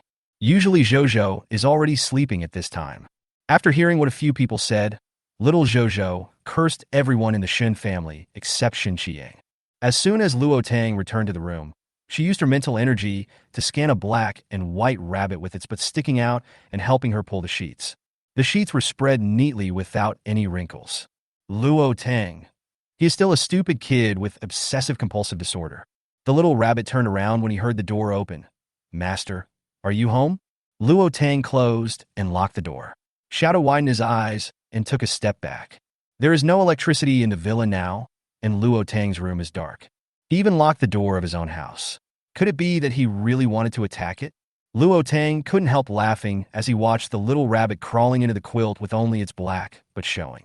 This rabbit is quite funny. The little rabbit trembled. It felt a tall black shadow approaching it, making a strange laugh. Little rabbit, come out. Have you taken a shower? Come into my bed. Luo Tang pulled little rabbit out of the bed. With a flash of his body, he took the little rabbit into the space. The little rabbit with his eyes closed suddenly felt a little brighter in front of him and opened his eyes suddenly. I saw an old house, flat black soil, a stream, a lawn, and a circle of fruit trees. The aroma of the fruit penetrated its nostrils. Could this be a paradise? It remembered that it was dark now, but it was still daytime here. Luo Tang looked at the gentle sunlight in the space and raised his head. I don't know how this space was created. There is a time difference between it and the outside world. It's night outside and day here. The daylight in the house can also be adjusted according to the owner's wishes. This will be our secret base from now on. Wow, the little rabbit jumped up happily and ran to the black soil. He looked at the wheat grass growing well in the field and glanced at the chickens, ducks, geese, and pigs raised in the fence. There are so many pieces of land here. Why don't you plant crops? Why does that one tree take up a piece of land? The little rabbit didn't understand. That's a mutated dragon fruit. The fruit will ripen soon. Luo Tang looked around the black soil, but didn't see the big peach tree.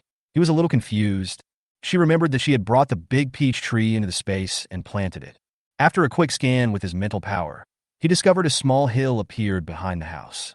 The hill is not big, about 60 acres in area. The big peach tree is rooted at the top of the mountain, and the peach petals fluttering down are so beautiful. This made Luo Tang very happy. Bodhi, do you think my life space has been upgraded? I can say for sure that it has not been promoted from the second level to the third level, but it may have risen a little bit. A large sea appeared in the second level space, which is a sea that can form an entire ocean system. This small hill cannot form a forest system. The most important thing is that there are no changes in other parts of the space, and the black soil has not increased. Even if it's just a little bit of advancement, now I know the direction of the space advancement. As long as I collect precious mutants into the space will absorb energy and advance slowly. Luo Tang was in a good mood and walked towards the hill. She wants to plant some trees on the hilltop. Just as this thought came to my mind, the old voice of the big peach tree rang in my ears. Master, I feel that the hilltop that suddenly appeared is my territory. Can you please not plant other trees here? When I bear fruit, you can eat the fruit and throw the core on this hill. Luo Tang was stunned and looked up at the big peach tree on the top of the mountain. The pink peach blossoms are hidden in the light mist, like a dream. Its feeling should be correct. The ocean can be said to be the territory of the great whale, and this mountain should be considered the territory of the mutant mountain peach. They are all your property and under your control. Why don't you have a territory? Neither does Daodu nor Manhwa. These three are her contracted beasts. Bodhi sighed. Maybe my body is too small now, and I don't have a territory. Or maybe the current space level is too high, and there is no territory to accommodate me. Could it be that because Manhwa and Daodu became intelligent after eating my fruit, the mutant Shantao and dying became intelligent under the influence of heaven?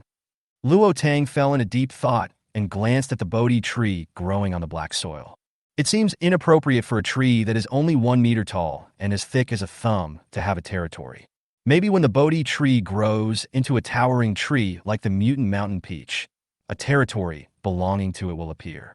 By then she will have lots and lots of Bodhi fruits. Luo Tang moved the jades without energy from the space. Shantao, I want to pave a jade path on your hilltop and then build a stone table next to you. When the peach trees are all over the hillside, I will walk on the jade path and sit under your tree to make tea and enjoy the flowers. Okay.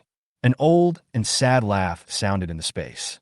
Master, if you place the stones in my territory, I can help you build the path. Luo Tang was a little surprised. It turned out that it could plan the construction of its own territory. Does the giant whale still have the ability to control the ocean? The giant whale that was sleeping on the seabed sensed its master's thoughts and soared into the sky from the sea surface. A blue whale, more than 20 meters long, flew towards Luo Tang, making a melodious roar. Shantao was shocked. What kind of monster is this? Growing in the mountains, it has never seen any creatures on the seabed. The little rabbit was frightened and quickly crawled into Luo Tang's arms. Such a big monster can't even fill its teeth with a rabbit in one bite. Big whale. Luo Tang waved excitedly. I didn't expect that big whale has grown so much after not seeing him for a while. Speaking of which, the big whale is still a baby of just over a month old. When the blue whale gets excited, a column of water sprays out from its back. The falling water splashed Luo Tang and Xiaodu all over. But the big whale was still unaware and was happily circling around Luo Tang and the little rabbit. Luo Tang, ever since she got soaked last time, she hasn't been to the beach to look for the big whale for a long time. Master, I'm cold. The little rabbit's aggrieved voice sounded. Looking at the wet little rabbit, she was a little worried that the little guy would catch a cold. Big whale, don't spray water mist on me next time we meet. Go back to the sea and practice well. Luo Tang gave it some more crystal cores and placed them directly on the back of the big whale. The big whale stared at Luo Tang with his ocean blue eyes. I'm sorry, master. I understand. Ever since Luo Tang told it that the sea was transformed from its mother, the big whale started calling her master. Okay, now go back to the sea and practice hard. A big blue whale flapped its fins, crossed the mountain, and flew into the sea. Chapter 91 Peach Blossom Butterfly. Luo Tang looked up at the huge body of the whale and asked Bodhi, "What do you think the whale will evolve into in the future? Will it become the legendary Quinn?" "It's hard to say. It will definitely be very powerful. The cub is only over a month old, but its body is already over 20 meters long. I feel that it will be 100 meters long when it grows up. If it continues to advance, it may be able to be 1,000 meters long." After Luo Tang gave all the jade to Shantao, he carried Xiaodu to the house. "So, even if the ocean becomes a restricted area for humans in the future, I can ask the big whale to take me there." Luo Tang's heart was burning with excitement. A giant fish that can fly 1,000 meters. What a concept! Luo Tang was very happy when he thought that he would have such a powerful big fish in the future. "Of course I can. I also want to see the sea after the end of the world." I dried the bunny, blew-dried its fur, took a bath myself, changed into pajamas, and prepared to go to bed. Chantal's call rang in my mind. After taking a look at the little rabbit who was sticking out her butt and pulling the bed sheet flat, Luo Tang greeted her. "Little rabbit, I'm going to go find Chantal. You go to sleep first. I'll prepare a rabbit nest for you tomorrow." The little rabbit's ears moved. "Master, I want a bed like yours, not a rabbit bed." "Luo Tang, I think you want to pull the bed sheet. It's like you have obsessive-compulsive disorder. You can't sleep if the sheets are slightly wrinkled, right?" Facing Xiaotu's ruby-like eyes, Luo Tang nodded. "Anyway, she is not the one with obsessive-compulsive disorder. She just needs to prepare a bed for the little rabbit." Luo Tang changed into sneakers and just reached the foot of the mountain when a 1-meter-wide, jade-paved path appeared in front of her. Following the path to the top of the mountain, there was a tree that was 15 meters tall, with a crown diameter of 20 meters. Even a branch was as thick as her arm, and the tangled roots covered the entire top of the mountain. Standing under the tree and looking up, she saw the branches full of peach blossoms. White cocoons dotted beneath the sea of flowers, and occasionally a few petals fell on the tips of her hair. The wild peach tree shook itself, and 2 tempting peaches slowly condensed in front of Luo Tang. Luo Tang was dumbfounded. "Is it possible to harvest peaches like this?" "Master, I have now reached the early stage of the second stage. These 2 peaches are the essence I have condensed. I can condense 1 peach at the first stage. If I want to condense more, I'm afraid I have to reach the 3rd stage." Bodhi's excited voice rang in Luo Tang's ears. "Master, these are fruits that are 100% capable of awakening superpowers. One is a power-related superpower, and the other is a wood-related superpower." Luo Tang's eyes suddenly lit up. "Thank you, Shantao." The mountain peach shook its body, and the falling peach petals were about to submerge Luo Tang. Luo Tang used his mental power to collect all the fallen peach petals. "Then I can make peach blossom cakes and squeeze juice for Doubted to drink. Without you, the old tree, would have died in that forest. I have lived for hundreds of years, but I didn't expect to encounter a disaster when the opportunity came. I am about to bear fruit, but these fruits are not as effective as the ones I condense. They would be nice to give you as snacks." Chantal laughed. Luo Tang didn't expect that the mutated mountain peach could live for hundreds of years. How outrageous! Can an ordinary peach tree live for hundreds of years? As expected, the creatures who can get great opportunities at the beginning of the end of the world are not simple. "Chantal, from now on you will settle down here with me. Stay here with peace of mind. This mountain will be yours from now on," Luo Tang said as he collected the petals. Good, good, good. When the great catastrophe comes, it is my good fortune to be able to take root in such a precious place." Luo Tang looked up at the tree full of stamens and said with a smile, "It is my good fortune to meet Grandpa Shantao. I will never lack mutant peaches to eat again. Moreover, the awakened power of each fruit of Grandpa Shantao is random. Maybe one day I will be lucky enough to eat your peach and awaken a powerful power." Shantao also laughed, "But I have to remind you that only one of my ordinary fruits can be effective. You can awaken as many superpowers as you eat the condensed fruits. Unfortunately, it can only condense 1 tree at the first level.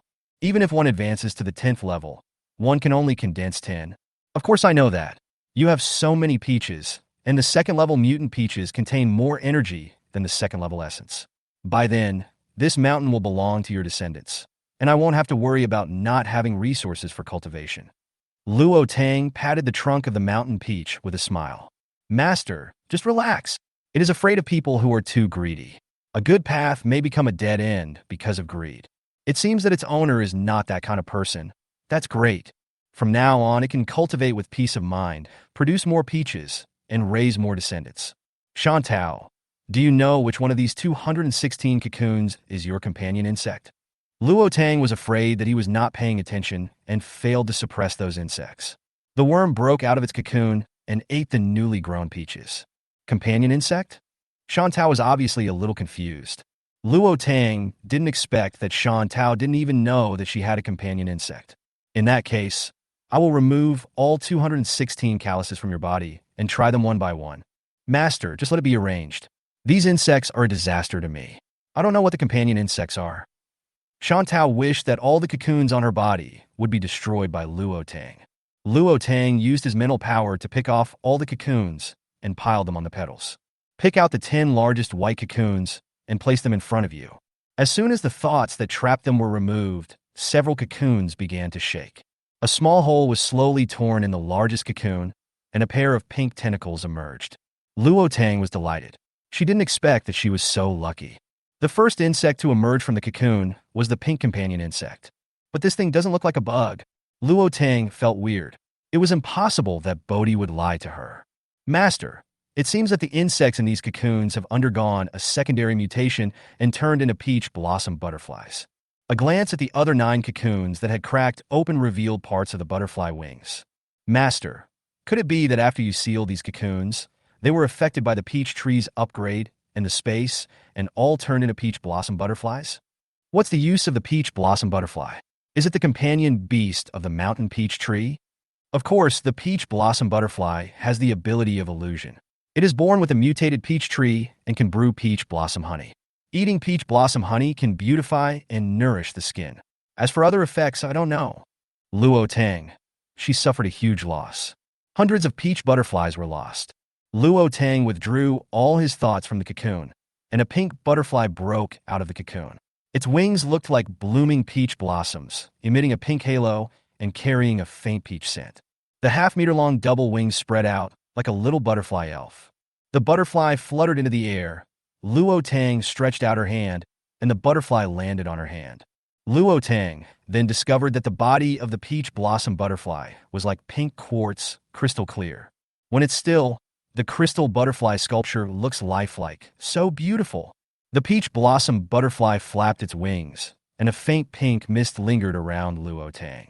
Master, am I beautiful? Chapter 92, She Can Contract Zhozhou. A pleasant male voice suddenly sounded in Luo Tang's mind, and she slapped the butterfly resting on the palm of her hand. The peach blossom butterfly flapped its wings and fled. Ouch! Master, why are you hitting me? I was stunned just now.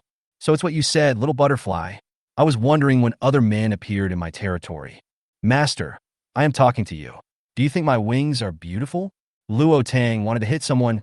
Why did a butterfly speak in such a T-spy way? Beautiful, very beautiful, beyond description.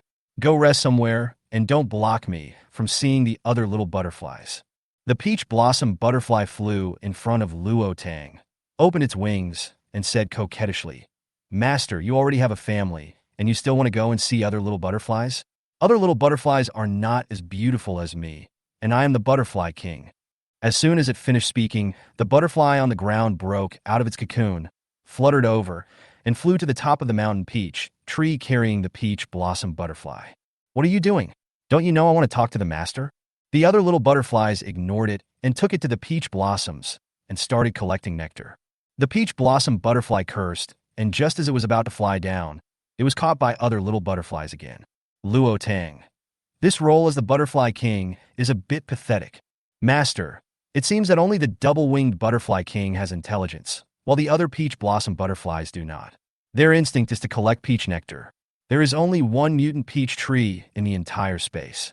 They probably want to collect peach nectar as a reserve food before the peach blossoms completely wither. The butterfly king was dragged up by them to do hard labor. Luo Tang laughed. This butterfly king is miserable enough, but I don't seem to have a contract with the peach blossom butterfly king. Could it be that it is a mutant mountain peach companion beast, so it can also have a spiritual connection with me? Yes, that's great. I only have one contract ring left, and I haven't decided who to contract with yet. If Xiaoda hadn't joined the team, she would have signed with Curly without a second thought. Before going down the mountain, Luo Tang looked up and glanced at the king butterfly, who was being urged by the little butterfly to collect nectar. The little butterfly was still crying. Master, I don't want to collect honey. I want to go out and play. The mutant Shantou sighed. You naughty little guy, I don't know how such a stable tree like me could have a mutant beast like you. The peach blossom butterfly king heard the sound of the companion tree, landed on its trunk, and chatted with it. The morning light is dim, and the sun is rising. Luo Tang washed up and went downstairs. Bai Qingli had already prepared breakfast. Just when he was about to go back and call Zhou and Shen Qiang to get up for breakfast, he happened to bump into Shen Qiang, who was yawning and coming downstairs with dark circles under his eyes. Brother, why did you go last night? Are you still thinking about what happened last night? She thought that her sleeping environment was very good, and it was impossible to be disturbed. Little brat Zhou said yesterday that he would get up early and make breakfast with me, but he hasn't seen anyone yet. Bai Qingli muttered in Luo Tang's ear, wanting to go upstairs to wake Zhou up. Shen Qiang stopped him. Zhou whispered in my ear most of the night last night, telling me several ghost stories, and I couldn't sleep well all night. He went to bed too late last night. You let him go again, get some sleep? Children will grow stronger if they sleep more. Shen Qiang was very depressed. Originally, he planned to tell Zhou a ghost story, but instead Zhou told him. But he was also frightened by Zhou's ghost story. Shen Qiang sat at the dining table staring at the three people with suspicious eyes. Luo Tang coughed lightly and said, My brother is not lying. Zhou can really tell ghost stories. Brother, you take a rest at home today and take care of Zhou. I plan to go to the mountain behind Yue base to have a look. Tang, the soldiers there don't dare to go there casually. It's very dangerous, and there are many mutant beasts entrenched there. If you want to go to the imperial capital, you can take a detour. That mountain is expanding. If those armored beasts are not eliminated, they will become a hidden danger sooner or later. Tang and I will go together. Ian, you and Ian stay behind. Bai Qingli said, Brother, we are not useless. Why can't we go? Tang and I will go check it out first. Nothing will happen. Luo Tang curled her lips. She originally just wanted to take Dodo with her. In this situation, even if she didn't bring Bai Qingli, he would probably follow her. It normally takes 4 hours to drive from the base to Jishan by car. This is the information Luo Tang learned from Yang Yuan. Tang, how about I ride the bike and you sit behind me? In the mountains and forests, an off-road motorcycle is indeed more convenient than riding a bicycle. Can you fly a plane? Yes. Go find Commander Yang. But there are mutant birds in the mountains and forests. What if we get shot down? Bai Qingli was a little depressed because of his animal-attracting physique. Even if the mutant animals don't harm him, if they hit the plane, it could easily cause a plane crash. Luo Tang. I'll take Dodo with me. You can take care of yourself. Tang, please take me there. Those mutant animals may not hurt you if I go there. Let's go and see what treasures that mountain has. Don't notify the officials first. His intuition told him that there must be something there. What the unlucky guy said makes a lot of sense. With him around, the mutant animals will ignore him and disease by instinct. When we find a treasure, let him lead the beasts while he and Tang steal the treasure. How cool! Luo Tang smiled and said, Qingli, let's get ready and go. Bai Qingli naturally responded happily. Before leaving, he greeted Morong Yin and Nangong Yin and asked them to pay attention to the Tang and Shun families. Before leaving, Luo Tang contracted a little rabbit, placed it at home, and woke up Zhou. Zhou, if I can't come back tonight, I will contact Xiaodu. Mommy, I understand. Luo Linzhou looked up at Luo Tang. Mommy, can you make a contract with me so that you can talk to me even if you are far away from me? The corner of Luo Tang's mouth twitched. So far, she had not tried whether this ability could be used to contract a person. After placing the power of the contract on Zhou, Luo Tang was shocked when he saw the platinum and gold intertwined ring on Zhou's crystal core. Luo Linzhou looked at her expectantly. Mommy, is it okay? Luo Tang nodded. Luo Linzhou danced with joy. Mommy, please sign a contract with me. Luo Tang held his forehead with his hand. Zhou, Mommy's ability hasn't been upgraded yet. The bunny I just contracted is the last one. If you want to contract with others, You have to wait until your ability is upgraded. Luo Linzhou's face fell instantly, and he looked dimly at the little rabbit curled up beside him. The little rabbit didn't understand why, but it felt like it had a strange connection with Luo Tang. Mommy, when you advance to the 4th level, you must contract Zhou Zhou. Luo Tang rubbed Zhou Zhou's curly hair and said, Baby, you can't leave the villa until Mommy comes home, okay? Aha! Just after leaving the base, a muscular man wearing a vest waved at Luo Tang. Chapter 93, Energy Stone Mine. The man ignored by Qingli and said to Luo Tang, Miss Luo, are you going to do a mission today? Do you want to team up with our Chung Feng team? Luo Tang frowned slightly. Who are you? I don't know you, and I don't want to. He turned to Bai Qingli and said, Let's go. Go early and come back early. She didn't know how this man knew her. She had only been at the Yuhui base for a few days and had little contact with outsiders. I went out just yesterday and was in the car from beginning to end. I haven't gone to the mission hall to accept the mission. He took out an off-road motorcycle from the space and handed Bai Qingli a helmet. Miss Luo, there are 2 people in our team. A short-haired woman next to her suddenly stepped forward and introduced herself to Luo Tang. But before she could finish her words, she was restrained by a powerful mental force. He waited until the off-road motorcycle in front of him disappeared from his sight, breathing heavily. What's wrong with you? You're halfway through your speech and everyone leaves, and you haven't finished yet? The big guy didn't understand. There was a hint of fear in the woman's eyes. It was that woman who used her supernatural power to imprison me. Don't tell me you didn't notice anything. The big guy touched the back of his head and said, Of course I noticed that she used her supernatural power. Didn't you reach the 2nd level last night? How come you are still so scared that you can't say anything? I feel that woman's ability is more than the 2nd level. When her mental power locked onto me, I felt like my blood was about to solidify. Is that so? Go back and report to Brother Qi. The woman went out today without the dog and the child. She must be at home. Luo Tang doesn't know yet that her family's black coal has been targeted. Bai Qingli rode very fast. She buried her face in his back, and his paws held her tightly. After riding the high-speed motorcycle for more than an hour, Luo Tang felt tired all over. It would be great if her big whale could show up, then she wouldn't need a plane or a car. Build a small house on its back. The giant whale can fly and has wind-related abilities, so its flying speed must be very fast. It's big in size, so it's great to use it as a mount. Passing through the dilapidated streets, you will occasionally encounter some vehicles heading to the Sunset Base. Even some roadblocks. The surrounding scenery changed rapidly. The opposite mountain was full of low trees, occasionally a few yellow leaves scattered on the brownstones. Looking further up, there are bare hillsides, jagged rocks, and a few weeds struggling to survive in the cracks between the rocks. Tang Tang, the mountain road is not easy to walk on. Let's be careful. Good. The mountains that appeared after the change in the map of Blue Star were only over a month after the end of the world, and there were no man-made roads here. The 2 could only crawl slowly along the edge of the rock. Daodu excitedly jumped from one rock to another. Maybe Luo Tang was lucky. The place she came to was not lurking with the armored beasts that Yang Yuan mentioned. After walking for about half an hour, we stood on the top of a hill. Looking into the distance, you can see endless mountains with steep cliffs. Luo Tang noticed with his sharp eyes that a large gray rock on the opposite hillside moved. He hurriedly took out his telescope to check and gasped when he saw it. Is this a mutated pangolin? It's too big. It's as big as a crocodile. I don't know why there are so many pangolins here. It has been just over a month since the end of the world. How could these mutant animals evolve so well?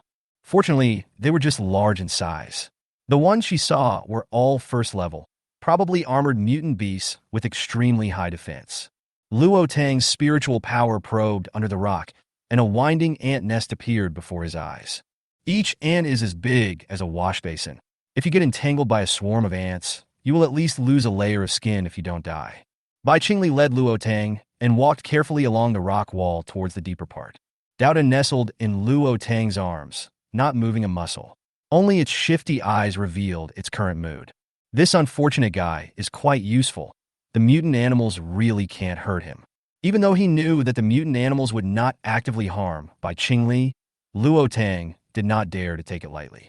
They are surrounded by gregarious mutant animals. If they accidentally step on one, there is no telling what terrible things might happen. There was a damp smell of feces in the air, and Luo Tang frowned slightly. The hissing sound continued. When his mental power touched the piles of snakes, Luo Tang's eyelids jumped. There is a Snake King ahead. This place is not far from the Qinling Mountains. There must be something in the mountains that attracts animals. Otherwise, how could there be so many animals in a newly appeared mountain range? Heading north, a piece of exposed milky white energy stone appeared within the range of Luo Tang's mental detection. Luo Tang took a breath. The height of the energy stone exposed on the surface was 3 meters, and a giant snake, as thick as a bucket, was coiled on the stone. Various snakes were crawling on the energy stones in the surrounding caves. Pulling Luo Tang, is there something wrong with those white stones? His mental power naturally detected the giant python coiled on the rock. That's an energy stone. The stone where the giant python is coiled is a 3rd-level energy stone. Judging from its condition, if we had come a few days later, it might have advanced to the 4th level. The 3rd to 4th level is a watershed. Who knows how powerful the mutant snake that advances to the 4th level will be? There are also mutant ants, mutant scorpions, and mutant pangolins living in the caves around. No wonder this mountain in the book becomes a restricted area for humans. The mutant plants in this mine seem to have reached a consensus and are absorbing these energy stones together. If one mutant animal advances to the 4th level, it might break this balance. As soon as Luo Tang finished speaking, the sounds of snakes hissing and insects chirping could be heard all around. The two looked at each other. This was a warning from the mutant animals. It seems that because of the special nature of Bai Qingli's abilities, those mutated animals will not kill him. But if he competes with them for things, that may not be the case. But Luo Tang didn't want to give up so many energy mines. Master, let's not act rashly. You and Dao have a solid foundation, and the magnetic field here is special. Use the energy stones on the edge of the energy mine to reach the 4th level, and let the person next to you protect you. Otherwise, the energy fluctuations when you advance will attract mutated animals, which will attack you and eat your flesh and blood. After you advance to the 4th level, go deal with the Snake King and snatch that huge energy stone. Bodhi's voice sounded in Luo Tang's mind. We have to be quick. We have to kill the Snake King before it advances to the 4th level. Okay. Luo Tang did not move forward, but walked towards the edge of the area along the energy mine he had discovered. It took us half an hour to walk here, which shows how big this energy mine is. You have to know that this is just the beginning of the apocalypse, and most of the energy mines are still slowly forming. She didn't know how long this process would take. Anyway, Shen Shiyue in the book, the most advanced energy stone he had seen in the past 5 years, was only the 3rd level. And I've only seen a small piece. There are much fewer mutant beasts in the fringe areas, and some are even newly mutated. Sensing the aura of Luo Tang and Bai Qingli, he ran away in fright. After finding a larger cave, Luo Tang took out his hoe and started digging out rocks. When I put the hoe down, the energy stone didn't move at all, but my hand hurt. He pursed his lips and watched Daodu wrap his claws with gold-type powers, then cut out a piece with great effort, and was completely silent. Even if she found an energy mine, she seemed unable to mine it. Chapter 94. Advance to the 4th level. The crisis is coming. Just a few of them cannot mine the energy rough stones in a short time. The energy rough stones are like jadeite rough stones, which are in the rocks. Even if she had mental strength and space, it would be impossible for her to take in the entire mountain. So it has to be dug out piece by piece. When we collected the raw stones in Jade Street, they had already been mined one by one. Daodu cut off the outer layer of rock. The gray shell was peeled off, revealing an energy stone that was as white and smooth as jade and emitted a faint glow. A strong breath of energy hits you in the face. Tang, this is the energy stone you mentioned. It's really rare. Bai Qingli didn't expect that there would be a stone in the world that contained the same energy as the crystal core. That's right, Qingli. I want to advance to the 4th level here. You and Dao to help me guard it. I'm afraid of being attacked by the mutant animals around. Good. Duduesaizliyup. 4th level. I wanted it too. Chigu, big boy. After you advance, I also want to advance. Luo Tang nodded, sat on the energy stone, and began to meditate. Ever since the last beast summoning incident, Bai Qingli has gradually learned to use his special abilities. You will no longer accidentally summon a beast to your side. His ability can only make the mutant beast temporarily out of control so that he can use it for his own benefit. The more powerful the mutant beast, the more difficult it is to control, just like Tong Tong's big dog. He tried very hard, but he managed to control it for a moment.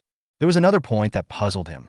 For some unknown reason, after the summoned beasts regained their sanity, they had to rub against him before leaving. The giant python that had just settled down was at the peak of the third level. His ability could only prevent it from actively attacking them, but it had no effect on them for even a second. Bai Qingli was bored and a little hungry, so he took out some toast from the space. He was afraid that the aroma of the food would attract bad things. The toast filled my stomach, and he had just made it this morning, so it tasted good. He glanced at Luo Tang, who had his eyes closed. Tang Tang hadn't eaten yet, and would definitely be very hungry after advancing. There were no other ready-made dishes in his space, and after processing the ingredients last night, he didn't have much time to cook. After Tang Tang is promoted, if there are no ready-made dishes in her space, she can find a safe place to cook a meal. A little pangolin sniffed the air, and the sweet scent filled its nose. The huge body next to it turned over and pressed the little pangolin tightly under it. The little pangolin struggled to squeeze out from under the big guy, sniffed the fragrance in the air, and began to dig a hole. Bai Qingli had just drunk a bottle of mineral water when his eyes suddenly darkened. Dowdu was playing with the energy stone when he suddenly felt something move under his butt. It stood up quickly, and its black eyes were fixed on the slightly moving stone. After a moment, a small creature covered with black scales pushed open the energy stone, and there seemed to be some confusion in Dowda's eyes. Dowda grinned and said, "Chigu chigu, little thing, where did you come from? You can dig a hole in the quarry so easily." The little pangolin jumped over the pocket, crawled to Bai Qingli's feet, and pulled at his trouser legs with its claws.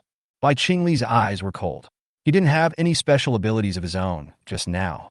This little pangolin is obviously intelligent and is not controlled by him. Bai Qingli, who was thinking, didn't notice that the mineral water bottle in his hand was snatched away by the little pangolin. The little pangolin licked the bottle that Bai Qingli had touched and squinted his eyes in satisfaction. Bai Qingli lowered his eyes slightly and took out pieces of toast from the space. The little pangolin smelled the scent of toast, and its nose twitched. Bai Qingli laughed unconsciously. Dowdo opened his mouth slightly and scratched his butt. He felt that this scene was magical. This weird-looking thing actually likes to eat toast. Black Hole doesn't like to eat toast, but Black Hole likes to eat fish. And I'm afraid of fish bones. The supernatural molecules around began to gather, and the air became restless.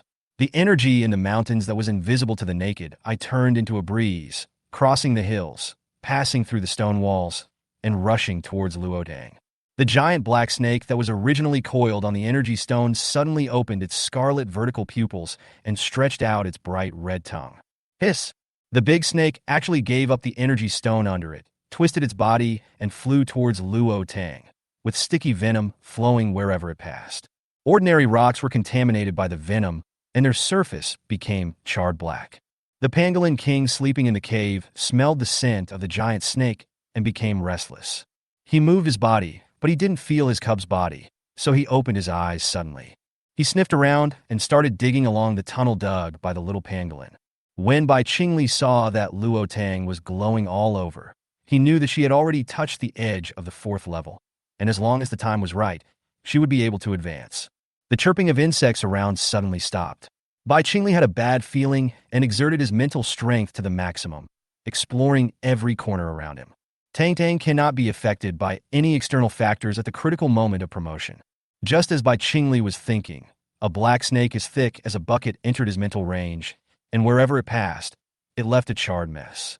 It rushed straight towards Luo Tang and him, frowning slightly, wondering why this snake would give up the treasure it was holding and come to find them. Dowdu and the little pangolin became restless.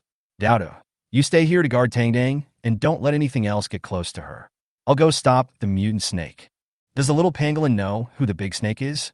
Mom said that thing was full of poison, and its father was poisoned to death by it. Unfortunately, Mom was injured and is still recovering, so she can't take revenge. How could it get here? The little pangolin called for its mother anxiously. The big pangolin heard the child's call and smelled the fishy smell in the air and rushed towards the little pangolin at the fastest speed in its life. Bai Qingli took out a silver spear from the space. "Dowdu, quick, help me strengthen my spear." When Dowdu saw the majestic weapon, his eyes lit up, realizing the seriousness of the matter. He immediately helped Bai Qingli strengthen his spear. Bai Qingli grasped the spear, jumped out of the cave. Dowdu was jealous. This unlucky guy was quite powerful. He could even fly over rooftops and walls, and he had strange and powerful weapons. Suddenly, there was a vibration under Dowdu's feet, and the hair on his body exploded.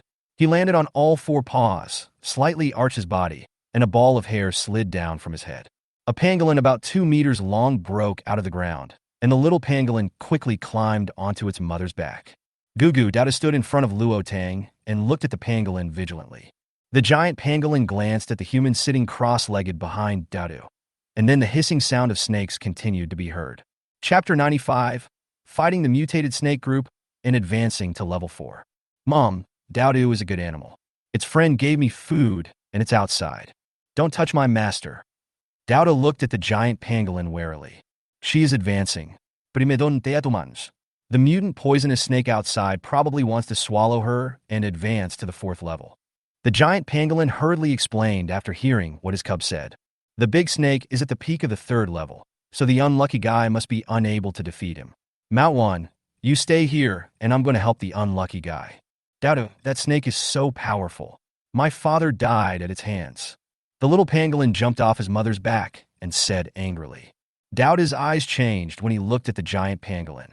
He put away his fierce look, moved in front of the giant pangolin, and pressed his furry body against it. The big pangolin hugged the small pangolin and looked at Dowda vigilantly.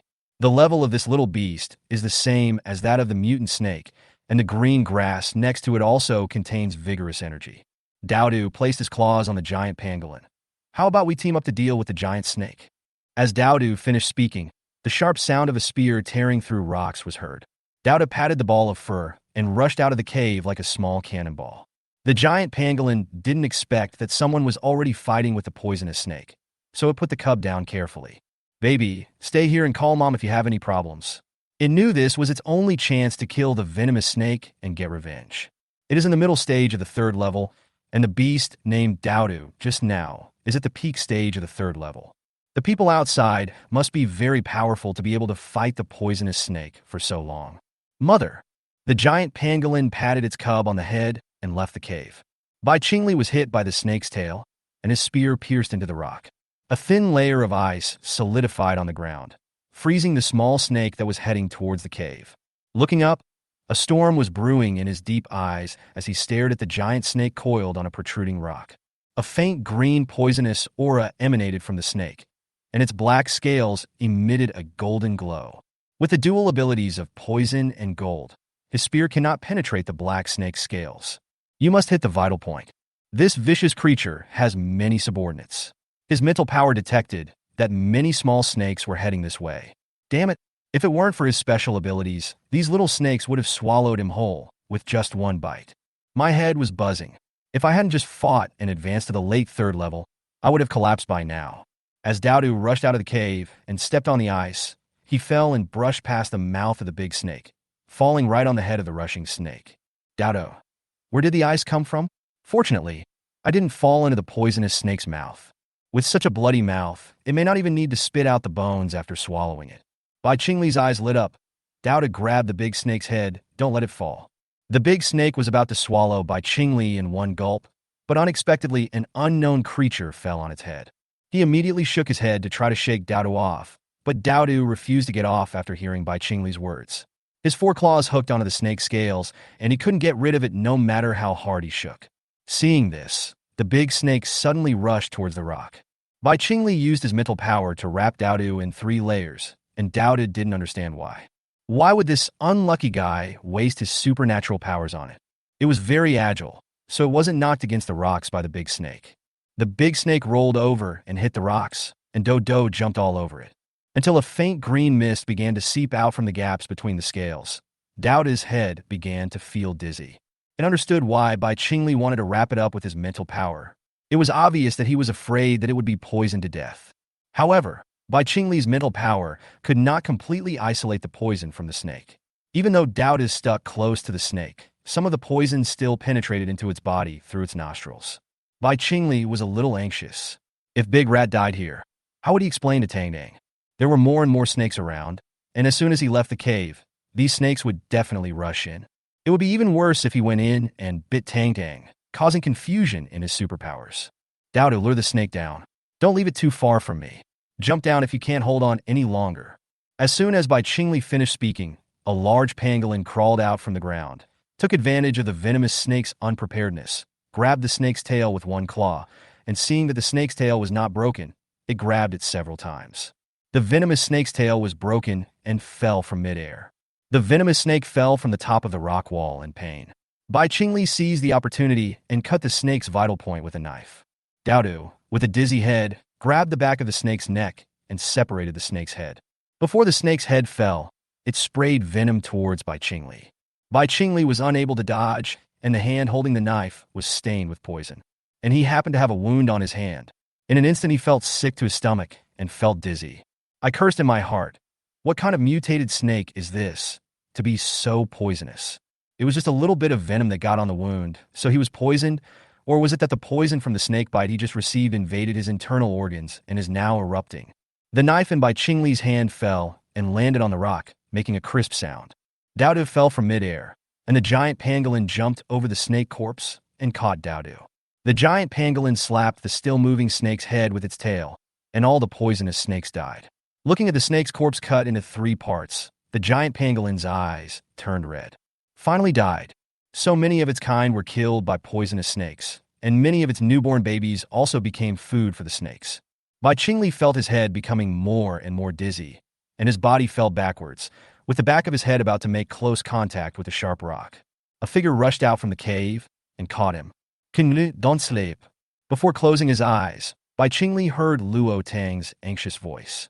Luo Tang hurriedly took out the spiritual water and fed it to Bai Qingli. The hairball and the giant pangolin clean up the small snakes around them.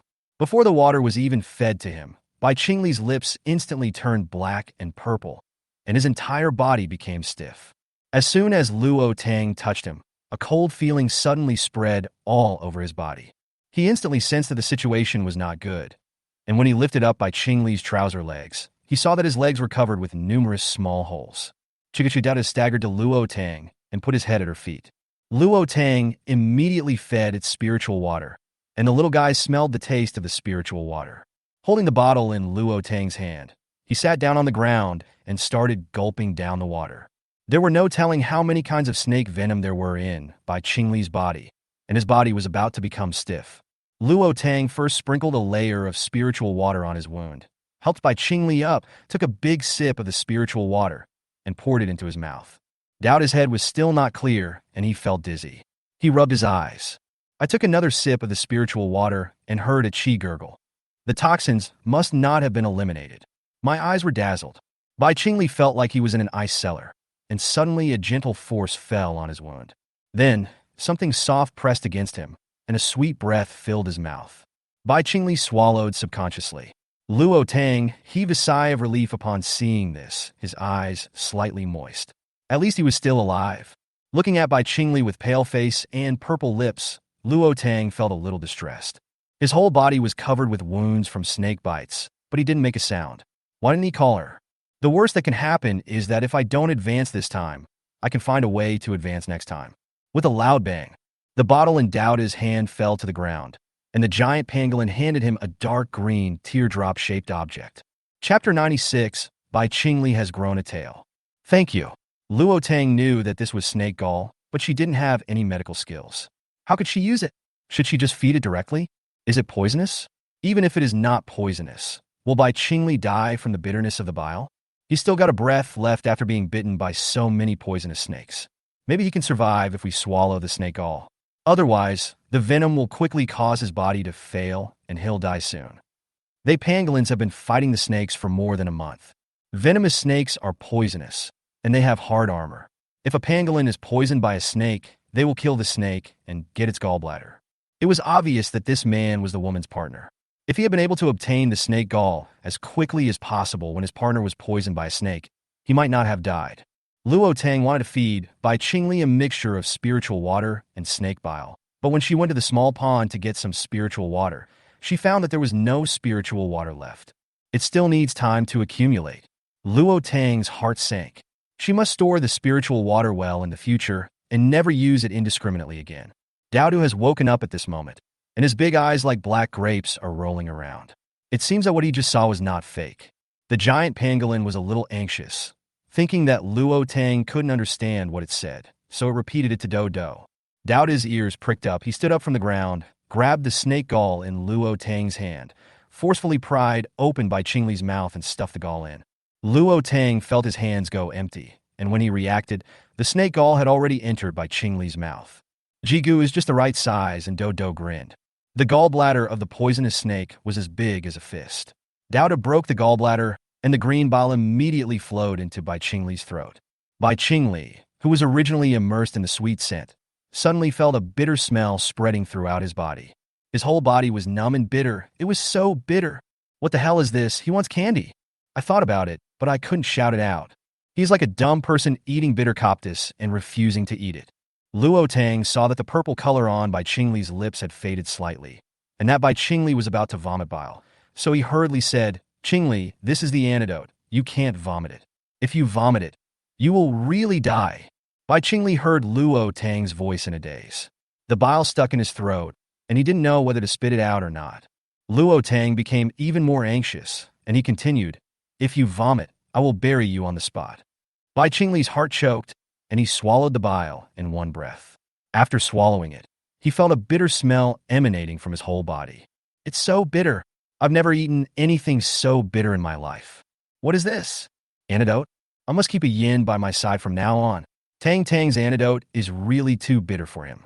He's in so much pain that his whole body is itchy now. Bai Qingli felt something was wrong with him. His butt and head were itchy. Luo Tang, who was sitting next to him, was even more dumbfounded. She glanced at the giant pangolin squatting next to her. "Pangolin, does he really eat snake gall?" The giant pangolin was confused and pointed to the snake corpse it had cut open next to it.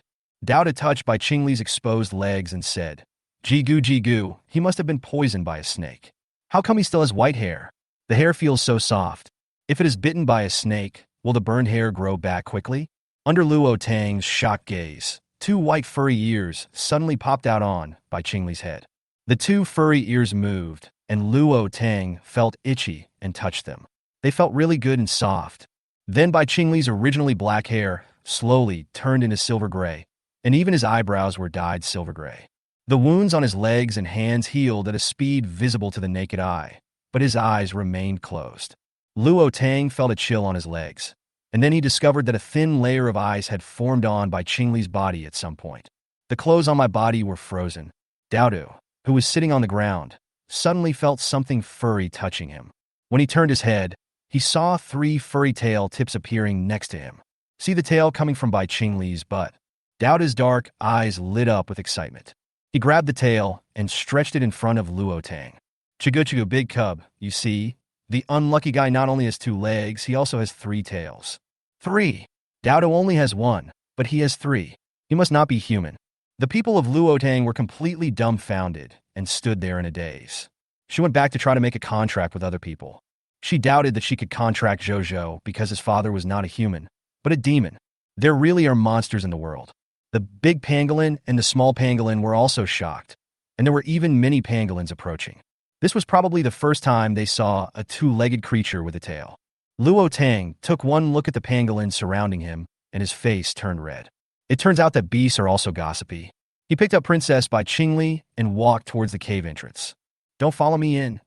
Dowda's ears twitched, and he excitedly jumped onto the cave entrance and followed Luo Tang's footsteps. "So amazing. It's going to see the unlucky guy." The little pangolin saw the opportunity and slipped onto Dowda's back and followed it in. The giant pangolin gave the surrounding pangolins a warning look, then moved its huge body and followed in. Luo Tang, "Damn it. Very good. It's delivered to your door, right? Look, I won't contract you today." This giant pangolin is very smart and knows how to repay kindness. It is a good and powerful animal. She took it today. Not only does it have the strength of a mid-level third-order player, but it also comes with a buy one get one free deal. As soon as the giant pangolin entered the cave, it was instantly enveloped by a spiritual force and then disappeared into the cave. Luo Tang left Manhwa to guard the space and took Bai Qingli and Dowdu into the space. The giant pangolin saw that he was in a green meadow with beautiful scenery, and even the air was sweet. Stunned, then Dowdu and the little pangolin fell on it. Dowdu excitedly followed Luo Tang into the mansion, followed by two tails, one big and one small. Luo Tang completely forgot about letting him entertain two pangolins. Just as Luo Tang put Bai Qingli into the bathtub, he saw three heads approaching. "Luo Tang." The door closed with a snap. Dowda knocked on the door and said, "Big Zai Zai, I'll help you bathe the unlucky guy." Luo Tang thought that Dowda would help He Cole take a bath, so he opened the door and let him in. "You two go outside to play first, okay?" Luo Tang said to the big pangolin with a smile. The big pangolin glanced at the small window and nodded. After Luo Tang closed the door, he took Zai Zai to the back of the house and lay down on the window. Chapter 97, he is fused with the blood of the Beast King. Luo Tang. If she hadn't been able to check things in the entire space, she wouldn't have known how curious this pangolin was. With a bang, the window was closed. The big pangolin and the small pangolin looked at each other. "Mom, your body must be too big for you to be discovered." The big pangolin slapped the little pangolin on the head. "What are you talking about? Am I your mother a curious animal? Let's go outside and see what this place is. It's so comfortable." The big pangolin took the little pangolin out of the house and began to stroll into space. Luo Tang stripped by Qingli naked, and white hair appeared all over his body, and the ice on his body began to spread. Luo Tang stripped by Qingli naked, and white hair appeared all over his body, and the ice on his body began to spread. His lips were white from the cold, and he was shivering. "Cold" was the word that popped out from Bai Qingli's mouth as he was stripped of his clothes. Luo Tang took a deep breath. Help. Her son's father is not a human being. "Bodhi, do you think this is some special ability? Like animal transformation? Maybe there are such superpowers in the world, but I can tell you for sure that he is not a purebred human now. It should be because he absorbed the blood of the Beast King left over from the ancient times, and then his superpowers were awakened. The generation of new energy in the apocalypse caused the blood of the Beast King he absorbed to awaken out of the beast body." Bodhi thought of Luo Tang's space, which was a relic from the ancient times, and said immediately, "Generally speaking, animal blood cannot be preserved for a long time, unless it is the blood of the Supreme Beast King, which is preserved using special methods. It has been passed down from generation to generation as a family heirloom, just like its owner's jade pendant. Isn't this the equivalent of a fusion of human and animal genes? Almost. The fusion of human and animal genes may result in rejection, but not his. Once he completely absorbs the remaining energy in his body, he will be able to switch between animal and human bodies freely. He has the abilities of animals, and his ability to command mutant beasts should be related to the blood of the Beast King in his body. Will there be any bad effects?" Luo Tang asked hurriedly. "It won't have a bad effect on him. Once he has full control over the power in his body, he will be able to command mutant beasts. But before he grows up, if he is targeted by a powerful mutant beast with bad intentions, it will want to devour him. By devouring Qingli, they can obtain the power of the Beast King's blood, right? Those beasts summoned by Qingli, before leaving, probably wanted to rub against the future Beast King, so they licked Qingli." Luo Tang found it a little funny. His hands did not stop moving. He kept adding hot water to Bai Qingli's bowl and then draining out the cold water. "Chiggle, Chiggle, can Dowda take a bite of him?" Dowda's eyes lit up as he stared at Bai Qingli eagerly. Ever since the unlucky guy grew a tail, it felt that the unlucky guy smelled good, but there was a kind of oppression on his body that blocked it. Pushing Dowda, Luo Tang looked serious. "Dowda, do you remember why you are here?" Dowda twisted his body, stared at Luo Tang eagerly, and acted coquettishly. "Mommy, Dowda wants to lick the unlucky guy. Can you let Dowda lick a mouthful of his blood and try? Just one mouthful? He smells good." Luo Tang. Take a deep breath and calm yourself down. Dowda is so cute when he acts like a spoiled child. But she is a person of principle. Wait until Qingli wakes up, and then you can talk to him yourself, okay? Dowda's eyes lit up, and he nodded. The unlucky ones are easier to deal with than the big ones. After getting Luo Tang's consent, Dodo took the brush and started to wash Bai Qingli's hair. Chigu big cub, the unlucky boy's ears are a bit like black coal, except that one is white and the other is black. I don't know what breed the unlucky boy is. Dowda muttered to himself. Bai Qingli was poured with hot water for 2 full hours. It was dark outside when the ice disappeared from his body.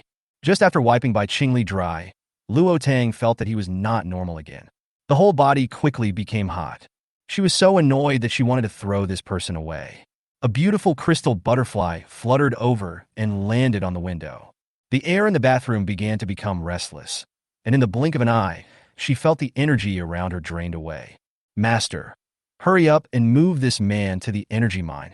His advancement to the 4th level and transformation into a beast will require a lot of energy. The energy in the space cannot be used for him. It's such a waste." Bodhi roared in Luo Tang's mind. Luo Tang glared and picked up Bai Qingli out of the space. By the way, he also took out the giant pangolin that was staring at the big whale on the beach. Pangolin, can you please do me a favor? Can you help me carry him to where the big snake used to live? He needs a lot of energy. The giant pangolin nodded, and Luo Tang tied Bai Qingli to the pangolin's back. The giant pangolin followed the original tunnel, and Do followed. It has to keep a close eye on the unlucky guy, because it has a feeling that the unlucky guy will definitely help it advance. After Luo Tang collected the snake corpse, he, Mao Tuan, and the little pangolin hurried along the rock wall towards the lair of the giant venomous snake. Do you have anything delicious to eat? The little pangolin felt that Luo Tang and Bai Qingli looked similar. Both had 2 legs and could stand and walk. After being held in Luo Tang's arms, he couldn't help but ask. Luo Tang was a little confused. In her understanding, pangolin's food was ants. She patted the little pangolin's head and said, "Little guy, I don't know what you were talking about. If Dowda gave it to you, then I definitely have it. Oh yeah, I'm going to follow you from now on. You smell like flowers." Luo Tang didn't care, thinking that he was just scented by the mutated mountain peach blossom. Wherever the giant pangolin walked, the energy stone gradually became dim. Bai Qingli felt something hitting his butt, and his whole body was extremely itchy, and his back felt like it was burning. The giant pangolin felt like the thing it was holding was on fire, and its scales were burning hot. If you don't get rid of this guy, he'll probably be roasted. But it couldn't go back on its word, having promised the 2-legged beast. What's more, carrying this thing on its back helped it kill a big poisonous snake. Just as it was about to get out of the cave, the rope on its back burned and broke. When it climbed out of the cave, the person on its back fell down. Dowdu was standing behind the giant pangolin. His eyelids jumped when he saw a fireball creature coming towards him from above his head. Dowdu was afraid that the unlucky guy would fall from such a high place and die. He wrapped himself with the gold-based supernatural power, jumped into the air, and blocked Bai Qingli. The flames on Bai Qingli's body instantly swept over to Dowdu. After Bai Qingli landed, he rolled on the ground to put out the fire on his body. Seeing the hair that he had grown with great effort being burnt black, Dowdu burst into tears and anger. The giant pangolin heard the crying and poked its head in. "Dowdu, please come out quickly. I feel that the 2-legged beast is abnormal." Dowdu heard the call and watched Bai Qingli's hand slowly change. The energy stone beside it instantly became dim. Not caring about his burnt hair, he crawled along the rock wall towards the cave entrance. The underground is interconnected with caves dug by pangolins. The giant pangolin saw that Dowdu was charred all over. After being stunned for a moment, it gently patted away the burnt hair on its body with its claws. Chapter 98. Big Cub, the unlucky guy died? Don't be sad. You're at the peak of the 3rd level now. I know there is a treasure in the territory of the giant poisonous snake. It became more powerful by eating the fruit of that treasure. Maybe after you advance to the 4th level, hair will grow. The giant pangolin saw that Dodo was sad and comforted him. This little thing was not much bigger than its cub, and it didn't know what kind of animal it was. It had never seen one before. "Really?" Dowdu asked quickly. "Of course it's true. After the big poisonous snake died, the other snakes there are nothing to be afraid of. I just don't know if the treasure is still there." When Dowdu heard this, his face instantly fell. That big poisonous snake is greedy by nature. It will definitely not leave the treasure behind. Dowdu looked at the giant pangolin and suddenly remembered what Luo Tang had instructed. Take the pangolin home. He took another look at the pangolin's hard shell and sharp claws, then clapped his claws. This would be great for mining energy mines. The giant pangolin originally wanted to comfort Dowdu, but the little guy's face changed and he looked at it with a grin.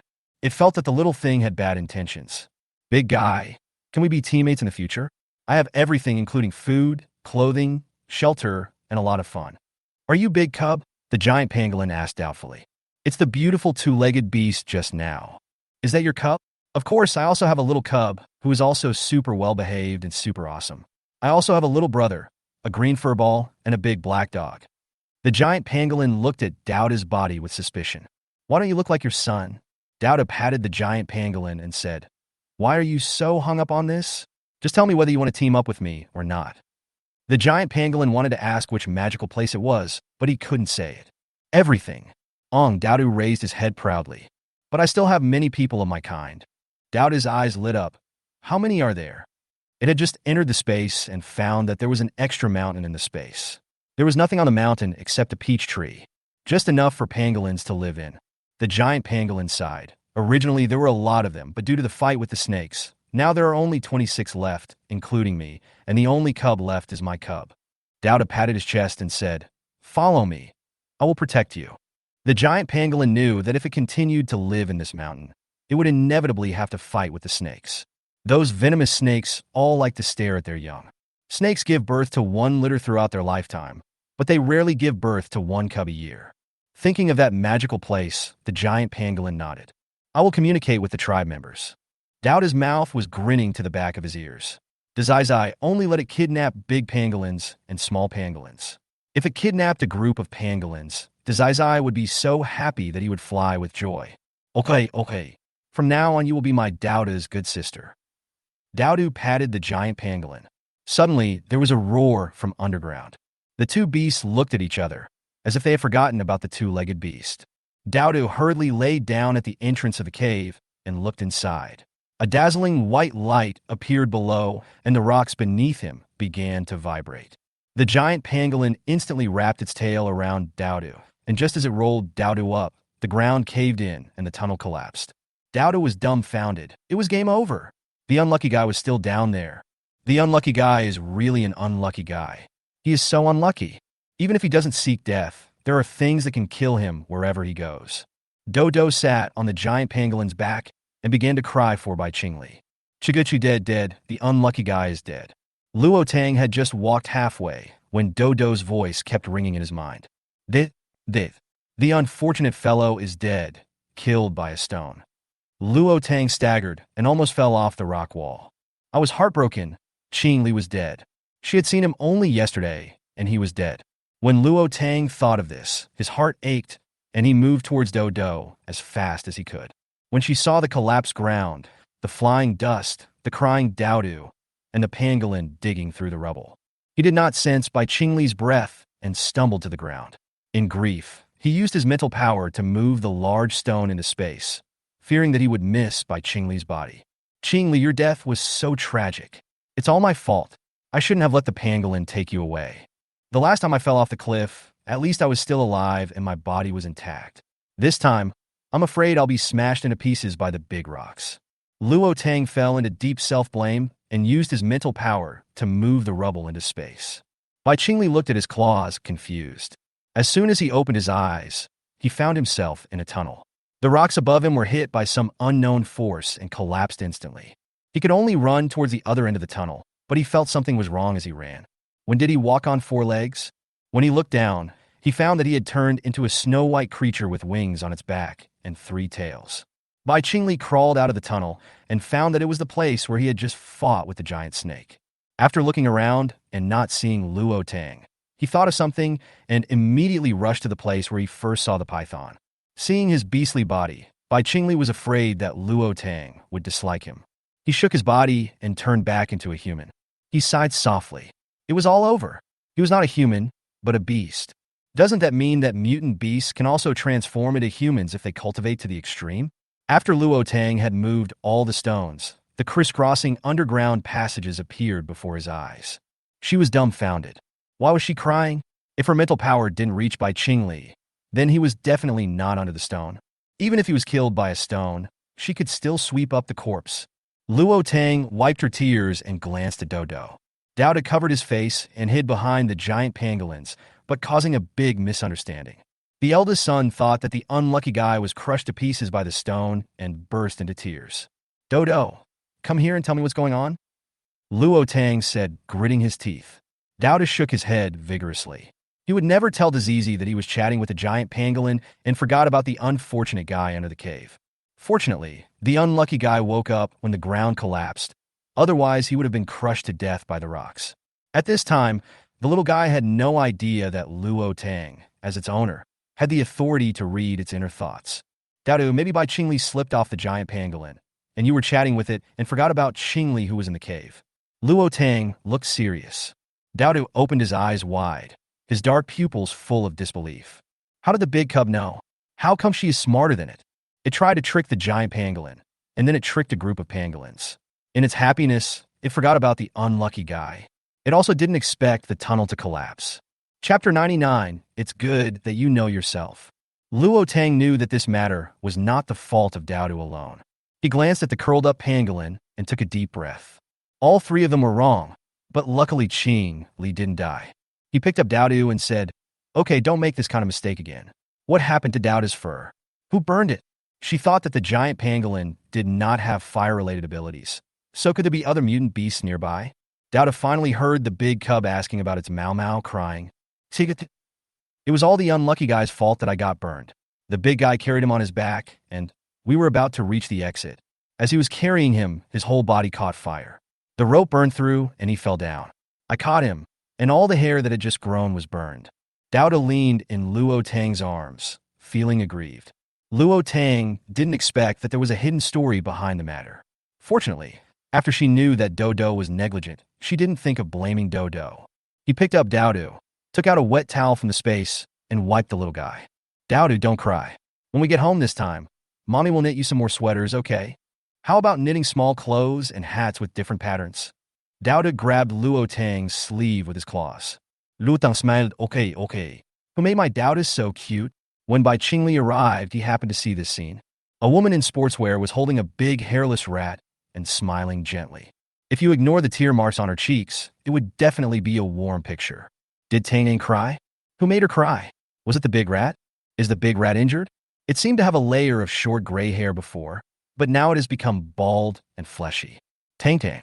Bai Qingli jumped off the rock and landed steadily in front of Luo Tang. The mountain wind blew the silver hair on his forehead, and there was a piece of pure snowflakes in his sparkling silver eyes. Luo Tang's heart trembled unconsciously. "Chigu." Dowdu stared at Bai Qingli with wide eyes. The unlucky guy's eyes are very beautiful. Their eyes are black and their fur is gray. The big pangolin and the small pangolin also stared at Bai Qingli closely. Tang, are you stunned?" Bai Qingli touched his hand. He didn't reveal it. It was a human hand. The looks from Dowdu and Tang made him think that he had suddenly turned into an unknown creature with wings.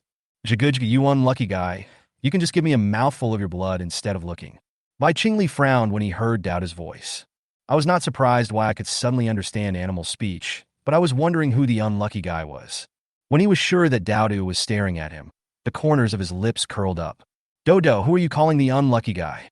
"Huh." He looked at Tong's face and didn't even laugh at it for being a big hairless rat. Dowdu grinned and pointed his claws at Bai Qingli. "Chigu, can you understand what I'm saying?" "What else?" "I didn't know you kept calling me a wretch." Dowdu snuggled into Luo Tang's arms, humming. How could it forget that the unlucky guy just grew 3 tails and 2 white dog ears? It's just short of turning into a big white dog. Dowdu couldn't help laughing when he thought of the unlucky guy turning into white black coal. Luo Tang knew what Dodo was thinking, and his eyes became gentle when he looked at Bai Qingli. I don't know what breed of dog Qingli is. This snow-white dog, could it be a Samoyed? It seems that Qingli has 3 tails. Could it be a white fox? That would be awesome. She likes his furry ears. They feel super nice to touch. At this moment, Bai Qingli didn't know that Luo Tang was already guessing what kind of beast he was. What happened here? Why did so many tunnels collapse? And why did Dowdu suddenly become bald? 3 pairs of eyes stared at him. Bai Qingli pursed his lips. Did I do it? Chigu, it's good that you have self-awareness. My fur was burned by the fire on your body, and I saved you. Shouldn't you compensate me? What bad luck? No, Qingli. Dowdu was afraid that Bai Qingli would call it a big rat, so he quickly changed his words. Bai Qingli looked at Dowdu suspiciously. What the hell is this Qingli bastard? Dowdu guessed what he was going to ask and hugged Luo Tang's arm. This is my big cub. Zhou is my little cub from now on. You are my cub. Bai Qingli, this big rat still wants to take advantage of him. Tang dotes on it too much. Luo Tang knocked on Dowdu's head and said, I am your mother. You call me baby all day long, and you can't change it. Dowdu grinned and hugged Luo Tang's arm and shook him. Jigu, Dowdu mommy is the best in the world. It calls its own name, and the older cub calls his own name. Bai Qingli finally understood what was going on.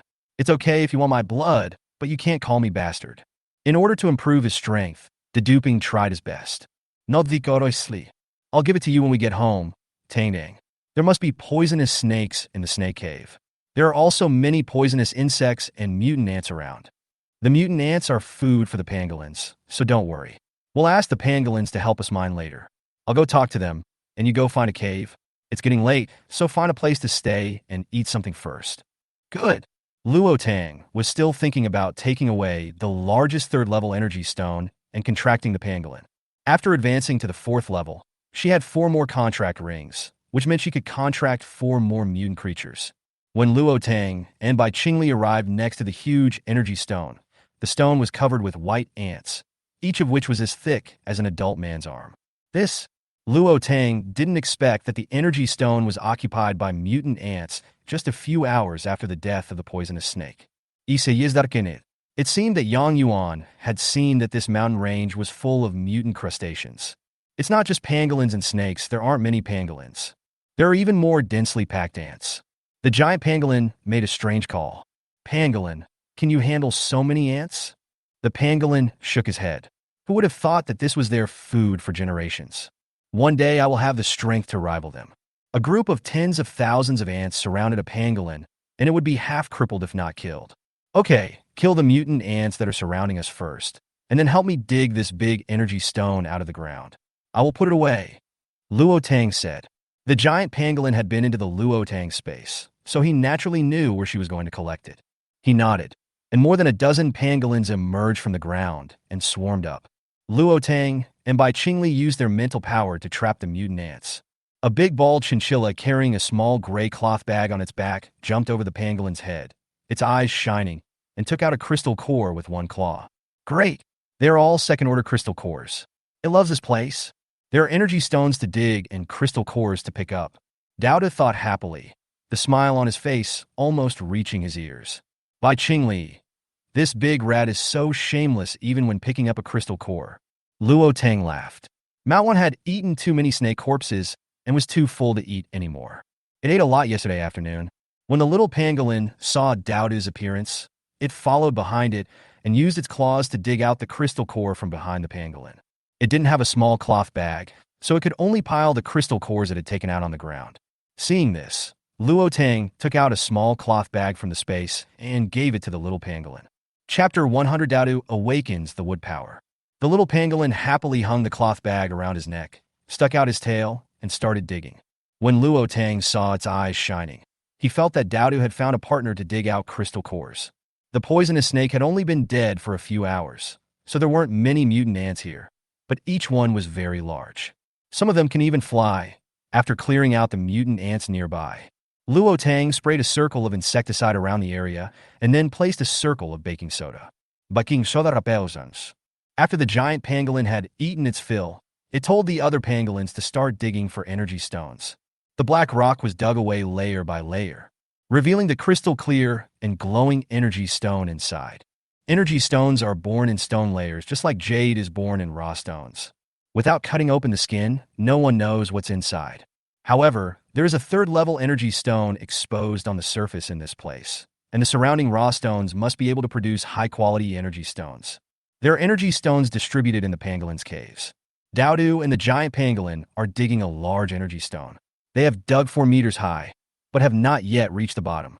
Luo Tang wanted to hug the stone pillar in front of him and give it a kiss. Oh my god! This energy stone alone would probably allow all of them to advance to the 4th level. Not to mention the other energy stones. Even if she couldn't advance to the 5th level, it would definitely be enough for her 2 superpowers to advance to the peak of the 4th level. Her mental power is now at the early 4th level, and her unknown power is at the late 3rd level. There was a gurgling sound in my ears. Luo Tang lowered his head and touched his belly.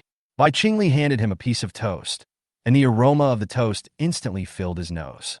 Tang Dang, you haven't eaten for a day. Eat something first. He just looked at the toast handed to him with a strange look in his eyes. Is Bai Qingli having a grudge against steamed buns and toast? If the spiritual water hadn't run out, she could replenish her energy by drinking a bowl of spiritual water now. She also seems to have 2 mutant peaches. Luo Tang patted her head. She had forgotten to give the peach that awakened the power to Zhou. There is also a peach that has awakened the wood-type ability, and she plans to leave it to Dowda.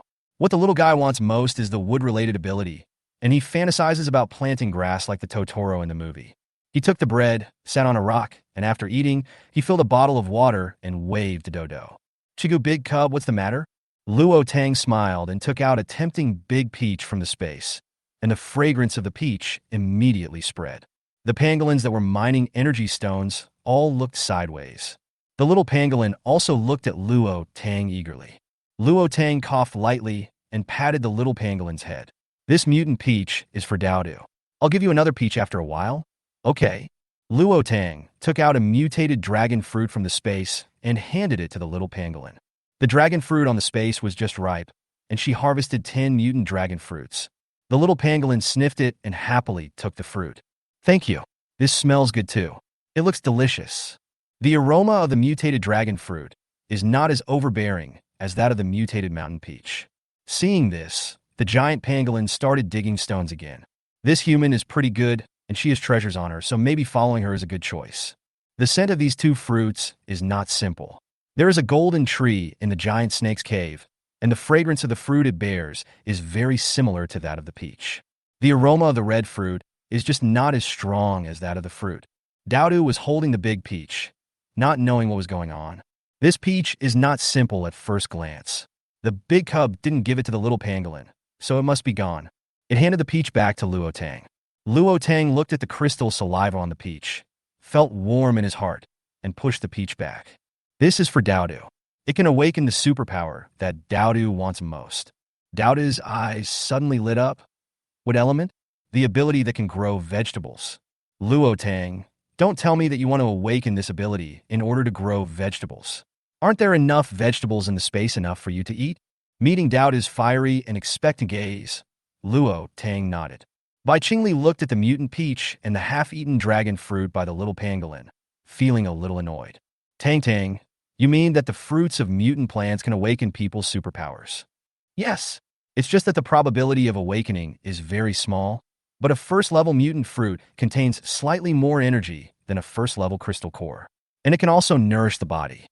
Seeing Bai Qingli's pitiful look, Luo Tang couldn't help but ask, have you ever encountered a mutant plant? Bai Qingli remained silent. Not only had he encountered mutant plants, he had also almost died at the hands of them. Every time I encounter a mutated plant, it's like seeing a cat seeing a mouse. If he didn't have the ability to heal himself, he would be a cripple now. The mutant wild kiwi fruit strangled his legs alive and then ate them. I've also encountered mutant fruits. I encountered a lot of them, including mutant dragon fruit, mutant kiwi fruit, mutant citrus fruit, and mutant wild fruit trees. All of those trees attacked me, and after they died, I was afraid that their fruits were poisonous, so I didn't take any of them. Luo Tang. Damn it, why isn't her luck as good as Bai Qingli's? Wasn't it agreed that there would be basically no mutation of plants before the cold wave? So far, she has only encountered manhwa and the mutant mountain peach. Dowdu was dumbfounded and stuffed the remaining peach flesh into his mouth. It slapped Bai Qingli's leg with its claws, making it so angry that its ears stood up and it sat down on the ground. Why are you so wasteful? All those mutant fruits are gone. Dowdu, I didn't know those fruits were useful. Next time I see them, I will pick them all and keep them. He possesses multiple superpowers and is not very interested in mutant fruits. Dowdu was about to speak when he suddenly felt a surge of power gushing out of his body, and a green light shone from his body. His whole body was itchy, and his hair was growing at a speed visible to the naked eye. Dowdu could smell the breath of spring. The top of his head felt itchy, so he reached out to touch it and pulled off a peach leaf from his head. The little guy was dumbfounded. When the green light faded, Luo Tang saw Do holding a peach leaf in his paw, staring blankly. Chigu grew out of the top of my head. Dowdu handed the leaf to Luo Tang. Luo Tang was stunned when he saw that it was just an ordinary leaf. Could it be that the awakening power of the mutant fruit has side effects? Black coal is fine. Dowdu was anxious. Yes, it was originally black with a tuft of red hair on its forehead. When it uses fire powers, its fur glows red. Look quickly to see if there is any green hair on my body. If green hair appears, it would be really ugly.